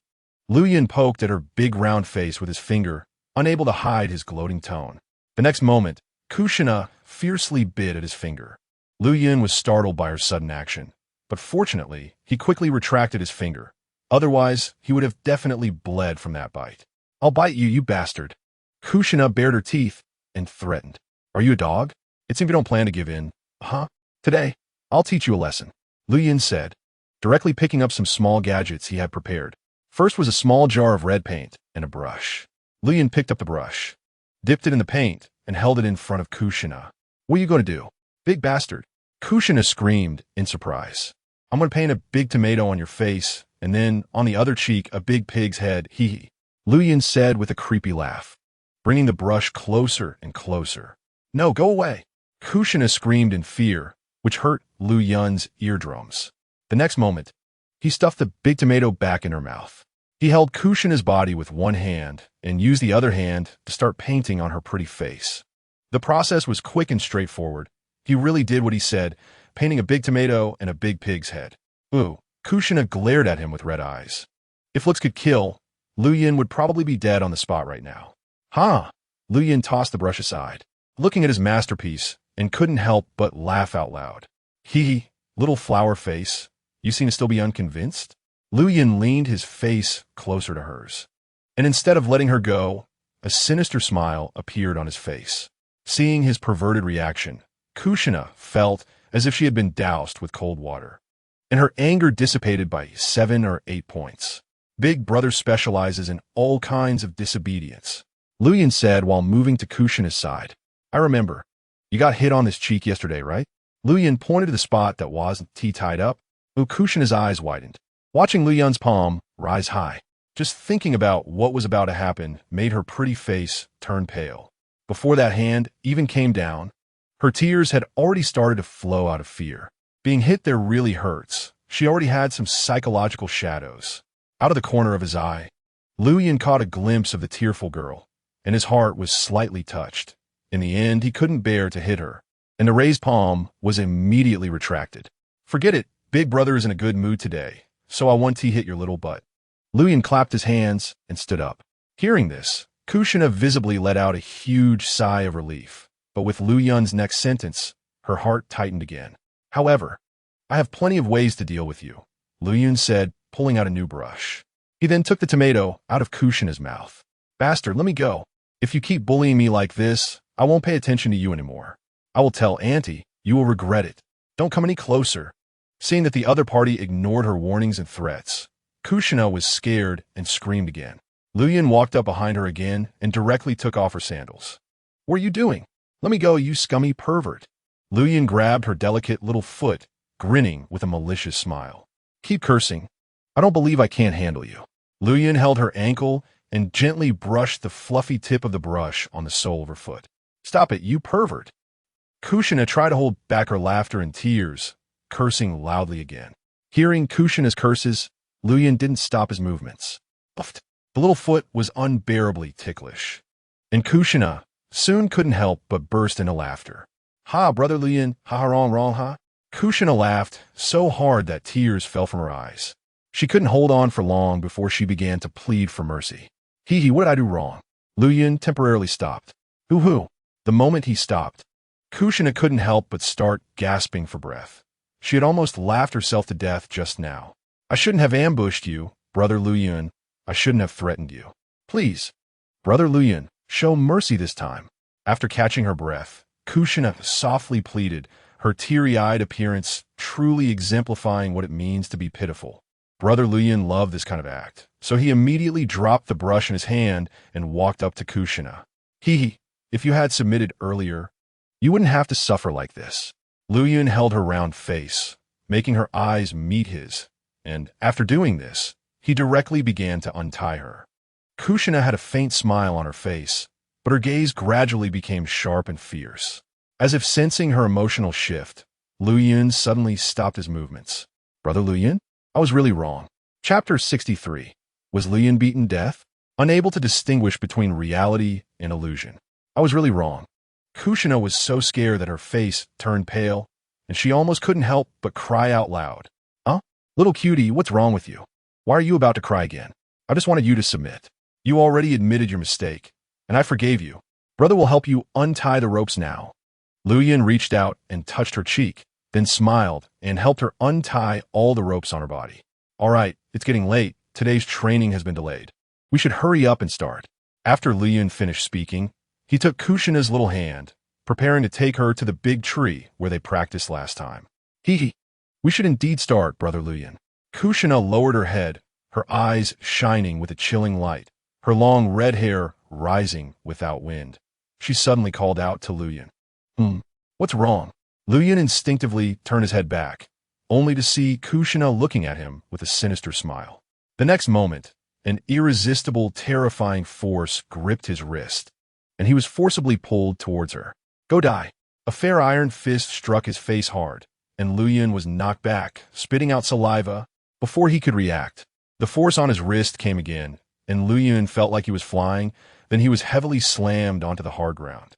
He was thrown down by a shoulder throw, but before he could even process what was happening, a delicate foot landed squarely on his handsome face. Kushina's face was filled with a sinister smile and excitement as she rained down punches and kicks on Luyan, who was on ground. In her frenzy, she hit hard and heavy, seemingly losing her sanity, directly beating the boy to a pulp. Soon, Luyan lay on the ground, bruised and bloodied, with blood continuously gushing from his mouth and nose. The scene was completely out of control, and the bloodiness reached its peak. Looking at the bloodied figure on the ground, Kushina's pupils suddenly shrank to pinpoints, and her sinister smile froze instantly. What happened? Looking at her bloodied hands, Kushina's pretty face turned from red to white. Luyan. She only wanted to teach Luyan a lesson. How could there be so much blood? How could Luyan be hurt like this? In reality, Luyan was picking his nose while watching the girl beside him, who looked like a fool with a big painted face. At this moment, the ropes on her body had not been untied. From a moment she made eye contact with Luyan, she had already fallen into an illusion. With his overwhelming spiritual power, even without using the Sharingan, Luyan could still trap her in an illusion through close visual contact. Seeing Kushina go from sinister smile to wild laughter, and then soon after to shock, fear, and finally tears, Luyan felt the timing was right and immediately released the illusion, pulling her consciousness back to reality. Kushina had originally knelt beside Luyan, crying out loud, but the next moment the whole world spun, and when she opened her eyes again, she saw the unscathed Uchiha Luyan beside her. Why you? Kushina was shocked, staring blankly for a while, until she suddenly realized. She had just been directly controlled by Liu Yun's illusion. How did you do that? This time, Kushina's reaction was not anger, but deep curiosity and wariness. All the anger had been completely vented in the illusion. Moreover, this was not her first time falling for an illusion. She had to know the reason to avoid falling into the same trap again next time. Hearing this, Liu Yun smiled gently, once again cupping Kushina's face, then pressing his forehead against hers, his dark eyes quietly gazing at her. So that's how it is, your eyes? Kushina's pretty face paled, and she unconsciously swallowed hard, her voice trembling slightly. After a long while, Liu Yun prioritized untying the ropes on Kushina's lower body, then suddenly knelt down and hugged her thighs, actively submitting. Nai, I was wrong, please don't be angry. He changed his previous posture, sincerely apologizing, his voice earnest and his attitude very humble. Now it's getting late, we've made enough noise. If we don't hurry up and train, the morning practice task won't be completed. Kushina was startled by his sudden movement, taking a long time to realize what he was doing. After deep thought, she realized he was offering her a way out. Understanding this, Kushina kicked him to the ground. Quickly untie all the other ropes on me. Kushina glared at him fiercely. Then don't hit me, Liu Yun said with a chuckle. Kushina, hearing this, was so angry that she laughed. I'll count to 3. 1, 2. A flash of cold light blinked, and the ropes on Kushina were instantly cut off by a kunai. Rubbing her sore skin, she felt so clear, not at all like someone trapped in an illusion. But that bad guy was standing right in front of her, completely unguarded, and he looked like he had many flaws. Liu Yun gently held her clothes. His posture of admitting fault was very suspicious. Kushina's face was filled with uncertainty, and for a moment, she couldn't distinguish between reality and illusion. She always felt that she had not fallen under an illusion again, but Liu Yun's behavior was very strange, making it seem like yet another illusion. Especially when she had just pressed her forehead against Liu Yun's. Kushina clearly sensed a flash of red light in his eyes. The conditions for casting the technique were once again met. Perhaps she had unknowingly fallen under an illusion again. Kushina didn't understand how to break the illusion, and temporarily didn't know how to distinguish reality from falsehood. In desperation, she could only helplessly wave her hand. Remove the illusion. I'm not going to hit you anymore. Nana, what are you talking about? I didn't cast an illusion on you. Liu Yun tilted his head in confusion. Are you sure? Kushina frowned, feeling a bit uncomfortable and itchy in her fists. Of course. You're not hitting me. Why would I cast an illusion on you? Liu Yun said, taking the initiative to hold her hand. All right, it's getting late. Today's training has already been delayed. Let us hurry up and start. Kushina felt like she was really going to go crazy. This was clearly the kind of speech that came from an illusion, and even the tone was exactly the same. Liu Yun's back looked just like it did a moment ago, and he still said it wasn't an illusion? I was wrong. Let us make up. This time, Kushina was genuinely scared and truly convinced. After all, Liu Yun hadn't really harmed her. He had just made her angry, so forgiving him was fine. Moreover, from the time she got slapped on the butt yesterday afternoon until now, she had been the one at a disadvantage being bullied. If they kept fighting, the outcome might not change much. This guy was just too strong. Kushina realized that at her current stage, she was far from his opponent. Rather than getting herself worked up and her mind in a mess, it was better to just stop here and make up. She could always find a reason to deal with him later once she learned all his skills. Chapter 64. The best in the world? The QA before entering the clan shrine. It's my big mistake. I won't fuss anymore. We are still the best in the world. Liu Yun said, slightly pulling her closer and then wrapping her in his arms. Feeling the soft and warm body and inhaling Liu Yun's attractively masculine scent, Kushina couldn't help but blush. Kushina let out a soft feeling that she shouldn't get angry so easily in the future. So Liu Yun wouldn't be able to make her mad, and he would continue to pamper her. But just as she had this thought, she suddenly noticed a bright red mark on the collar of Liu Yun's shirt, the very place where her cheek had been resting. Red, the color of the pigment. Her cheeks were still painted with Liu Yun's artwork. Bastard! Kushina suddenly exploded in anger, punching Liu Yun and sending him tumbling to the ground. A dazed Liu Yun looked completely bewildered. What happened to being the best in the world? Hurry up and take off your shirt to wash my face. If the pigment on my face doesn't come off, I swear I'll kill you. Kushina shouted angrily, her terrifying aura making Lu Yun's face turn pale. I'll do it right away. Lu Yun hurriedly took off his shirt and rushed to the river. The red pigment, died.The, contained stubborn ink-like components. And with a few wipes using the wet shirt, Lu Yun successfully removed the big tomato from Kushina's face. The round-faced girl was fuming the whole time. When Lu Yun saw her slightly enlarged red face, he couldn't help but laugh like a pig, which immediately earned him a round of beatings from her. Kushina stood there with her hands on her hips, her face dark as she let Lu Yun carefully wipe her face. Her eyes occasionally shifted to sneak a peek at the bare-chested boy beside her. After long periods of training, Lu Yun had developed some muscle definition, and Kushina found it hard to look away. Lu Yun appeared slightly thin when dressed, but when undressed, he had muscle, and it was clear that he was strong. If it weren't for her sense of shame and pride, Kushina would have wanted to touch him.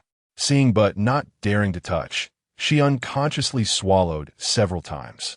Lu Yun didn't notice her unusual behavior and went to the river to wash and wring out his t-shirt before putting it back on.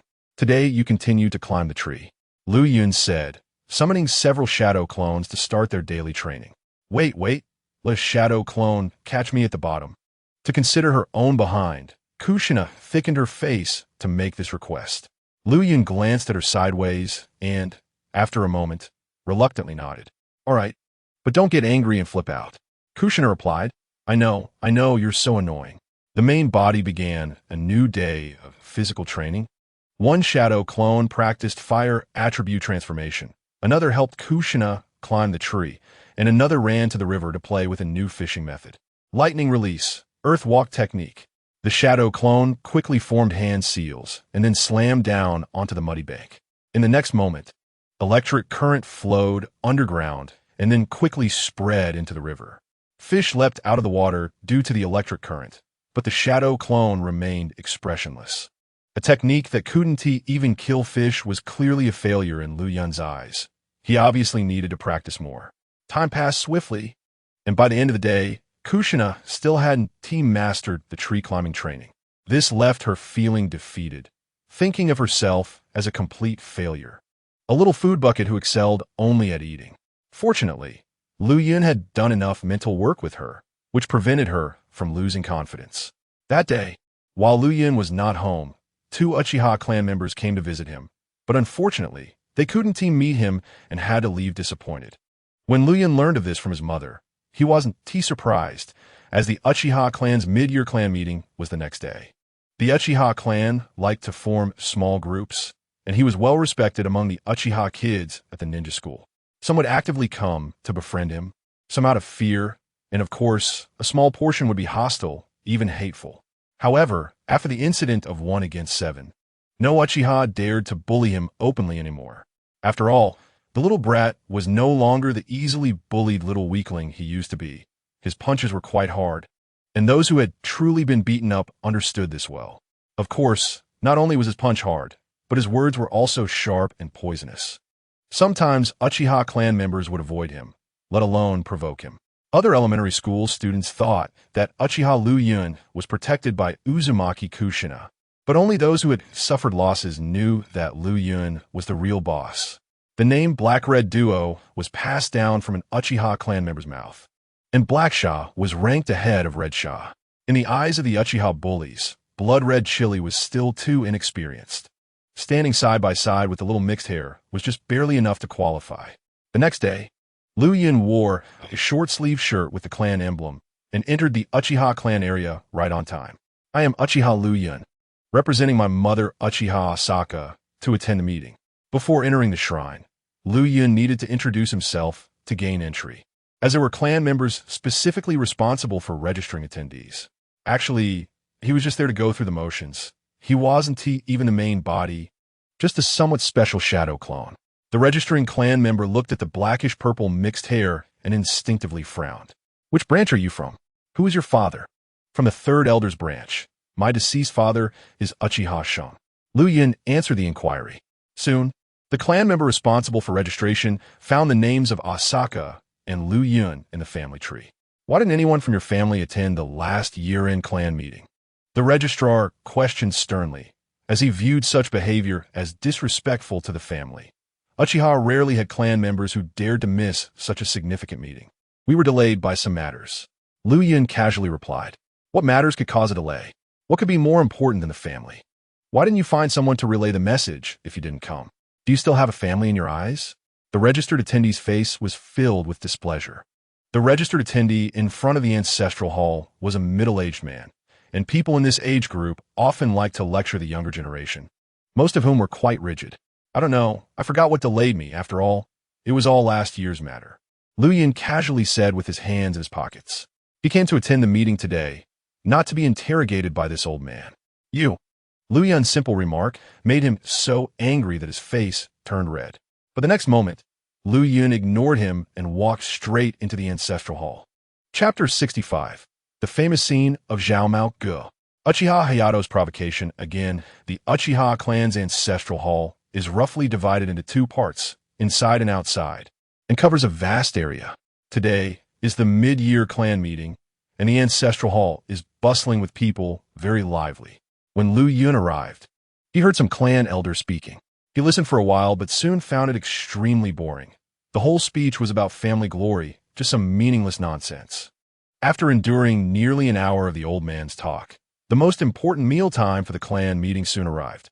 Lu Yun needed to participate in this family gathering meal before he could apply to leave early. Otherwise, he wouldn't be able to leave at will. These were the Uchiha clan's rules, which Asuka had informed him about before coming. What a hassle. Lu Yun pouted and dawdled for a while before casually making his way to the dining table designated for his age group. Since he was just a shadow clone, he couldn't eat, so coming early meant he could only sit there doing nothing. Being seen sitting there without eating was actually quite awkward. So he simply waited until the meal was nearly underway before coming over. As soon as he reached the dining table for the 8 to 15 age group, he heard someone calling his name. Oh, isn't this the popular Mangekyō from school? Why did you arrive so late? Did you come to wash dishes? One Uchiha Genin, who had successfully graduated from the ninja school, smirked. His name was Uchiha Shu, and he had been beaten by Lu Yun when they were in the 6th grade, so he didn't have to return to the ninja school anymore. Without any interactions, he naturally felt bolder. As soon as he said this, a group of genin at the same table immediately showed expressions of mockery. These people could sit together, clearly having connections, and upon hearing their own people's sarcastic remarks, some naturally knew how to cooperate. Do I have a habit of arriving early? Lu Yun's surprising retort caused the smiles on everyone's faces at the table to vanish collectively. In their place was shock and anger. Where did this Mangekyō come from? What's his name? Is he too damn arrogant? A genin at the table angrily spoke. Lu Yun originally didn't plan to linger at their table, but upon hearing this, coupled with his inability to eat, he had nothing to do, so he chose to confront them instead. Who do you think you are to inquire about my name? Others were here to socialize over a meal, and since he didn't plan to eat tonight, he could only come over to disrupt them. After all, fighting was not allowed during the clan meeting meal.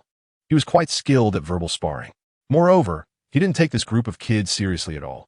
Actually, even if he encountered the clan's jounin, or even the clan elders now, he wouldn't panic. After all, he had already caught the eye of Orochimaru, and if any conflict arose, who would dare to disrespect a disciple of the Hokage? What did you say? The genin's face showed disbelief. Did he hear wrong? But little did he know, the next moment Lu Yun didn't even look at him, but instead walked over to Uchiha Shu and placed his hand on his shoulder. Don't think just because you graduated, you can talk nonsense in front of me. I don't give face to anyone whose words I find unpleasant. My name, Uchiha Lu Yun. Who in school doesn't know it? You don't know? Lu Yun said as he gently patted his cheek. He then pointed at the youngest elementary school student at the table. You don't know either? This guy's the same age as him, Uchiha Shu's cousin, and he still has to repeat another year in the ninja school next term. At this moment, being called out by Lu Yun, the boy was instantly frightened, his face going pale as he repeatedly waved his hands and awkwardly laughed, indicating it had nothing to do with him. Who doesn't know the black and red duo in 5th grade? Even a red duo could teach him a lesson, let alone the more terrifying black duo. Too arrogant. Many kids who heard the commotion looked shocked, gasping repeatedly. They had never seen anyone so audacious and arrogant in such a manner and speech, leaving many directly in awe. Where the hell did this Zhao Mao come from? It's just too damn arrogant. Some clan genin who didn't know Lu Yun muttered, but their voices unconsciously lowered. Just joking. Lu Yun, brother, don't take it seriously. Uchiha Shu awkwardly explained. With strength inferior to Lu Yun's, he naturally didn't dare to speak forcefully. According to Uchiha Yuta and the others' predictions, Lu Yun likely had strength close to Uchiha by now. Lu Yun-kun, come over here. A table of people saw the commotion and quickly raised their hands to greet him. The speaker was Uchiha Among, who had a relatively good relationship with Lu Yun in school. They had a small group here. Lu Yun-ji, Lu Yun-kun, Zhao Mao, Ge. When he walked to this dining table, many elementary students stood up to greet him actively. This big brother was very famous in school, and many clansmen were willing to be friends with him. Unfortunately, he had made it clear that he wouldn't join any groups or teams and didn't like being followed around.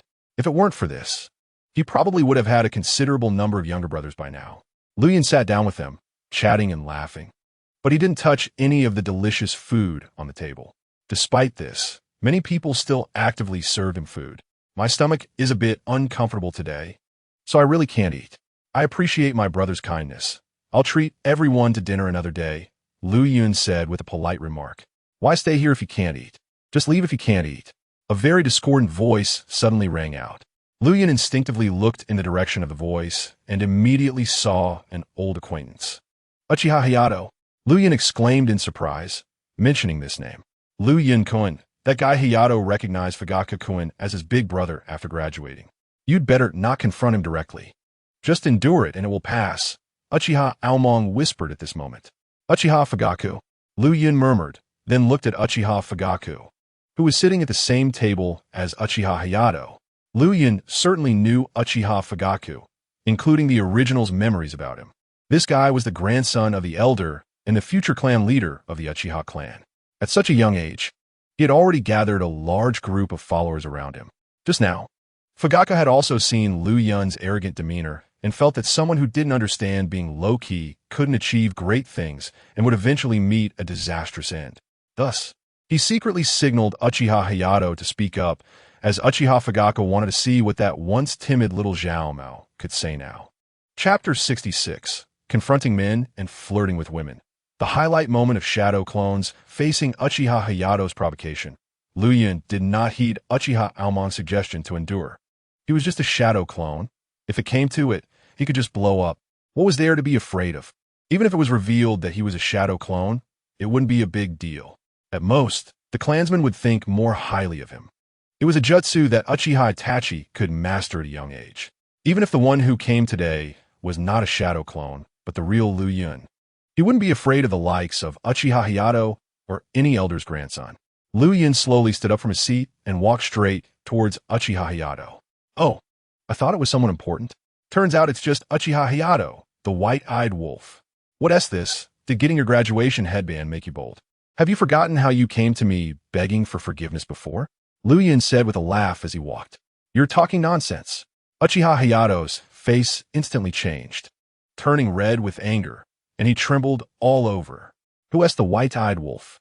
Who came to beg for your forgiveness? If you keep talking nonsense, I'll kill you. Being exposed in front of so many clan members made Uchiha Hayato's eyes turn red, not the Sharingan. Whether you're a white-eyed wolf or not, everyone here knows that you were ungrateful in the past, and now you have no sense of responsibility, not even the courage to admit your mistakes. Lu Yun reached their table and yelled at Uchiha Hayato. Many peers smirked at the scene. Uchiha Hayato had long been known as a white-eyed wolf. His reputation was already infamous in the clan. If it weren't for his father, Uchiha Do, being an elite genin and a well-known clan expert, Uchiha Fugaku wouldn't even have taken someone like him under his wing. At this moment, Lu Yun was like a social butterfly. The dining area had become his stage, and most people's eyes were on him since he arrived. The seemingly weak and quiet boy showed no signs of shyness, speaking boldly and confronting others with ease. Shut up. Uchiha Hayato stood up angrily, and in the next moment, he lost his composure and wanted to fight Lu Yun. Fortunately, someone nearby quickly grabbed him. Is this all you can do? When you can't argue with someone, you resort to violence. Liu Yun smirked at the out-of-control Uchiha Hayato, and as soon as he said this, it made Hayato even more furious. Hayato, fighting is not allowed during the clan meeting. Calm down. Uchiha Fugaku spoke up. After he finished, he shot a displeased glance at Liu Yun. And you, little brat, we're all clan members. You should say less. It's all in the past. So stop bringing it up and making things awkward. Upon hearing this, Liu Yun frowned. Was Fugaku trying to appear righteous while making him look small-minded? Uchiha Hayato had provoked him, but Fugaku was stepping on him to show off. Who are you again? We don't seem familiar. Does anyone know who he is? Liu Yun suddenly exclaimed, and the nearby youths showed expressions of disbelief. Someone actually didn't recognize Fugaku, and even dared to ask such a question. Liu Yun glanced around the crowd, and suddenly noticed a familiar figure. Oh, isn't that Makoto? Liu Yun looked at the beautiful girl sitting next to Uchiha Fugaku, and instinctively smiled mischievously. Uchiha Makoto was the same age as Liu Yun and had a decent relationship with Kushina. Although she felt a bit nervous being called out by the social butterfly, she still politely stood up and greeted him. Liu Yun-kun. The little brat was quite a celebrity in their year, and she was very curious about this good-looking and powerful boy. She thought Liu Yun had changed a lot. The once timid and quiet boy had now become such a confrontational socialite.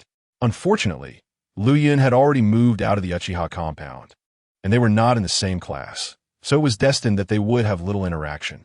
At this moment, being noticed by Liu Yun made her feel a mix of nervousness and a strange little excitement.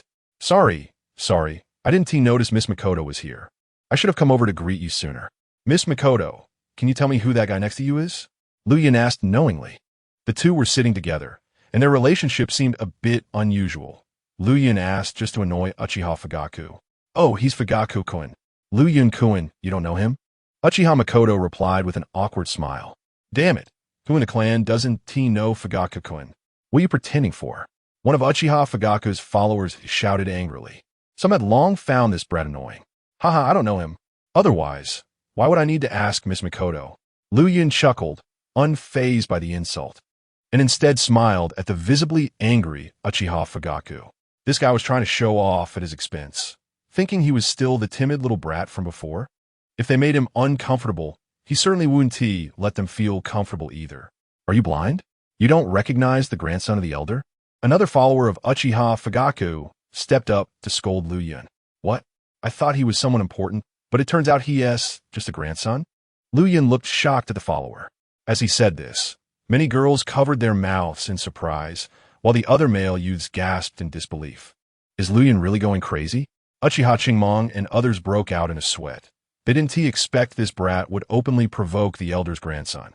It turned out that Liu Yun was not only bold in school, but also had the courage to confront others in the clan, daring to speak up to anyone, regardless of their background. Are you looking for death? Uchiha Fugaku stood up in a rage, his face flushed with anger. He had never been humiliated like this before, especially in front of all the clan members. Hey, Brother Fugaku, don't be angry. It was just a slip of the tongue. It's all this guy's fault for randomly calling you a grandson and thinking that everyone should know that you're a grandson, making it impossible for me not to see you as one. Liu Yun glared fiercely at the follower. As soon as these words were spoken, both he and Uchiha Fugaku lost their composure. Moreover, not just them, the group following Fugaku immediately reacted and glared angrily at Liu Yun. Looking for death. I advise you to apologize to Fugaku-kun immediately. Sharptonget brat. Shut your filthy mouth. Seeing the crowd's anger, Liu Yun still wore a playful grin, acting as if he wasn't afraid at all. After all, he was just a shadow clone. What was there to be afraid of? Chapter 67. Do you dare touch me? Uchiha Hayato opened his eyes in anger. The shadow clone's main tactic was to be neither weak nor cowardly. If you dare to touch me, I'll blow you up. Even if it brings trouble to the real body, it can completely handle it. After all, he was in urgent need of sparring partners recently. Might Guy suggested that he should find opponents of similar strength to hone his taijutsu, as only then could he quickly improve. Relying solely on himself to train in isolation wasn't going to work. In the original story, Guy and Lee often went to other people's dojos to challenge them. Finding suitable opponents wasn't easy. The Shadow Clone's actions at the clan gathering today were akin to challenging the dojo, drawing maximum hatred. It looked like Fugaku and his group were about to lose control. At this moment, many people couldn't even eat. At least 20 youths had surrounded Lu Yun, as if they were about to strike at any moment. Uchiha Chingmong and others watched this scene with pale faces, not daring to stand up in support, let alone walk over to back him up. Uchiha Fugaku was renowned within the clan, having awakened his Sharingan at a young age, and his talent, strength, and connections were unmatched among his peers. The recent graduates, and even those still in school, the little Karami, dared not provoke this great figure. After all, it was a case of many bullying the few, right? Or were they trying to disrupt the rules set by the clan? Fighting during the clan meeting? At this moment, Lu Yun stood out like a crane among chickens, surrounded by a group of blushing roosters. Yet he showed no fear or panic despite being in a dangerous situation. This left a group of girls nearby astonished. Liu Yun's courage was remarkable. Facing a crowd and remaining calm under pressure was not something boys of his age typically exhibited. And they had never witnessed such a scene. They had seen stubbornness, but they had never seen anyone so stubborn. His striking appearance, coupled with this stark contrast, made it hard for the young girls to look away, and they unconsciously began to worry for him. Wait, do they all look like they want to eat me? Then why not just disperse? Anyone who wants to throw a punch can come at me. Lu Yun danced on the edge of danger, and upon hearing his words, the group of youths was instantly ignited with anger, each one eager to try their hand. However, with his next statement, their expressions changed instantly, and they dared not act recklessly. As the grandson of the clan's elder, leading a fight during the clan meeting would surely leave a deep impression on everyone regarding Fugaku. After Lu Yun finished speaking, a sinister smile appeared on his face. Go ahead and make a move against me if you dare. If not, stop surrounding me. What are you all showing off for? A bunch of lackeys who don't even qualify as grandsons? In an instant, all the young people in the area lost their appetite for food and turned to spectate. Lu Yun continued to stir the pot, verbally tearing apart those around him, leaving the group of lackeys grinding their teeth in frustration. Unfortunately, they were all watching Fugaku's expression and did not dare to actually break the rules. Fighting during a clan meeting, even if it was due to youth and ignorance, would still warrant punishment according to clan rules, including several days of confinement. They could stand up for Fugaku, but if they truly broke the clan rules, not even Fugaku's parents or the elder could protect them. Without rules, nothing can be established. The Uchiha clan's development to its current scale was due to strict regulations. Everyone, stop! Uchiha Fugaku spoke angrily, his face dark and terrifying. As his words fell, the crowd surrounding Lu Yun took a step back. When the big boss spoke, the little brothers naturally had to listen. One must have self-awareness, and one must also have a sense of respect, but unfortunately, you don't understand this at all. When Uchiha Fugaku said this, he revealed his Sharingan with one TOMOE right in front of everyone. The oppressive crimson eyes made everyone gasp. According to clan rules, anyone who speaks wildly or openly insults others during the clan meeting should be punished with 10 slaps. Uchiha Fugaku coldly stated, directly using clan rules as a weapon. Slap! Slap! Slap! Slap! The sound of slaps rang out, but it wasn't Lu Yun being slapped. He was clapping his own hands. While clapping, he also gave Fugaku a thumbs up. As expected of the elder's grandson, he knew the clan rules well. However, clan rules were not meant to be used for personal vendettas, nor could they be misapplied to others. Otherwise, people would say you were being unfair and losing your composure wouldn't be good. I admit to being reckless, but I do not accept the charge of openly insulting others. Lu Yun said as he pushed aside the two genin blocking his way. His posture was wildly arrogant. Yet that momentum stunned several younger boys, making them instinctively retreat. The guy just emphasized that Fugaku was the elder's grandson, and I'm emphasizing that you're a grandson too. Is it acceptable for others to emphasize it, but when I do, it becomes an open insult? I have great respect for the elder. Lu Yun walked straight up to Uchiha Fugaku, their eyes meeting, filled with a strong sense of confrontation. He was a full head shorter than Fugaku, yet his presence was even stronger, leaving the clan members present in awe. Sharp-tongued, what about Uchiha Heir? Didn't you openly insult him just now? Don't you even have the courage to admit your mistakes? Fugaku suppressed his anger, not allowing himself to be blinded by rage. At this moment, Even Liu Yun had to admit that Fugaku was quite composed, worthy of being the second clan leader after Uchiha Madara. If it were another second-generation noble, they would have lost their temper and fought by now. Even a typical impatient person might not be able to hold back, yet this guy managed to stay calm. Uchiha Heia, isn't he known as a white-eyed wolf? Moreover, that nickname didn't come from me. Just because everyone calls him that, I can't say it? If you're using this to accuse me of insulting him, then I could say you calling me a little mixed-haired is also an open insult to me, right? You're switching concepts and confusing the issue. Fugaku had never seen such a brazen person. What concept am I switching? Am I not stating facts? You don't need to pretend in front of the clan. Everyone knows Heia is your little brother, and aren't you just trying to stand up for him? What are you pretending for? To take in a white-eyed wolf like Heia, I can only say Fugaku is truly bold. His character is evident. Liu Yun's last remark was directed at the clan members. You're talking nonsense. Before Uchiha Fugaku could get angry, Uchiha Heia's eyes turned red first. This time, he truly activated his Sharingan. Chapter 68. The jester is actually myself. The shadow clone is surrounded while the real body is still playing with the little girl fishing. You're talking nonsense. A voice filled with rage and a hint of tears suddenly erupted. Uchiha Heia had experienced the harshness of being isolated by his peers these days. No one dared to play with him anymore because of that annoying mixed hair. Now this bastard wanted to incite everyone to isolate him again, and Uchiha Heia could no longer suppress the anger in his heart.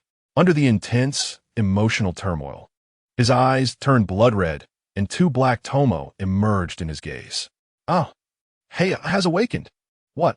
The crowd turned to look, and instantly discovered the single TOMOE Sharingan in Uchiha Heia's eyes. Oh my god! The crowd erupted in astonishment. Who would have thought that a quarrel could lead to the awakening of Sharingan? While everyone was incredulous, they couldn't help but admire the power of the little mixed hair's words. Probably no one in the entire Uchiha clan could match him. Damn it! Watching Uchiha Heia awaken in anger, Liu Yun was momentarily dumbfounded. Hearing the gasps and exclamations from the clan members around him, Heia's anger clearly paused, and he quickly realized what had happened. I awakened, Uchiha murmured as he touched his eye sockets, and the next moment, a look of ecstatic joy appeared on his face. Haha, I really awakened. Even without looking in a mirror, Uchiha Heia knew he had awakened the clan's bloodline limit. At this moment, he laughed joyfully, laughed wildly, and tears streamed down his face. He had to thank Uchiha Liu Yun. It was this bastard who helped him successfully awaken, a 12-year-old awakener. From now on, Uchiha Heia could also be considered among the ranks of geniuses. Those who could awaken at such a young age were indeed rare within the clan. In fact, his talent was not bad. His father, Uchiha Do, was a 3-TOMOE elite Genin, a skilled individual within the clan. Could his son be lacking? Watching Uchiha Kaido laughing uncontrollably, Liu Yun's expression turned extremely ugly. The feeling was worse than swallowing a pound of rat droppings along with a pound of dead flies. If he had known this would happen, he wouldn't have provoked that dog of a person, even if it meant pretending to be weak. What is going on? Finally, some adults noticed the unusual situation here, and a few elders walked over to this area. I see it. A clan member awakened the Sharingan during the clan feast. Someone shouted loudly. What? Is this happening? Who is it? Who awakened the Sharingan at this time? Several respected clan elders became interested. To them, such an occurrence was a very good omen, indicating that the clan was thriving and that the Uchiha clan would become more prosperous. In no time, the name Uchiha Kaido spread among the crowd, and he was personally brought up to the high platform by the elders, who praised and encouraged him face to face. Not only did he show his face in front of all the clansmen, but he also brought great honor to his father, Uchiha Fugaku. Seeing this scene from below the platform, Liu Yun felt dazed as he listened to the cheers and applause for Uchiha Kaido from the surrounding clansmen. The thought struck him, I am the clown here.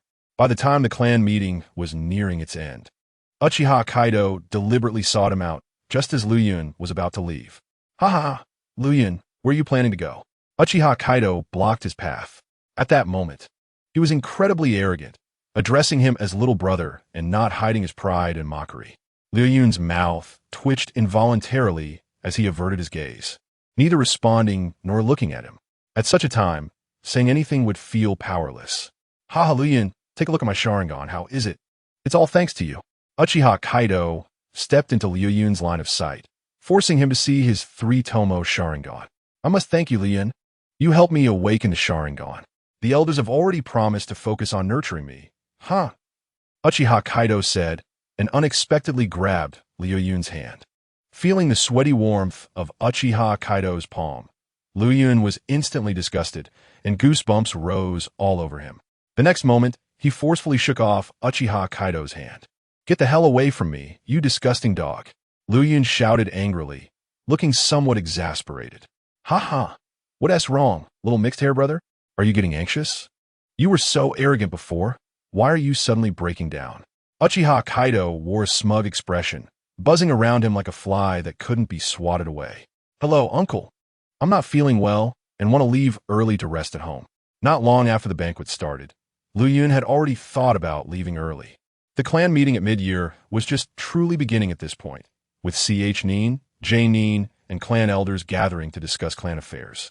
As for genin, women, and children like Liu Yun, they could choose to leave early, as the clan did not impose restrictions. Stepping out of the ancestral hall, Liu Yun clearly noticed a group of genin tailing him, each with unfriendly expressions, clearly intending to block his way. Today, he had made quite a few enemies with Uchiha Fugaku, and as a CH Nin and the grandson of the elder, he was required to attend the evening clan meeting. But that didn't mean they would let him leave easily. Uchiha Fugaku had already given orders that after the evening meeting, he wanted to see all 10 of Uchiha Liu Yun's teeth, and losing even one was unacceptable. Glancing at the group of genin pursuing him, Liu Yun couldn't help but frown. These people were not freshly graduated kids. Many of them had mastered ninjutsu and possessed excellent throwing skills. Even if his real body were here, it would probably have a headache dealing with them, let alone his mere shadow clone. Moreover, since they didn't know he could use shadow clones, he felt it was inappropriate to dispel it in front of them or engage in a life-and-death struggle.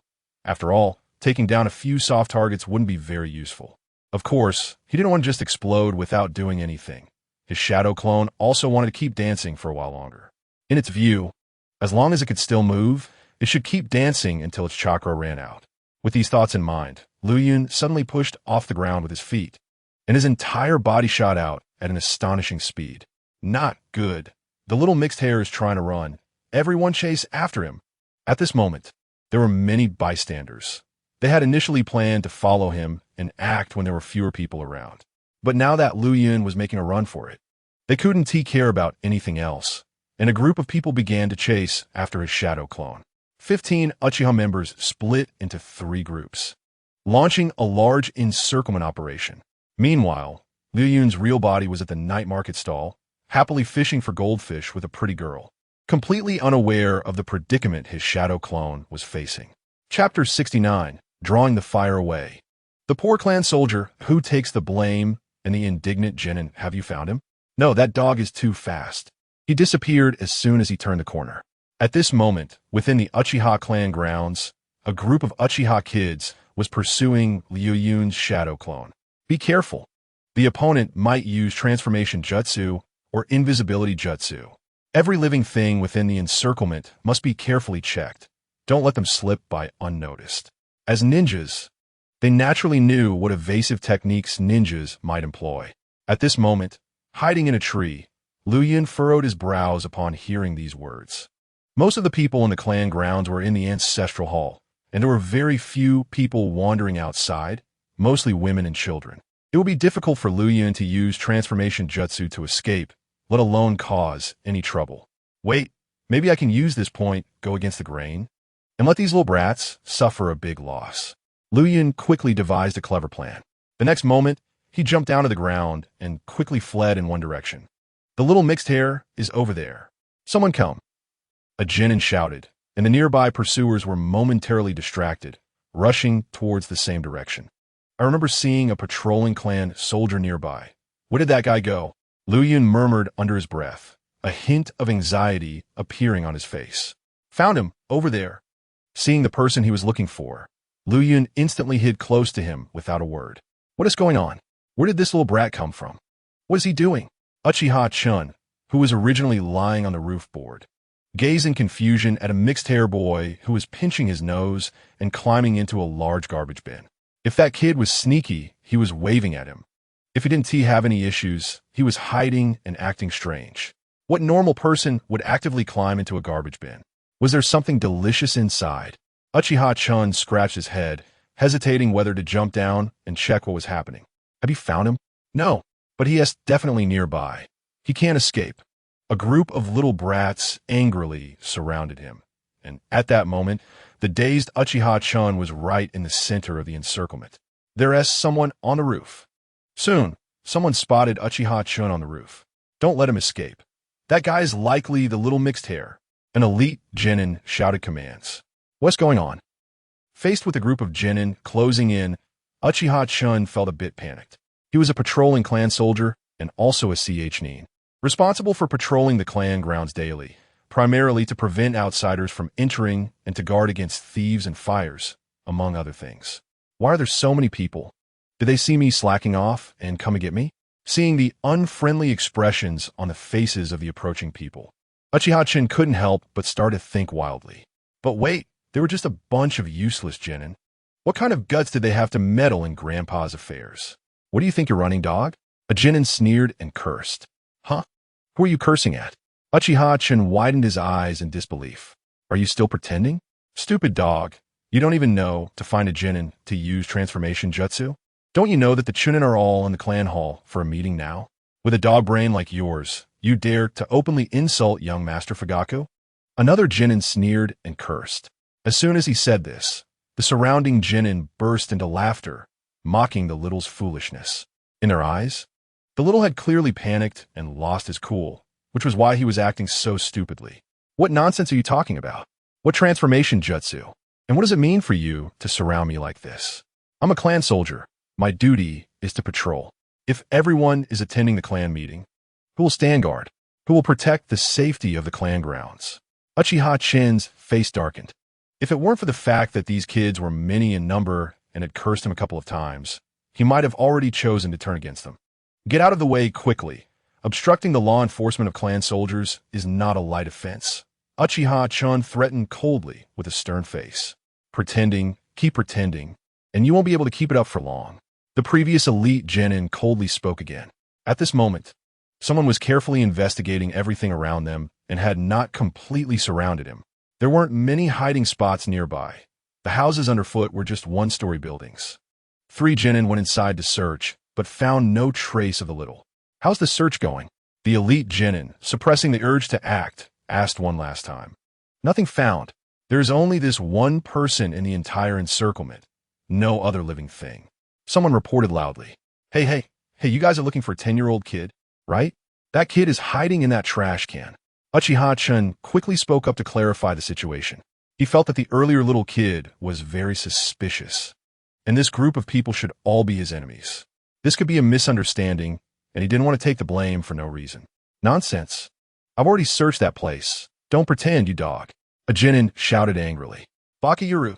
After being cursed at repeatedly, Uchiha-chun could no longer suppress his anger and raised his hand to slap that person in the face. The genin didn't expect Uchiha-chun to suddenly get angry and act, momentarily forgetting to dodge, and was directly slapped away, falling off the roof and crying out in pain. This move unexpectedly intimidated quite a few people. Blind fool, there's clearly someone hiding inside. Why would I lie to you for no reason? If you don't believe me, go check again. Uchiha-chun had been keeping part of his attention on the larger trash can. The person inside couldn't possibly escape under his nose. The guy who said there was no one, there was clearly lying. The first elite genin, seeing that Uchiha-chun's expression didn't seem fake, momentarily felt uncertain. Everyone surround him. I'll check personally. The elite genin jumped down from the roof and ran over to check the situation at the trash can. As soon as he got close, he immediately smelled a foul odor, causing him to instinctively pinch his nose. He looked into the can and saw only some leftover food in a bulging black plastic bag. The elite genin was about to explode with anger. But suddenly a thought flashed through his mind as he looked at the black plastic bag. Could it be that the dog used a substitution transformation jutsu? With that thought, The elite genin held back his disgust and took out a kunai to poke at the black plastic bag.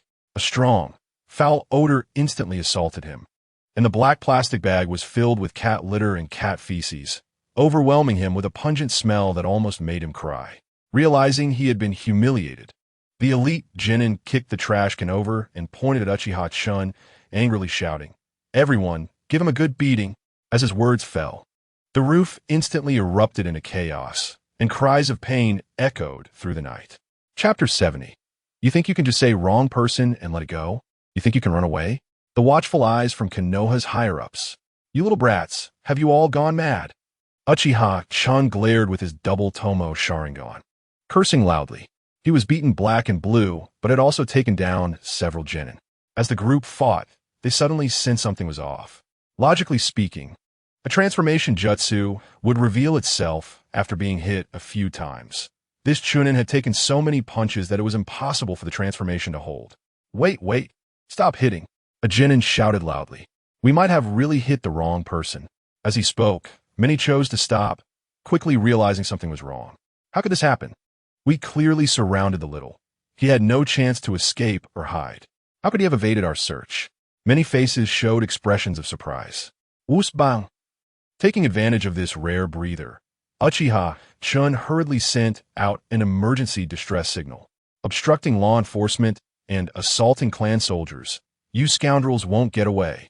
Uchiha Chun held back his tears, gritting his teeth and cursing angrily. He hadn't provoked anyone, and yet he was beaten up for no reason.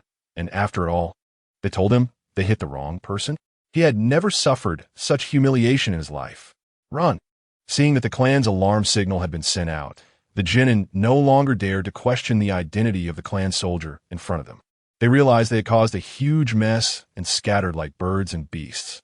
No one is getting away. You think you can just run after hitting someone? Do you really think clan soldiers are pushovers? Uchiha Chun pinned one elite genin to the ground. As he captured one, he immediately saw clan jounin surrounding them. None of these little brats would escape today. Even if they could run away today, they couldn't run away forever. The clan soldiers would definitely follow the clues to track them down. In the night market, the original body of Liu Yun, having received the memories of the shadow clone, had a series of changing expressions. Am I too crazy?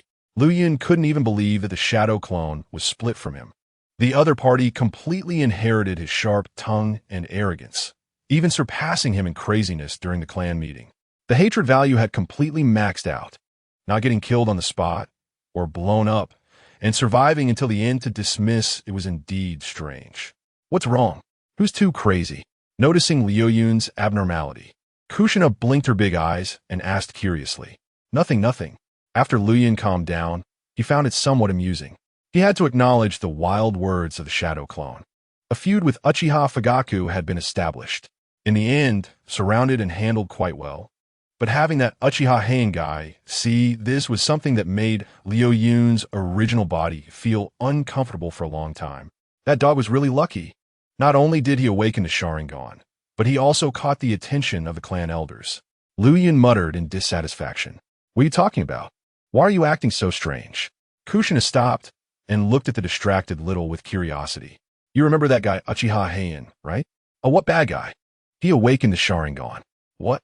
The two were holding hands on their way home, chatting casually. But as they chatted, Liu Yun suddenly stopped in his tracks and ceased speaking. What's wrong? Liu Yun sensed a feeling of being watched, and that feeling was coming from the sky above. He quietly glanced up, but couldn't find a trace of anyone. The technique of the 3 generations of old Danga's telescope. While thinking about these things, Liu Yun's face remained expressionless, and he continued to chat about the previous topic. This old Danga occasionally uses a crystal ball to check on Kushina's situation. He rarely looks at her in school, estimating that he checks about once or twice a month. After all, there are very few places in the entire Konoha that are safer than the school. However, during the summer vacation, he checks more frequently, basically every 10 to 8 days. Kushina is the future container of the 9 tails. And even though it will be several years before she truly becomes a Jinchuriki, he cannot completely ignore her and will occasionally pay attention. These two little ones seem to have a very unusual relationship. Sarutobi Hiruzen took a puff of his pipe and muttered, Unusual? That girl Kushina's soul is about to be snatched away, Tsunade murmured. At this moment, the Hokage's office had quite a few people present, including Tsunade, Jiraiya, and 2 Hokage advisors. The new Nine Tails container was considered an important secret when Kushina first arrived in Konoha. Even the 3 ninjas did not know. As for now, as long as one is willing to investigate this red-haired girl, it is not difficult to deduce her identity. Who is this little brat? Uchiha Komatsu asked curiously. To be able to snatch away the soul of the future Nine Tails Jinchuriki, she had to inquire. His name is Uchiha Luyan. This kid had previously gone on a mission with Orochimaru, Jiraiya mentioned casually. Uchiha Komatsu frowned instinctively. Why does the hair color seem a bit off? Am I seeing things? Mito Gate Flame adjusted his glasses and murmured softly, his head unconsciously moving towards a crystal ball. At night, combined with the lighting, Liu Yun's messy hair appeared to be black at times and purple at others, making it hard to look at. You didn't see it wrong. That's just messy hair. He has the bloodline of the Senju clan, so his hair is not entirely black. Sarutobi Hiruzen laughed and exhaled a puff of smoke. Upon hearing Sarutobi Hiruzen mention that Uchiha Luyan has the bloodline of the Senju clan, Uchiha Komatsu's tightly knitted brows instinctively relaxed, a fact she didn't even realize herself. A mixed blood between the Senju and Uchiha is indeed rare. Mito Gate Flame made a harmless little joke. The last time Orochimaru registered a high-level mission, he asked me to fill in 3 names, and one of them was Uchiha Luyan. It should be this little brat, right? As the one responsible for recording missions. Mito Gate Flame recalled the name Uchiha Luyan. This kid doesn't have a Konoha forehead protector. He should still be in school, right? Orochimaru dares to let him participate in a high-level mission. The 2 advisors were somewhat speechless. Logically speaking, this is against the rules.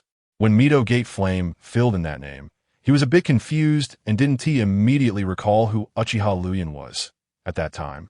He thought it was some ninja from the Uchiha clan. Now looking at it, isn't this just a little elementary school student who hasn't even grown all his hair?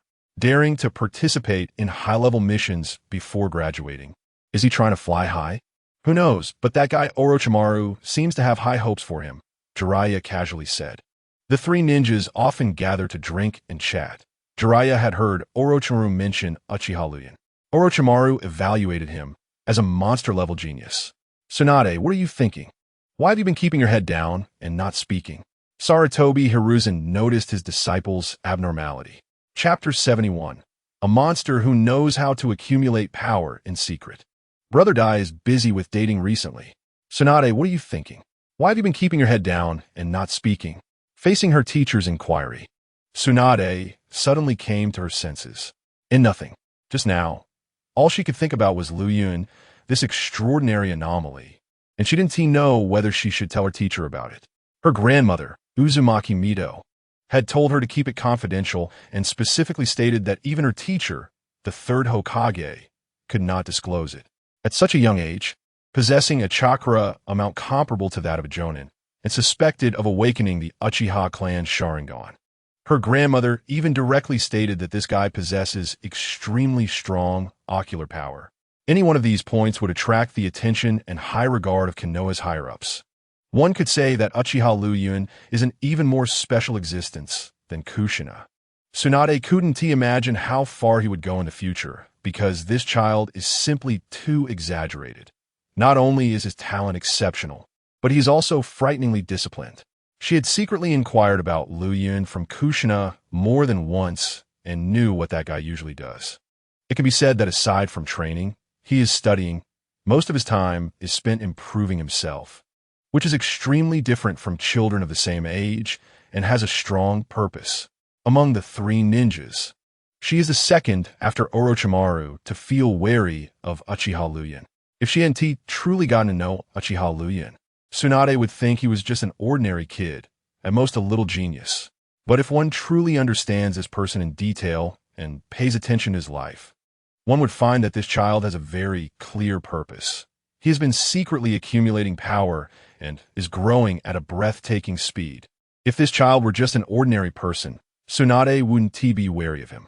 Just like Might Guy and the original Kakashi, these people also worked hard. But Tsunade doesn't think they could make much of a splash because their ninjutsu talent is lacking. so they can only work hard in physical techniques. But Liu Yun is different. He has great ninjutsu talent and also possesses the dual bloodlines of the Senju and Uchiha. Not only does he work hard, but it also seems he has awakened his bloodline power. The key is that this person understands how to hide himself while striving for progress. And he hides very deeply and well.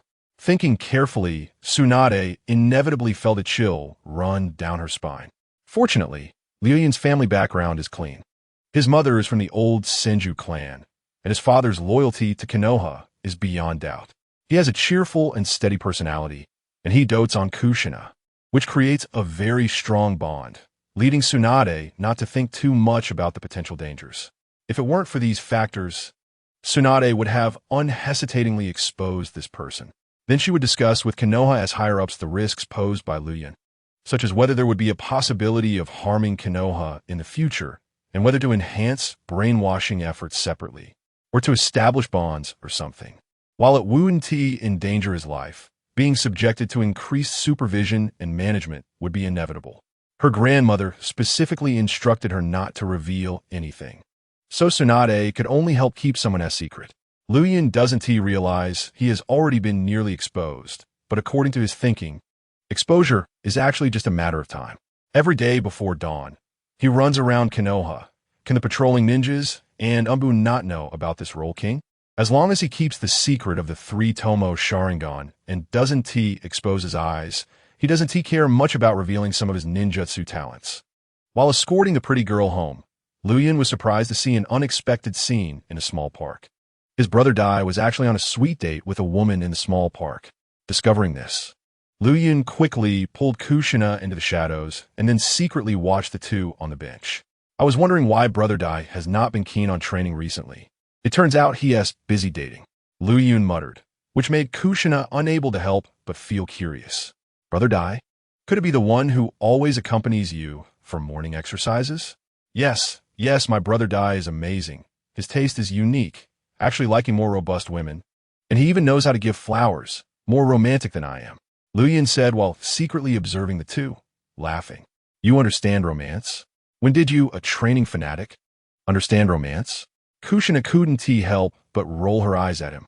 Having been with this guy for so long, she still hadn't received a single flower.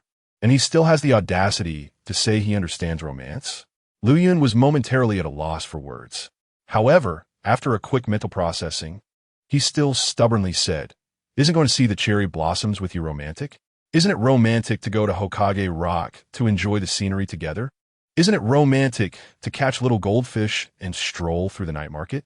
What kind of romance can shopping even count as? Besides, it was me who took you to see the cherry blossoms, and it was also me who invited you to Hokage Rock. As she spoke, Kushina reached out her small hand and pinched Liu Yun's ear. You clearly don't understand romance, yet you dare to shamelessly say you do. Hey, it hurts. It hurts. I don't understand, okay? Let go. Sensing Kushina's great resentment, Liu Yun rubbed his little ear and proactively suggested a date, tomorrow morning. I'll accompany you to Hokage Rock to watch the sunrise. Isn't that romantic enough? Upon hearing this, a hint of joy flashed across Kushina's face, but she quickly feigned reserve and hesitation. Are you going or not? If not, I'll just continue my morning run tomorrow. Liu Yun pouted. What kind of attitude is that? Is this how you ask a girl out? Kushina put her hands on her hips and pointed at Liu Yun's nose to reprimand him. Originally, she thought it was very romantic, but upon hearing this, the romantic feeling instantly vanished. You should learn more from your older brother. You clearly are a clueless, straight guy. Hey, you can say I'm a straight guy, but there's no need to add the word clueless. I just like adding the word clueless. What's wrong with that? Clueless straight guy, clueless messy hair, clueless farting. As Kushina spoke, she raised the corners of her mouth and directly started cursing. Then I'll add a clueless too. Clueless tomato. Clueless red hair, clueless tomboy. Throwing verbal jabs, Uchiha Liu Yun was not backing down at all. What? You clueless jerk. What are you cursing me for? Kushina grabbed his collar with both hands, a bit exasperated. A gentleman uses words, not fists. Liu Yun chuckled awkwardly, trying to reason with her. But the next moment, Kushina began her tirade. You clueless, shameless person, clueless fake girl, clueless sissy, clueless, stinky feet. Liu Yin blandly uttered such a word. The next moment, Kushina's eyes were blazing with fire, and her tirade completely turned into personal attacks. Ah! The scream even startled Dai, who was on a sweet date. Chapter 72. A hasty romantic date. Orochimaru invites Liu Yin on a mission again the next morning. Liu Yin jogged in the dark and arrived early at the Senju clan's territory, taking away a certain red-haired girl who had just woken up. The two spent half an hour running to Hokage Rock, then another half-hour bickering, and finally took half an hour to watch the sunrise. Liu Yin's legs were itching, and he proposed to continue the morning run, to which Kushina immediately protested. After looking forward to a romantic date all night, struggling to get out of bed, running until I'm exhausted, and it ends in just half an hour? Ultimately, after watching for another half hour, seeing someone constantly scratching their calves, Kushina had no choice but to accompany him on a new day's morning run. However, due to her lack of morning run habits, she quickly became exhausted and had to stop. "You are too weak, aren't you?" Liu Yin chuckled, using her previous taunts against her to strike back. "Girls definitely don't have as much stamina as boys," Kushina stubbornly retorted. Liu Yin was speechless. If the Uzumaki clan lacked stamina, then there probably wouldn't be anyone in the ninja world with good stamina. "How about I carry you while running?" Liu Yin suggested softly, causing Kushina's face to turn slightly red, feeling a bit shy. But before she could reply, Liu Yin's next sentence made her face turn from red to black. "It just so happens that I can use you as a weight." "You." Kushina realized that this guy really didn't know how to talk. Angrily stomping her foot, she turned and walked towards the Senju clan's territory. "Where are you going?" "Big brother will take you to have breakfast." Liu Yin quickly caught up. "Get lost." How did the conversation go so well? And suddenly she exploded again. In the afternoon, Liu Yin entered Orochimaru's private residence under the pretext of visiting his teacher. Liu Yin-kun actually thought of coming to visit me. "Do you have any doubts about your training?" Orochimaru teased with a smile. "Ha ha ha, I don't really have any doubts. I just happened to pass by teacher Orochimaru's residence and wanted to see if you were home. Having learned 2 ninjutsu before, he figured he should visit his good teacher. Where else could he find new ninjutsu? You came a good time. I was just thinking of going out. If you had come a few minutes later, you might not have seen me." Orochimaru smiled. "Teacher, where are you going?" Liu Yin had yet to finish his sentence when a loud voice interrupted him. "Teacher, I'm here." Ju jumped down from the wall. "As you guessed, we were about to go to the Hokage building to take on a new mission." Orochimaru first explained and then couldn't help but chuckle hoarsely. "Since you don't seem to have anything going on, why not join us?" Hearing this, Liu Yin fell silent. Orochimaru wouldn't want him to be a corpse carrier again, would he? Forget it. If he had to carry, then he would carry. After all, he would earn money. Thinking of this, Liu Yin smiled and nodded. Although he wasn't short on money, Orochimaru had offered him 2 extra ninjutsu as a reward for the last mission. He couldn't just casually refuse Orochimaru's invitation. "Great, you should go home and inform your parents first. Just say we're going out of the village for a mission, and the duration is uncertain. After you've notified them, go directly to the village gate to wait for us. Ju, and I will go look for suitable missions." On the way home, Liu Yin lowered his head, seemingly lost in thought. He picked up on a lot of implications from Orochimaru's 2 sentences, and there were some contradictory elements in his words. Orochimaru clearly stated they were going out of the village for a mission, and the time was uncertain, which indicated that this mission might take a long time. But in his second sentence, he clearly said they would go look for suitable missions. If the mission hadn't even been accepted yet, how could Orochimaru be sure it would take a long time? Liu Yin analyzed that he might already have a mission in hand, and it was definitely a time-consuming out-of-village mission. Bringing Ju to the Hokage building to accept missions could be to tackle 2 missions at once.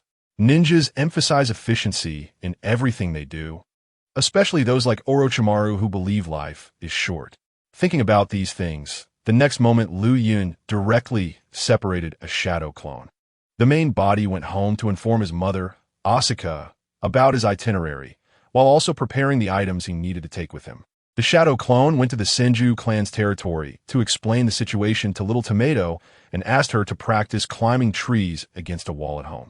The bloodline power of this girl, who was even stronger than the Uzumaki princess, with even redder hair, wouldn't be harmed even after falling 1,000 times.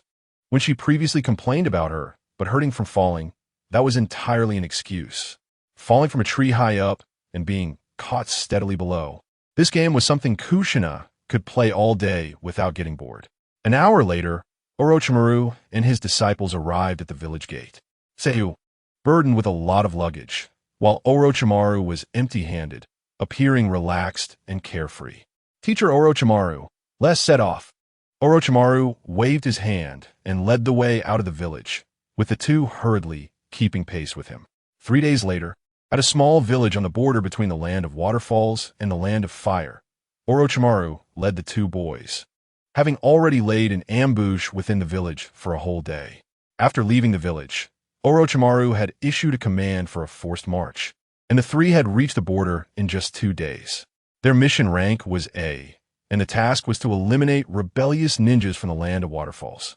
Recently, these rogue ninjas have looted several small villages within the Fire Country, which has drawn significant attention from the Fire Country. They ordered Konoha to eliminate all incoming enemies. In fact, the main executor of this mission is Orochimaru, as one of the rogue ninjas in that group is a jonin. The mission carries a high level of danger, making it unsuitable for genin and young students to participate.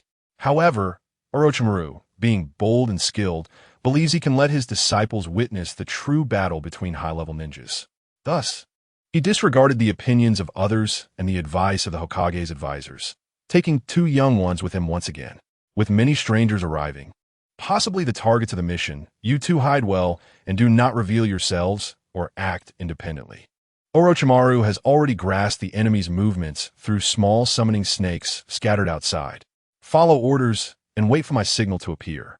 Yes, the 2 boys, Ju and Ryun, nodded seriously while hiding in a large tree. Given the high danger level of this mission, they must be fully prepared. Momenslate.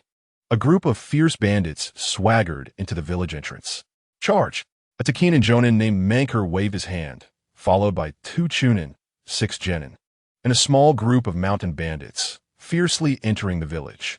Seeing this lineup from the shadows, Orochimaru frowned. A few rogue ninjas are one thing, but this group is nearly organized. Orochimaru has every reason to suspect that the Takinen village deliberately arranged for them to come to the Fire Country to loot and make money. Ninjas will do any dirty work if there's money to be made, and there is no morality involved. Soon, screams and curses filled the village as chaos ensued.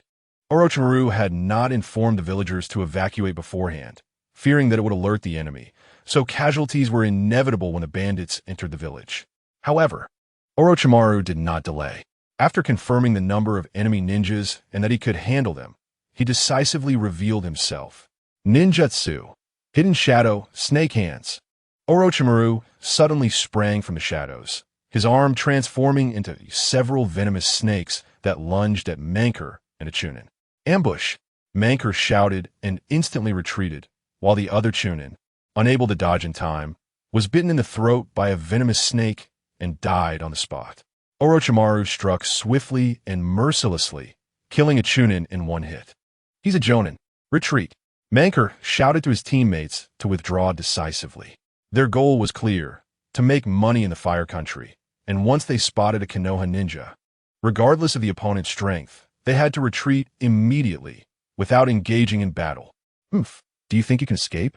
Orochimaru sneered, and as he spoke, 2 shadow clones appeared at the village entrance, blocking the enemy's escape route. "You guys retreat, I'll cover you." Mangekyō quickly issued the command, and then decisively charged at the shadow clones. Seeing this, Orochimaru's frown deepened. Is there really such a loyal rogue ninja who cares about covering his subordinates' retreat? Swish, swish, swish. Before leaving, the rogue ninjas from Takinen village threw several explosive kunai at Orochimaru. A series of explosions echoed through the air. After a few loud blasts, Orochimaru's voice rang out through the smoke. Ju, Ryun, leave those genin to you.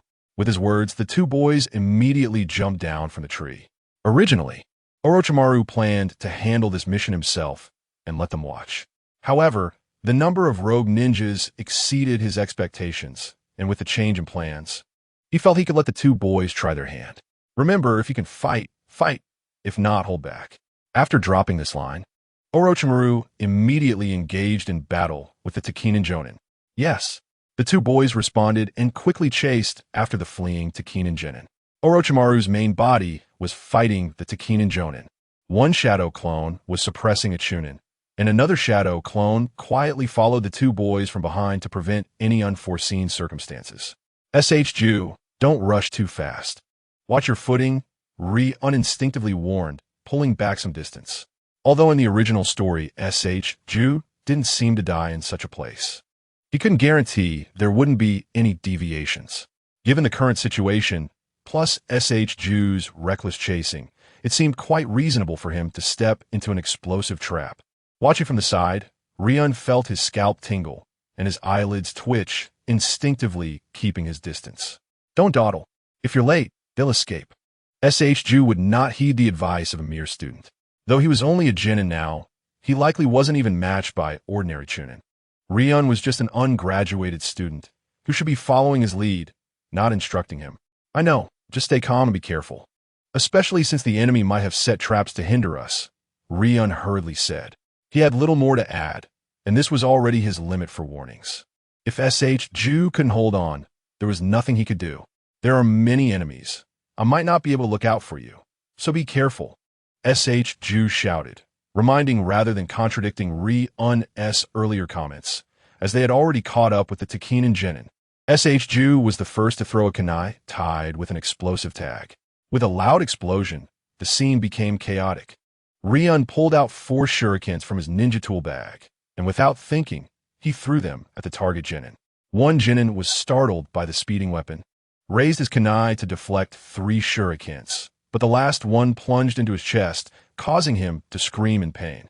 The commotion from Ryuen's attack quickly attracted the attention of another Genin.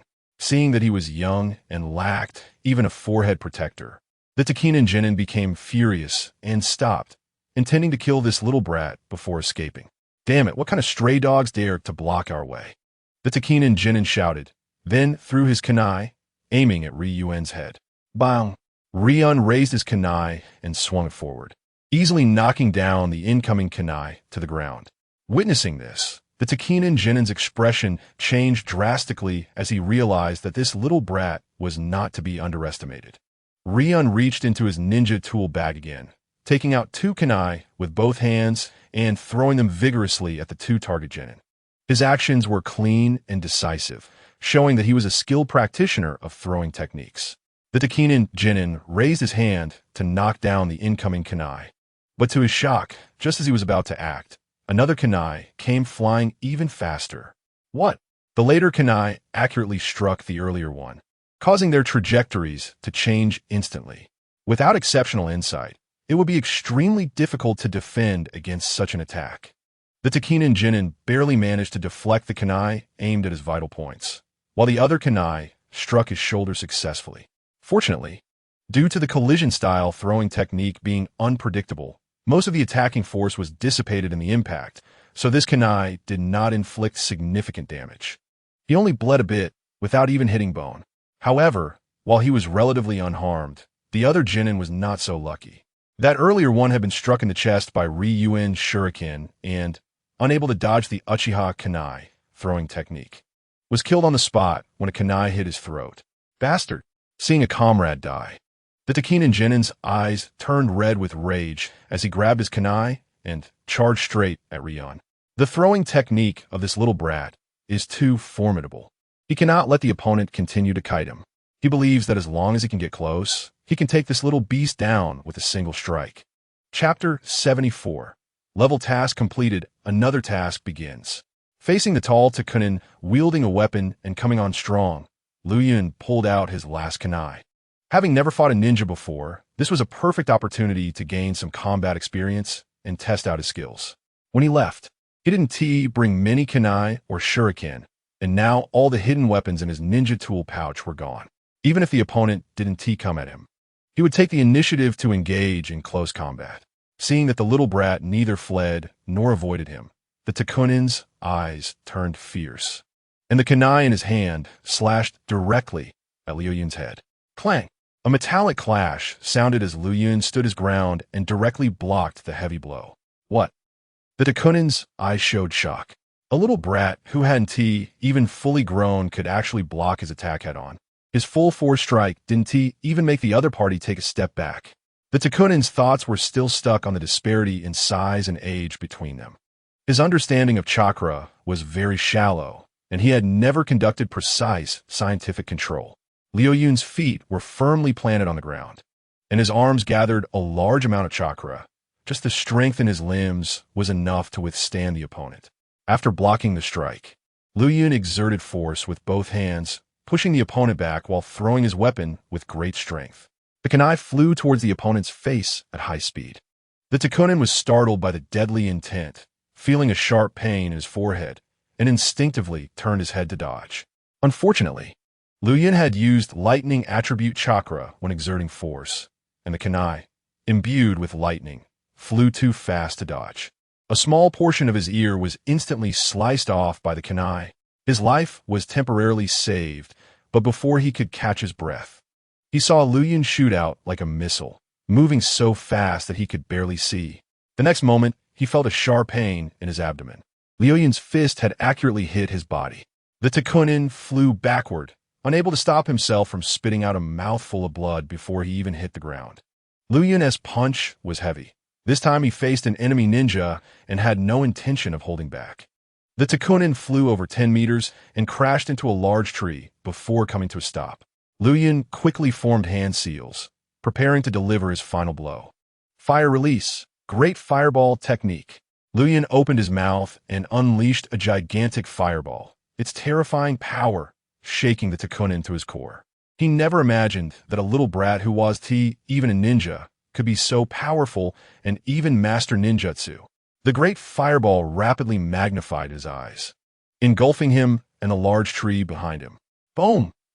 The explosion caught the attention of Orochimaru's shadow clone, who was watching the battle from the other side of the rope tree. Since the rope tree was currently facing 4 opponents, he needed to keep a close eye. The explosion of the fireball made Orochimaru instinctively look towards Liu Yun. Seeing Liu Yun achieve victory, Orochimaru couldn't help but lick the corner of his mouth and chuckle. This child did not disappoint him. Being able to develop the Chidori, a monstrous genius, he certainly wouldn't make mistakes against 2 lower ninjas. Orochimaru thought this in his heart, but the next moment, his pupils suddenly constricted, and he yelled at the stunned Liu Yun, "Be careful." A kunai stabbed fiercely into Liu Yun's chest. Did you think you won? Remember this in your next life. The Daikunin sneered, but before he could finish speaking, he immediately sensed something was off when the kunai pierced the body. This lower ninja's strength and reaction were not weak. He was an elite lower ninja, and at the last moment before the fireball hit, he used the substitution technique. Then, taking advantage of Liu Yun's moment of relaxation, he dealt a fatal blow. With this sentence echoing, the Liu Yun stab by the kunai instantly turned into a shadow. This was an illusory clone that didn't even count as a shadow clone, but it was enough to confuse this lower ninja. The 3-body technique taught in ninja school was not something that a lower ninja could easily see through. Lightning release. Lightning bolt technique. A bolt of lightning struck down directly from above the Daikunin, severely injuring him with 1 hit. The lightning created by chakra was not comparable to natural lightning, and the lightning bolt technique was just a low-level ninjutsu. It couldn't kill a big guy. So Liu Yun wasn't surprised. Liu Yun stepped forward to deliver a fatal kick, completely ending the opponent's life. This time, in close-range killing, he didn't feel much psychological pressure, possibly due to the adrenaline surge. His hands and feet didn't tremble at all, just his heartbeat quickened a bit. In the future, as he takes more lives, he might not even have this reaction of a quickened heartbeat. After finishing the battle, he waved to Orochimaru to signal that it was safe. Orochimaru praised him generously, smiling and giving him a thumbs up. The rope tree was also fiercely engaged in battle, without Orochimaru's intervention. He quickly took down 3 lower ninjas and was now engaged in a fight with another one. Seeing this, Liu Yun had no intention of helping at all because that lower ninja was already wounded and at the end of their rope. Even without his help, the rope tree could quickly handle it. 3 minutes later, the battle in the forest came to a complete end. The two of them and their clones quickly rushed to Orochimaru's main body. They found that Orochimaru had already finished his battle. The Jonin Mantaro was dead on the spot. And Orochimaru was holding a Takunin Chunin, trying to interrogate him. However, that guy was quite tough. He bit down on the poison hidden under his tongue, giving Orochimaru no chance to interrogate him. This was not unexpected for Orochimaru. When the opponent died, he didn't show any emotional fluctuations. In his view, these should all be people from the Takunin village, just deliberately disguised as rogue ninjas. It was best if nothing happened. The Takunin village could amass wealth. And even if discovered by Konoha ninjas, a few rogue ninjas wouldn't implicate their Takunin village. Konoha actually couldn't do anything about such malicious behavior. After all, they couldn't go to war over a few rogue ninjas and a few small villages, right? The only thing Konoha could do was to take out one when they found one. The resources of 10 small villages probably wouldn't be enough to cultivate such a batch of ninjas. This time, they had killed 1 Jonin, 2 Chunin, and 6 lower ninjas. The Takunin village had suffered a serious blow. If it were any other Konoha Jonin accepting this mission, they might have flipped over and likely wouldn't have been able to keep Mantaro and the others. But since the one taking this level of task was Orochimaru, this wave could only be considered bad luck for the Takunin village. The 3 rested in the village for a while, staying for 1 night, during which they received the villagers' warm hospitality. The rope tree took the opportunity to inquire about the safety situation nearby. After learning about the location of a nearby bandit den, the 3 set out early the next morning towards their destination and wiped out the entire den without leaving a single soul behind. After finishing these tasks, Orochimaru had no intention of returning to the village. Instead, he led the 2 boys into another country. Chapter 75, Level Task. Task nature changed, expressing refusal with silence. The Land of Sound. Since its establishment, this country has never built a truly reliable ninja village, leading to chaos in the country and insecurity for the people.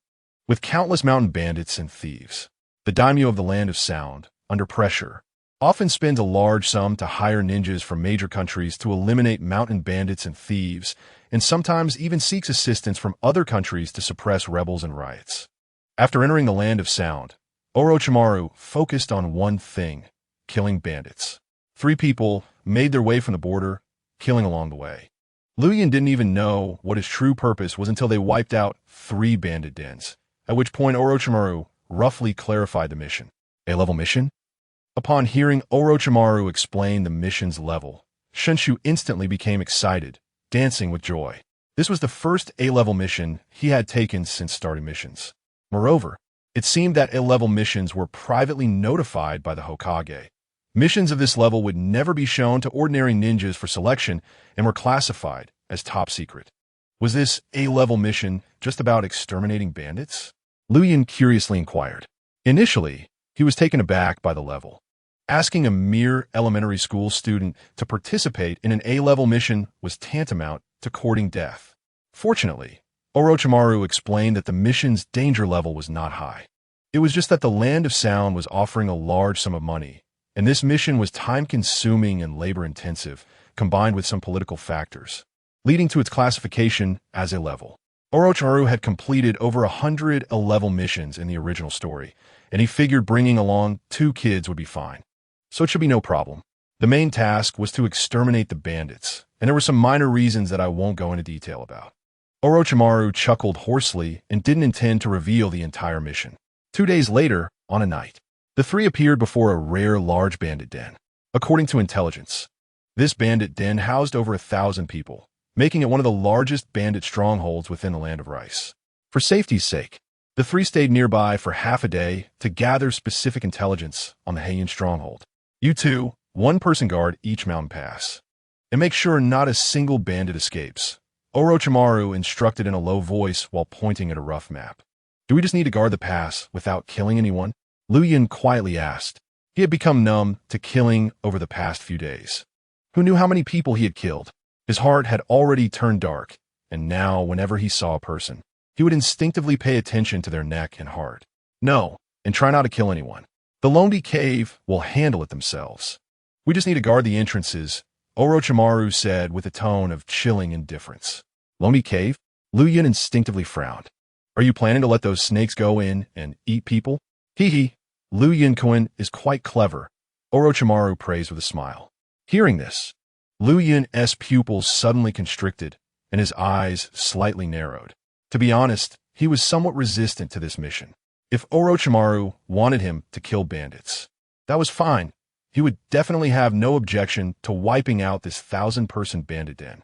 But if it meant letting the snakes from Lonely Cave go into the crowd to eat people while he blocked the way for those cannibalistic beasts, that felt completely different.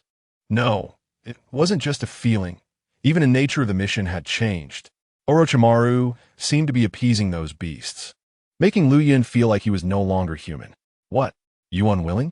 Orochimaru narrowed his eyes, his brow furrowing. In fact, Orochimaru was even colder than he had anticipated.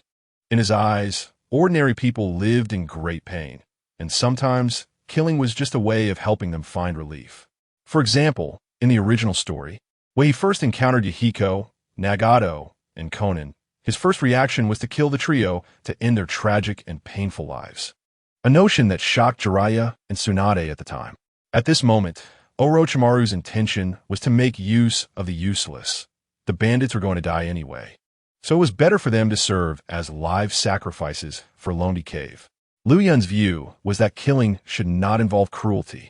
He could kill, but to harm others just to feed a group of cold-blooded beasts, and to only block without killing, using humans as sacrifices to please Lonely Cave, was something he truly resisted. To put it simply, I came here to execute a mission, but you're directly asking me to not act human. Even if you offer me 10 ninjutsu afterward, I don't want to take this job. Silence represented unwillingness.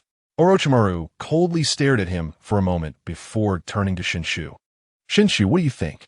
Contrary to Liu Yin's expectations, Shinshu's face turned red at this moment, his gaze wavering, and he also did not express his opinion immediately. Forget it. Seeing that both of them had developed a resistance, Orochimaru gently sighed and did not intend to pressure them. After all, people's thoughts were different. He could somewhat understand the two boys' feelings. He used to have his own bottom line, but as time passed, that bottom line no longer existed. You two just watch. Old teacher. Shinshu hesitated for a moment, wanting to express his intention, but Orochimaru waved his hand, interrupting his speech. Orochimaru formed hand seals and summoned 6 shadow clones, which then dispersed to block the paths. Summoning technique. A white snake was summoned.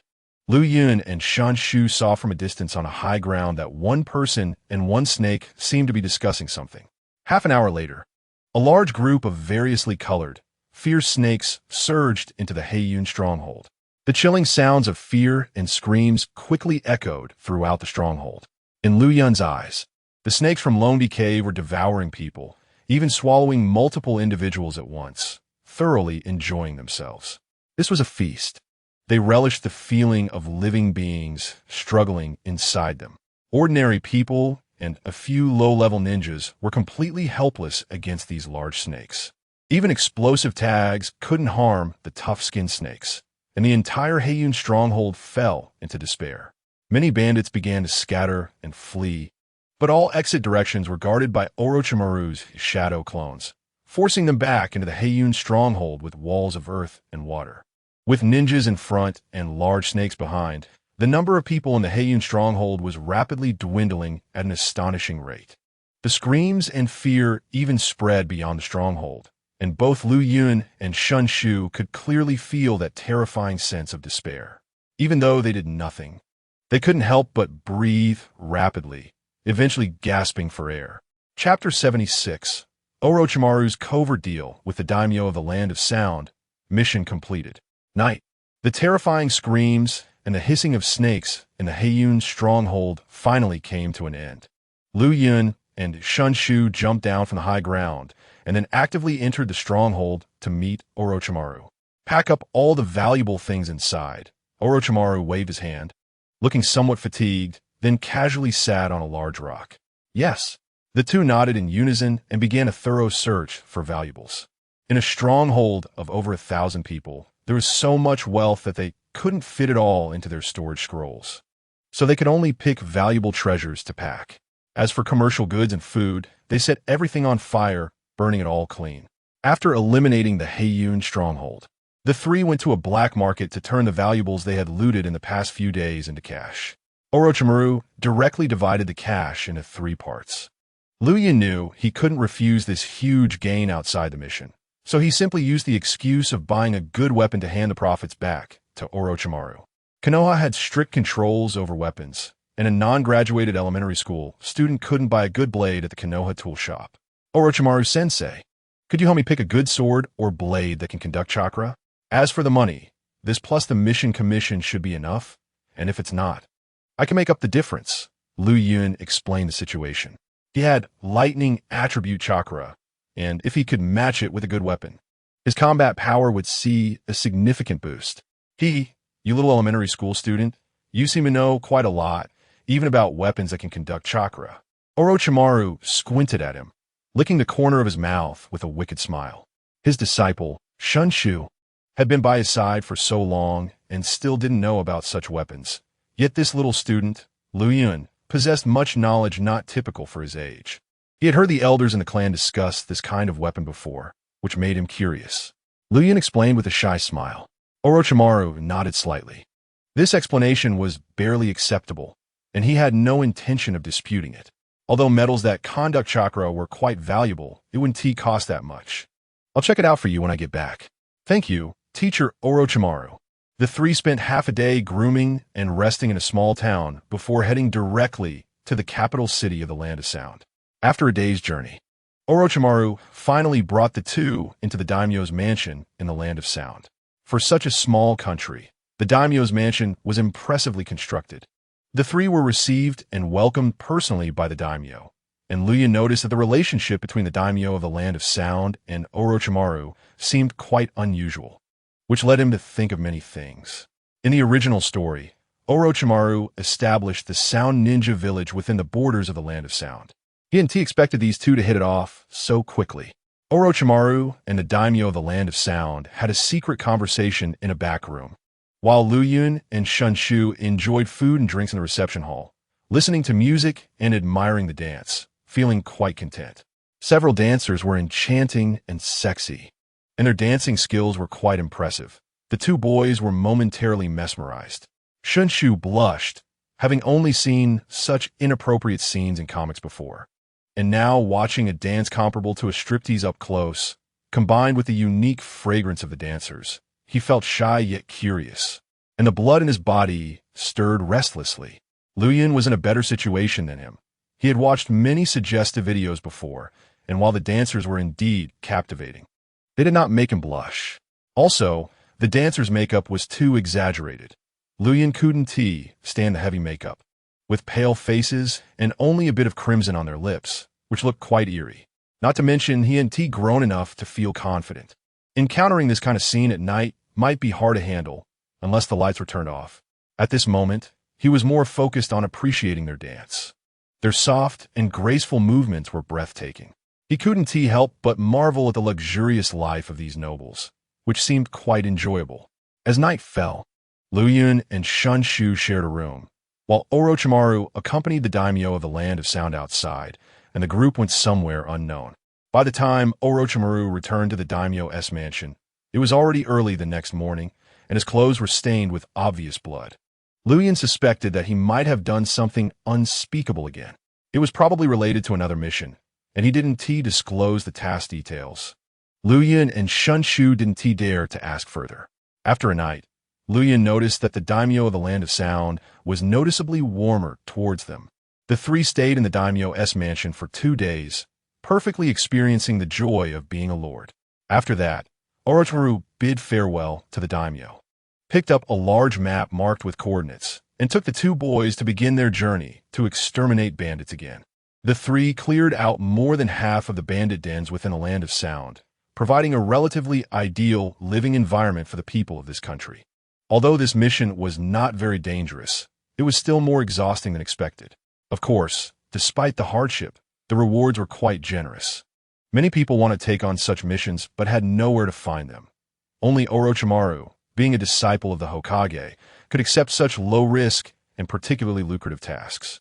One A-rank mission and one B-rank mission had already taken more than a month. When they entered the Land of Fire and saw Konoha village, Liu Yun's suppressed heart visibly relaxed. The anticipation of returning home excited him, and as soon as he entered the village, he directly parted ways with the two and hurriedly rushed home. Unfortunately, when he arrived home, his mother, Asuka, was not there. After pondering for a moment, he headed to the Senju clan area. To his surprise, he couldn't find Kushina either. She had left early, but it was uncertain where she had gone.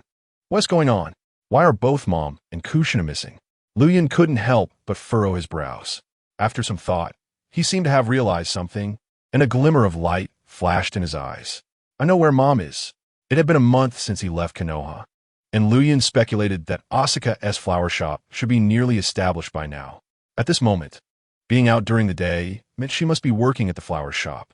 When he arrived at a street, a new shop piled with fresh flowers immediately caught his attention. Yunkan Flower Shop has a nice ring to it. As soon as Liu Yun saw the shop sign, he couldn't help but smile knowingly. Chapter 77. A harmonious mother-in-law relationship. My guy is getting married? As soon as he stepped into the flower shop, Liu Yun saw the two women he wanted to see the most. Mom, Kushina, so you're both here? Due to the new shop opening and the street not being very crowded, Asuka and Kushina were quite free. When the two women saw Liu Yun, their faces almost simultaneously lit up with ecstatic expressions. So, Liu Yun, Asuka quickly stepped forward and pulled her son into her embrace. Tears of joy streaming down her face. Where have you been for so long? Mom was so worried about you. Liu Yun had never been away from her side for this long.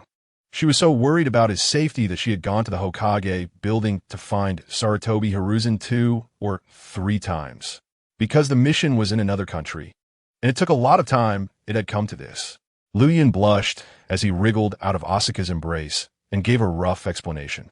However, since A-rank and B-rank missions were confidential, even though he had completed his mission, theoretically, he couldn't leak any information. What? You went abroad? Asuka looked very surprised. She thought her son was doing missions in the country with Orochimaru. To her understanding as an ordinary person, foreign places were chaotic and dangerous. Yeah. I'll tell you more when we get home. Ninja missions have confidentiality regulations. Although he wasn't a ninja yet, he couldn't discuss missions in a flower shop environment. Let us go home now. We want to open the shop today, since there aren't any customers anyway. Asuka said as she began to pack up, preparing to close the shop. Liu Yun found this somewhat amusing. Little tomato. Liu Yun walked over to Kushina and directly took her hand. She was very happy to see him, but because Asuka was present, she needed to be a bit reserved, so she dared only to lean forward, and while the mother and son were talking, she didn't dare to interrupt. At this moment, facing Liu Yun's affectionate greeting, Kushina blushed but smiled happily. Did you miss your brother? Liu Yun teased her, as usual. Kushina stole a glance at Asuka, who was busy packing and didn't notice them, and couldn't help but whisper, you went away for more than a month. And auntie couldn't sleep while worrying about you. What about you? Did you worry about me, Nai? Liu Yun leaned closer to her ear and whispered inquiringly. Don't always ask questions you already know the answer to, you bad guy. Kushina pouted at him. Her shy and cute expression made Liu Yun laugh out loud. What are you laughing at? Quick, go outside, I'm going to close the door. As Asuka walked over, she pushed the two young ones out of the flower shop. After locking the door, she didn't ask Kushina's opinion, taking one by each hand and happily pulling them towards home. Liu Yun and Kushina couldn't help but exchange smiles behind her. Once home, Liu Yun casually mentioned his task without going into detail about its level, and then asked about their situation. Kushina, how come you're in the flower shop? Nana has been helping me manage the flower shop recently.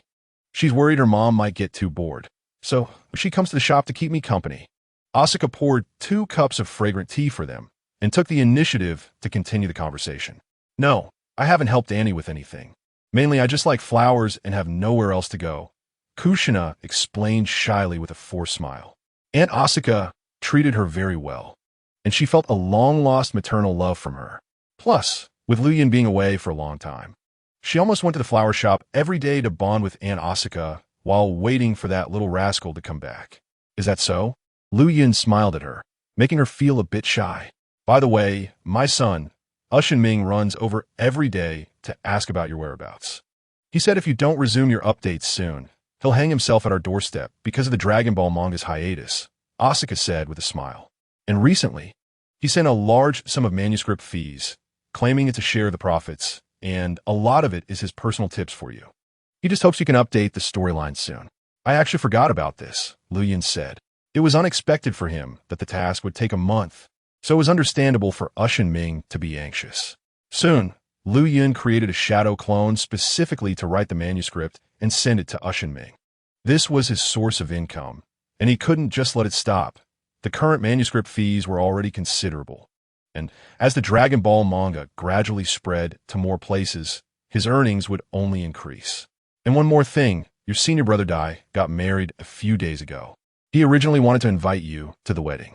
Asuka directly revealed this major news. What? Lu Yun was shocked and stood up from the sofa. How long has it been since senior brother Dai started dating? And he got married already? The sudden news of Might Dai's quick marriage caught him off guard. But thinking carefully about Dai's character, it wasn't too surprising. A sudden little emotion might have been enough for Dai to shed tears and propose. So, Mom, did you give me a share of the wedding gift? Lu Yun hurriedly asked. Of course I did. He came to formally notify you. How could I be rude? But he kept refusing. So in the end, I gave the gift money to his wife. Asuka explained the situation. Okay, that's good.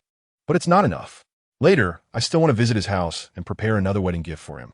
Might Dai could be considered half a mentor to him, teaching him a lot about physical techniques. Now that he was getting married, Lu Yun couldn't just give a single gift. With Dai getting married, it probably wouldn't be long before Might Dai was born, Lu Yun silently thought. Nana, have you completed your tree climbing training? Sitting closely together on the bench behind the house, Lu Yun took the opportunity to ask about her progress. Of course. Climbing trees is nothing for me. I mastered that chakra control technique the day after you left Konoha. Kushina raised her head proudly, looking like a spoiled child waiting for praise, which made Lu Yun chuckle. Really? Is Nana really that impressive? This training was difficult, and the amount of chakra made it even harder to master. After graduating, Naruto and Sasuke took several days to grasp it. Yet Kushina managed to learn it in less than 2 days. In reality, she had fallen multiple times over 5 days before mastering the technique. She only said it like that because Lu Yun had mastered it in one night. If she told the truth, Lu Yun might look down on her, and it would be hard for her if he used this against her later. Of course it's true. Do you think who I am? Kushina forced a smile, feeling somewhat awkward. Wow, look at you being so capable. Now that you've initially understood chakra control, tomorrow I'll teach you a more advanced technique, which is water walking training. Lu Yun said, a sly smile appearing on his face. Swimsuit Kushina? Or wet Kushina? He was already looking forward to tomorrow. Chapter 78. The person Lu Yun is most wary of. You want me to graduate early? Don't even think about it. Are you going to teach me water walking tomorrow? That's great. Kushina looked very happy. Ever since Lu Yun had teased her by standing on the water, she had been wanting to learn this ability so that if she ever got angry again, she could leave him with no way to escape. Both of them didn't know what the other was thinking, but they were genuinely happy. Then I'll teach you sealing techniques tomorrow night. As soon as Kushina said this, Lu Yun's eyes lit up, and he couldn't help but smile broadly, his sly grin becoming more pronounced. Why are you suddenly smiling so creepily? Seeing Lu Yun like this, Kushina instinctively became cautious. Oh, really? Is there? No, not at all. As night fell, Lu Yun prepared gifts and headed to Might Dai's house. By the time he left, it was nearly 9 o'clock in the evening. After parting ways with Dai, Lu Yun immediately noticed someone was following him. Before he could lead the person to a secluded area, they proactively blocked his path. It was a member of Konoha's Umbu. Uchiha Lu Yun. The Hokage wants to see you. Come with me. The Umbu's words made him frown instinctively. What could Sarutobi Hiruzen want with him? Lu Yun felt it unlikely to be anything good. May I ask what the Hokage wants with me? I don't know. You'll find out when you get there. The Umbu replied coldly. Moments later, Lu Yun walked straight into the Hokage's office. The office was brightly lit. Not many people were present, only 2. But one of them was a presence he was extremely wary of. Shimura Danzo. If asked whom Lu Yun should be most cautious of in Konoha, this old man Danzo would definitely be at the top of the list. The reason is simple. This guy doesn't follow rules or logic. and he will stop at nothing to achieve his goals, capable of doing anything. A power-hungry extremist, he sets no limits on his actions, only pursuing benefits, making him very hard to deal with. Liu Yin found it difficult to use any rhetoric to influence or shake him. For someone like Danzo, either you have more power than him to suppress him, or you must be stronger than him, having the capital to turn the tables. Unfortunately, Liu Yin held neither, so he felt somewhat insecure. Hokage-sama, you wanted to see me? Is there something you need? Ah, little Liu Yin, you're here. Sarutobi Hiruzen put down the documents in his hand. It's nothing special. Mainly I wanted to clarify some matters with you. Sarutobi lit up the cigarette in his hand and then showed a serious expression. You participated in a B-rank mission with Orochimaru, a B-rank mission, and another B-rank mission. Normally, since you haven't officially become a ninja, you shouldn't be participating in such missions. However, since you've already done it and completed it perfectly, we have no choice but to record your name in the files early, and all 3 missions will become part of your ninja career record. Sarutobi rubbed his forehead in a bit of a headache. Orochimaru acted too recklessly and disregarded rules, dragging Liu Yin, his student, into such high-level tasks, which led to complaints from the 2 Hokage advisors to Danzo, and the 3 of them scolded him harshly. The 3rd Hokage, aware of his own shortcomings and unable to find reasons to refute others, could only helplessly bear the criticism and reprimands from the higher-ups on behalf of his beloved disciple. However, all this could only be blamed on Orochimaru's reckless behavior, not on Liu Yin. The main reason for bringing Liu Yin here was to prevent such incidents from happening again. Tonight, I wanted to ask if you have any desire to graduate early. After all, 3 high-level missions have proven your abilities. If you want to graduate early and become a genin, I can make it happen. No, I don't want to. Liu Yin hurriedly interrupted, seeing the 3rd Hokage about to continue. What kind of international joke is this? He is living so comfortably now. How could he be willing to graduate early and become a lowly genin? He worked hard to learn ninjutsu for self-preservation and to become stronger. If it weren't for the need for power, who would willingly choose to become a ninja? Is being a pack horse fun? Or is killing and arson fun? Liu Yin has always thought about becoming a strong person, not just a ninja. Lord Hokage, you flatter me. The high-level missions were all done by Orochimaru-sensei and SH Tree together. Sensei only let me broaden my horizons, or I was just doing menial tasks, carrying corpses, Liu Yin awkwardly explained. Is that so? Sarutobi Hiruzen frowned slightly, seemingly pondering the credibility of this statement. Seeing this expression on the old Hokage's face, Liu Yin guessed that Orochimaru probably had explained the details of the missions to Sarutobi. In fact, after Orochimaru registered the missions, he directly transformed into smoke and left, sending a shadow clone to the Hokage building. And he didn't even give Sarutobi a chance to scold him. SH Tree was left in the Hokage building for questioning. But this guy was completely uncooperative and clearly hiding information. Due to his noble status, no one could do anything about him. Tell me the details of the mission. Danzo finally spoke up. At this moment, his face was expressionless, always wearing a serious demeanor. Which mission are you referring to? Liu Yin scratched his head. Let's talk about the high-level mission, Danzo said, watching him calmly. Liu Yin instinctively glanced at Sarutobi and then saw the latter slightly nodding at him. Liu Yin's mind turned rapidly, and then he recounted the events of clearing out bandits in the Land of Sound. He tried to downplay his own involvement, stating that he was only responsible for collecting corpses, gathering money, and doing the dirty work, purely a small tool. What do you collect corpses for? Why do you need to set fire and then collect corpses? Danzo suddenly asked. To feed the big snake to Orochimaru, Liu Yin said, gesturing with his hands to indicate the size of the snake. Orochimaru's summoning beast is a giant snake, and this was common knowledge among the higher-ups in Konoha. So Liu Yin didn't consider it a leak. Moreover, for the 3 missions he did with Orochimaru, there were no special confidentiality requirements. So he felt most of the things could be shared in response to Danzo and the Hokage's inquiries. As long as he omitted what needed to be concealed, that would be enough. Liu Yin spoke in detail, going on for nearly half an hour about clearing out a bandit den. Get to the point, Danzo coldly interrupted, clearly impatient. It was already 10 at night. Didn't he want to get off work? This kid was still going on about how SH Tree was killing people. Didn't you ask me to explain in detail? Liu Yun's face showed a confused expression, and he stared blankly at the third Hokage, unable to continue. Danzo, with a gloomy face, stood up and directly walked out, slamming the door. Hokage-sama, did I say something wrong? Liu Yun looked at the third Hokage innocently. Chapter 79, Shameless Old Man. Uchiha Fugaku's love interest Sarutobi was smoking, looking somewhat helpless. I want to know how you met Orochimaru, he said. Hearing this, Liu Yun couldn't help but admire Uncle Snake's reliability. Clearly, Orochimaru hadn't reported Liu Yun's situation to his Hokage teacher. Of course, the matter of Chidori was something Liu Yun had proactively asked Orochimaru to keep confidential. How did I meet Orochimaru-sensei? The first time was through Kushina. Liu Yun pondered for a moment before answering. Be clear, Sarutobi said after exhaling a puff of smoke. One afternoon after school, I was with Kushina when we were blocked by some bad guys. We teamed up to deal with them. And Orochimaru-sensei saw this and said he was impressed with me. Liu Yun briefly explained the situation of that afternoon. He couldn't hide everything. After all, the Hokage wasn't a fool.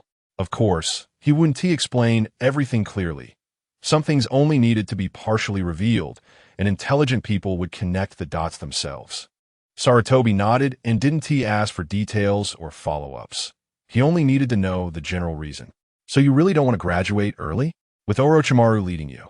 I can give you a Konoha ninja headband early. Sarutobi couldn't help but ask again. In fact, his reason for wanting Liu Yun to graduate early was mainly to prevent his beloved disciple Orochimaru from continuing to act recklessly. After all, taking an elementary school student out to do high-level missions would have significant repercussions if word got out. If Liu Yun could become a ninja, that problem would be resolved. People would only say that his disciple's grandson was taking on tasks beyond his rank. With Orochimaru's strength, no one would accuse him of being reckless, nor would they blame him, the Hokage, for failing in his duties. Liu Yun witnessed Sarutobi's shamelessness for the first time. He had just said he didn't want to graduate early, yet this old man still asked. It was clear he didn't want him to have an easy time. The Second Great Ninja War had already begun. If he graduated from school at this time, wouldn't he be sent to the Land of Rain as cannon fodder? He had seen students begging the Hokage to graduate early, but he had never seen a Hokage asking a student to graduate early. I don't want it for now. Well, I do want to graduate early. I'll come find Hokage-sama. Liu Yun politely refused. All right, but you can't go on any high-level missions with Orochimaru anymore, because you're not a ninja yet. If anything happens, not only will Orochimaru be responsible, but I, as Hokage, will also be held accountable. Sarutobi patiently explained the stakes to him. I see, then fine, Sarutobi thought this kid would say, all right. Then I will graduate early to become a ninja. But the next moment, Liu Yun spoke. Then I will wait for a year before going on missions with Orochimaru-sensei. All right.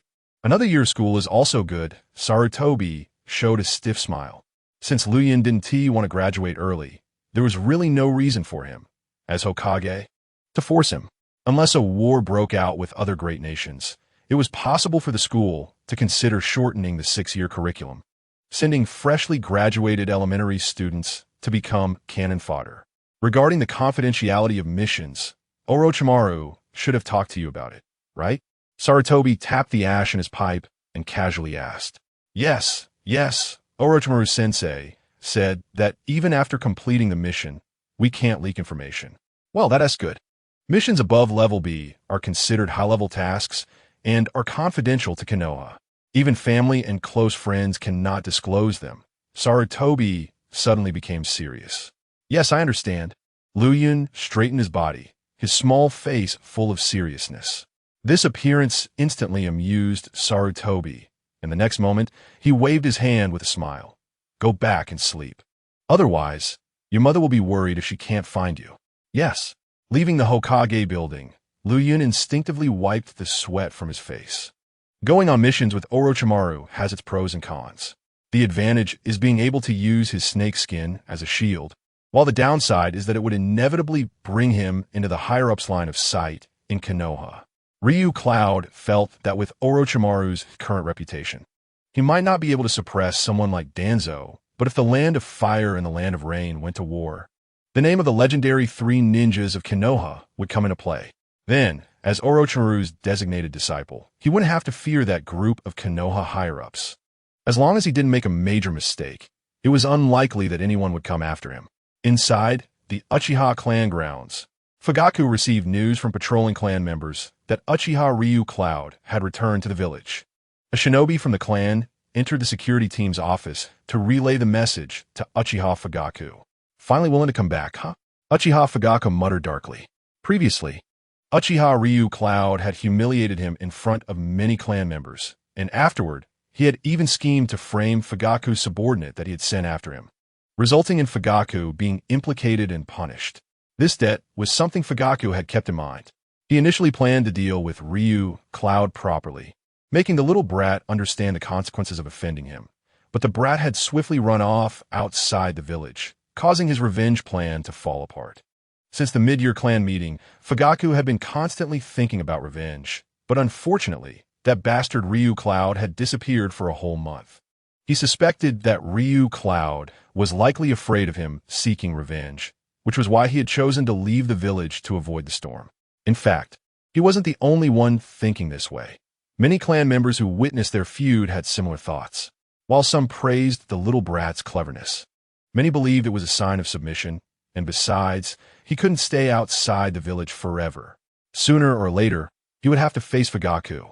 Go notify Uchiha Aoki to come over. Yes, the clan shinobi bowed in response. He and Uchiha Fugaku were both chunin, but their statuses were vastly different.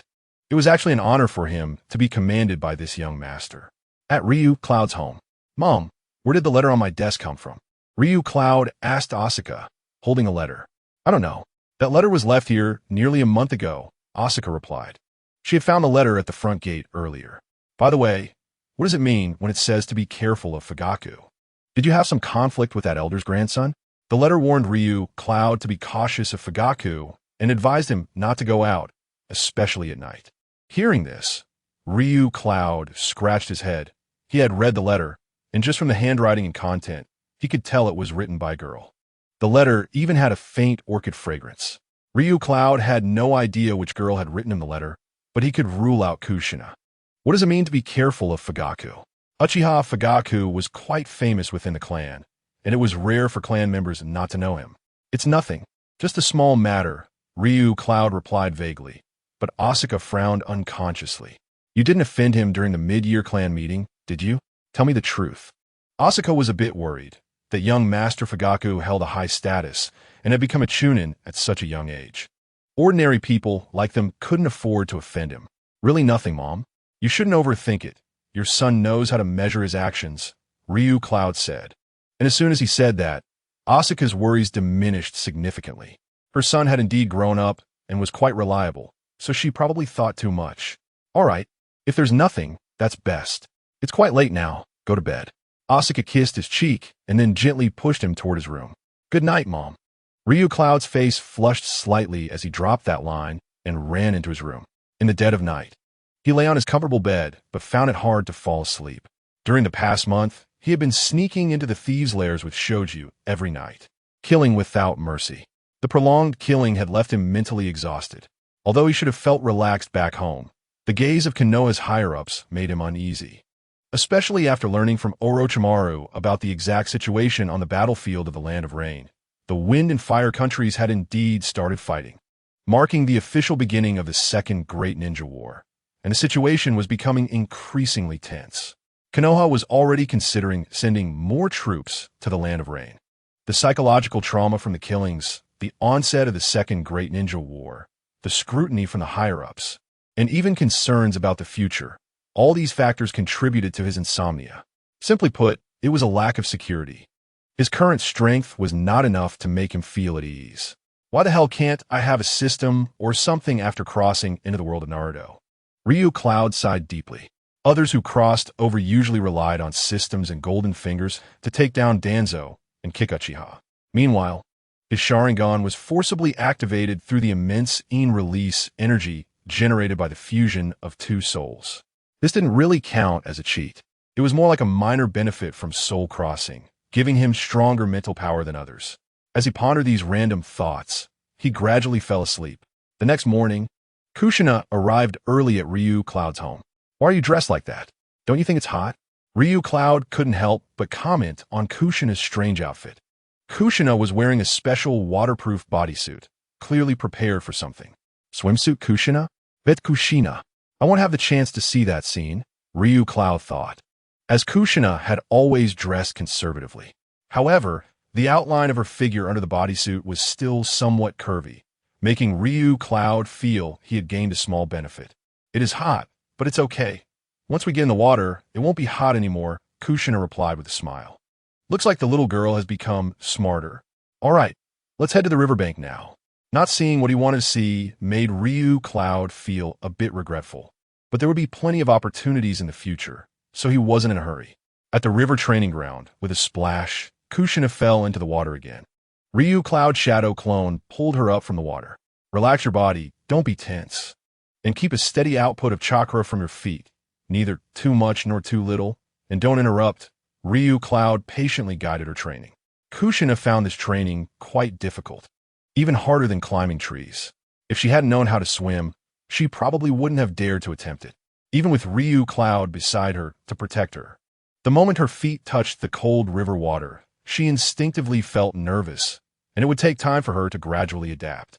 The little tomato emerging from the water had fair, glistening skin, complemented by her long, wet crimson hair, making her look stunningly beautiful, causing Ryu Cloud's real self to involuntarily glance at her several times. As noon approached, the two hastily wrapped up their morning training and then returned home together. When Ryu Cloud reached his doorstep, he suddenly sensed a feeling of being watched. When he turned to look, he immediately caught sight of a fleeting shadow. That person looked sneaky, clearly not up to any good. Upon realizing they had been discovered, they hurriedly fled the scene. Ryu Cloud had no intention of chasing after them. Instead, he stood still in thought for a while. That person had black hair and black eyes.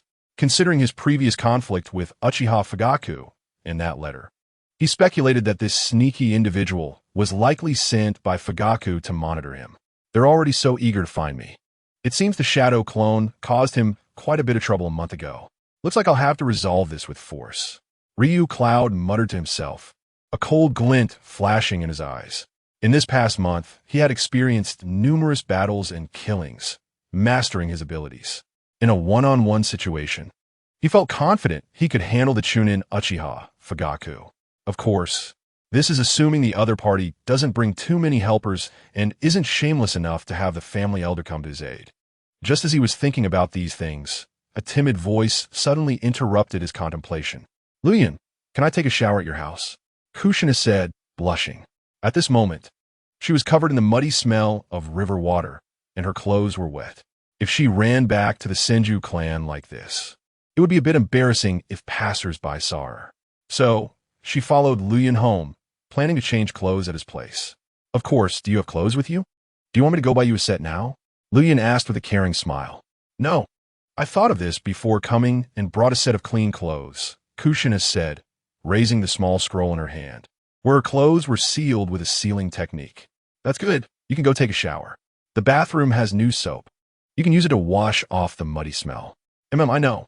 A moment later, a pure and beautiful girl in a light blue dress, with long wet hair and a fragrant scent, walked out of the bathroom and appeared before Luyan. You look great. Luyan, who was cooking in the kitchen, couldn't help but praise her as she approached. Thank you. I'll help you out, Kushina said with a shy smile. Luyan, the handsome boy who could cook, looked very appealing. The atmosphere in the kitchen felt quite harmonious. At noon, Asuka was having lunch at the flower shop, leaving only the two of them at home. Luyan, this afternoon I'll teach you the sealing technique, so I won't go to the river anymore. I've already memorized the training tips, and I'll practice in the pond at home these days, Kushina said while eating at the dining table. Hearing the little tomato say this, Luyan's eating action noticeably paused. You can practice at home. There's really no need to go to the wild river. Luyan smiled and agreed with her idea. However, I need to go out this afternoon to take care of some errands. It might take about an hour, so just wait for me at home. He felt it was better to resolve Fugaku's troubles sooner rather than later. After all, the other party had already come to him, and he could no longer pretend that nothing was happening. Okay, Kushina obediently nodded, not asking what Luyan was going out for. The food you made is so delicious. I'm so full. There's still so much left, but I really can't eat anymore, Kushina said, patting her round little belly, looking very satisfied. I'm glad you like it, Lu Yun said, unable to help but chuckle at her lazy and comfortable posture. Seeing that Lu Yun was going to clean up the dishes, Kushina hurriedly stood up to help, saying, "Let me do it. You go rest for a bit." Lu Yun couldn't refuse her and let her clean the dining table. Sitting in the living room, watching the red-haired girl who tied on an apron and was seriously washing the dishes, Lu Yun felt an extremely comfortable and happy feeling in his heart. Is this what it's like to live with Kushina? Thinking about this question, Lu Yun couldn't help but smile. What are you smiling at for no reason? Kushina turned her head, asking curiously with a smile.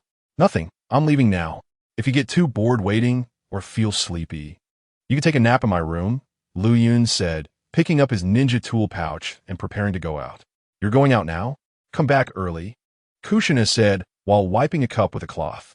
Hearing this, Liu Yun's heart clearly trembled.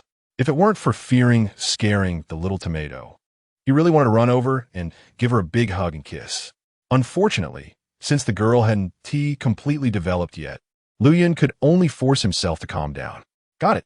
After saying this, Lu Yun walked straight out the door. Watching his back, Kushina couldn't help but show a sweet smile. This kind of life was exactly what she longed for. For a moment, she imagined herself in the role of a wife. Although that feeling was embarrassing, it was also quite wonderful. As soon as Lu Yun stepped out of his house, he immediately noticed the Uchiha spies lurking near his home. He pretended to be nonchalant, with his hands in his pockets, leisurely wandering around the street. Soon, the shadows following him began to increase in number. Seeing that the time was right, Lu Yun walked straight into a secluded wasteland. Before long, several Uchiha lower ninjas surrounded him in a circle.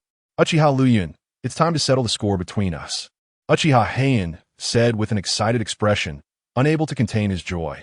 In his view, the little punk was doomed today. Where's Uchiha Fugaku? Why are there only a few of you? Lu Yun frowned and asked, do we need Fugaku to deal with a little student who hasn't even graduated from the Ninja Academy? I'm curious. You should know we've been following you, right? Did you intentionally lead us here? Uchiha Aoki said, his face full of confusion. Although this person was very arrogant, many graduated lower ninjas within the clan recognized his strength, with some even saying he had strength comparable to a middle ninja. Uchiha Aoki thought Lu Yun should know someone was tracking him, yet he remained calm and even deliberately led them to a secluded place. Was he confident in his strength, fearless? Or did he have traps or ambushes? Or did he have helpers? Of course, I led you over here on purpose, and you don't need to look around. To deal with you few insignificant fish, I don't need to find any helpers or use any schemes, Lu Yun said with an indifferent expression, as if he was just stating a fact. You're still so arrogant. To be honest, I wanted to deal with you during the clan meeting dinner, Uchiha Aoki said with a gloomy face. Although there were only 7 lower ninjas surrounding Lu Yun today, they could easily defeat an average middle ninja when combined. Liu Yun's arrogance in front of them was a clear sign of his ignorance of the situation. Did he really think it was still during the clan meeting? That no one dared to touch him? Keep pretending. Today you'll see the power of the Sharingan, Uchiha Heian said as he directly activated his one TOMOE Sharingan. Do you see this? In front of my eyes, you are nothing. The Uchiha clan values pure blood, and someone like you is just a mixed breed. Before Uchiha Heian could finish his sentence, Lu Yun moved. His speed was at its peak, so fast that the 7 of them didn't have time to react. Zulfast. Uchiha Heian watched in horror as Lu Yun quickly approached, his speed making him feel breathless. His Sharingan barely managed to capture Liu Yun's figure, but before he could react, a fist the size of a sandbag hit his mouth directly. The powerful force sent him flying. Uchiha Heian let out a painful scream midair. White teeth mixed with bright red blood immediately flew out of his mouth, and Uchiha Heian involuntarily rolled his eyes. One punch, Uchiha Heian. You little punk who doesn't learn, I wanted to deal with you during the clan meeting, and you still dare to appear in front of me today to talk nonsense? Lu Yun sneered. This dog still relied on a shadow clone to help him activate the Sharingan, and Lu Yun had been unhappy about that for a long time. Now that this guy dared to insult him again, Lu Yun immediately decided to prioritize taking him down. He wanted this little punk to know that even with the so-called Sharingan, he was still just a little fish that could be killed at any time. Seeing Uchiha Yuhiko being killed in an instant, the remaining 6 Uchiha couldn't help but gasp. However, after becoming ninjas, their mindset had gradually matured. They were only slightly shocked for a moment before immediately launching a fierce counterattack. Multiple shurikens and kunai were shot towards the position of Luyan. Luyan didn't dare to be careless. After flipping backwards several times, he leaped up and successfully dodged the first wave of attacks. But these Uchihas were not elementary school students or freshly graduated genin. They had all seen blood, and at this moment, there would be no hesitation in their actions. As long as they didn't cause a fatality, what did it matter if they made Luyan bleed? If something went wrong, Uchiha Fugaku would naturally take the blame for them. Seeing Luyan suspended in midair, a sharp-eyed Uchiha immediately threw out his hidden weapon. Luyan reached for his ninja tool pouch, intending to take out a kunai for defense. But the attacker had grasped the timing exceptionally well and was extremely fast. In a rush, he was unable to defend himself, and 3 shurikens successfully embedded themselves in his body. Chapter 82. No match at all. The unfortunate abandoned child upon seeing Luyan hit by several shurikens. Several lower-ranked ninjas immediately showed joy. However, before they could celebrate for long, there was a dull thud, and Luyan's figure transformed into a wooden stump. It was a substitution technique. The 6 didn't expect that this still ungraduated elementary student could use the substitution technique so skillfully. With just this skill, graduating from the ninja school would be effortless for him. Be careful. He's over there. Someone spotted Luyan's trace and immediately warned, but Luyan's speed was too fast.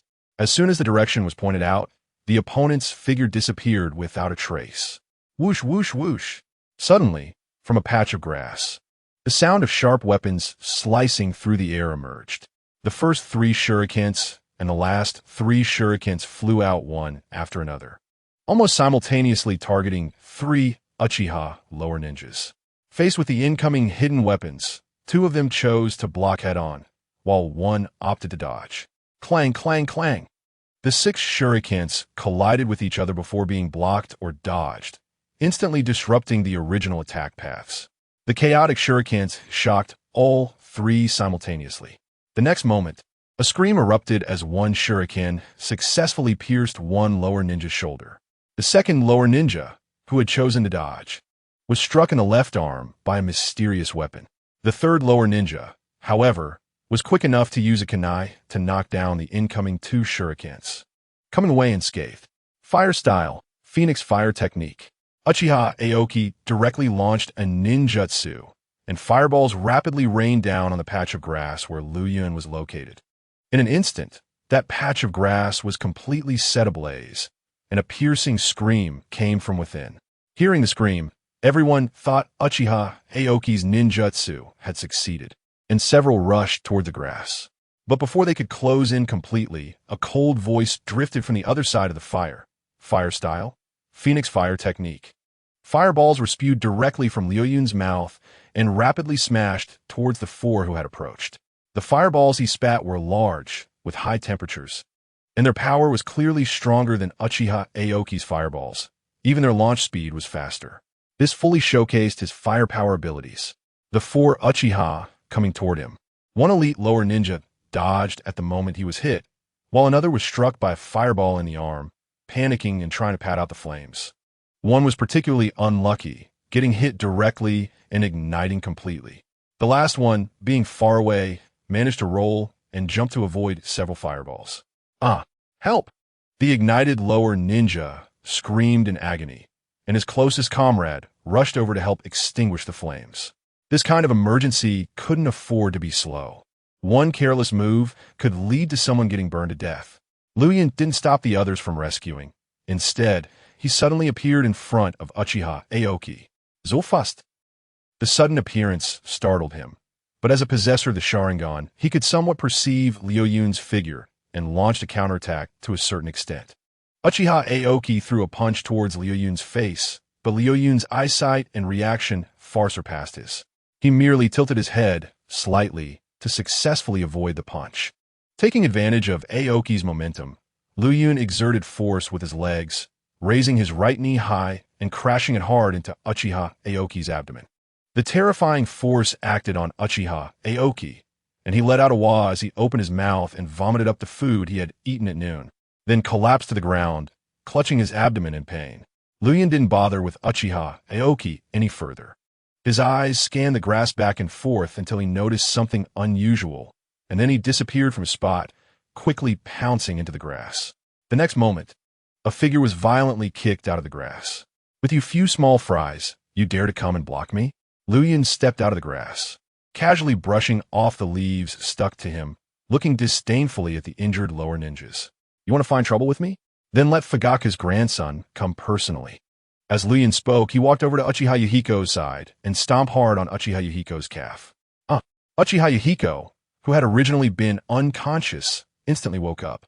The three lightly injured Uchiha lower ninjas saw Liu Yun's overwhelming power and knew they couldn't fight back, so they immediately took their injured comrade and hurriedly retreated. "Help me! Don't go, help me!" Uchiha Yuhiko was nearly scared out of his wits, as Liu Yun seemed to have no intention of letting him off easily. "Hold on, we're going to find someone to save you," shouted the person running at the front. Uchiha Yuhiko, trapped under Liu Yun's foot, saw that they couldn't take him away and could only helplessly give up on him. Soon, this desolate place was left with only two figures. "You ungrateful bastards!" Watching the fleeing figures, Uchiha Yuhiko was filled with rage and despair. Liu Yun grabbed Uchiha Yuhiko's hair, a cruel smile on his face. "In front of your eyes. Am I really nothing? Liu Yun-kun, it's all a misunderstanding." Uchiha Yuhiko explained with a forced smile, his eyes clearly filled with fear. "Misunderstanding? Weren't you the one cursing the loudest just now? How did it become a misunderstanding?" Liu Yun leaned his face closer to him, feigning confusion. "No, it's not like that. That guy Fugaku sent me to find you. Yes, it's all that dog thing's fault." Uchiha Yuhiko forced a smile, trying to shift the blame onto Uchiha Fugaku. "Liu Yun ni, it's all my fault for not having eyes. Please have mercy and let me go. I will never be your enemy again." Uchiha Yuhiko kept bowing. His attitude of admitting fault was very good, looking extremely humble. To avoid a beating, he didn't even care about his own dignity. "What, Liu Yun and I? Weren't you just calling me a bastard? During the clan meeting, you even called me a mop-headed little brother. How did I become your brother now?" Liu Yun grinned, the pressure in his hand gradually increasing, pressing Uchiha Yuhiko's spiky hair to the ground. As he continued to exert force, Uchiha Yuhiko's face was pressed to the ground, rubbing it harshly. It hurts, I was wrong." "Grandpa Liu Yun." Uchiha Yuhiko cried out in pain, begging for mercy. "Now, show me your Sharingan." Liu Yun grabbed his hair again, smiling as he spoke. "Ooh, Grandpa Liu Yun, I was really wrong. Please spare me." Uchiha Hayato was crying so hard that snot was running down his nose. Slap! Liu Yun raised his hand and gave him two crisp, loud slaps. "You wanted to show off. So you did. Why all the nonsense?" Chapter 83, I've long wanted to throw sand in your eyes. The ambiguity on the sofa. "You wanted to show off? So you did. Why all the nonsense?" Why do you want to show off? Uchiha Hayato, with two big slaps on his palm and back of his hand, was now filled with fear and tears in his eyes. Without saying a word, Liu Yun again swung his hands and slapped him twice more. "If you keep whining, I'll gouge your eyes out." Liu Yun threatened him fiercely, grabbing his hair. "Oh, don't hit me anymore, I was really wrong, Grandpa Liu Yun." Uchiha Hayato was crying and repenting, but due to Liu Yun's vicious threats, he finally activated his Sharingan. Seeing that his opponent had opened his eyes, Liu Yun took the opportunity to grab a handful of dust from the ground and quickly threw it into his eyes. The moment the dust invaded his eyes, Uchiha Hayato immediately covered his eyes and let out a piercing scream. But before he could scream a few more times, Liu Yun used the same trick again, scooped a handful of dirt from the ground and threw it directly into his mouth. "You wanted to show off in front of Grandpa. If you come to trouble me again, Grandpa will make you shit out next time. And not only that, Grandpa will make you eat it." Liu Yun had wanted to throw sand in his eyes during the clan meeting, and now he felt relieved and comfortable. "Get lost, don't let me see you again." Getting up and brushing off his dirty hands, Liu Yun kicked him twice on the butt and then gestured for him to leave. Uchiha Hayato cried, coughed, and sniffled. And at that moment, all he wanted was to quickly escape this place and find water to wash his eyes and rinse his mouth. Seeing his disheveled and stumbling appearance, Luyan couldn't help but laugh out loud. This dog wouldn't dare to trouble him again in the future. After dealing with a few Uchiha genin, Luyan hummed a little tune and happily returned home. "I'm back." Luyan cheerfully pushed open the door, but the scene that greeted him slowly froze his smile. "This letter. Which girl wrote it to you?" Sitting on the sofa in the living room, Kushina raised the letter in her hand, her cheeks puffed up, and her big eyes coldly stared at him. Whether it was the elegant handwriting on the letter, the faint fragrance that lingered, or the deep concern that leaked from the words, all signs indicated that this letter was from a girl. And Kushina could be sure that it was likely from a very gentle girl. Most importantly, Luyan had kept this letter on the desk in his room, making it look like he had read it many times. "I actually don't know who wrote this letter to me." Luyan scratched his head and explained with a sheepish smile. "Are you trying to fool me? I see you just don't want to say." Kushina looked wronged, her eyes starting to turn red. "I really don't know who wrote it to me. There is no signature inside or outside the letter, and I'm puzzled about who would be so kind to remind me to be careful of Fujitaka. This letter was found by my mom at our doorstep, and if you don't believe me, you can ask her if I'm lying." As Luyan spoke, he sat down next to Little Tomato. "Really?" Kushina raised her eyebrows. "Suspicious. Really, I've received my fair share of love letters from girls at school. When have you ever seen me hide anything from you? Each time I either voluntarily turn them in or burn them in front of you." Since the last time he risked himself to block a shuriken for Kushina, Luyan's popularity with girls had increased. Even though he often stayed with Kushina, many girls secretly wrote him love letters. Kushina knew about all this, and upon hearing Luyan say so, she immediately believed him around 80 or 90%. The beautiful Uchiha with long, smooth hair was very popular with girls at school, and Kushina couldn't help but feel a little anxious that the pretty girls would steal her treasure boy. Sometimes she didn't even understand why Luyan would be interested in her, who had a fiery temper and many little flaws. "Then why are you keeping this letter?" Kushina pouted, feeling a bit jealous. "This isn't a love letter. Why should I throw it away or burn it immediately? Besides, I don't even know who wrote to remind me. I have to study it a bit, right?" Luyan rolled his eyes. "All right then. Have you figured out who the kind person is? Also, what is the deal with this Fujitaka? Is he a threat to you?" Kushina asked with concern. Luyan fell silent for a moment upon hearing this. The letter surely came from a girl in the Uchiha clan, but he didn't know who it was. He had thought of Uchiha Makoto, but that girl had a good relationship with Uchiha Fujitaka, and he didn't have much interaction with her. So it seemed unlikely she would betray Fujitaka and secretly inform him. There were many girls in the Uchiha clan who were the same age as him, but he didn't know specifically who it was. That night, the impression he left on the girls was simply too profound. A handsome, showy, and bold boy. Who wouldn't admire him? It was perfectly normal for a girl to give him a heads up. "I don't know. As for Fujitaka, he is just a little nobody not worth worrying about," Luyan said, stretching and trying to pull Little Tomato into his arms, but seeing her turn to look at him, he suddenly lost his courage and could only rest his hand on the back of the sofa. "Is everything really okay? I can help you if there is trouble," Kushina said seriously, looking at him. "It's really fine. You know my strength, right?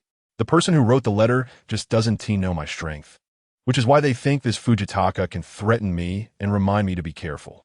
Luyan smiled helplessly. Kushina thought about it and agreed. Luyan was indeed very strong, and with his 3 TOMOE Sharingan, it was unlikely he would run into problems. Besides, this guy was usually too low-key, and others didn't understand his strength, so it made sense for someone to remind him to be careful. For some reason, I always feel that the orchid fragrance on the letter is very familiar. Like I've smelled it somewhere before, Kushina mumbled softly, sniffing the letter again. This little sly fox must have sprayed perfume on the letter, otherwise the scent wouldn't linger for so long. Kushina felt that the other party was really too scheming. "Does it smell good?" Luyan chuckled. "It's okay, just feels familiar, like I've smelled it before." "Hey!" Kushina hadn't finished her sentence when she suddenly exclaimed, finding herself embraced by Luyan. Luyan slowly brought his smiling face closer to hers, and then whispered softly in her ear, "I think you smell much better than the letter." After saying this, he didn't forget to take a deep breath of the girl's scent on Kushina's neck. Kushina's eyes widened, and her entire pretty face turned red at a visible speed, feeling hot. Chapter 84 Flexible Sealing Techniques. Uchiha Hayato's mouth escape. Wanting to feed Luyan diluted? Afternoon. At home, Luyan covered his slightly flushed cheek and listened carefully to red-haired teacher explaining the sealing technique. He had just been slapped hard by red-haired teacher for being mischievous. Kushina could allow him to hug her, and even let him sniff her, but if Luyan dared to kiss her neck, she really couldn't tolerate it anymore. Try to see if you can use chakra to visualize the sealing technique. After explaining the methods and techniques clearly, Kushina prepared to let Luyan try it on a blank sealing scroll. I'll give it a try. Luyan nodded and immediately placed his hands on the blank scroll. Close your eyes. Concentrate. First imagine the sealing technique in your mind, then control the chakra through mental intent, causing it to change, and finally release it. Kushina patiently guided him, explaining each step in detail. In fact, learning the sealing techniques of the Uzumaki clan is not that easy. Some issues even involve the nature of chakra, which Kushina herself doesn't fully understand. Grandma Uzumaki once told her that certain specific Uzumaki sealing techniques can only be used by their clan, and the prerequisite for mastering those techniques is to possess strong yang attribute chakra. The Uzumaki clan naturally has some degree of yang attribute chakra, and only by awakening a certain level of yang release power can one learn advanced Uzumaki sealing techniques. If a person does not possess this attribute of chakra, then no matter how much they learn or how others teach them, they probably won't achieve much. Kushina overlooked this point. She believed that sealing techniques wouldn't be able to stump Luyan, so she didn't bother to remind him and directly began teaching him some core skills. A few minutes later, a series of strange characters emerged from Luyan's palm. Upon seeing this, Kushina's face instantly lit up with surprise. He actually succeeded in one go. Luyan, you are truly impressive. Kushina couldn't help but excitedly exclaim. Back then, it took her several hours to manifest the sealing technique, and even then, she was praised as a genius by Grandma Mito. She never expected Luyan to do it in just a few minutes. Her treasure boy is indeed extraordinary. As Kushina's voice faded, the sealing technique seemed to come to life, writhing a few times before retracting a portion. Hey, hold on. Don't let it retract back into your body. Kushina exclaimed, quickly reminding him. But as soon as she spoke, the sealing technique shrank even faster until it completely disappeared. Luyan opened his eyes and shot her a glare. Don't panic. Sorry. Realizing she had affected Luyan, Kushina quickly smiled and apologized. She reached down to fully unfold the sealing scroll on the ground and then signaled for Luyan to continue. Extend the sealing technique from start to finish. Then break the connection to solidify it. And today's lesson on sealing techniques will be considered fully mastered by you. Luyan gently nodded. In fact, he didn't find it that difficult. He possessed a small part of the Senju clan's bloodline, which meant he actually had yang release power. The sealing technique in his hands was much more flexible than when Kushina first manifested it, as if it truly had a life of its own. Just as Luyan was focused on learning at home, a voice of anger echoed within the Uchiha clan's territory. Useless trash.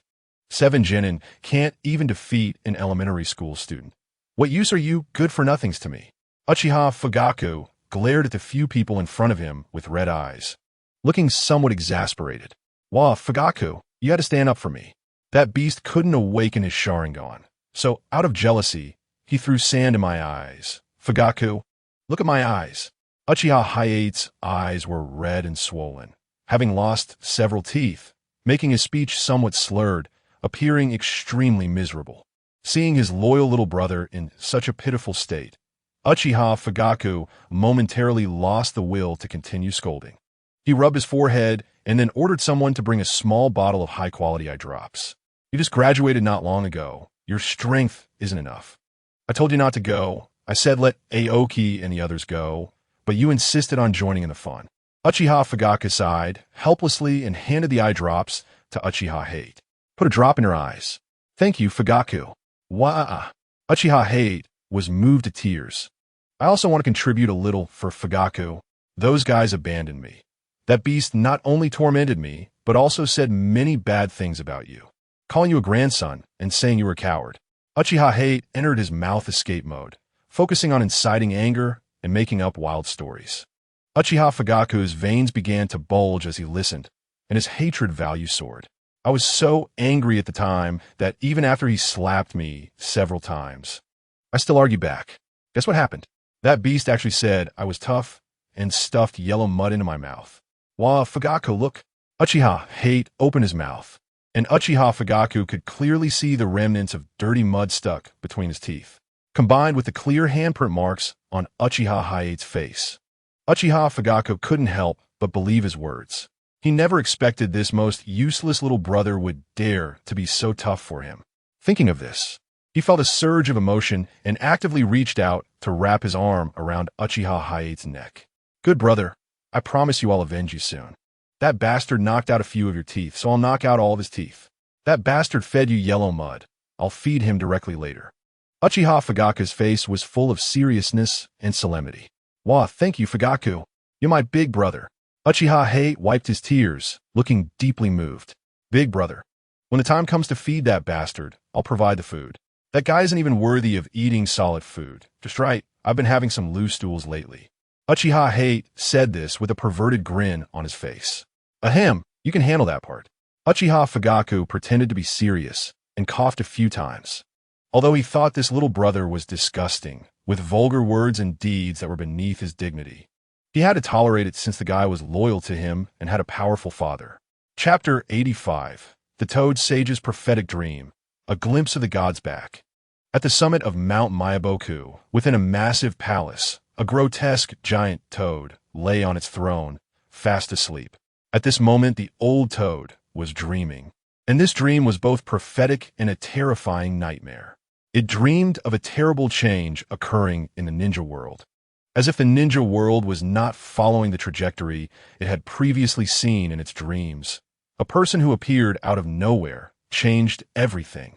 This was a man with terrifying eyes, and his eyes kept changing, making the old toad in the dream feel uncertain.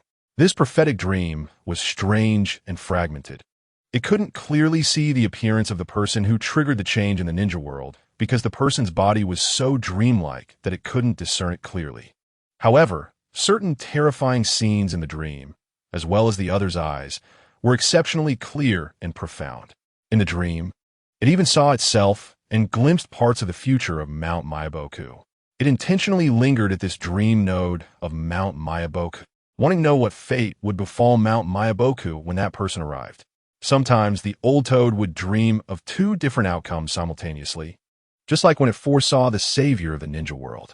One outcome was the destruction of the ninja world with Uzumaki Nagato as the savior, while the other was peace in the ninja world with Uzumaki Naruto as the savior.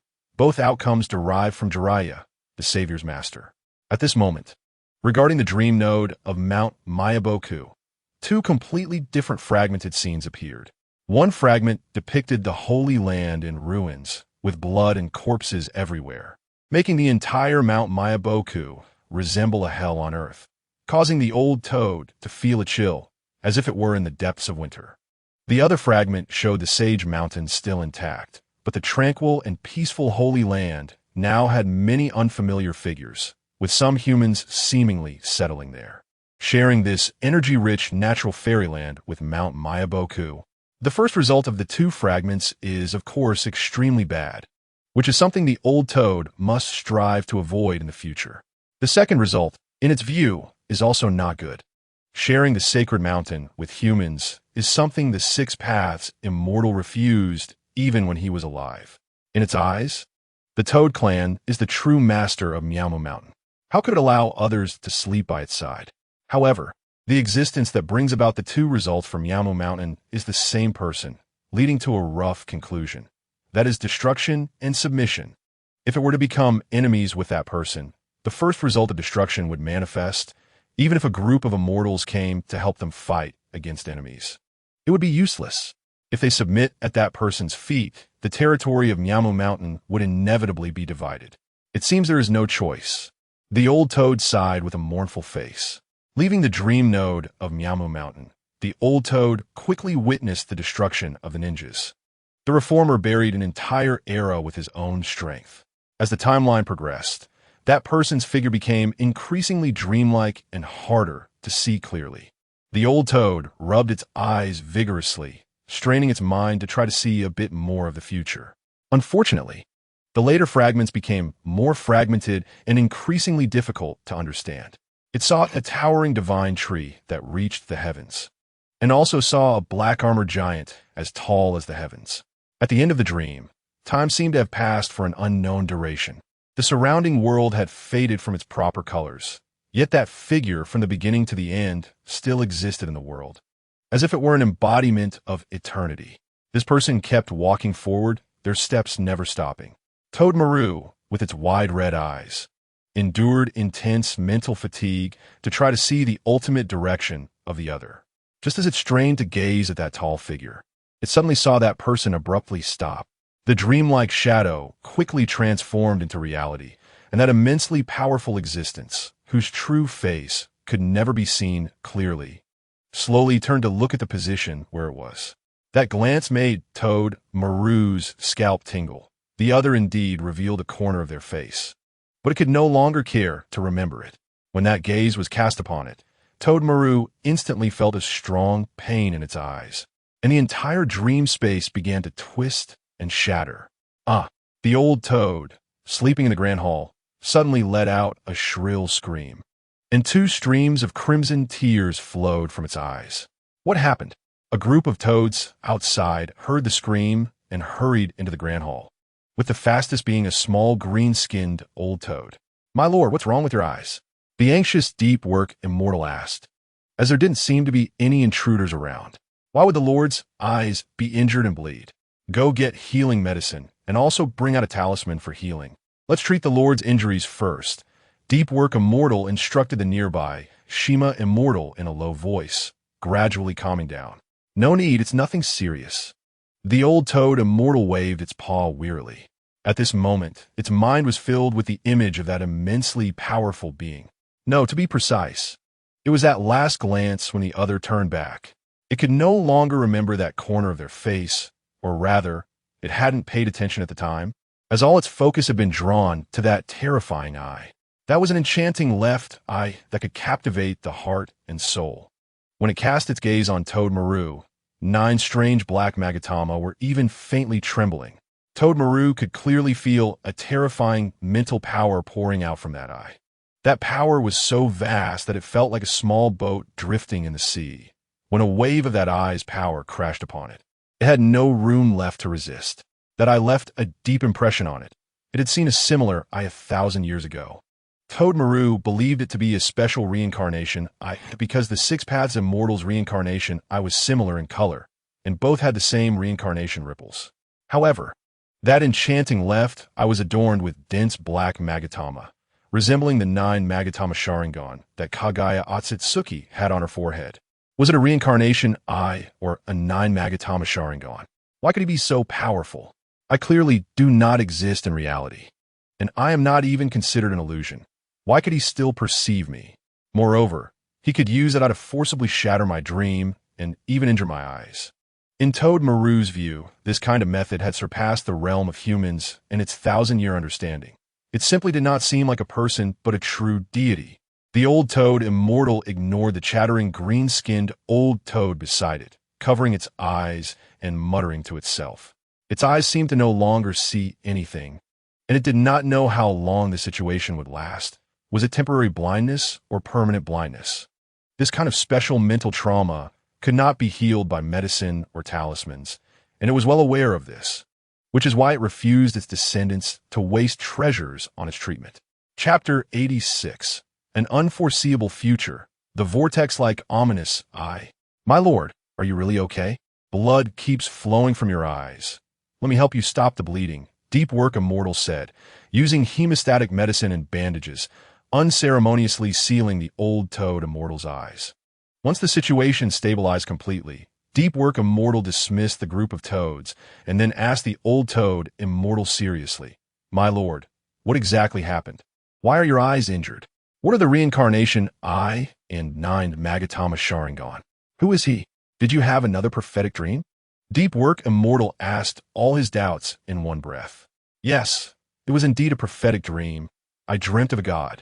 At that moment, the old toad, immortal, seemed to lose its usual days, and even the tone of its speech became less casual. A god? What kind of god?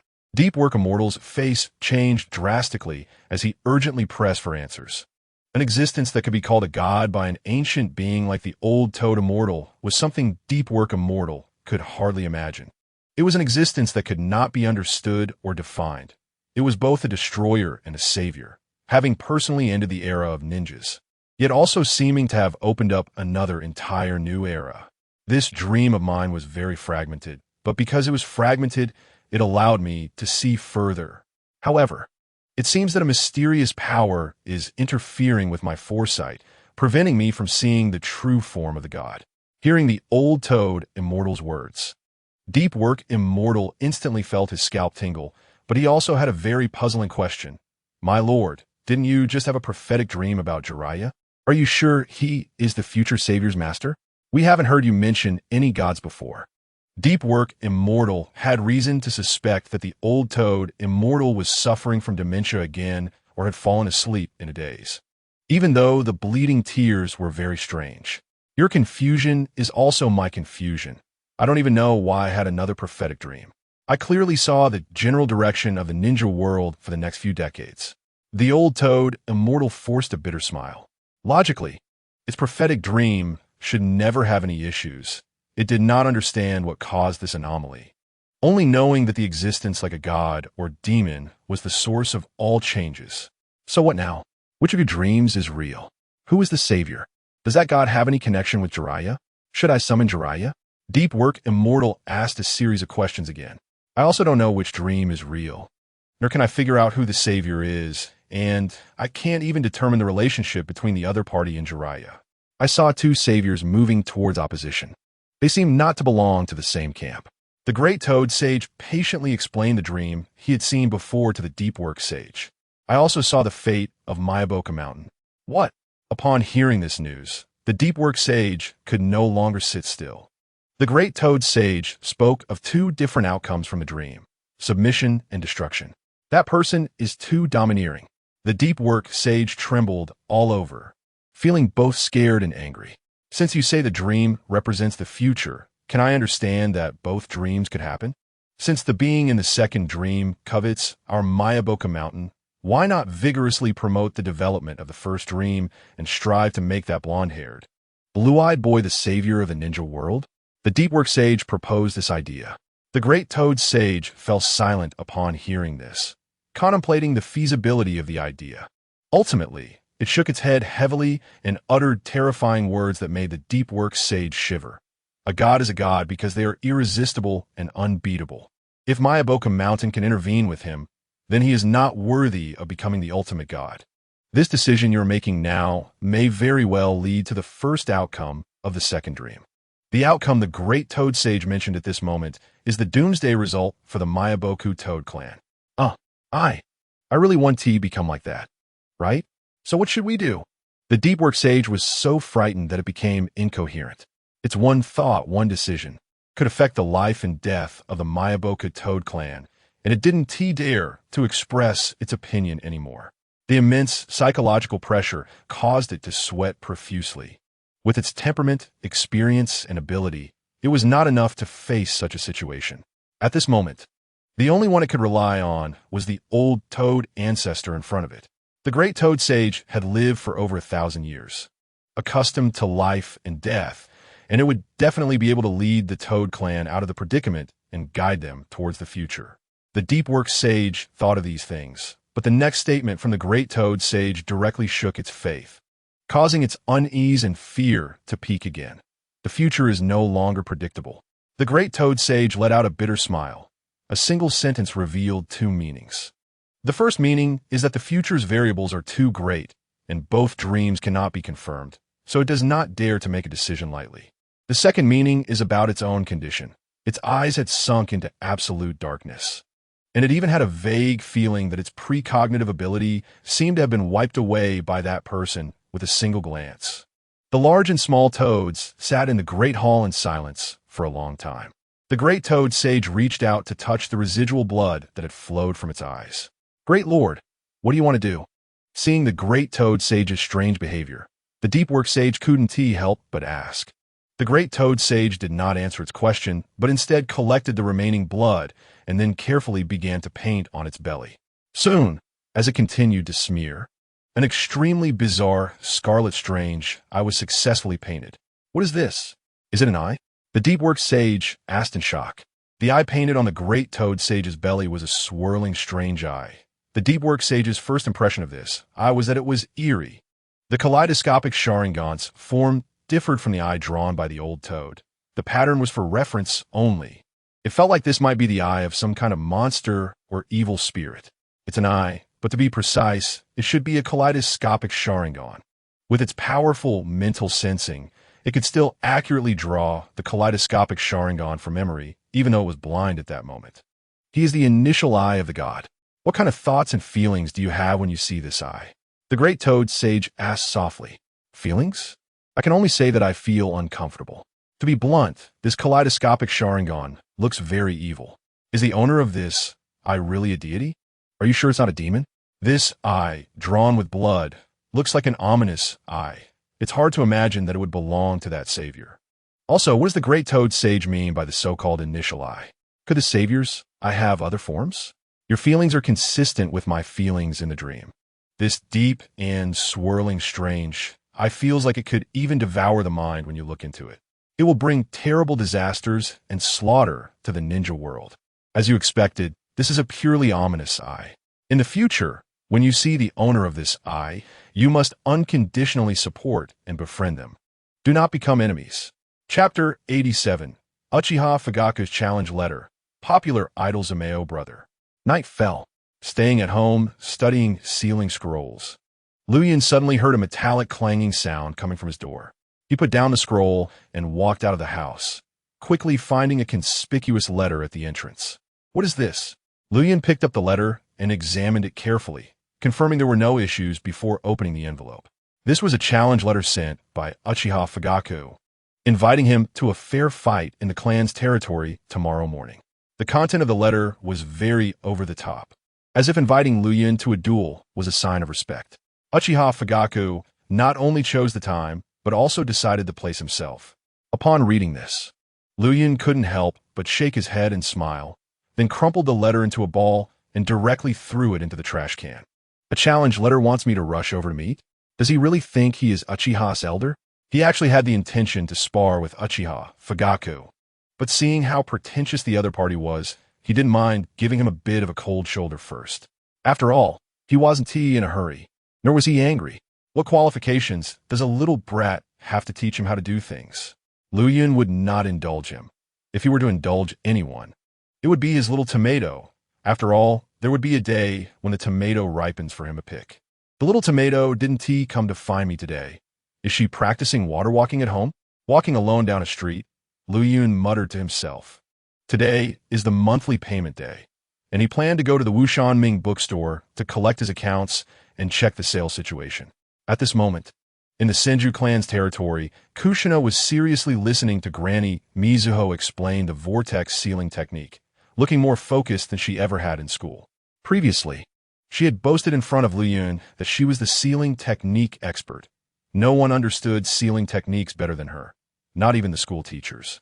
If she didn't earnestly learn more about sealing techniques now, she would probably be exposed after teaching Luyan for just a few days.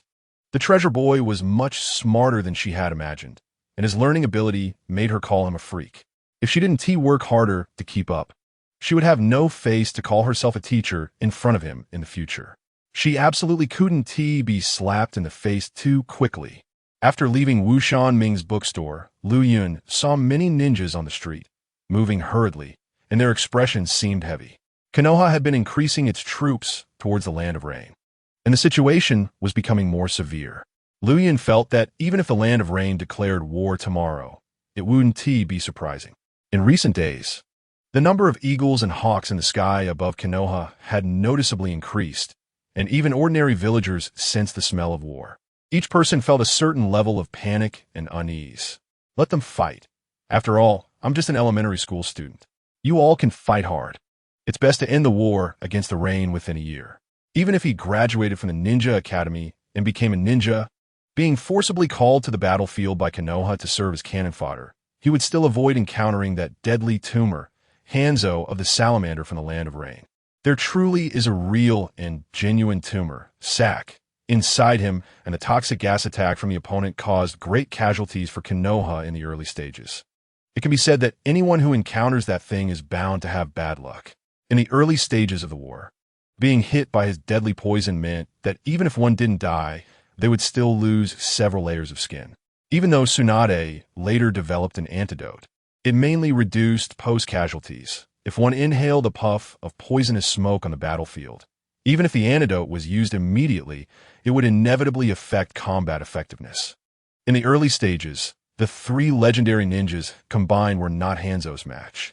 If it weren't for the deep foundation of the Land of Fire and the need to reserve strength to drive away the Wind Country, the so-called Konoha three ninjas could have died at any moment.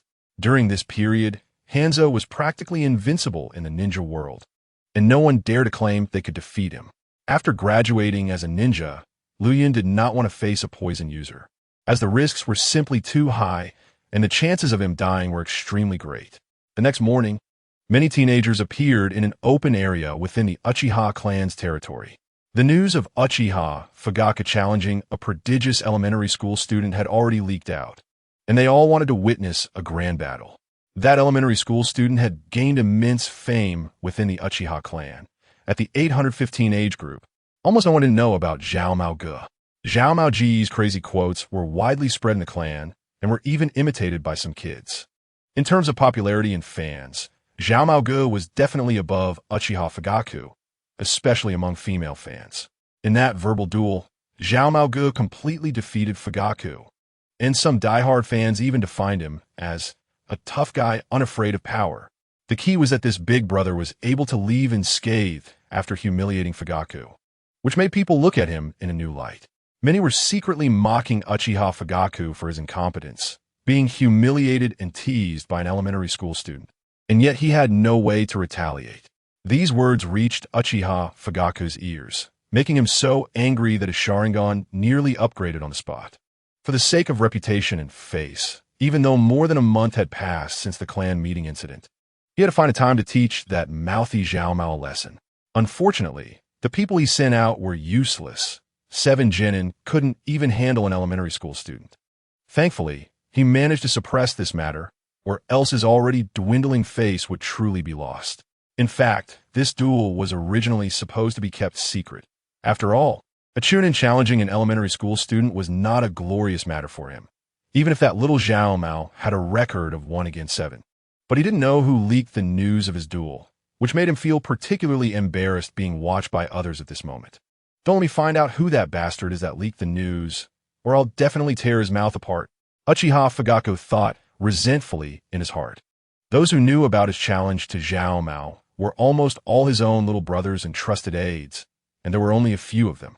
First, he excluded his most loyal little brother, Uchiha Hayato. Hayato, where's that grand performance of beating up Zhao Mao you promised? Where's that century duel? It's almost noon. Why hasn't it started yet? Are you just messing with us? I've been sunburned. A youth complained loudly to Uchiha Hayato. This remark reached Uchiha Fugaku's ears, causing him to widen his eyes in disbelief. He never expected that his most trusted, loyal little brother was actually the one betraying him. I don't know. Maybe he got scared. After all, my big brother's might is unmatched, and that little brat might really be afraid. Uchiha Hayato said with a grin, still unaware of the seriousness of the situation and not noticing Uchiha Fugaku's pale face beside him. Chapter 88. The messenger comes, officially battling Uchiha Fugaku. The crowd of onlookers from the Uchiha clan was destined to wait in vain that morning.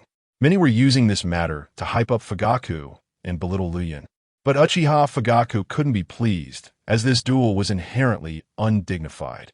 If it weren't for hearing from Uchiha Hayato that the other party had the idea of challenging him and specifically wanted a direct duel, he wouldn't have been persuaded by Hayato to write a challenge letter to an elementary school student.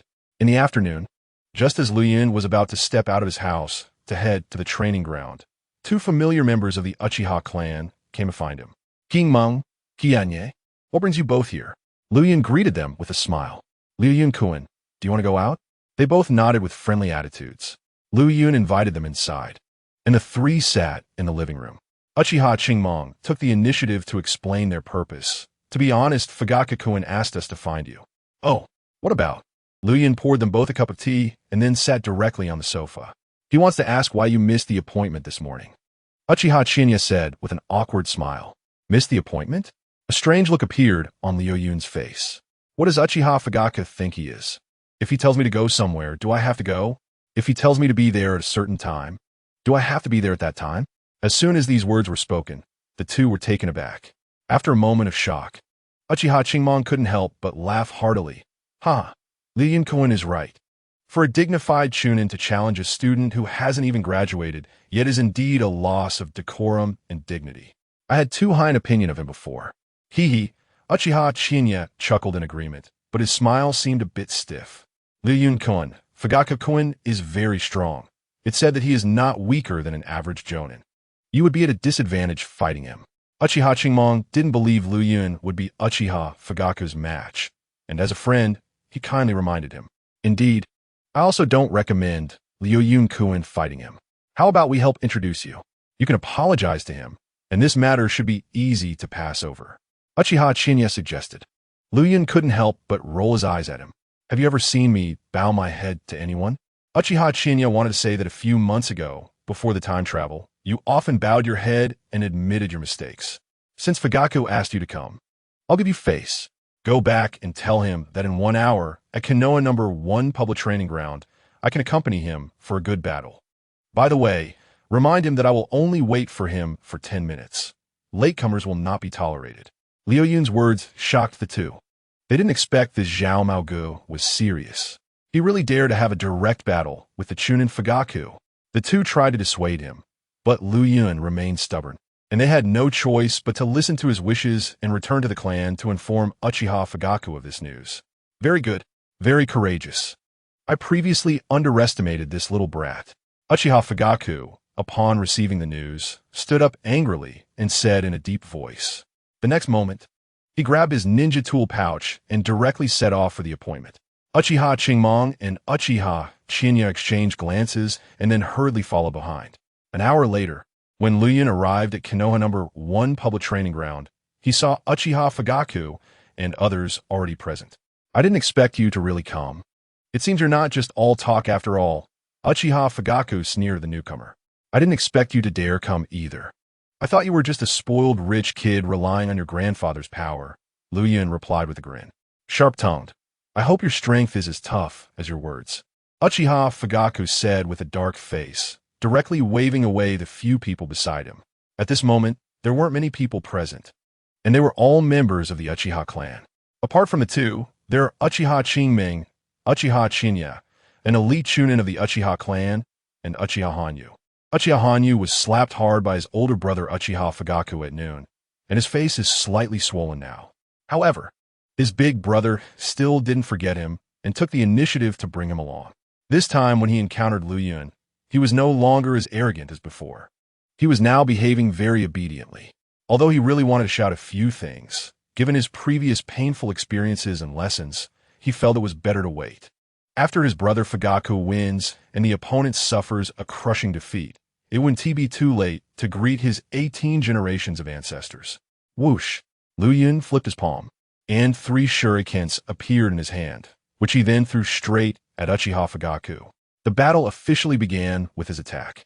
Uchiha Fugaku raised his hand and threw out an equal number of shurikens, and the 6 projectiles collided perfectly. The shurikens that fell to the ground seemed like a special signal, and the two of them, as if performing a magic trick, simultaneously produced a large number of hidden weapons, then launched into an exceptionally intense throwing technique battle. They were frantically throwing hidden weapons while quickly running and dodging, their red and black eyes constantly moving in their sockets, both trying to fully grasp the trajectory of each other's attacks. Their throwing techniques belonged to the same school, and the trajectories of the projectiles after their collisions were hard to predict. Without strong eyesight, it was easy to get injured. How powerful! The onlookers nearby widened their eyes in shock. The attack frequency of both combatants was very high. It could be said that they started off with full firepower, and they were evenly matched. The powerful strength displayed by the scruffy-haired guy was truly unbelievable.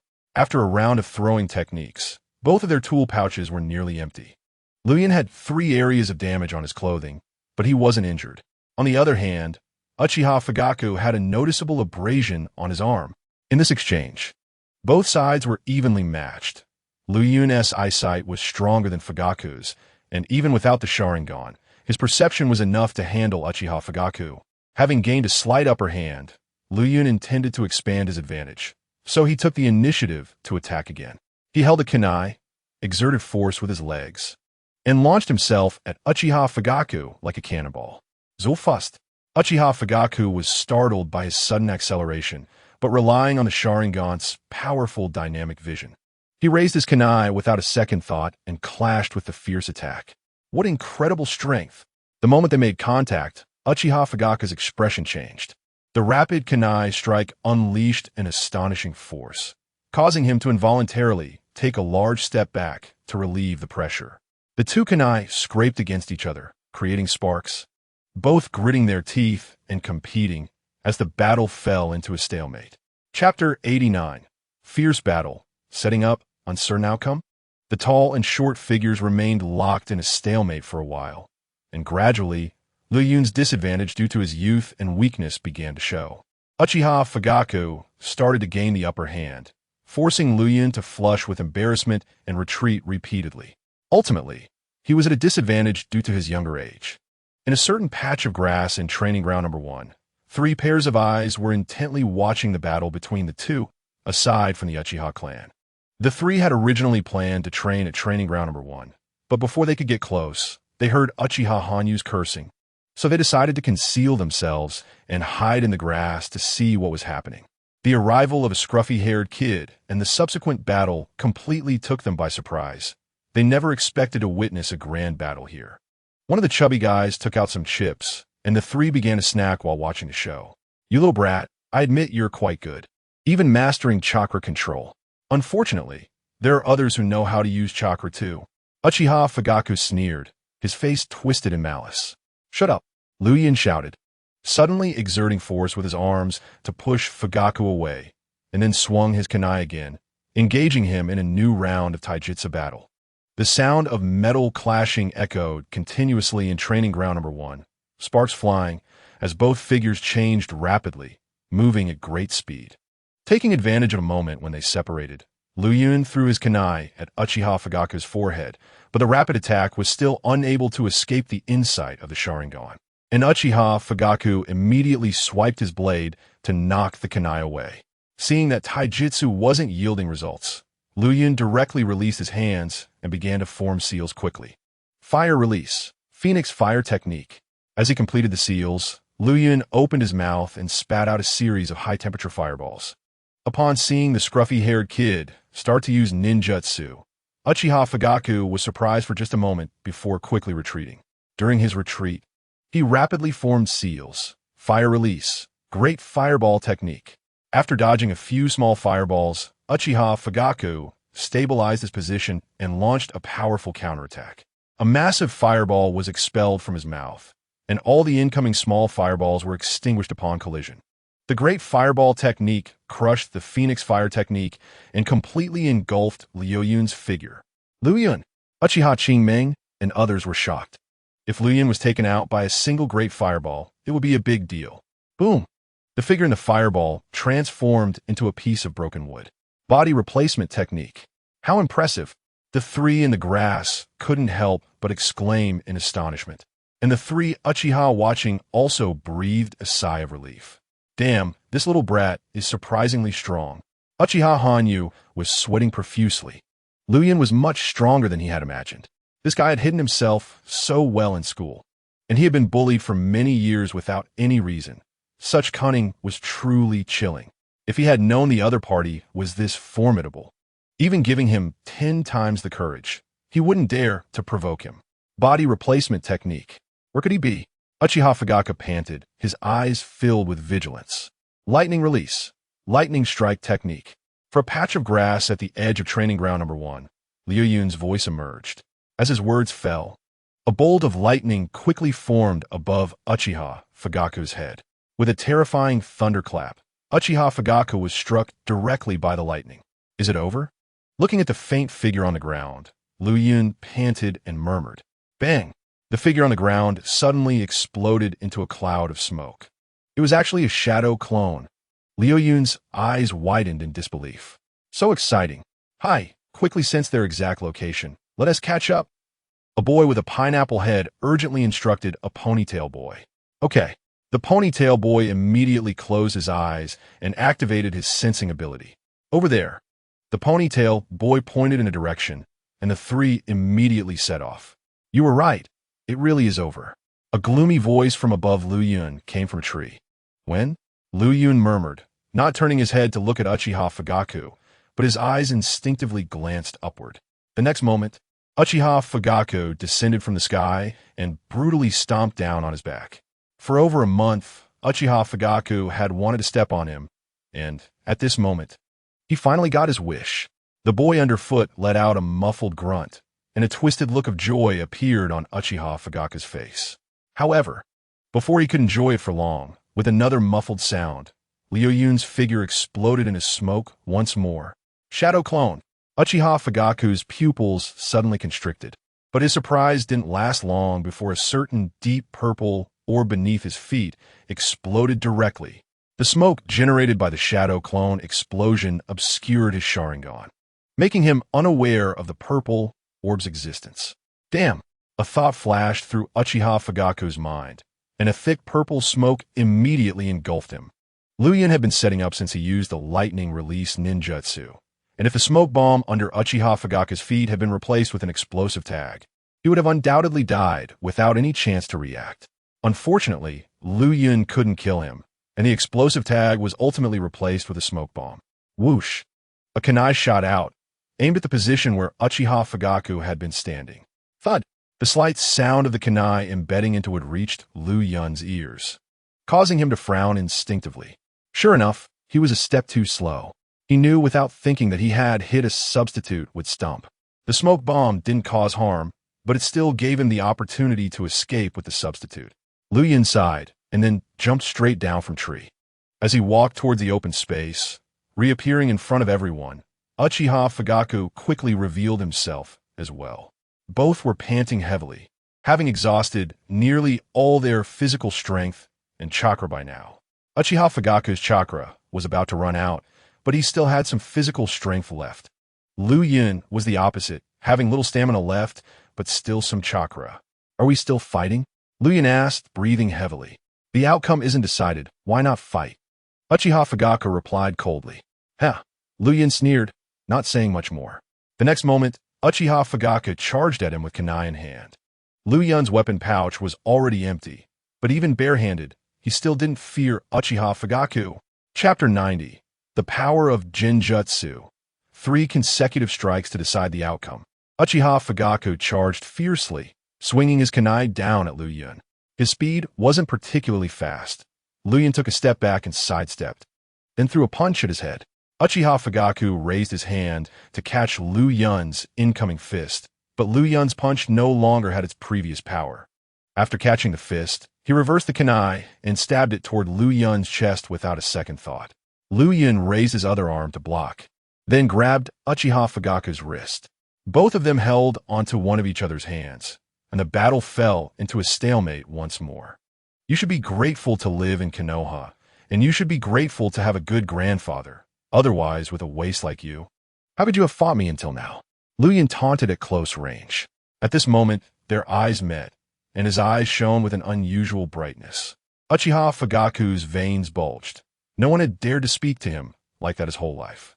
He couldn't tolerate such humiliation, nor could he accept that someone from the Uchiha clan was more talented and superior to him. This bastard before him had humiliated him time and again, and Fugaku wished he could kill him right then and there. But why did he feel the opponent's strength growing stronger, almost breaking free from his grip? They should both be nearing their limits. Where did this power come from? Uchiha Fugaku couldn't understand it all.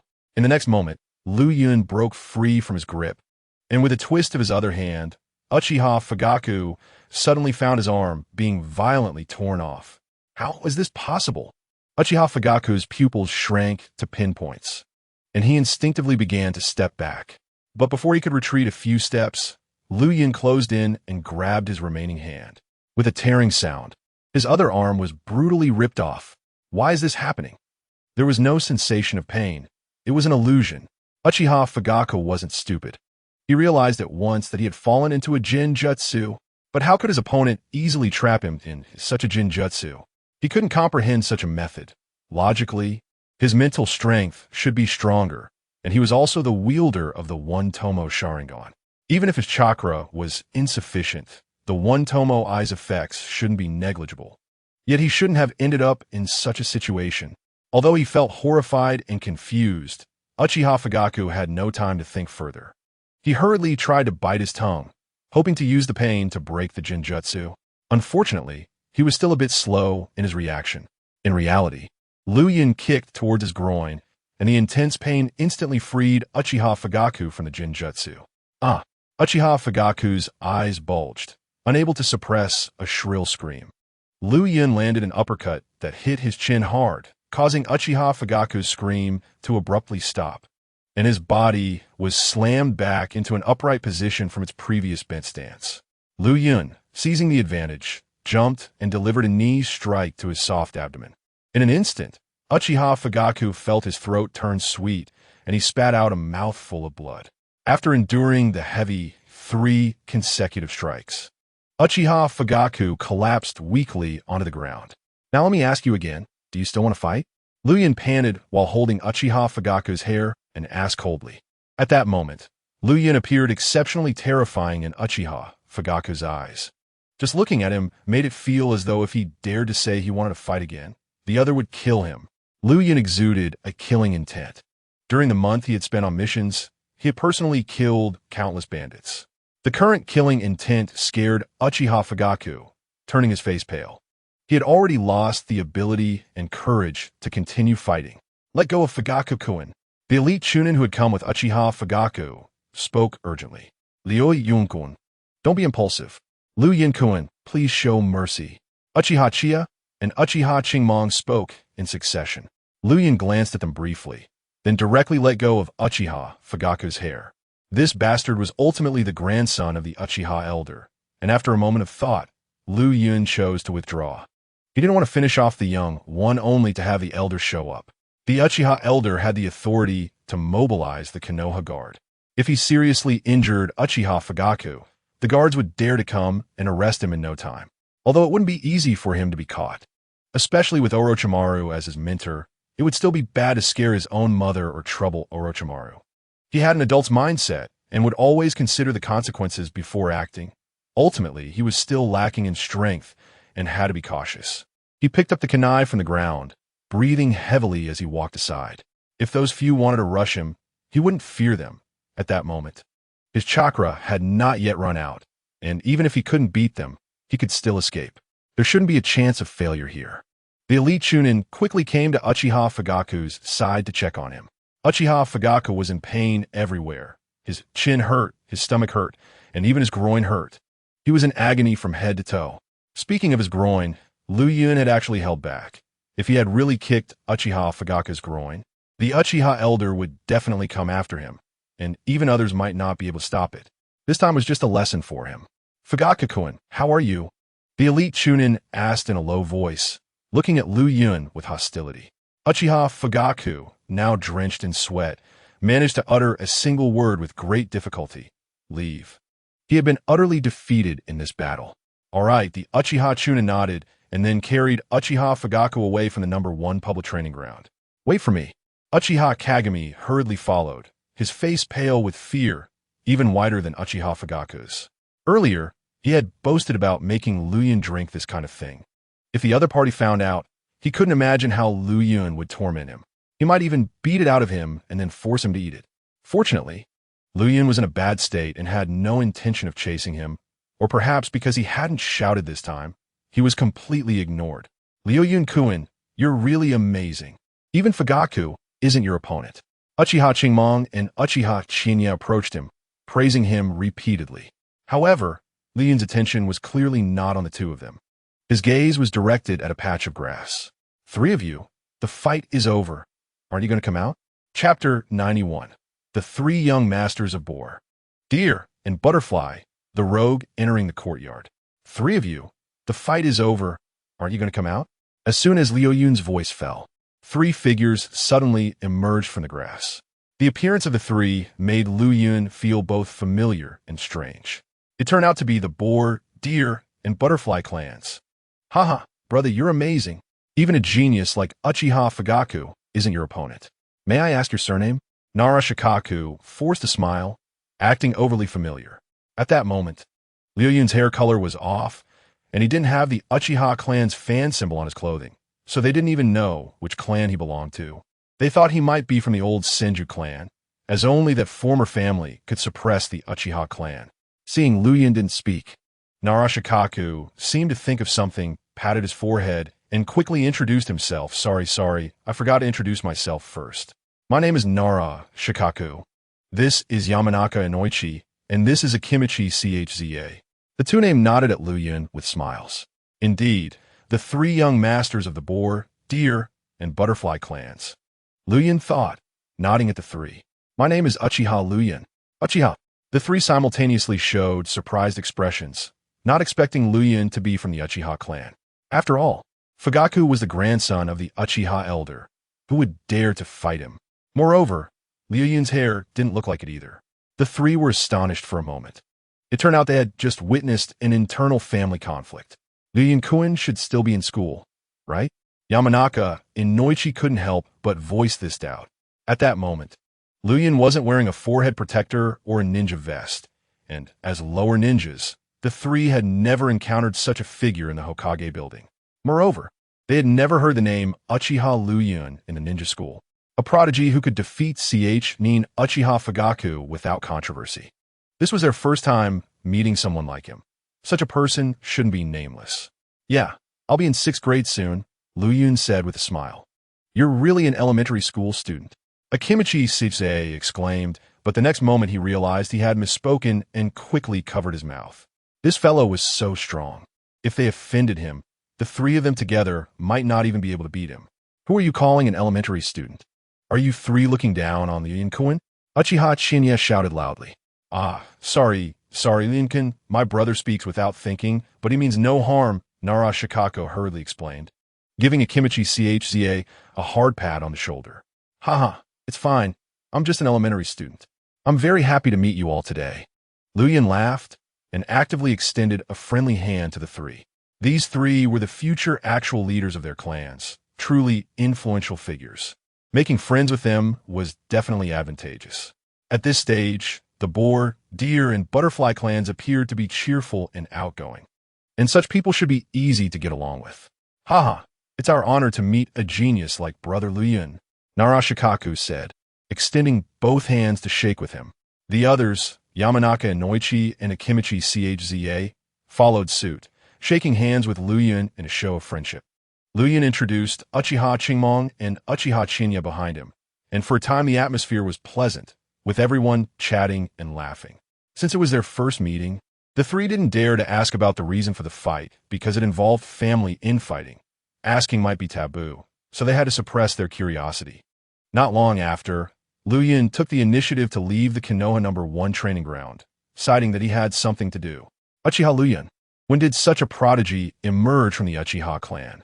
He could defeat Uchiha Fugaku even before graduating from the ninja school.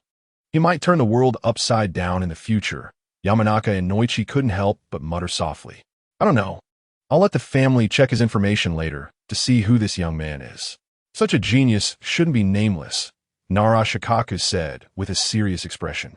"This guy doesn't seem as arrogant as the other Uchiha. He seems quite easy to talk to," Akimichi said while munching on chips.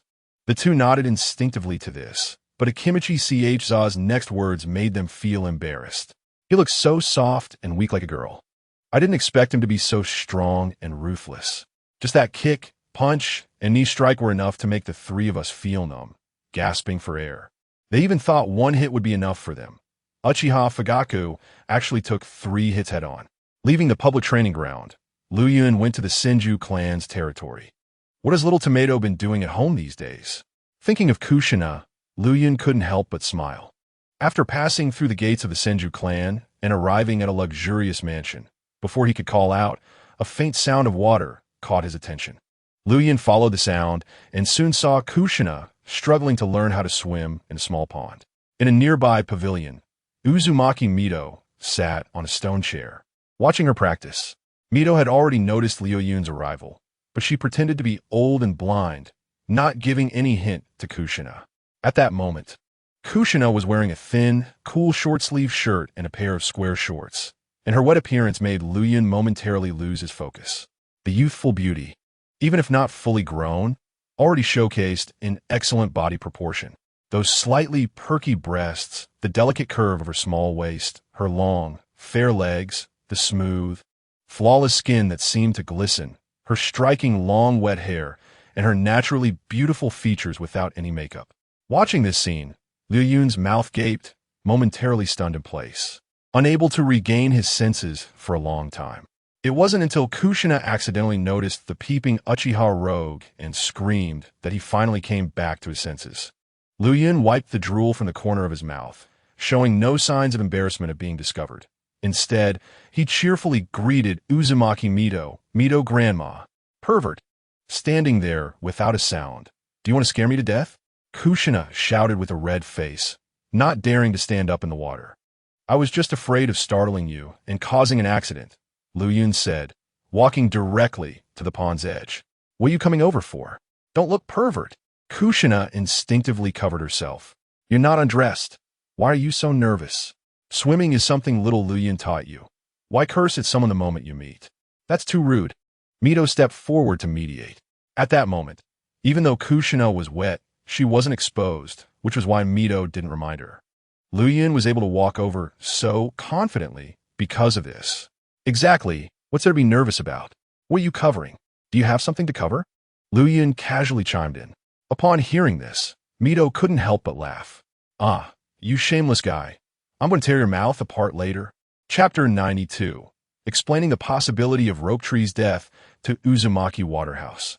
You bad guy. What were you just saying about me? Nothing to cover? You don't want to live anymore, do you? Kushina changed into a new dress, pulling at Liu Yun's cheeks with both hands. Don't you know it yourself? Liu Yun still held his ground, his gaze shifting downward. Shameless rogue. Kushina pinched his cheek hard, causing Liu Yun to scream in pain for a moment. Letting you be a rogue, don't call yourself Uchiha Liu Yun anymore. You should be called Uchiha Rogue. Kushina laughed and scolded, then released her little hand. Why are you all dirty? You still smell like sweat? Just finished training your body? Kushina sniffed at him. No, I just beat up a little brat and sweated a lot. Liu Yun said, grabbing the little girl's head, letting her smell as much as she wanted. Ugh, it's so dirty. Kushina pushed him away, both shy and angry, and then scolded him with a flushed face, calling him a stinky man. That little brat you mentioned is that guy named Fugaku, right? Earlier, Kushina had heard him refer to Uchiha Fugaku like that. Yes, Liu Yun nodded with a smile. Is that guy strong? Can he make you sweat? Kushina knew roughly how strong Liu Yun was. Generally, lower-ranked ninjas were not his opponents anymore. He's okay, a middle ninja, but I can still take care of him, Liu Yun said, tossing his bangs with his hand, looking quite pretentious. But girls around Kushina's age love this kind of thing. So strong. Even middle ninjas are not your opponents. Kushina's eyes sparkled with admiration. Her Liu Yun big brother is going to defy the heavens. With his strength, graduating early to become a ninja would be a breeze. Thinking of this, Kushina suddenly felt a strange worry. You can't graduate early. You have to stay with me until we finish 6th grade, or wait until I have the strength to graduate early before you can graduate. Kushina said seriously while holding his arm. Liu Yun was clearly taken aback for a moment, but the next moment, he pinched her little nose and smiled. Are you afraid I'll leave you behind? Yes. Kushina lowered her head and softly replied. Don't worry. I'll stay with you until you finish 6th grade. Even if I have the strength, I won't easily apply for early graduation. Liu Yun assured her. A few months of body training couldn't completely improve his physical condition. This shortcoming needed time to settle, and there was no rushing it. Moreover, becoming a ninja meant taking on missions, and it wouldn't be surprising to do some time-consuming and meaningless boring tasks. Instead of that, it's better to spend time on training. As a student, He could practice whenever and wherever he wanted, but becoming a ninja wouldn't allow that, and he'd also be constrained by the higher-ups in Konoha. MHM. Hearing Liu Yun's assurance, Kushina instantly became happy, hugging his arm without caring about the dirt, instead cherishing it. The two of them prepared to head to the Yunkai flower shop, and Kushina took the opportunity to ask Uzumaki Waterhouse if she could stay out for dinner. MHM, go ahead. Uzumaki Waterhouse nodded with a smile. Kushina originally wanted to walk with Liu Yun, but saw him suddenly stop and show a hesitant expression. Kushina, you wait for me at the door for a moment. I have something to discuss with Grandma Waterhouse. Liu Yun bit his teeth, intending to reveal a bit about Rope Tree to Uzumaki Waterhouse. The situation on the battlefield in the Land of Rain was getting worse, and the three ninjas could move out at any time. The first day heading to the Land of Rain would be Rope Tree's death date. Liu Yun had some partner relations with him, and he didn't want to see him die young. He also wanted this Jinchuriki of the Nine Tails to live a little longer. So he wanted to see if he could intervene through Uzumaki Waterhouse to help Rope Tree avoid death. Oh, little Liu Yun wants to talk to Grandma alone about something? Uzumaki Waterhouse asked curiously. Yes, what do you want to say? You even want to intentionally send me away? Kushina also looked curious. Be good, just go as I said. Liu Yun rarely became serious. So mysterious. Kushina pouted in dissatisfaction, but ultimately obeyed his instructions. Little Liu Yun, what do you want to tell Grandma? Uzumaki Waterhouse smiled gently. Grandma Waterhouse, do you believe me? Liu Yun didn't joke around and started seriously, instantly freezing Uzumaki Waterhouse's smile. After a moment of silence, Uzumaki Waterhouse gently nodded. Although I don't know what you want to say, Kushina has always trusted you, and since Grandma believes in Kushina, I will naturally believe you too. Uzumaki Waterhouse said honestly. Since Grandma Waterhouse trusts me, then I'll speak frankly. The Land of Rain is clearly trending towards a full-scale war. You should have heard about this, right? Uzumaki Waterhouse was taken aback by his words, but then nodded. I've heard some things from Tsunade and Rope Tree. What I want to say concerns Rope Tree's life safety. If possible, please make sure to restrain him. Absolutely do not let him go to the battlefield in the Land of Rain. Liu Yun said directly, and the next sentence made Uzumaki Waterhouse's expression change dramatically. Otherwise, he is very likely to be in mortal danger. Uzumaki Waterhouse suddenly stood up from her chair. What do you mean by that? The literal meaning is if you believe me, then use your connections and power to keep Rope Tree within Konoha. Liu Yun remained serious at this moment. I want to know the reason. Why do you know Rope Tree is in danger? Did you learn something? Uzumaki Waterhouse finally realized the seriousness of the matter, and her tone became somewhat forceful. I can't tell you the specific reason because I only suspect that Rope Tree is a direct descendant of the First Hokage. There should be quite a few people who don't want him to live, and there may also be those coveting the power of the Senju bloodline on him. In short, as long as he doesn't have the ability to protect himself, it's best for him not to go abroad. Liu Yun tried his best to persuade Uzumaki Waterhouse. Regarding Rope Tree's cause of death, the anime showed him dying from an explosive tag trap, and it was right in front of Orochimaru. But the official announcement stated that he was first killed by an explosive tag, and when found, his insides were emptied, and even his appearance was somewhat unrecognizable. The death was extremely tragic. Orochimaru even advised Tsunade not to look at the corpse. Whether his death was an accident or a deliberate murder, Liu Yun couldn't determine, nor did he have the ability or energy to investigate. Right now, he was just an elementary school student, and saying these words was actually quite risky. Chapter 93. A kind reminder, chakra sword in hand. Hearing Liu Yun's words, the shock in Uzumaki Waterhouse's eyes gradually turned sharp. However, this sharpness was not directed at Liu Yun, but at those malicious people who wanted to harm Rope Tree. What is your basis? What intelligence are you basing this on to speculate that Rope Tree will be in danger? This question left Liu Yun silent. His initial plan was not to disclose this, so he hadn't thought of any excuses. But as he interacted more with these people, he ultimately felt compassion. I can't answer your question. I'll stick to my original statement. If you believe me, then do as I say. Liu Yun shook his head first, then gave his final advice. Rope Tree's character is quite similar to that of Uzumaki Naruto. Neither of them is the type to listen to advice. No matter how much Liu Yun reminded him, it would still be useless. He already understood this when he went on a mission before. And strong people like Orochimaru and Tsunade are too confident. They might not listen to his advice, and he has a great chance of getting into trouble. After thinking for a while, it seems that only Uzumaki Mito might listen to advice and has the ability to keep SHU under control. In the end, please keep this conversation confidential and do not disclose it to any third party, Grandma Mito. Lu Yun slightly bowed and then left directly. Uzumaki Mito opened her mouth, but ultimately did not stop him from leaving. Lu Yun only reminded her that SHU was in danger. But her own grandson was still fine, so she still had time to think of countermeasures. This serious warning from the boy did not seem like childish nonsense. It should not be without reason. Uzumaki Mito believed that there might indeed be ill-intentioned people trying to harm SHU.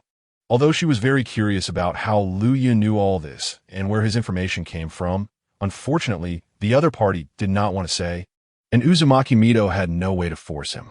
Lu Yun and Kushina arrived at the Yunxiang flower shop, but as soon as they entered, they saw a middle-aged woman walking out of the shop, cursing, not even a single wreath, and hardly any chrysanthemums. The shop is full of fancy flowers. I wanted to buy some chrysanthemums for a grave visit, but there's none. What a lousy flower shop.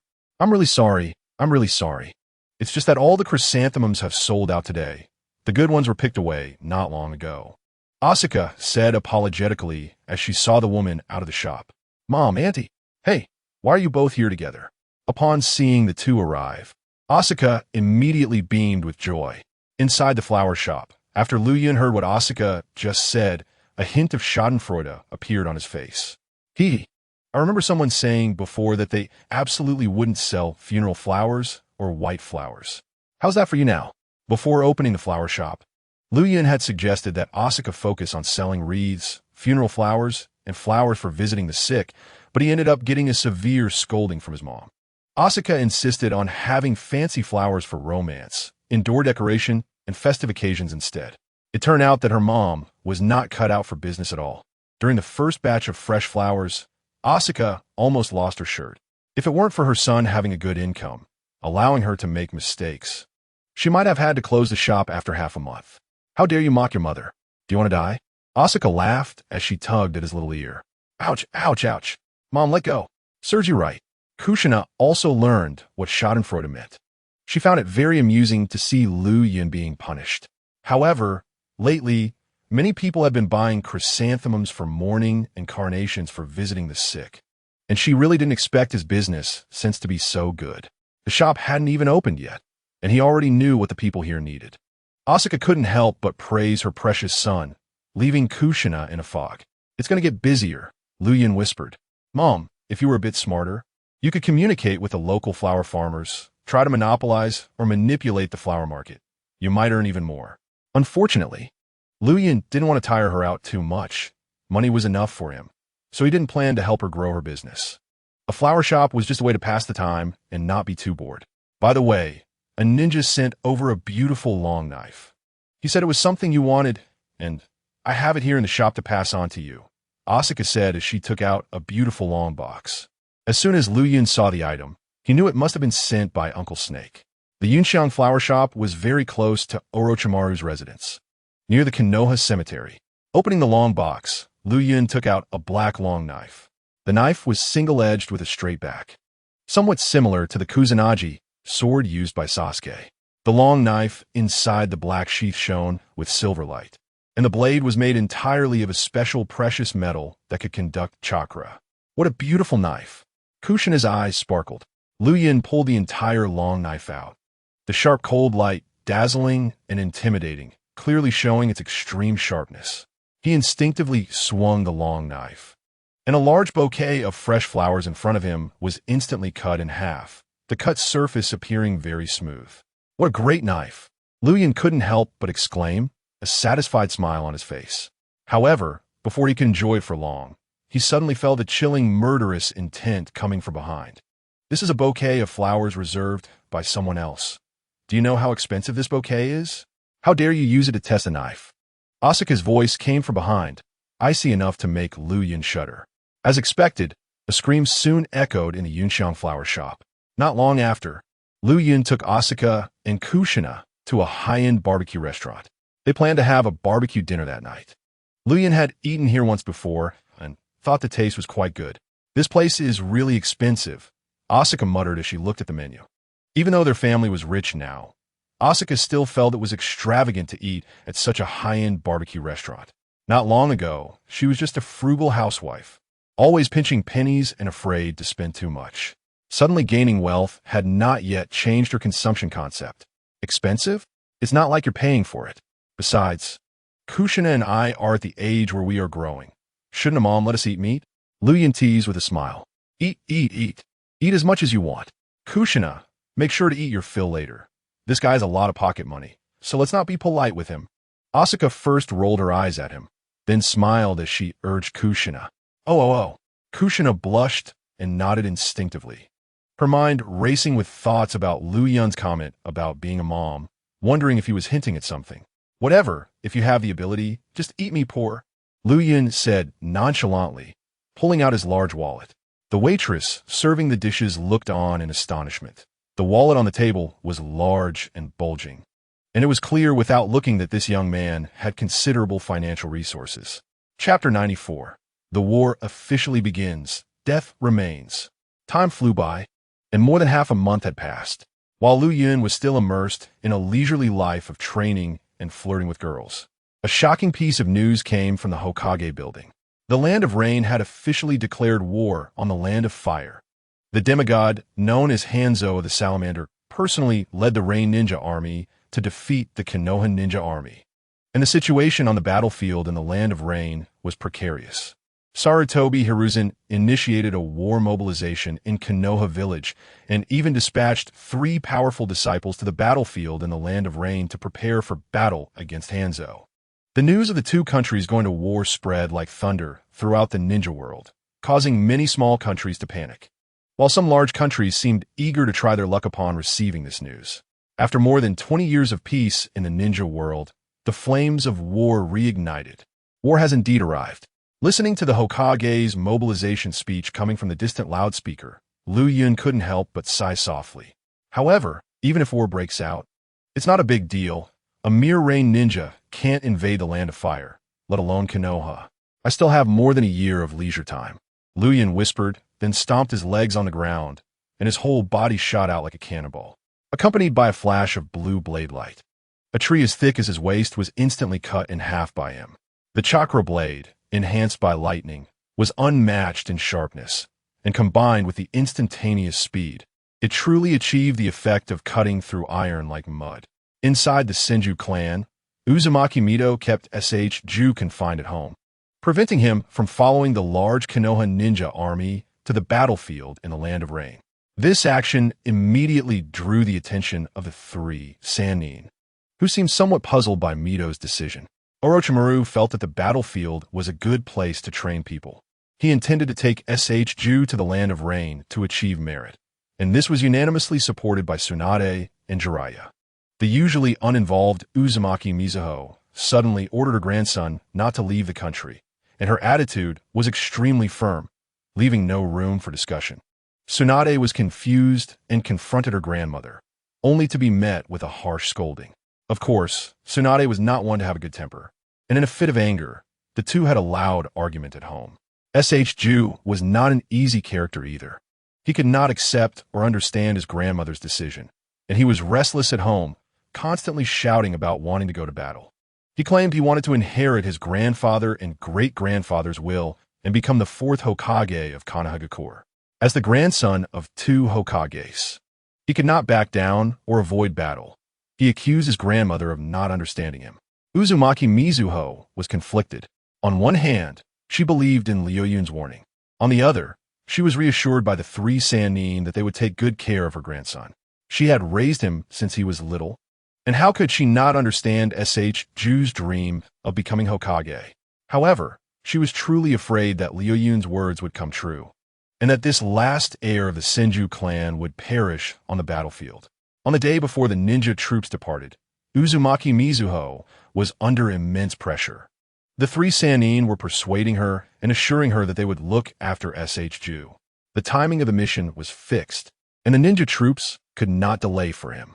Uzumaki Mizuho the wife of the first Hokage and the rare Jinchuriki of the Nine Tails, used her authority to explicitly prevent Ju from going to the Land of Rain to fight, a decision that even the third Hokage dared not oppose. Losing one genin in battle would not affect Konoha. Although Sarutobi Hiruzen did not understand Uzumaki Mizuho's actions, he complied with her wishes. "Grandma, what are you thinking? Do you want to destroy my dream with your own hands?" Ju's eyes were filled with tears, and his voice sounded somewhat hysterical. They had discussed the reasoning, and the three Sannin had advised her, but his grandmother just would not let him go to the battlefield in the Land of Rain, which made him anxious and led him to shout and even say hurtful things. "I know, you just want me to be a coward. You want to destroy me. I hate you." Uzumaki Mizuho was so angry that tears fell from her eyes, but looking at her grandson, who was in despair and acting like he was going mad, she ultimately could not harden her heart and chose to let him go. She understood that if she did not let go, Ju would hate her for life and might even break down because of it. She wanted to take a gamble, betting that the advice she received was just a child's jest, hoping her grandson would be safe. In the end, Ju followed Orochimaru. He left decisively, not even looking back at his grandmother. With Tsunade and the others watching over him, he would definitely be safe. Watching her grandson's determined back as he left, Uzumaki Mizuho began to comfort herself repeatedly, but the tears could not stop falling, and her heart ached faintly. "Mizuho, Ju will be fine." Kushina stepped forward and softly consoled her. Seeing Mizuho in tears made her sad too, and she wanted to cry as well. Stepping out of the village, Ju appeared extremely excited, even quickening his pace. In less than half a day, he joined the main ninja force and charged into the Land of Rain. He couldn't wait to kill enemies and achieve merit. In his youthful arrogance, he acted very bravely and began combat missions with Orochimaru that night. Orochimaru personally dealt with many strong enemy ninjas, thinking Ju would not encounter any enemies, thus slightly relaxing his vigilance. However, shortly after, with a loud explosion, his most beloved disciple's short life came to an end. Orochimaru could block the powerful enemy attacking his disciple, but could not prevent the explosive tag trap buried beneath the ground. Ju died, in the very position he was supposed to die, and even the time of death matched the original story exactly. When Orochimaru saw the body, his fear of death was infinitely magnified. He did not understand why a vibrant, living person could turn into a charred corpse in the blink of an eye. Why was life so fragile? Why did Ju have to end up like this? Orochimaru murmured as he caressed the disfigured body, his eyes filled with pain and regret. Mizuho was right. He should not have taken Ju away.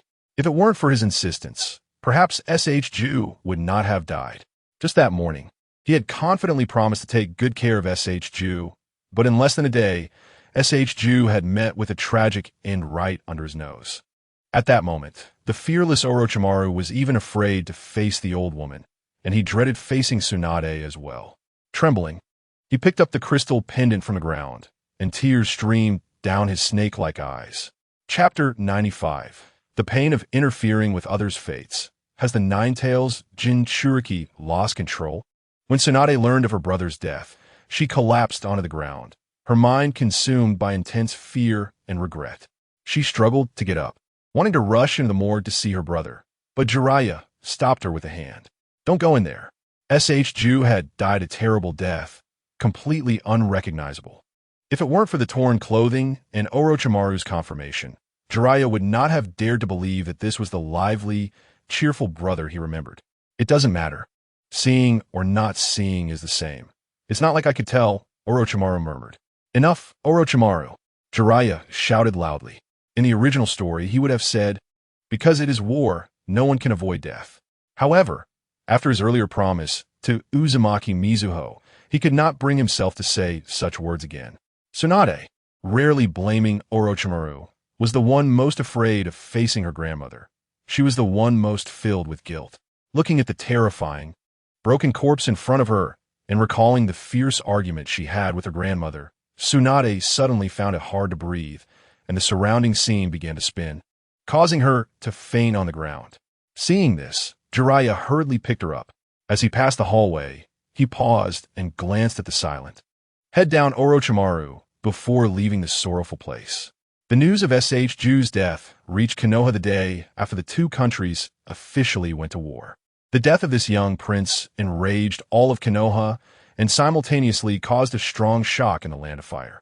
Sarutobi Hiruzen immediately ordered the troops in the Land of Rain to launch a full-scale attack, vowing to make the Rain shinobi pay a painful price. The war between the Fire and Rain countries erupted into an extremely brutal all-out battle, with both sides killing in a frenzy. The battlefield in the Land of Rain became like a giant meat grinder, and in just one day, the casualty numbers on both sides were terrifying. While the war raged on, Lu Yun paid little attention to it. He continued his physical training every day without fail. Lu Yun, come with me to the Senju clan land. Mizuho wants to see you, Kushina said, rushing to the riverside training area to find Lu Yun. At that moment, Kushina's eyes were red from crying, and Lu Yun hurriedly asked her what had happened. Ju is dead. Upon hearing this, Lu Yun's pupils constricted sharply, and his face paled slightly. In the end, he couldn't be saved? Mizuho still let him go to the Land of Rain, right? Lu Yun spoke lightly, standing by the riverbank and watching the slowly flowing water. Not in a hurry to see Uzumaki Mizuho, or perhaps he was somewhat reluctant to see her. Just come with me. She's been crying and blaming herself the whole time. I'm really afraid she might do something irrational. Kushina pulled his hand, looking very anxious. I know why she wants to see me. As for being unable to understand, that's impossible. Let's talk about Shunju going to the Land of Rain first. I haven't decided whether to meet her yet. Lu Yun's words clearly stunned Kushina. She felt that Lu Yun seemed to have anticipated Shinju's death, and his demeanor and attitude were somewhat off. Moreover, even Uzumaki Mito knew what he wanted from him. The two were clearly hiding something she didn't know. Kushina took a deep breath, suppressing her urgency, and brought up Shinju's insistence on going to the Land of Rain. With that guy's personality, I knew it would be like this. Lu Yun sighed softly. Advising him couldn't save his life. Instead, it only added to everyone's pain. I was wrong. Hearing this, Kushina looked confused. What do you mean by that? She couldn't understand the meaning of this statement. What does Shinju's death have to do with Lu Yun? Why admit to being wrong? Lu Yun gently shook his head and did not answer. After a moment, he looked up at the dark, gloomy sky. He felt as if there were an invisible force in the dark, governing everyone's fate. Clearly, he had intervened, yet Shinju was still dead. Still the same death, still the same time of death. If he hadn't intervened, perhaps the three legendary ninjas of Konoha and Uzumaki Mito wouldn't have felt so guilty, nor would they have suffered so much pain. This was his first attempt to change someone else's fate of death. But judging from the outcome, he undoubtedly failed, and the cost seemed to have grown even larger. Those who loved Shinju endured more pain than before. This result made Lu Yun feel a sense of frustration, but as time passed, this frustration slowly turned into anger. My fate, the fate of those I cherish, can only be decided by ourselves. No one can control it. At this moment, Lu Yun's crimson eyes were filled with determination. As his words fell, several peals of thunder suddenly sounded from the sky, and the scattered raindrops quickly turned into a torrential downpour. When Kushina returned to the Senju clan, she saw Uzumaki Mito standing dazed in the heavy rain, letting the pouring rain wash over her aged body. Mito, please go inside quickly. You'll catch a cold standing out here. Kushina cried as she tried to pull her inside, but Uzumaki Mito seemed like a walking corpse at that moment, frozen in place. Utterly unresponsive. Her husband was dead, her son and daughter-in-law were dead, and now even her grandson was dead. At this moment, she felt an unprecedented sense of loneliness and despair. People say longevity is a blessing, but she felt that living long was the most terrifying curse in the world. If not for the remaining bit of rationality telling her that she couldn't die yet, that the nine tails hadn't yet been transferred from her, Uzumaki Mito would have long lost the courage to live. Kushina had become the only motivation for her to keep going. At least she wanted to buy a little more time for this relative who called her grandma. Tap, tap, tap. Lu Yun stepped through the rainwater and slowly walked up to Uzumaki Mito. Although he hadn't figured out how to face her yet, he still came over. I'm here, Mito. You wanted to see me, right? Let's go inside and talk. Upon hearing Lu Yun's voice, Uzumaki Mito's dull eyes instantly transformed into beast-like vertical pupils. A large amount of crimson chakra surged from her body. In the next moment, she stepped forward, instantly teleporting right in front of Lu Yun, her claw-like, emaciated hands gripping his shoulders as she coldly questioned, "Tell me, who is the murderer of Senju?" Chapter 96. The complexity of death makes Uchiha Madara take the blame. Deliberately getting close to KUSHINA, the bony hands contained immense power, and Lu Yun's shoulders were gripped painfully. "Mito, the power of a Nine-Tails has started to leak out," Lu Yun said calmly while looking at her. As his words fell, a glimmer of clarity flashed in Uzumaki Mito's beastly eyes, and the chakra on her forehead immediately surged out, quickly repressing the Nine-Tails chakra back into the seal. "Damn old woman, you deserve to be childless." The Nine-Tails growled angrily within the seal. In the next moment, heavy divine gates came crashing down from above the seal, and the Nine-Tails could only let out a mournful scream before its entire body was forcefully pinned to the ground. "Tell me, who is the murderer of Senju?" Inside the house, Uzumaki Mito had calmed down, the risk of losing control gone, but she appeared to have lost much of her vitality, as if she had aged 10 years in the blink of an eye. "I really don't know. Do you believe me?" Lu Yun forced a smile. "You just don't want to say it, right?" Uzumaki Mito's sharp gaze was fixed on him. If she didn't understand that Lu Yun was reminding her out of goodwill, she would have seriously want to have him captured and tortured. "Then let me rephrase my question. Was it Sarutobi Hiruzen? Or was it the higher-ups of Konoha acting in secret?" As soon as this question left Uzumaki Mito's mouth, Lu Yun's pupils immediately contracted slightly. In his previous life, many Naruto fans had analyzed this possibility, leaning towards a conspiracy theory. Lu Yun had thought it made some sense, but not too much. But now that Uzumaki Mito asked this, it made him a bit uncertain. Did she know something? Lu Yun began to speculate in his heart. By the way, the destruction of the land of the whirlpools, the disaster of the Uzumaki clan, happened during Sarutobi Hiruzen's administration. If she claimed she held no resentment, that would definitely be impossible. The Land of Waves, as an ally of Konoha, was also a well-known, powerful clan in the ninja world. It was said to be destroyed just like that. As the largest country in the ninja world, how could Konoha not have received any warning in advance? The joint destruction of a country by several nations. How could Konoha possibly be unaware? Whether or not Konoha was involved in the dark was up for debate. In the past, the Senju clan treated the Uzumaki clan as relatives, as allies, which was reasonable. But now, under Sarutobi's leadership, who still saw them as relatives. As for allies, not stabbing you in the back on the spot would be considered showing face. Which country doesn't have enemy spies? If the Umbu and Root couldn't even detect such large-scale military actions initiated by enemy countries, then these people were no different than useless trash. Wouldn't it be too late for the Fire Country's daimyo to react when someone breaks in overnight? The higher-ups of Konoha were clearly aware of it, but allowed the land of the whirlpools to be destroyed. It was reasonable for Uzumaki Mito to harbor resentment against them. Unfortunately, this old woman still loved Konoha deeply. Her husband, Senju Hashirama, valued the village more than his own life. She didn't want to stir up turmoil in Konoha, only resenting those treacherous higher-ups in her heart. Now that Shinju's incident had occurred, it was only natural for her to suspect that group of Konoha's higher-ups, especially since Lu Yun had previously mentioned. Senju is a direct descendant of the First Hokage, and someone doesn't want him to grow up. Based on these points, Uzumaki Mito began to suspect Sarutobi Hiruzen and their faction. No. After a moment of silence, Lu Yun shook his head and gave a negative reply. In fact, he couldn't deny that possibility, but in order to make this old woman feel better and to allow her to live a little longer, he ultimately shook his head firmly. Hearing the resolute tone in Lu Yun's words, Uzumaki Mito subconsciously breathed a sigh of relief. Not the higher-ups of Konoha. Then, could it be the Uchiha clan? Uzumaki Mito inquired again. As former arch-enemies of the Senju clan, Uzumaki Mito had reason to suspect them. Upon hearing her question, shock once again appeared on Lu Yun's face. The Uchiha clan, with those petty Uchiha in the village, really lacks the guts to plan such things.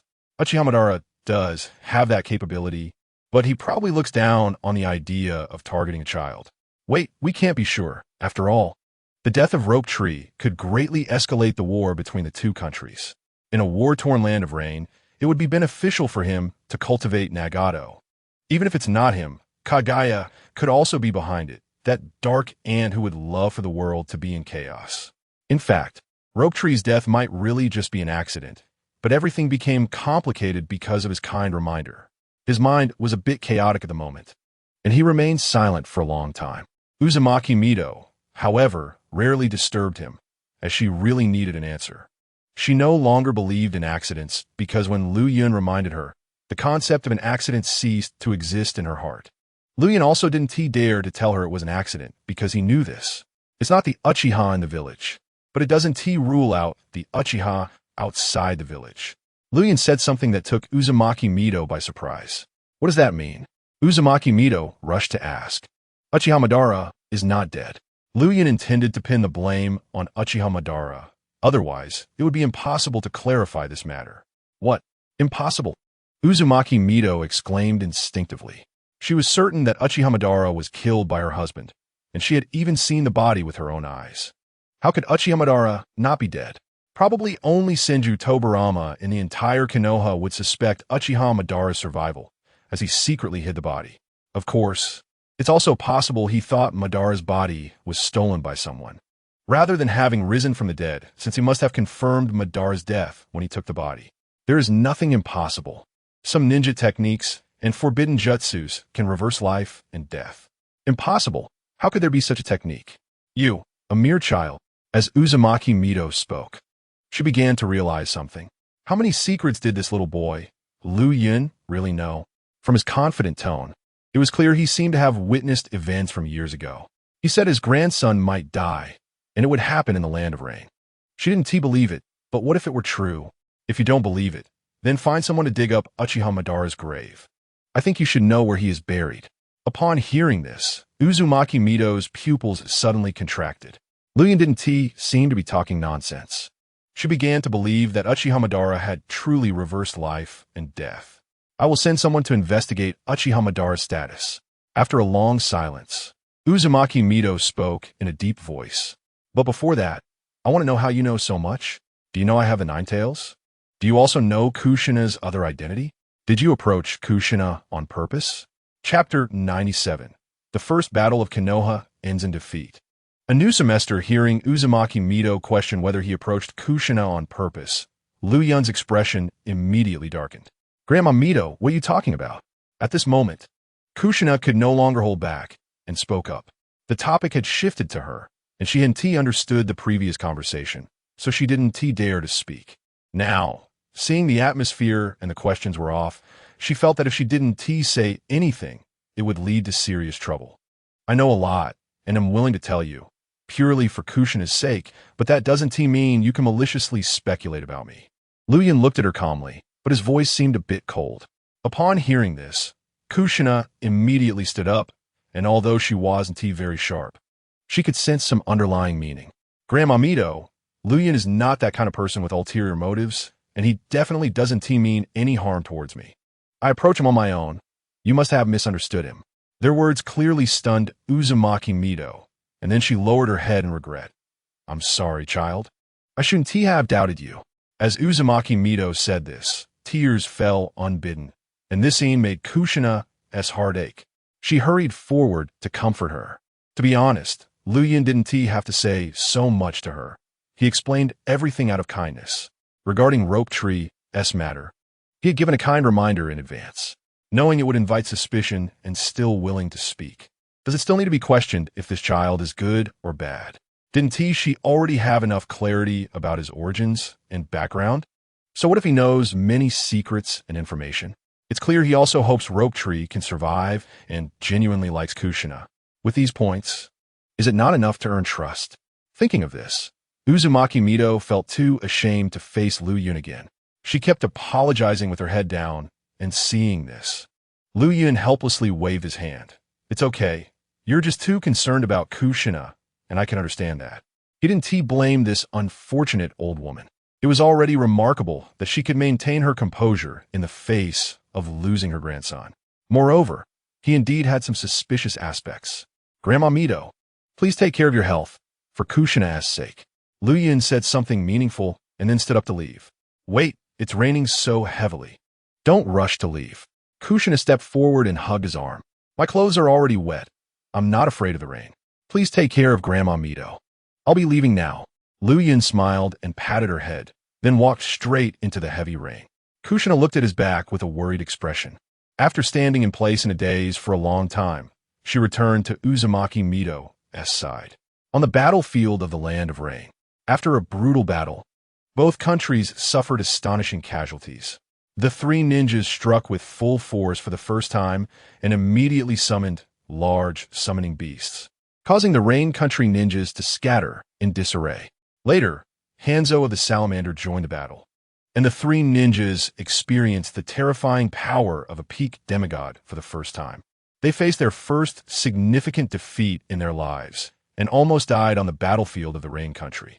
Hanzo's poison was too potent. Many Konoha ninjas fell in droves within the poisonous mist. Seeing the situation was too dire, the three ninjas had no choice but to retreat. Even if they wanted to avenge their fallen comrades, they had to consider the lives of their teammates. If they couldn't figure out a way to counter the poisonous mist, all three of them risked perishing, let alone the other ninjas. The first round of battle between the Fire and Rain countries ended in victory for Hanzo and the Rain Hidden Village, a result that shocked the ninja world. Several major countries began to re-evaluate Konoha's combat strength, as this so-called strongest ninja village in the ninja world didn't seem to be invincible after all. A defeat in the Land of Fire directly led to a series of disastrous consequences. Various major countries began to no longer take Konoha seriously, believing that Konoha Ninja Village was merely a paper tiger, and a flimsy one at that. Why should they hold the most fertile land in the entire ninja world? Why should they have the most resources? Why should their descendants live in the most habitable environment? Once this mindset and dissatisfaction arose, changing it would undoubtedly require a bloody price. Konoha's defeat in the first round of the Second Ninja World War could even be said to have indirectly influenced the later Third Ninja World War, as everyone wanted to take a big bite of this juicy piece of meat in the Land of Fire. Seeing that Konoha could not break through with a strong attack and suffered heavy casualties, they adopted a conservative and steady approach.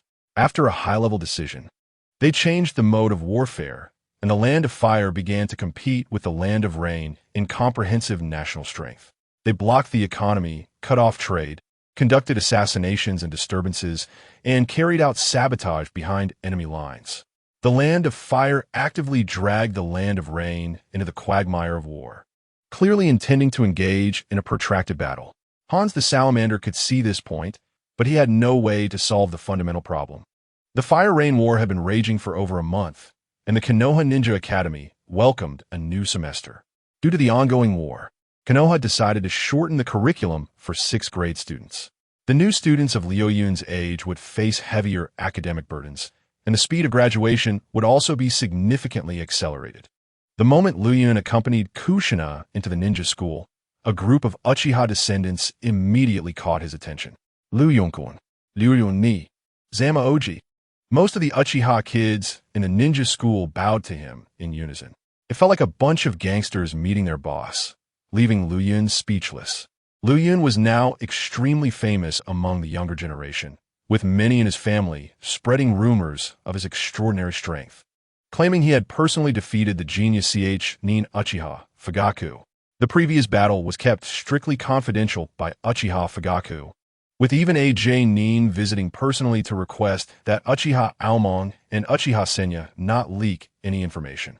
Unfortunately, despite Uchiha Fugaku's precautions, he couldn't guard against the loose lips of his little brother Uchiha Kaido. As a result, many people knew the outcome of that battle, which led to the first day of school, where a group of Uchiha kids came over calling him Big Brother. In the eyes of children, whoever was strong was the Big Brother, and they would submit to whoever was powerful. Zamongoji became an object of admiration for ordinary Uchiha kids, who hoped that one day they could be as outstanding as Liu Yun and step on the high and mighty children of the privileged class. All right, everyone disperse and go do your own thing. Don't crowd around me, and don't try to follow me. Liu Yun found this group of Uchiha kids too annoying. Unfortunately, his thoughts couldn't be realized, as the first to openly oppose him was none other than his closest companion, Kushina Uzumaki. I'm telling you, Luyin is my little brother. If anyone wants to be my little brother, just speak up. Call me big sister, and I might consider taking care of you. With Kushina's words, many Uchiha kids were overjoyed. I want to, meh. Big sister, from now on, your little brother is under your command. Thus, the first female school bully in the history of the ninja school was born. Chapter 98, One-on-One Ranking Battle, Making the Little Turtle Cry. What are you doing taking little brothers as a girl? Trying to be the big sister? With your looks, which girl would dare to play with you in the future? In the classroom, Luyin pinched Kushina's little ear and scolded her repeatedly. Isn't it just taking a few little brothers? What's the big deal? In the future, if I want to beat someone up, my little brothers can do it for me. Let's see who dares to mess with me, Kushina said with a grin, her eyes glancing towards Sato and a few others not far away. The few troublemakers gulped at her words. This semester was likely going to be quite painful for them. Luyin twisted her little ear a bit harder. Have you thought about others using your name to bully others, and then when they get beaten, they come to you to help? Wouldn't that just be asking for trouble? Do you really think being a big sister comes without responsibilities? It hurts, I know. Let go. Kushina grimaced, repeatedly shouting in pain. Luyin laughed and released her grip. This move was learned from his mother, specifically for dealing with disobedient kids. I'll only take a few well-behaved, strong ones. That should be fine, right? Kushina rubbed her reddened ear, her face full of grievance. She still wanted to experience the feeling of being the boss, not to bully others, but simply to avoid being bullied herself. Soon, as the class bell rang, Nin Oda walked into the classroom with a beaming smile. He warmly greeted the students and soon began the educational work for the new semester. Students, did you work hard on your training during the break? Did you complete the summer assignments I gave you? Oda's tasks included various ninja knowledge that needed to be written down, along with physical training. At the start of the new semester, he needed to check the students' homework. After a round of checking and grading, he reviewed all the assignments. The students were obedient, and none of the troublemakers dared to not submit their work or submit blank assignments, because those who failed to complete their assignments would face at least 10 times the amount of work as punishment. If they still failed, it would prove that they treated the tasks as a joke and lacked compliance, which was not suitable for being a ninja. The ninja school would kick out such troublemakers. Very well. Everyone has performed well. Next, we will have outdoor classes. As usual for the new semester, we will have one-on-one ranking battles. As Oda's voice fell, many students appeared excited and eager to try. The ninja school encouraged a ranking mechanism to stimulate children's enthusiasm for learning and encourage competition among them. They wouldn't cater to the weakling's pathetic pride. If you didn't want to be the one everyone laughed at, you had to do your best to grow. If you were at the bottom every semester, don't blame others for laughing at you or even trampling on you. If you spent your summer break just eating, sleeping, and watching adult comics, you wouldn't escape being beaten up and suffering on the first day of school. Glancing around the classroom, Teacher Oda already knew which students were playing and not working hard. Those pale-faced kids definitely did not take his training task seriously. On the outdoor playground, formal drawing lots began. Students whose numbers were called would step forward to battle, while those not called needed to watch carefully and accumulate combat experience. Number 4, Sasaki Kamida. Number 13, Uzumaki Kushina. Teacher Oda randomly picked 2 paper balls and announced the names. Woo! A chorus of exclamations erupted from students. Luyin was surprised and amused to hear that Kushina would be the first to take the stage, and her opponent was none other than Kamida, who used to pull his hair, truly a case of fate. Ha ha, Luyin, watch closely how I deal with this little turtle. Kushina grinned menacingly, her fingers cracking ominously. The little turtle across from her was instantly scared. Opportunities to legally beat someone up were rare, and Kushina looked like she could hardly wait. I don't want to fight. I surrender. Kamida hurriedly ran to Teacher Oda to declare his surrender. Though such behavior was shameful, every student had one chance to surrender without fighting. Little Turtle used his chance right away. Are you kidding? You want me to face Kushina in a one-on-one? That is practically asking for death. Little Turtle would rather face Zamioji than face the fiery red pepper. Just as Kushina looked displeased and was about to walk back to the crowd, Luyin suddenly stepped forward and loudly declared, Teacher Oda, I think the first battle shouldn't end like this. Kamida has no competitive spirit at all. He clearly disrespects his classmates and the teacher. As Lu Yun spoke, a cunning smile unconsciously appeared on his face. I believe ninjas should be fearless and courageous. This is the first battle of the new semester, which holds special significance. If the battle starts and someone surrenders right away, what if they do the same on the battlefield later? Wouldn't that make Konoha a joke? Upon hearing this, the elementary students found it very reasonable. And Teacher Oda stroked his chin thoughtfully, instinctively nodding. You're talking nonsense. Sasaki Kamida, in a fit of anger, finally couldn't help but curse loudly. He didn't expect that this little brat would say such shameless words just to provoke Kushina into dealing with him. The key was that these words, at first glance, seemed to make a lot of sense, making Kamida furious. You damn sneaky dog, going through so much trouble to speak such high-sounding nonsense. Just to let Kushina take the opportunity to beat me up? Teacher Oda, I want to apply for a one-on-one fight with this guy. Kamida's eyes turned red with anger. All he wanted was to tear that brat's mouth apart, even knowing it was likely he would lose. Teacher Oda, this guy has publicly insulted Lu Yun multiple times. I want to report him. Kushina raised her little hand to report little Kamida. Kamida, apologize to Lu Yun right now. Teacher Oda scolded little Kamida with a stern face. Kamida's face flushed, trembling all over with rage. These two thieves, this pair of dogmen and women, were really infuriating. Teacher, see? I told you he doesn't respect his classmates or teachers, right? Just listen to what he said earlier. Think about it. Chapter 99. The most dog-like man? The helpless black-red duo. I can't believe this. Kamida cried out in anger, and the next moment, he wanted to rush out and fight Lu Yun, but fortunately, a classmate quickly held him back. Calm down. Kamida, you have to be calm. They're deliberately trying to anger you so that you get punished by Teacher Oda. You can't fall for it. As Kamida's good friend, Sato hurriedly spoke to comfort him. Hearing his advice, Kamida calmed down somewhat. Kamida, if Lu Yun's words are unreasonable, you can refute him, but cursing is your fault. If you're wrong, you have to admit it. Quickly apologize to Lu Yun otherwise. Teacher Oda reprimanded with a serious face, but before he could finish, Kamida interrupted directly. Teacher Oda, I will not admit I'm wrong. You can punish me however you want, but it's absolutely impossible for me to apologize to this shameless scoundrel. Kamida spoke firmly, his tone resolute, making people look at him with new eyes. All right, since Kamida is so determined, let's have a good fight with Kushina. As long as you prove you're not a coward, then the one who should apologize is not you, but me, Lu Yun said with an expression of optimism. Hearing this, Kamida's face turned pale, and beads of sweat appeared on his forehead. You wouldn't be afraid, would you? If I'm right, you're a coward, and you should apologize to me immediately. Lu Yun suddenly became serious, his voice noticeably colder. Let's fight then.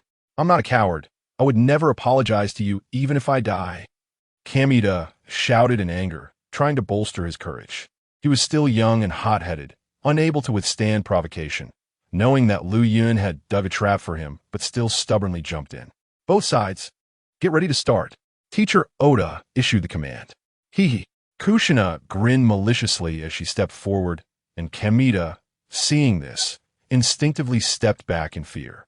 He had a deep understanding of how painful it was to be beaten by the violent red chili pepper. In this situation, no one could help him share the damage. Kamida felt he was doomed. Unable to withstand the terrifying pressure from Kushina, Kamida, in a panic, shouted and launched a suicidal attack. Soon, screams echoed throughout the playground as Kushina relentlessly pounded Kamida's mouth, not even giving him a chance to beg for mercy or surrender.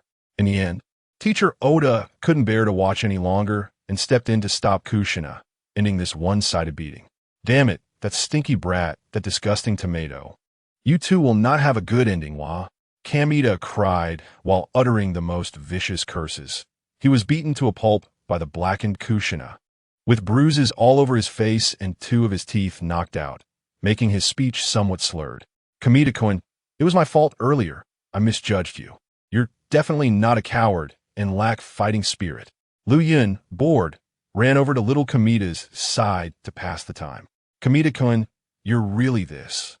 Lu Yun said, giving him a thumbs up. Upon seeing this, Kamita's nose almost crinkled in anger, and tears fell again. Get lost, you dog. Kamita had never seen a more dog-like man than Uchiha Lu Yun. He was simply shameless to the extreme. Stinky tomatoes, stinky brat. I wouldn't allow you to bully Kamita like this.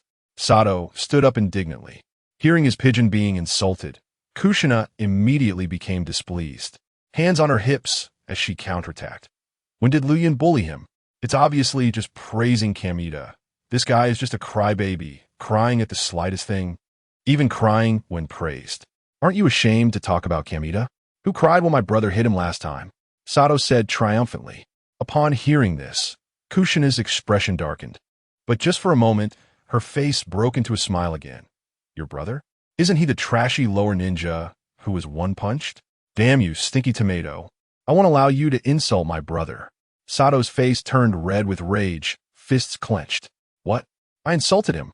What can you do? A graduated lower ninja. Shamelessly bullying a little girl. What's wrong with calling him trash? Lu Yun draped his arm over Kushina's shoulder, grinning at Sato. Exactly, he is just a shameless bully. If he were that strong, would he still be bald back then? Ha ha. After Kushina said this, the two couldn't help but burst into laughter. Sato, who was publicly humiliated, was filled with shame, anger, and hatred, but unfortunately, he was no match for the black-red duo, unable to curse back or fight back. He could only take Kamita to Teacher Oda's side, temporarily avoiding the pair. Number 6, Sukataro. Number 11, Minato Namikaze. Teacher Oda called out two names in the draw. It's Minato-kun. After not seeing him for a few months, he has become even more handsome. As soon as Minato appeared, cheers erupted from the girls around him. He lived up to expectations. As soon as Teacher Oda signaled to start, he instantly defeated Sukataro, his moves clean and swift, leaving many watching students in shock. The winner is Minato Namikaze. Teacher Oda smiled and raised Minato's arm, and the crowd immediately cheered and applauded. Both sides formed the reconciliation seal. This guy, Minato, has clearly gotten much stronger in the past few months. Lu Yun clapped and laughed. Beside him, Kushina nodded unconsciously. Lu Yun, do you think I can beat him if I face him? Kushina asked softly, lowering her voice. Lu Yun thought for a moment before answering. Your strength is greater than his, but his speed should be faster than yours. If he gets serious with weapons, you can't beat him, but if it's hand-to-hand, he shouldn't be your opponent. Even though Kushina mastered tree climbing and water walking training, facing a speed-type opponent like Minato would still be tough. Then how should I defeat him? Kushina quickly asked. King. Lu Yun leaned in close to her ear, just as he was about to whisper. Teacher Oda called his name. Number 14, Uchiha Lu Yun. Number 9, Takahashi Koyaka. A strange expression appeared on Lu Yun's face. He didn't expect his first opponent to be a girl. The key was that this girl had given him a love letter last semester, making it hard for him to go all out. Don't go easy. Quick battle. Kushina said with a serious face. Chapter 100. Secretly teased by a girl. Publicly feeding dog food, dancing in battle. I'm talking to you. Are you listening? Seeing Lu Yun not speaking, Kushina immediately glared at him fiercely. The battle quickly began at the signal of Shao Tian. Takahashi Koyaka saw Lu Yun come down and couldn't help but smile sweetly, politely greeting him. Lu Yun-kun, please go easy on me. I'll do my best. Lu Yun replied with a smile and a nod. Ahem. Kushina suddenly cleared her throat twice. The next moment, Lu Yun immediately launched an offensive. You're quite sensible, Kushina said with a smirk, her face showing a proud expression. In just a few exchanges, Lu Yun's kunai was already at Takahashi Koyaka's neck, and the battle ended just like that. Lu Yun-kun is really strong. Takahashi Koyaka looked at Lu Yun with admiration in her eyes. When the two were sealing the reconciliation mark, Takahashi Koyaka took the opportunity to secretly scratch his palm, realizing he was being teased by the girl. Lu Yun quickly withdrew his hand and glanced at Kushina with guilt. Fortunately, due to the angle, Kushina did not notice Takahashi Koyaka's ambiguous little action. Otherwise, Lu Yun felt that this little vixen would probably get beaten up. Seeing Lu Yun return to her side with his head down, Kushina frowned in confusion. Why do you look so guilty? Huh? What guilty look? Don't say that, Lu Yun hurriedly replied. What are you so anxious about? The more I look, the more something seems off. Are you hiding something from me? Kushina asked suspiciously, leaning closer to Lu Yun's face, trying to see if he was abnormal. What could I possibly hide from you? Don't think too much. It's broad daylight, and we're in a public place. What can I do? Lu Yun chuckled awkwardly and then reached out to pinch her round face. Kushina blinked her eyes, thinking it made sense, then gently swatted away his mischievous hand. Her face flushed. There are many people watching. Don't touch me. If there are many people, does that mean it's okay when there are fewer? You're so annoying. Takahashi Koyaka, Kushina's mother, onlookers. Their flirtatious behavior had actually been noticed by many people. They might be the most famous pair in the ninja school, making it hard for others not to pay attention. As all the students finished the first round of battles, the morning passed quickly. In the classroom, Lu Yun took out a supersized food box filled to the brim with a variety of dishes, the unique aroma making nearby students envious. Kushina sat closely beside him, taking out bowls, chopsticks, rice balls, and drinks from her backpack. The two had agreed before school the previous day that they would eat together from now on, with Lu Yun responsible for preparing the food and Kushina taking care of everything else. Unfortunately, everything was cold, and there was too much meat. I've been eating at your house a lot during summer vacation, and after having so many hot stir-fried dishes, my taste has become quite picky, Kushina said while eating. Cold vegetables aren't good, but cold meat is still acceptable, Lu Yun casually explained. The taste is really good, but eating too much meat will make you gain weight. I've gained quite a bit recently, Kushina said with some concern. You're still growing, so your weight will naturally increase. Who isn't the same? Lu Yun rolled his eyes at her. Eating meat won't make you gain weight. If you're worried, just eat less rice balls and juice, and you won't gain weight. Lu Yun said as he placed a piece of beef in her bowl. Is that so? But why do I feel like my face is getting rounder? Kushina murmured softly. Lu Yun found it amusing. You were already a big tomato. Without your round face, are you still a tomato? Then wouldn't you be a little chili pepper? As he spoke, he made himself laugh, nearly spitting out his food. Don't make me slap you while eating. In the afternoon, the one-on-one battles continued. In addition to Xiao Tian, another teacher was recording each student's specific strength. The students' rankings and information would be updated in real time alongside the combat lessons. Numero 13 Uzumaki Kushina. Number 14, Uchiha Lu Yun. When their names were called, both Kushina and Lu Yun widened their eyes in disbelief.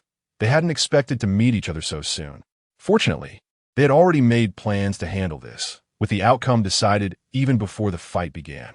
However, Lu Yun wanted to tease the little girl, so during the fight, he intentionally pulled and tugged, appearing affectionate, making it seem to others like they were dancing.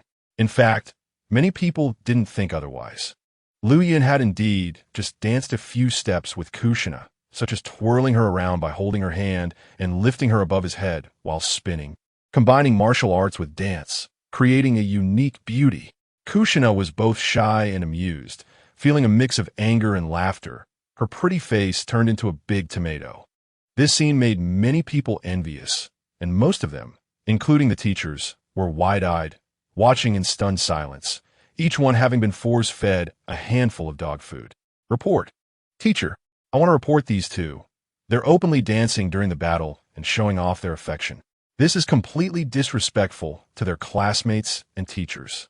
A little turtle boy, unable to stand the couple's playful antics, immediately raised his hand to loudly report. His voice instantly startled everyone, and many nodded in agreement, clearly opposing such shameless public displays of affection. Lu Yun and Kushina, please take the battle seriously. Xiao Tian quickly gave a warning after realizing what was happening. The two were having fun, and being interrupted put a damper on their mood. However, Lu Yun ultimately waved his hand and voluntarily surrendered. I didn't expect Lu Yun to be able to dance. I have to find a time to ask him to teach me, Kushina thought shyly, lowering her head, but secretly thinking. Lu Yun's ability to entertain was top-notch. Kushina could always find new fun with him. The battle between the black-red duo ended hastily, leaving many students feeling regretful for not witnessing a grand match. Especially Watergate, who had heard rumors about Lu Yun's strength and prowess within the Uchiha clan, but regrettably, very few had actually seen him demonstrate his abilities. Many people's impressions of him remained at the level of the tomato little brother. After all, those who were good at trash talk usually couldn't fight well.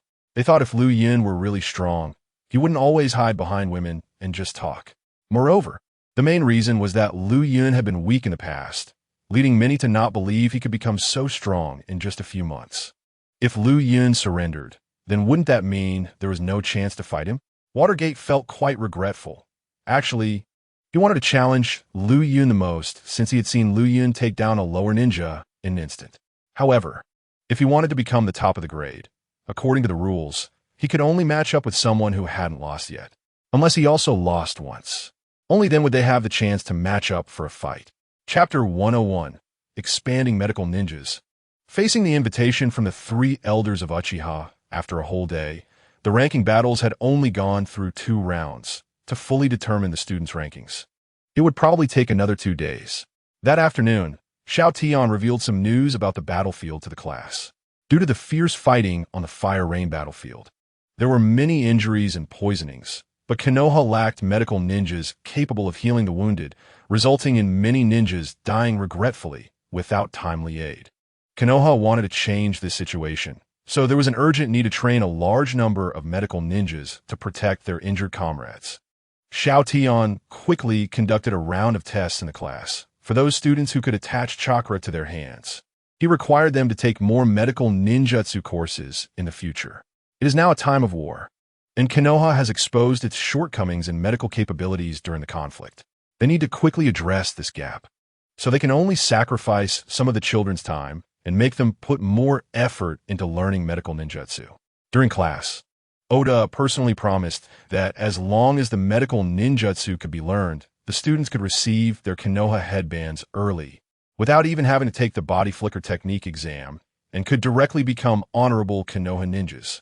This promise caused an uproar among the students, with the vast majority eager to learn medical ninjutsu. Seeing this result, Oda was very satisfied. In extraordinary times, extraordinary measures must be taken. The battlefield situation is dire, and Konoha needs a large number of medical ninjas for urgent assistance, as long as they can help relieve the pressure on the village. What harm is there in granting a genin status early?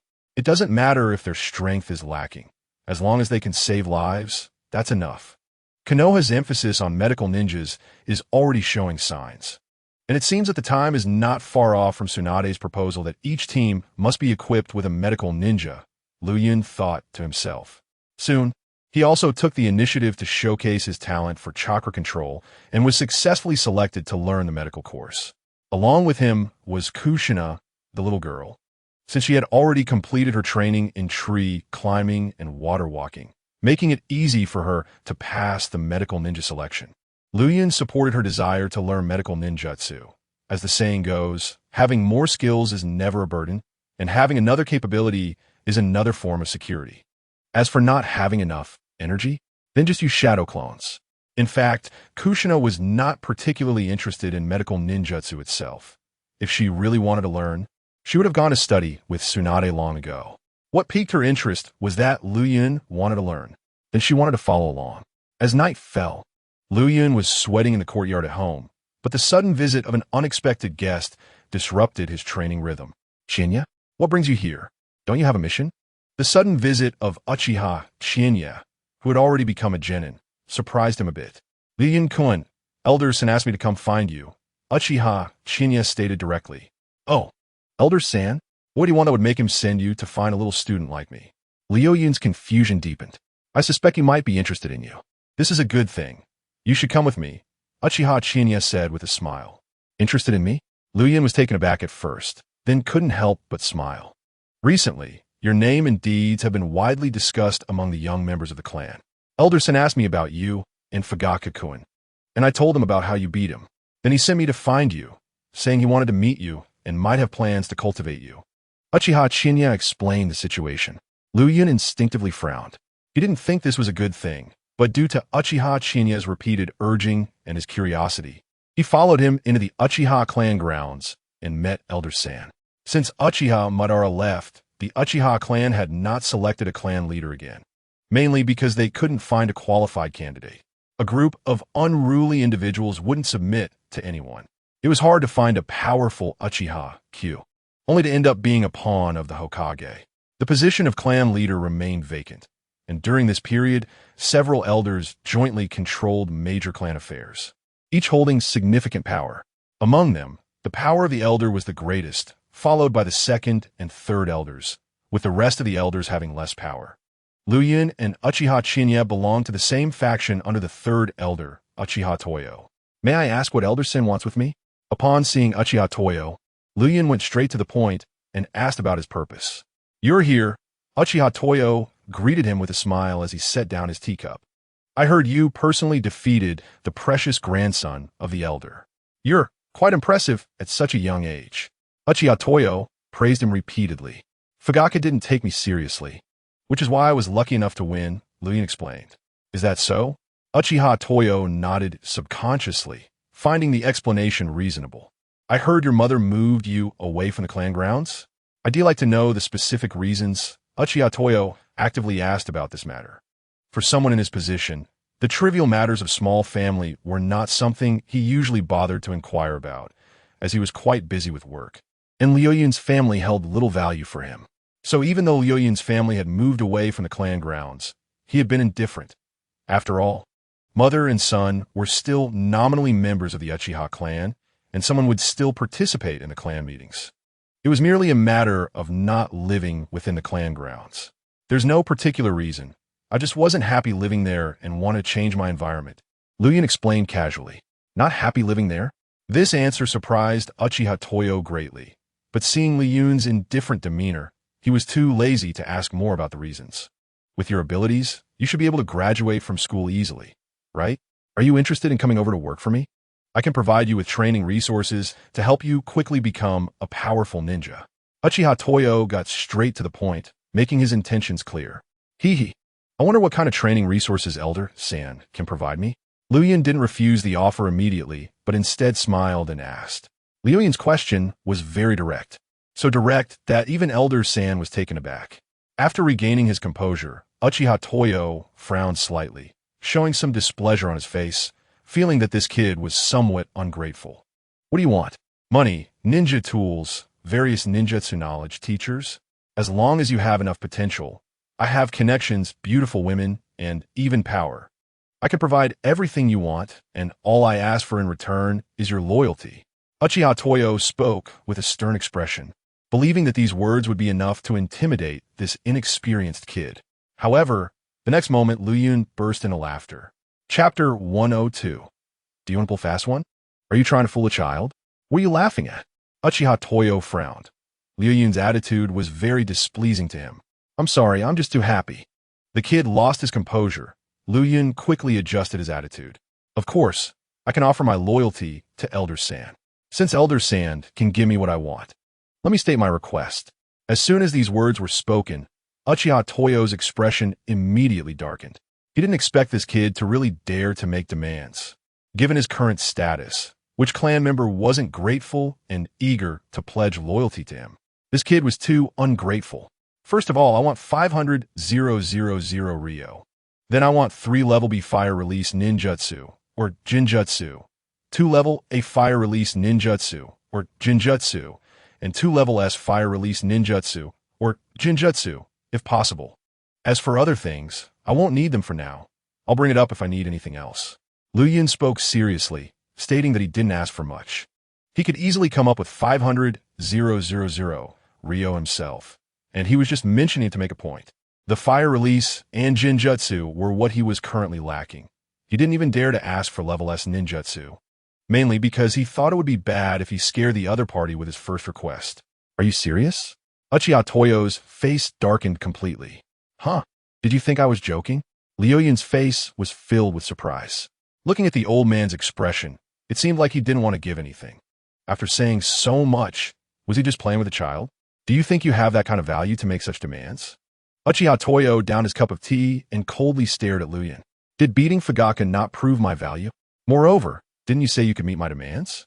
You also mentioned you could provide everything I didn't ask for. No tools, no teachers, no connections, no beauties, and certainly no power. Is this all I asked for? And you still can't fulfill it?" Luyun's face turned sour for a moment. Have you ever seen someone asking for a pile of things before even putting in any effort? If everyone were like you, how could I manage my subordinates? Uchiha Feng thought he could give these things, but this brat shouldn't be asking for them outright.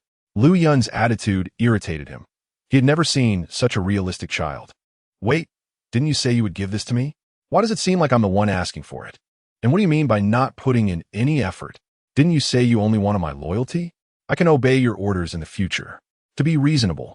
Is it too much to exchange these things for a 3 TOMOE jonin? Although Lu Yun didn't plan to be completely loyal, as long as Uchiha Feng offered enough to get things done, he had no problem serving him. It all depended on whether this so-called third elder had the guts to do it. After all, he was currently lacking very little. Aside from ninjutsu and jinjutsu, he didn't lack anything else for now. Uchiha Lu Yun, tonight you have made me look at you in a new light. Uchiha Feng put down the teacup in his hand with a blank expression. What do you mean by that? Lu Yun frowned again. Someone show him out. Uchiha Feng did not answer, but instead directly stood up to chase him away. Lu Yun stood up, glanced at him, and then walked out the door without saying a word. He felt like he had wasted his breath tonight. After all that, he gained nothing and simply made a trip for nothing, wasting his precious youth. That old fool, issuing a pile of empty promises, but when it came to the crunch, he didn't give a single thing and still put on a sour face. Am I in debt to you, or something? After leaving the Uchiha clan grounds, Lu Yun couldn't help but curse under his breath. The other party was clearly trying to pull a fast one on him. He wasn't some naive kid who would let himself be taken advantage of, who would cater to you and do things for you without any benefits. He himself was wealthy and armed, and he was not lacking in ninjutsu. So why should he serve the old man if Uchiha Feng didn't give him something truly needed? He wasn't an ignorant elementary school student, trying to use childish tricks to buy off a 3 TOMOE jonin. Is that appropriate? He was seriously negotiating terms. Yet the other party was not only joking around, but treating him as a joke as well. The Uchiha clan disappointed him once again tonight. The next morning at the ninja school, after a session of ideological education, the outdoor ranking battles continued. Number 11. Namikaze Minato versus Uzumaki Kushina. Little Tion shouted the number and name from the sign paper loudly. Upon hearing this match result, the students all looked exceptionally excited. These two were among the strongest in the class, and they were about to witness a great battle. Do you remember how I taught you? Pay attention to your strengths and avoid your weaknesses. Remember not to be too hasty. Taking advantage of the moment before Little Tomato enters the arena, Lu Yun quickly whispered to her. Yesterday, he had already told Kushina what strategy would be suitable against Minato. No. Kushina took a deep breath and nodded seriously at Lu Yun. Although she looked down on Namikaze Minato a bit, thinking he was soft and weak when facing him, she suddenly felt pressure and nervousness. After all, the title of the top genius in the entire grade was not given for nothing. Relax a bit. Don't be too nervous. Just do your best. Winning or losing doesn't matter. Lu Yun walked behind her, kneading her hard shoulders and giving her a few gentle pats. His attentive demeanor left everyone present speechless. If Lu Yun wasn't Kushina's little brother, no one in the class would believe it. TCH. Flatterer. Sato spat first, followed by Little Kame, who also spat and cursed, stinking lickspittle. Both sides took their positions.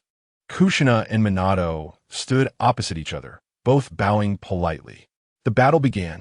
As Little Tion's voice fell, both of them assumed fighting stances, but surprisingly, neither side made a move immediately. Bring it on, Minato. Kushina waved her hand and shouted loudly. Minato felt somewhat puzzled by her behavior. According to his understanding of Kushina's character, she should have been the first to attack. Why was she so calm? And she looked quite cautious.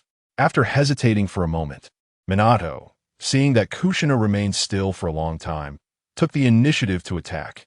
He forcefully pushed off the ground with both feet and shot towards Kushina like a gust of wind. Incredibly fast. So fast. Facing the aggressive but unarmed Namikaze Minato, Kushina was only surprised for a moment before starting her counterattack. Just as Minato's fist was about to strike, she also launched her own punch. At that moment, her hand was infused with chakra, and she aimed to take Minato head-on, eager to see whose punch was harder. In the instant their fists were about to collide, whether it was sensing the power in Kushina's punch and feeling he couldn't match it, or fearing that a fist-to-fist clash would injure her. Minato jumped high into the air at a critical moment, transforming his punch into a palm. He suppressed Kushina's fist while also using the momentum to leap over her head. Truly worthy of a yellow flash. Such reflexes made it no wonder he could master the Flying Thunder God technique. Seeing this scene, Luyan couldn't help but smile.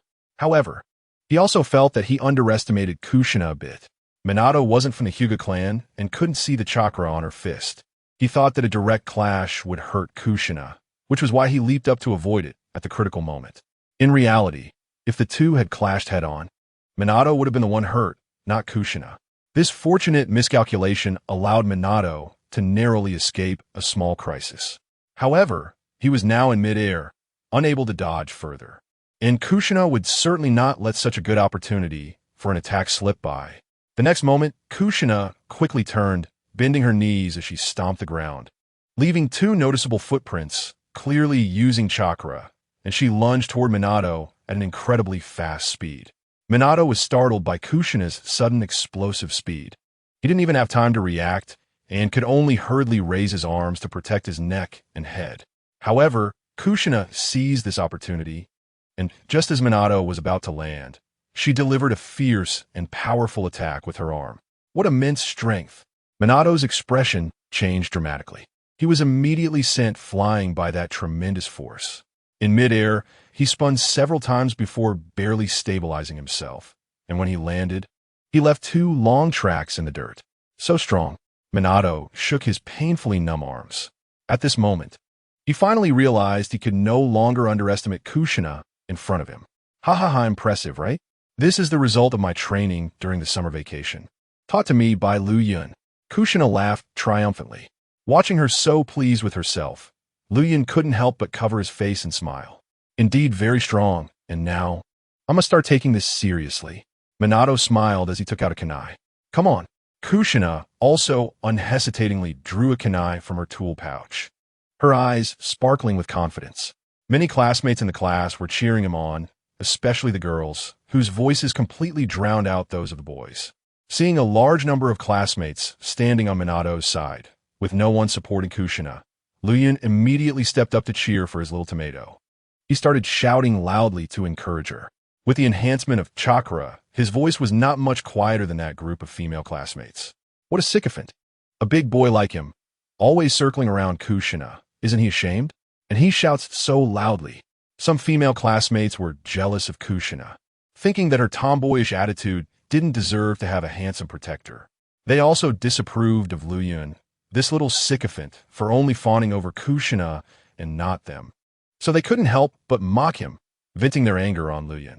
What's wrong with shouting loudly? You can shout, so can I.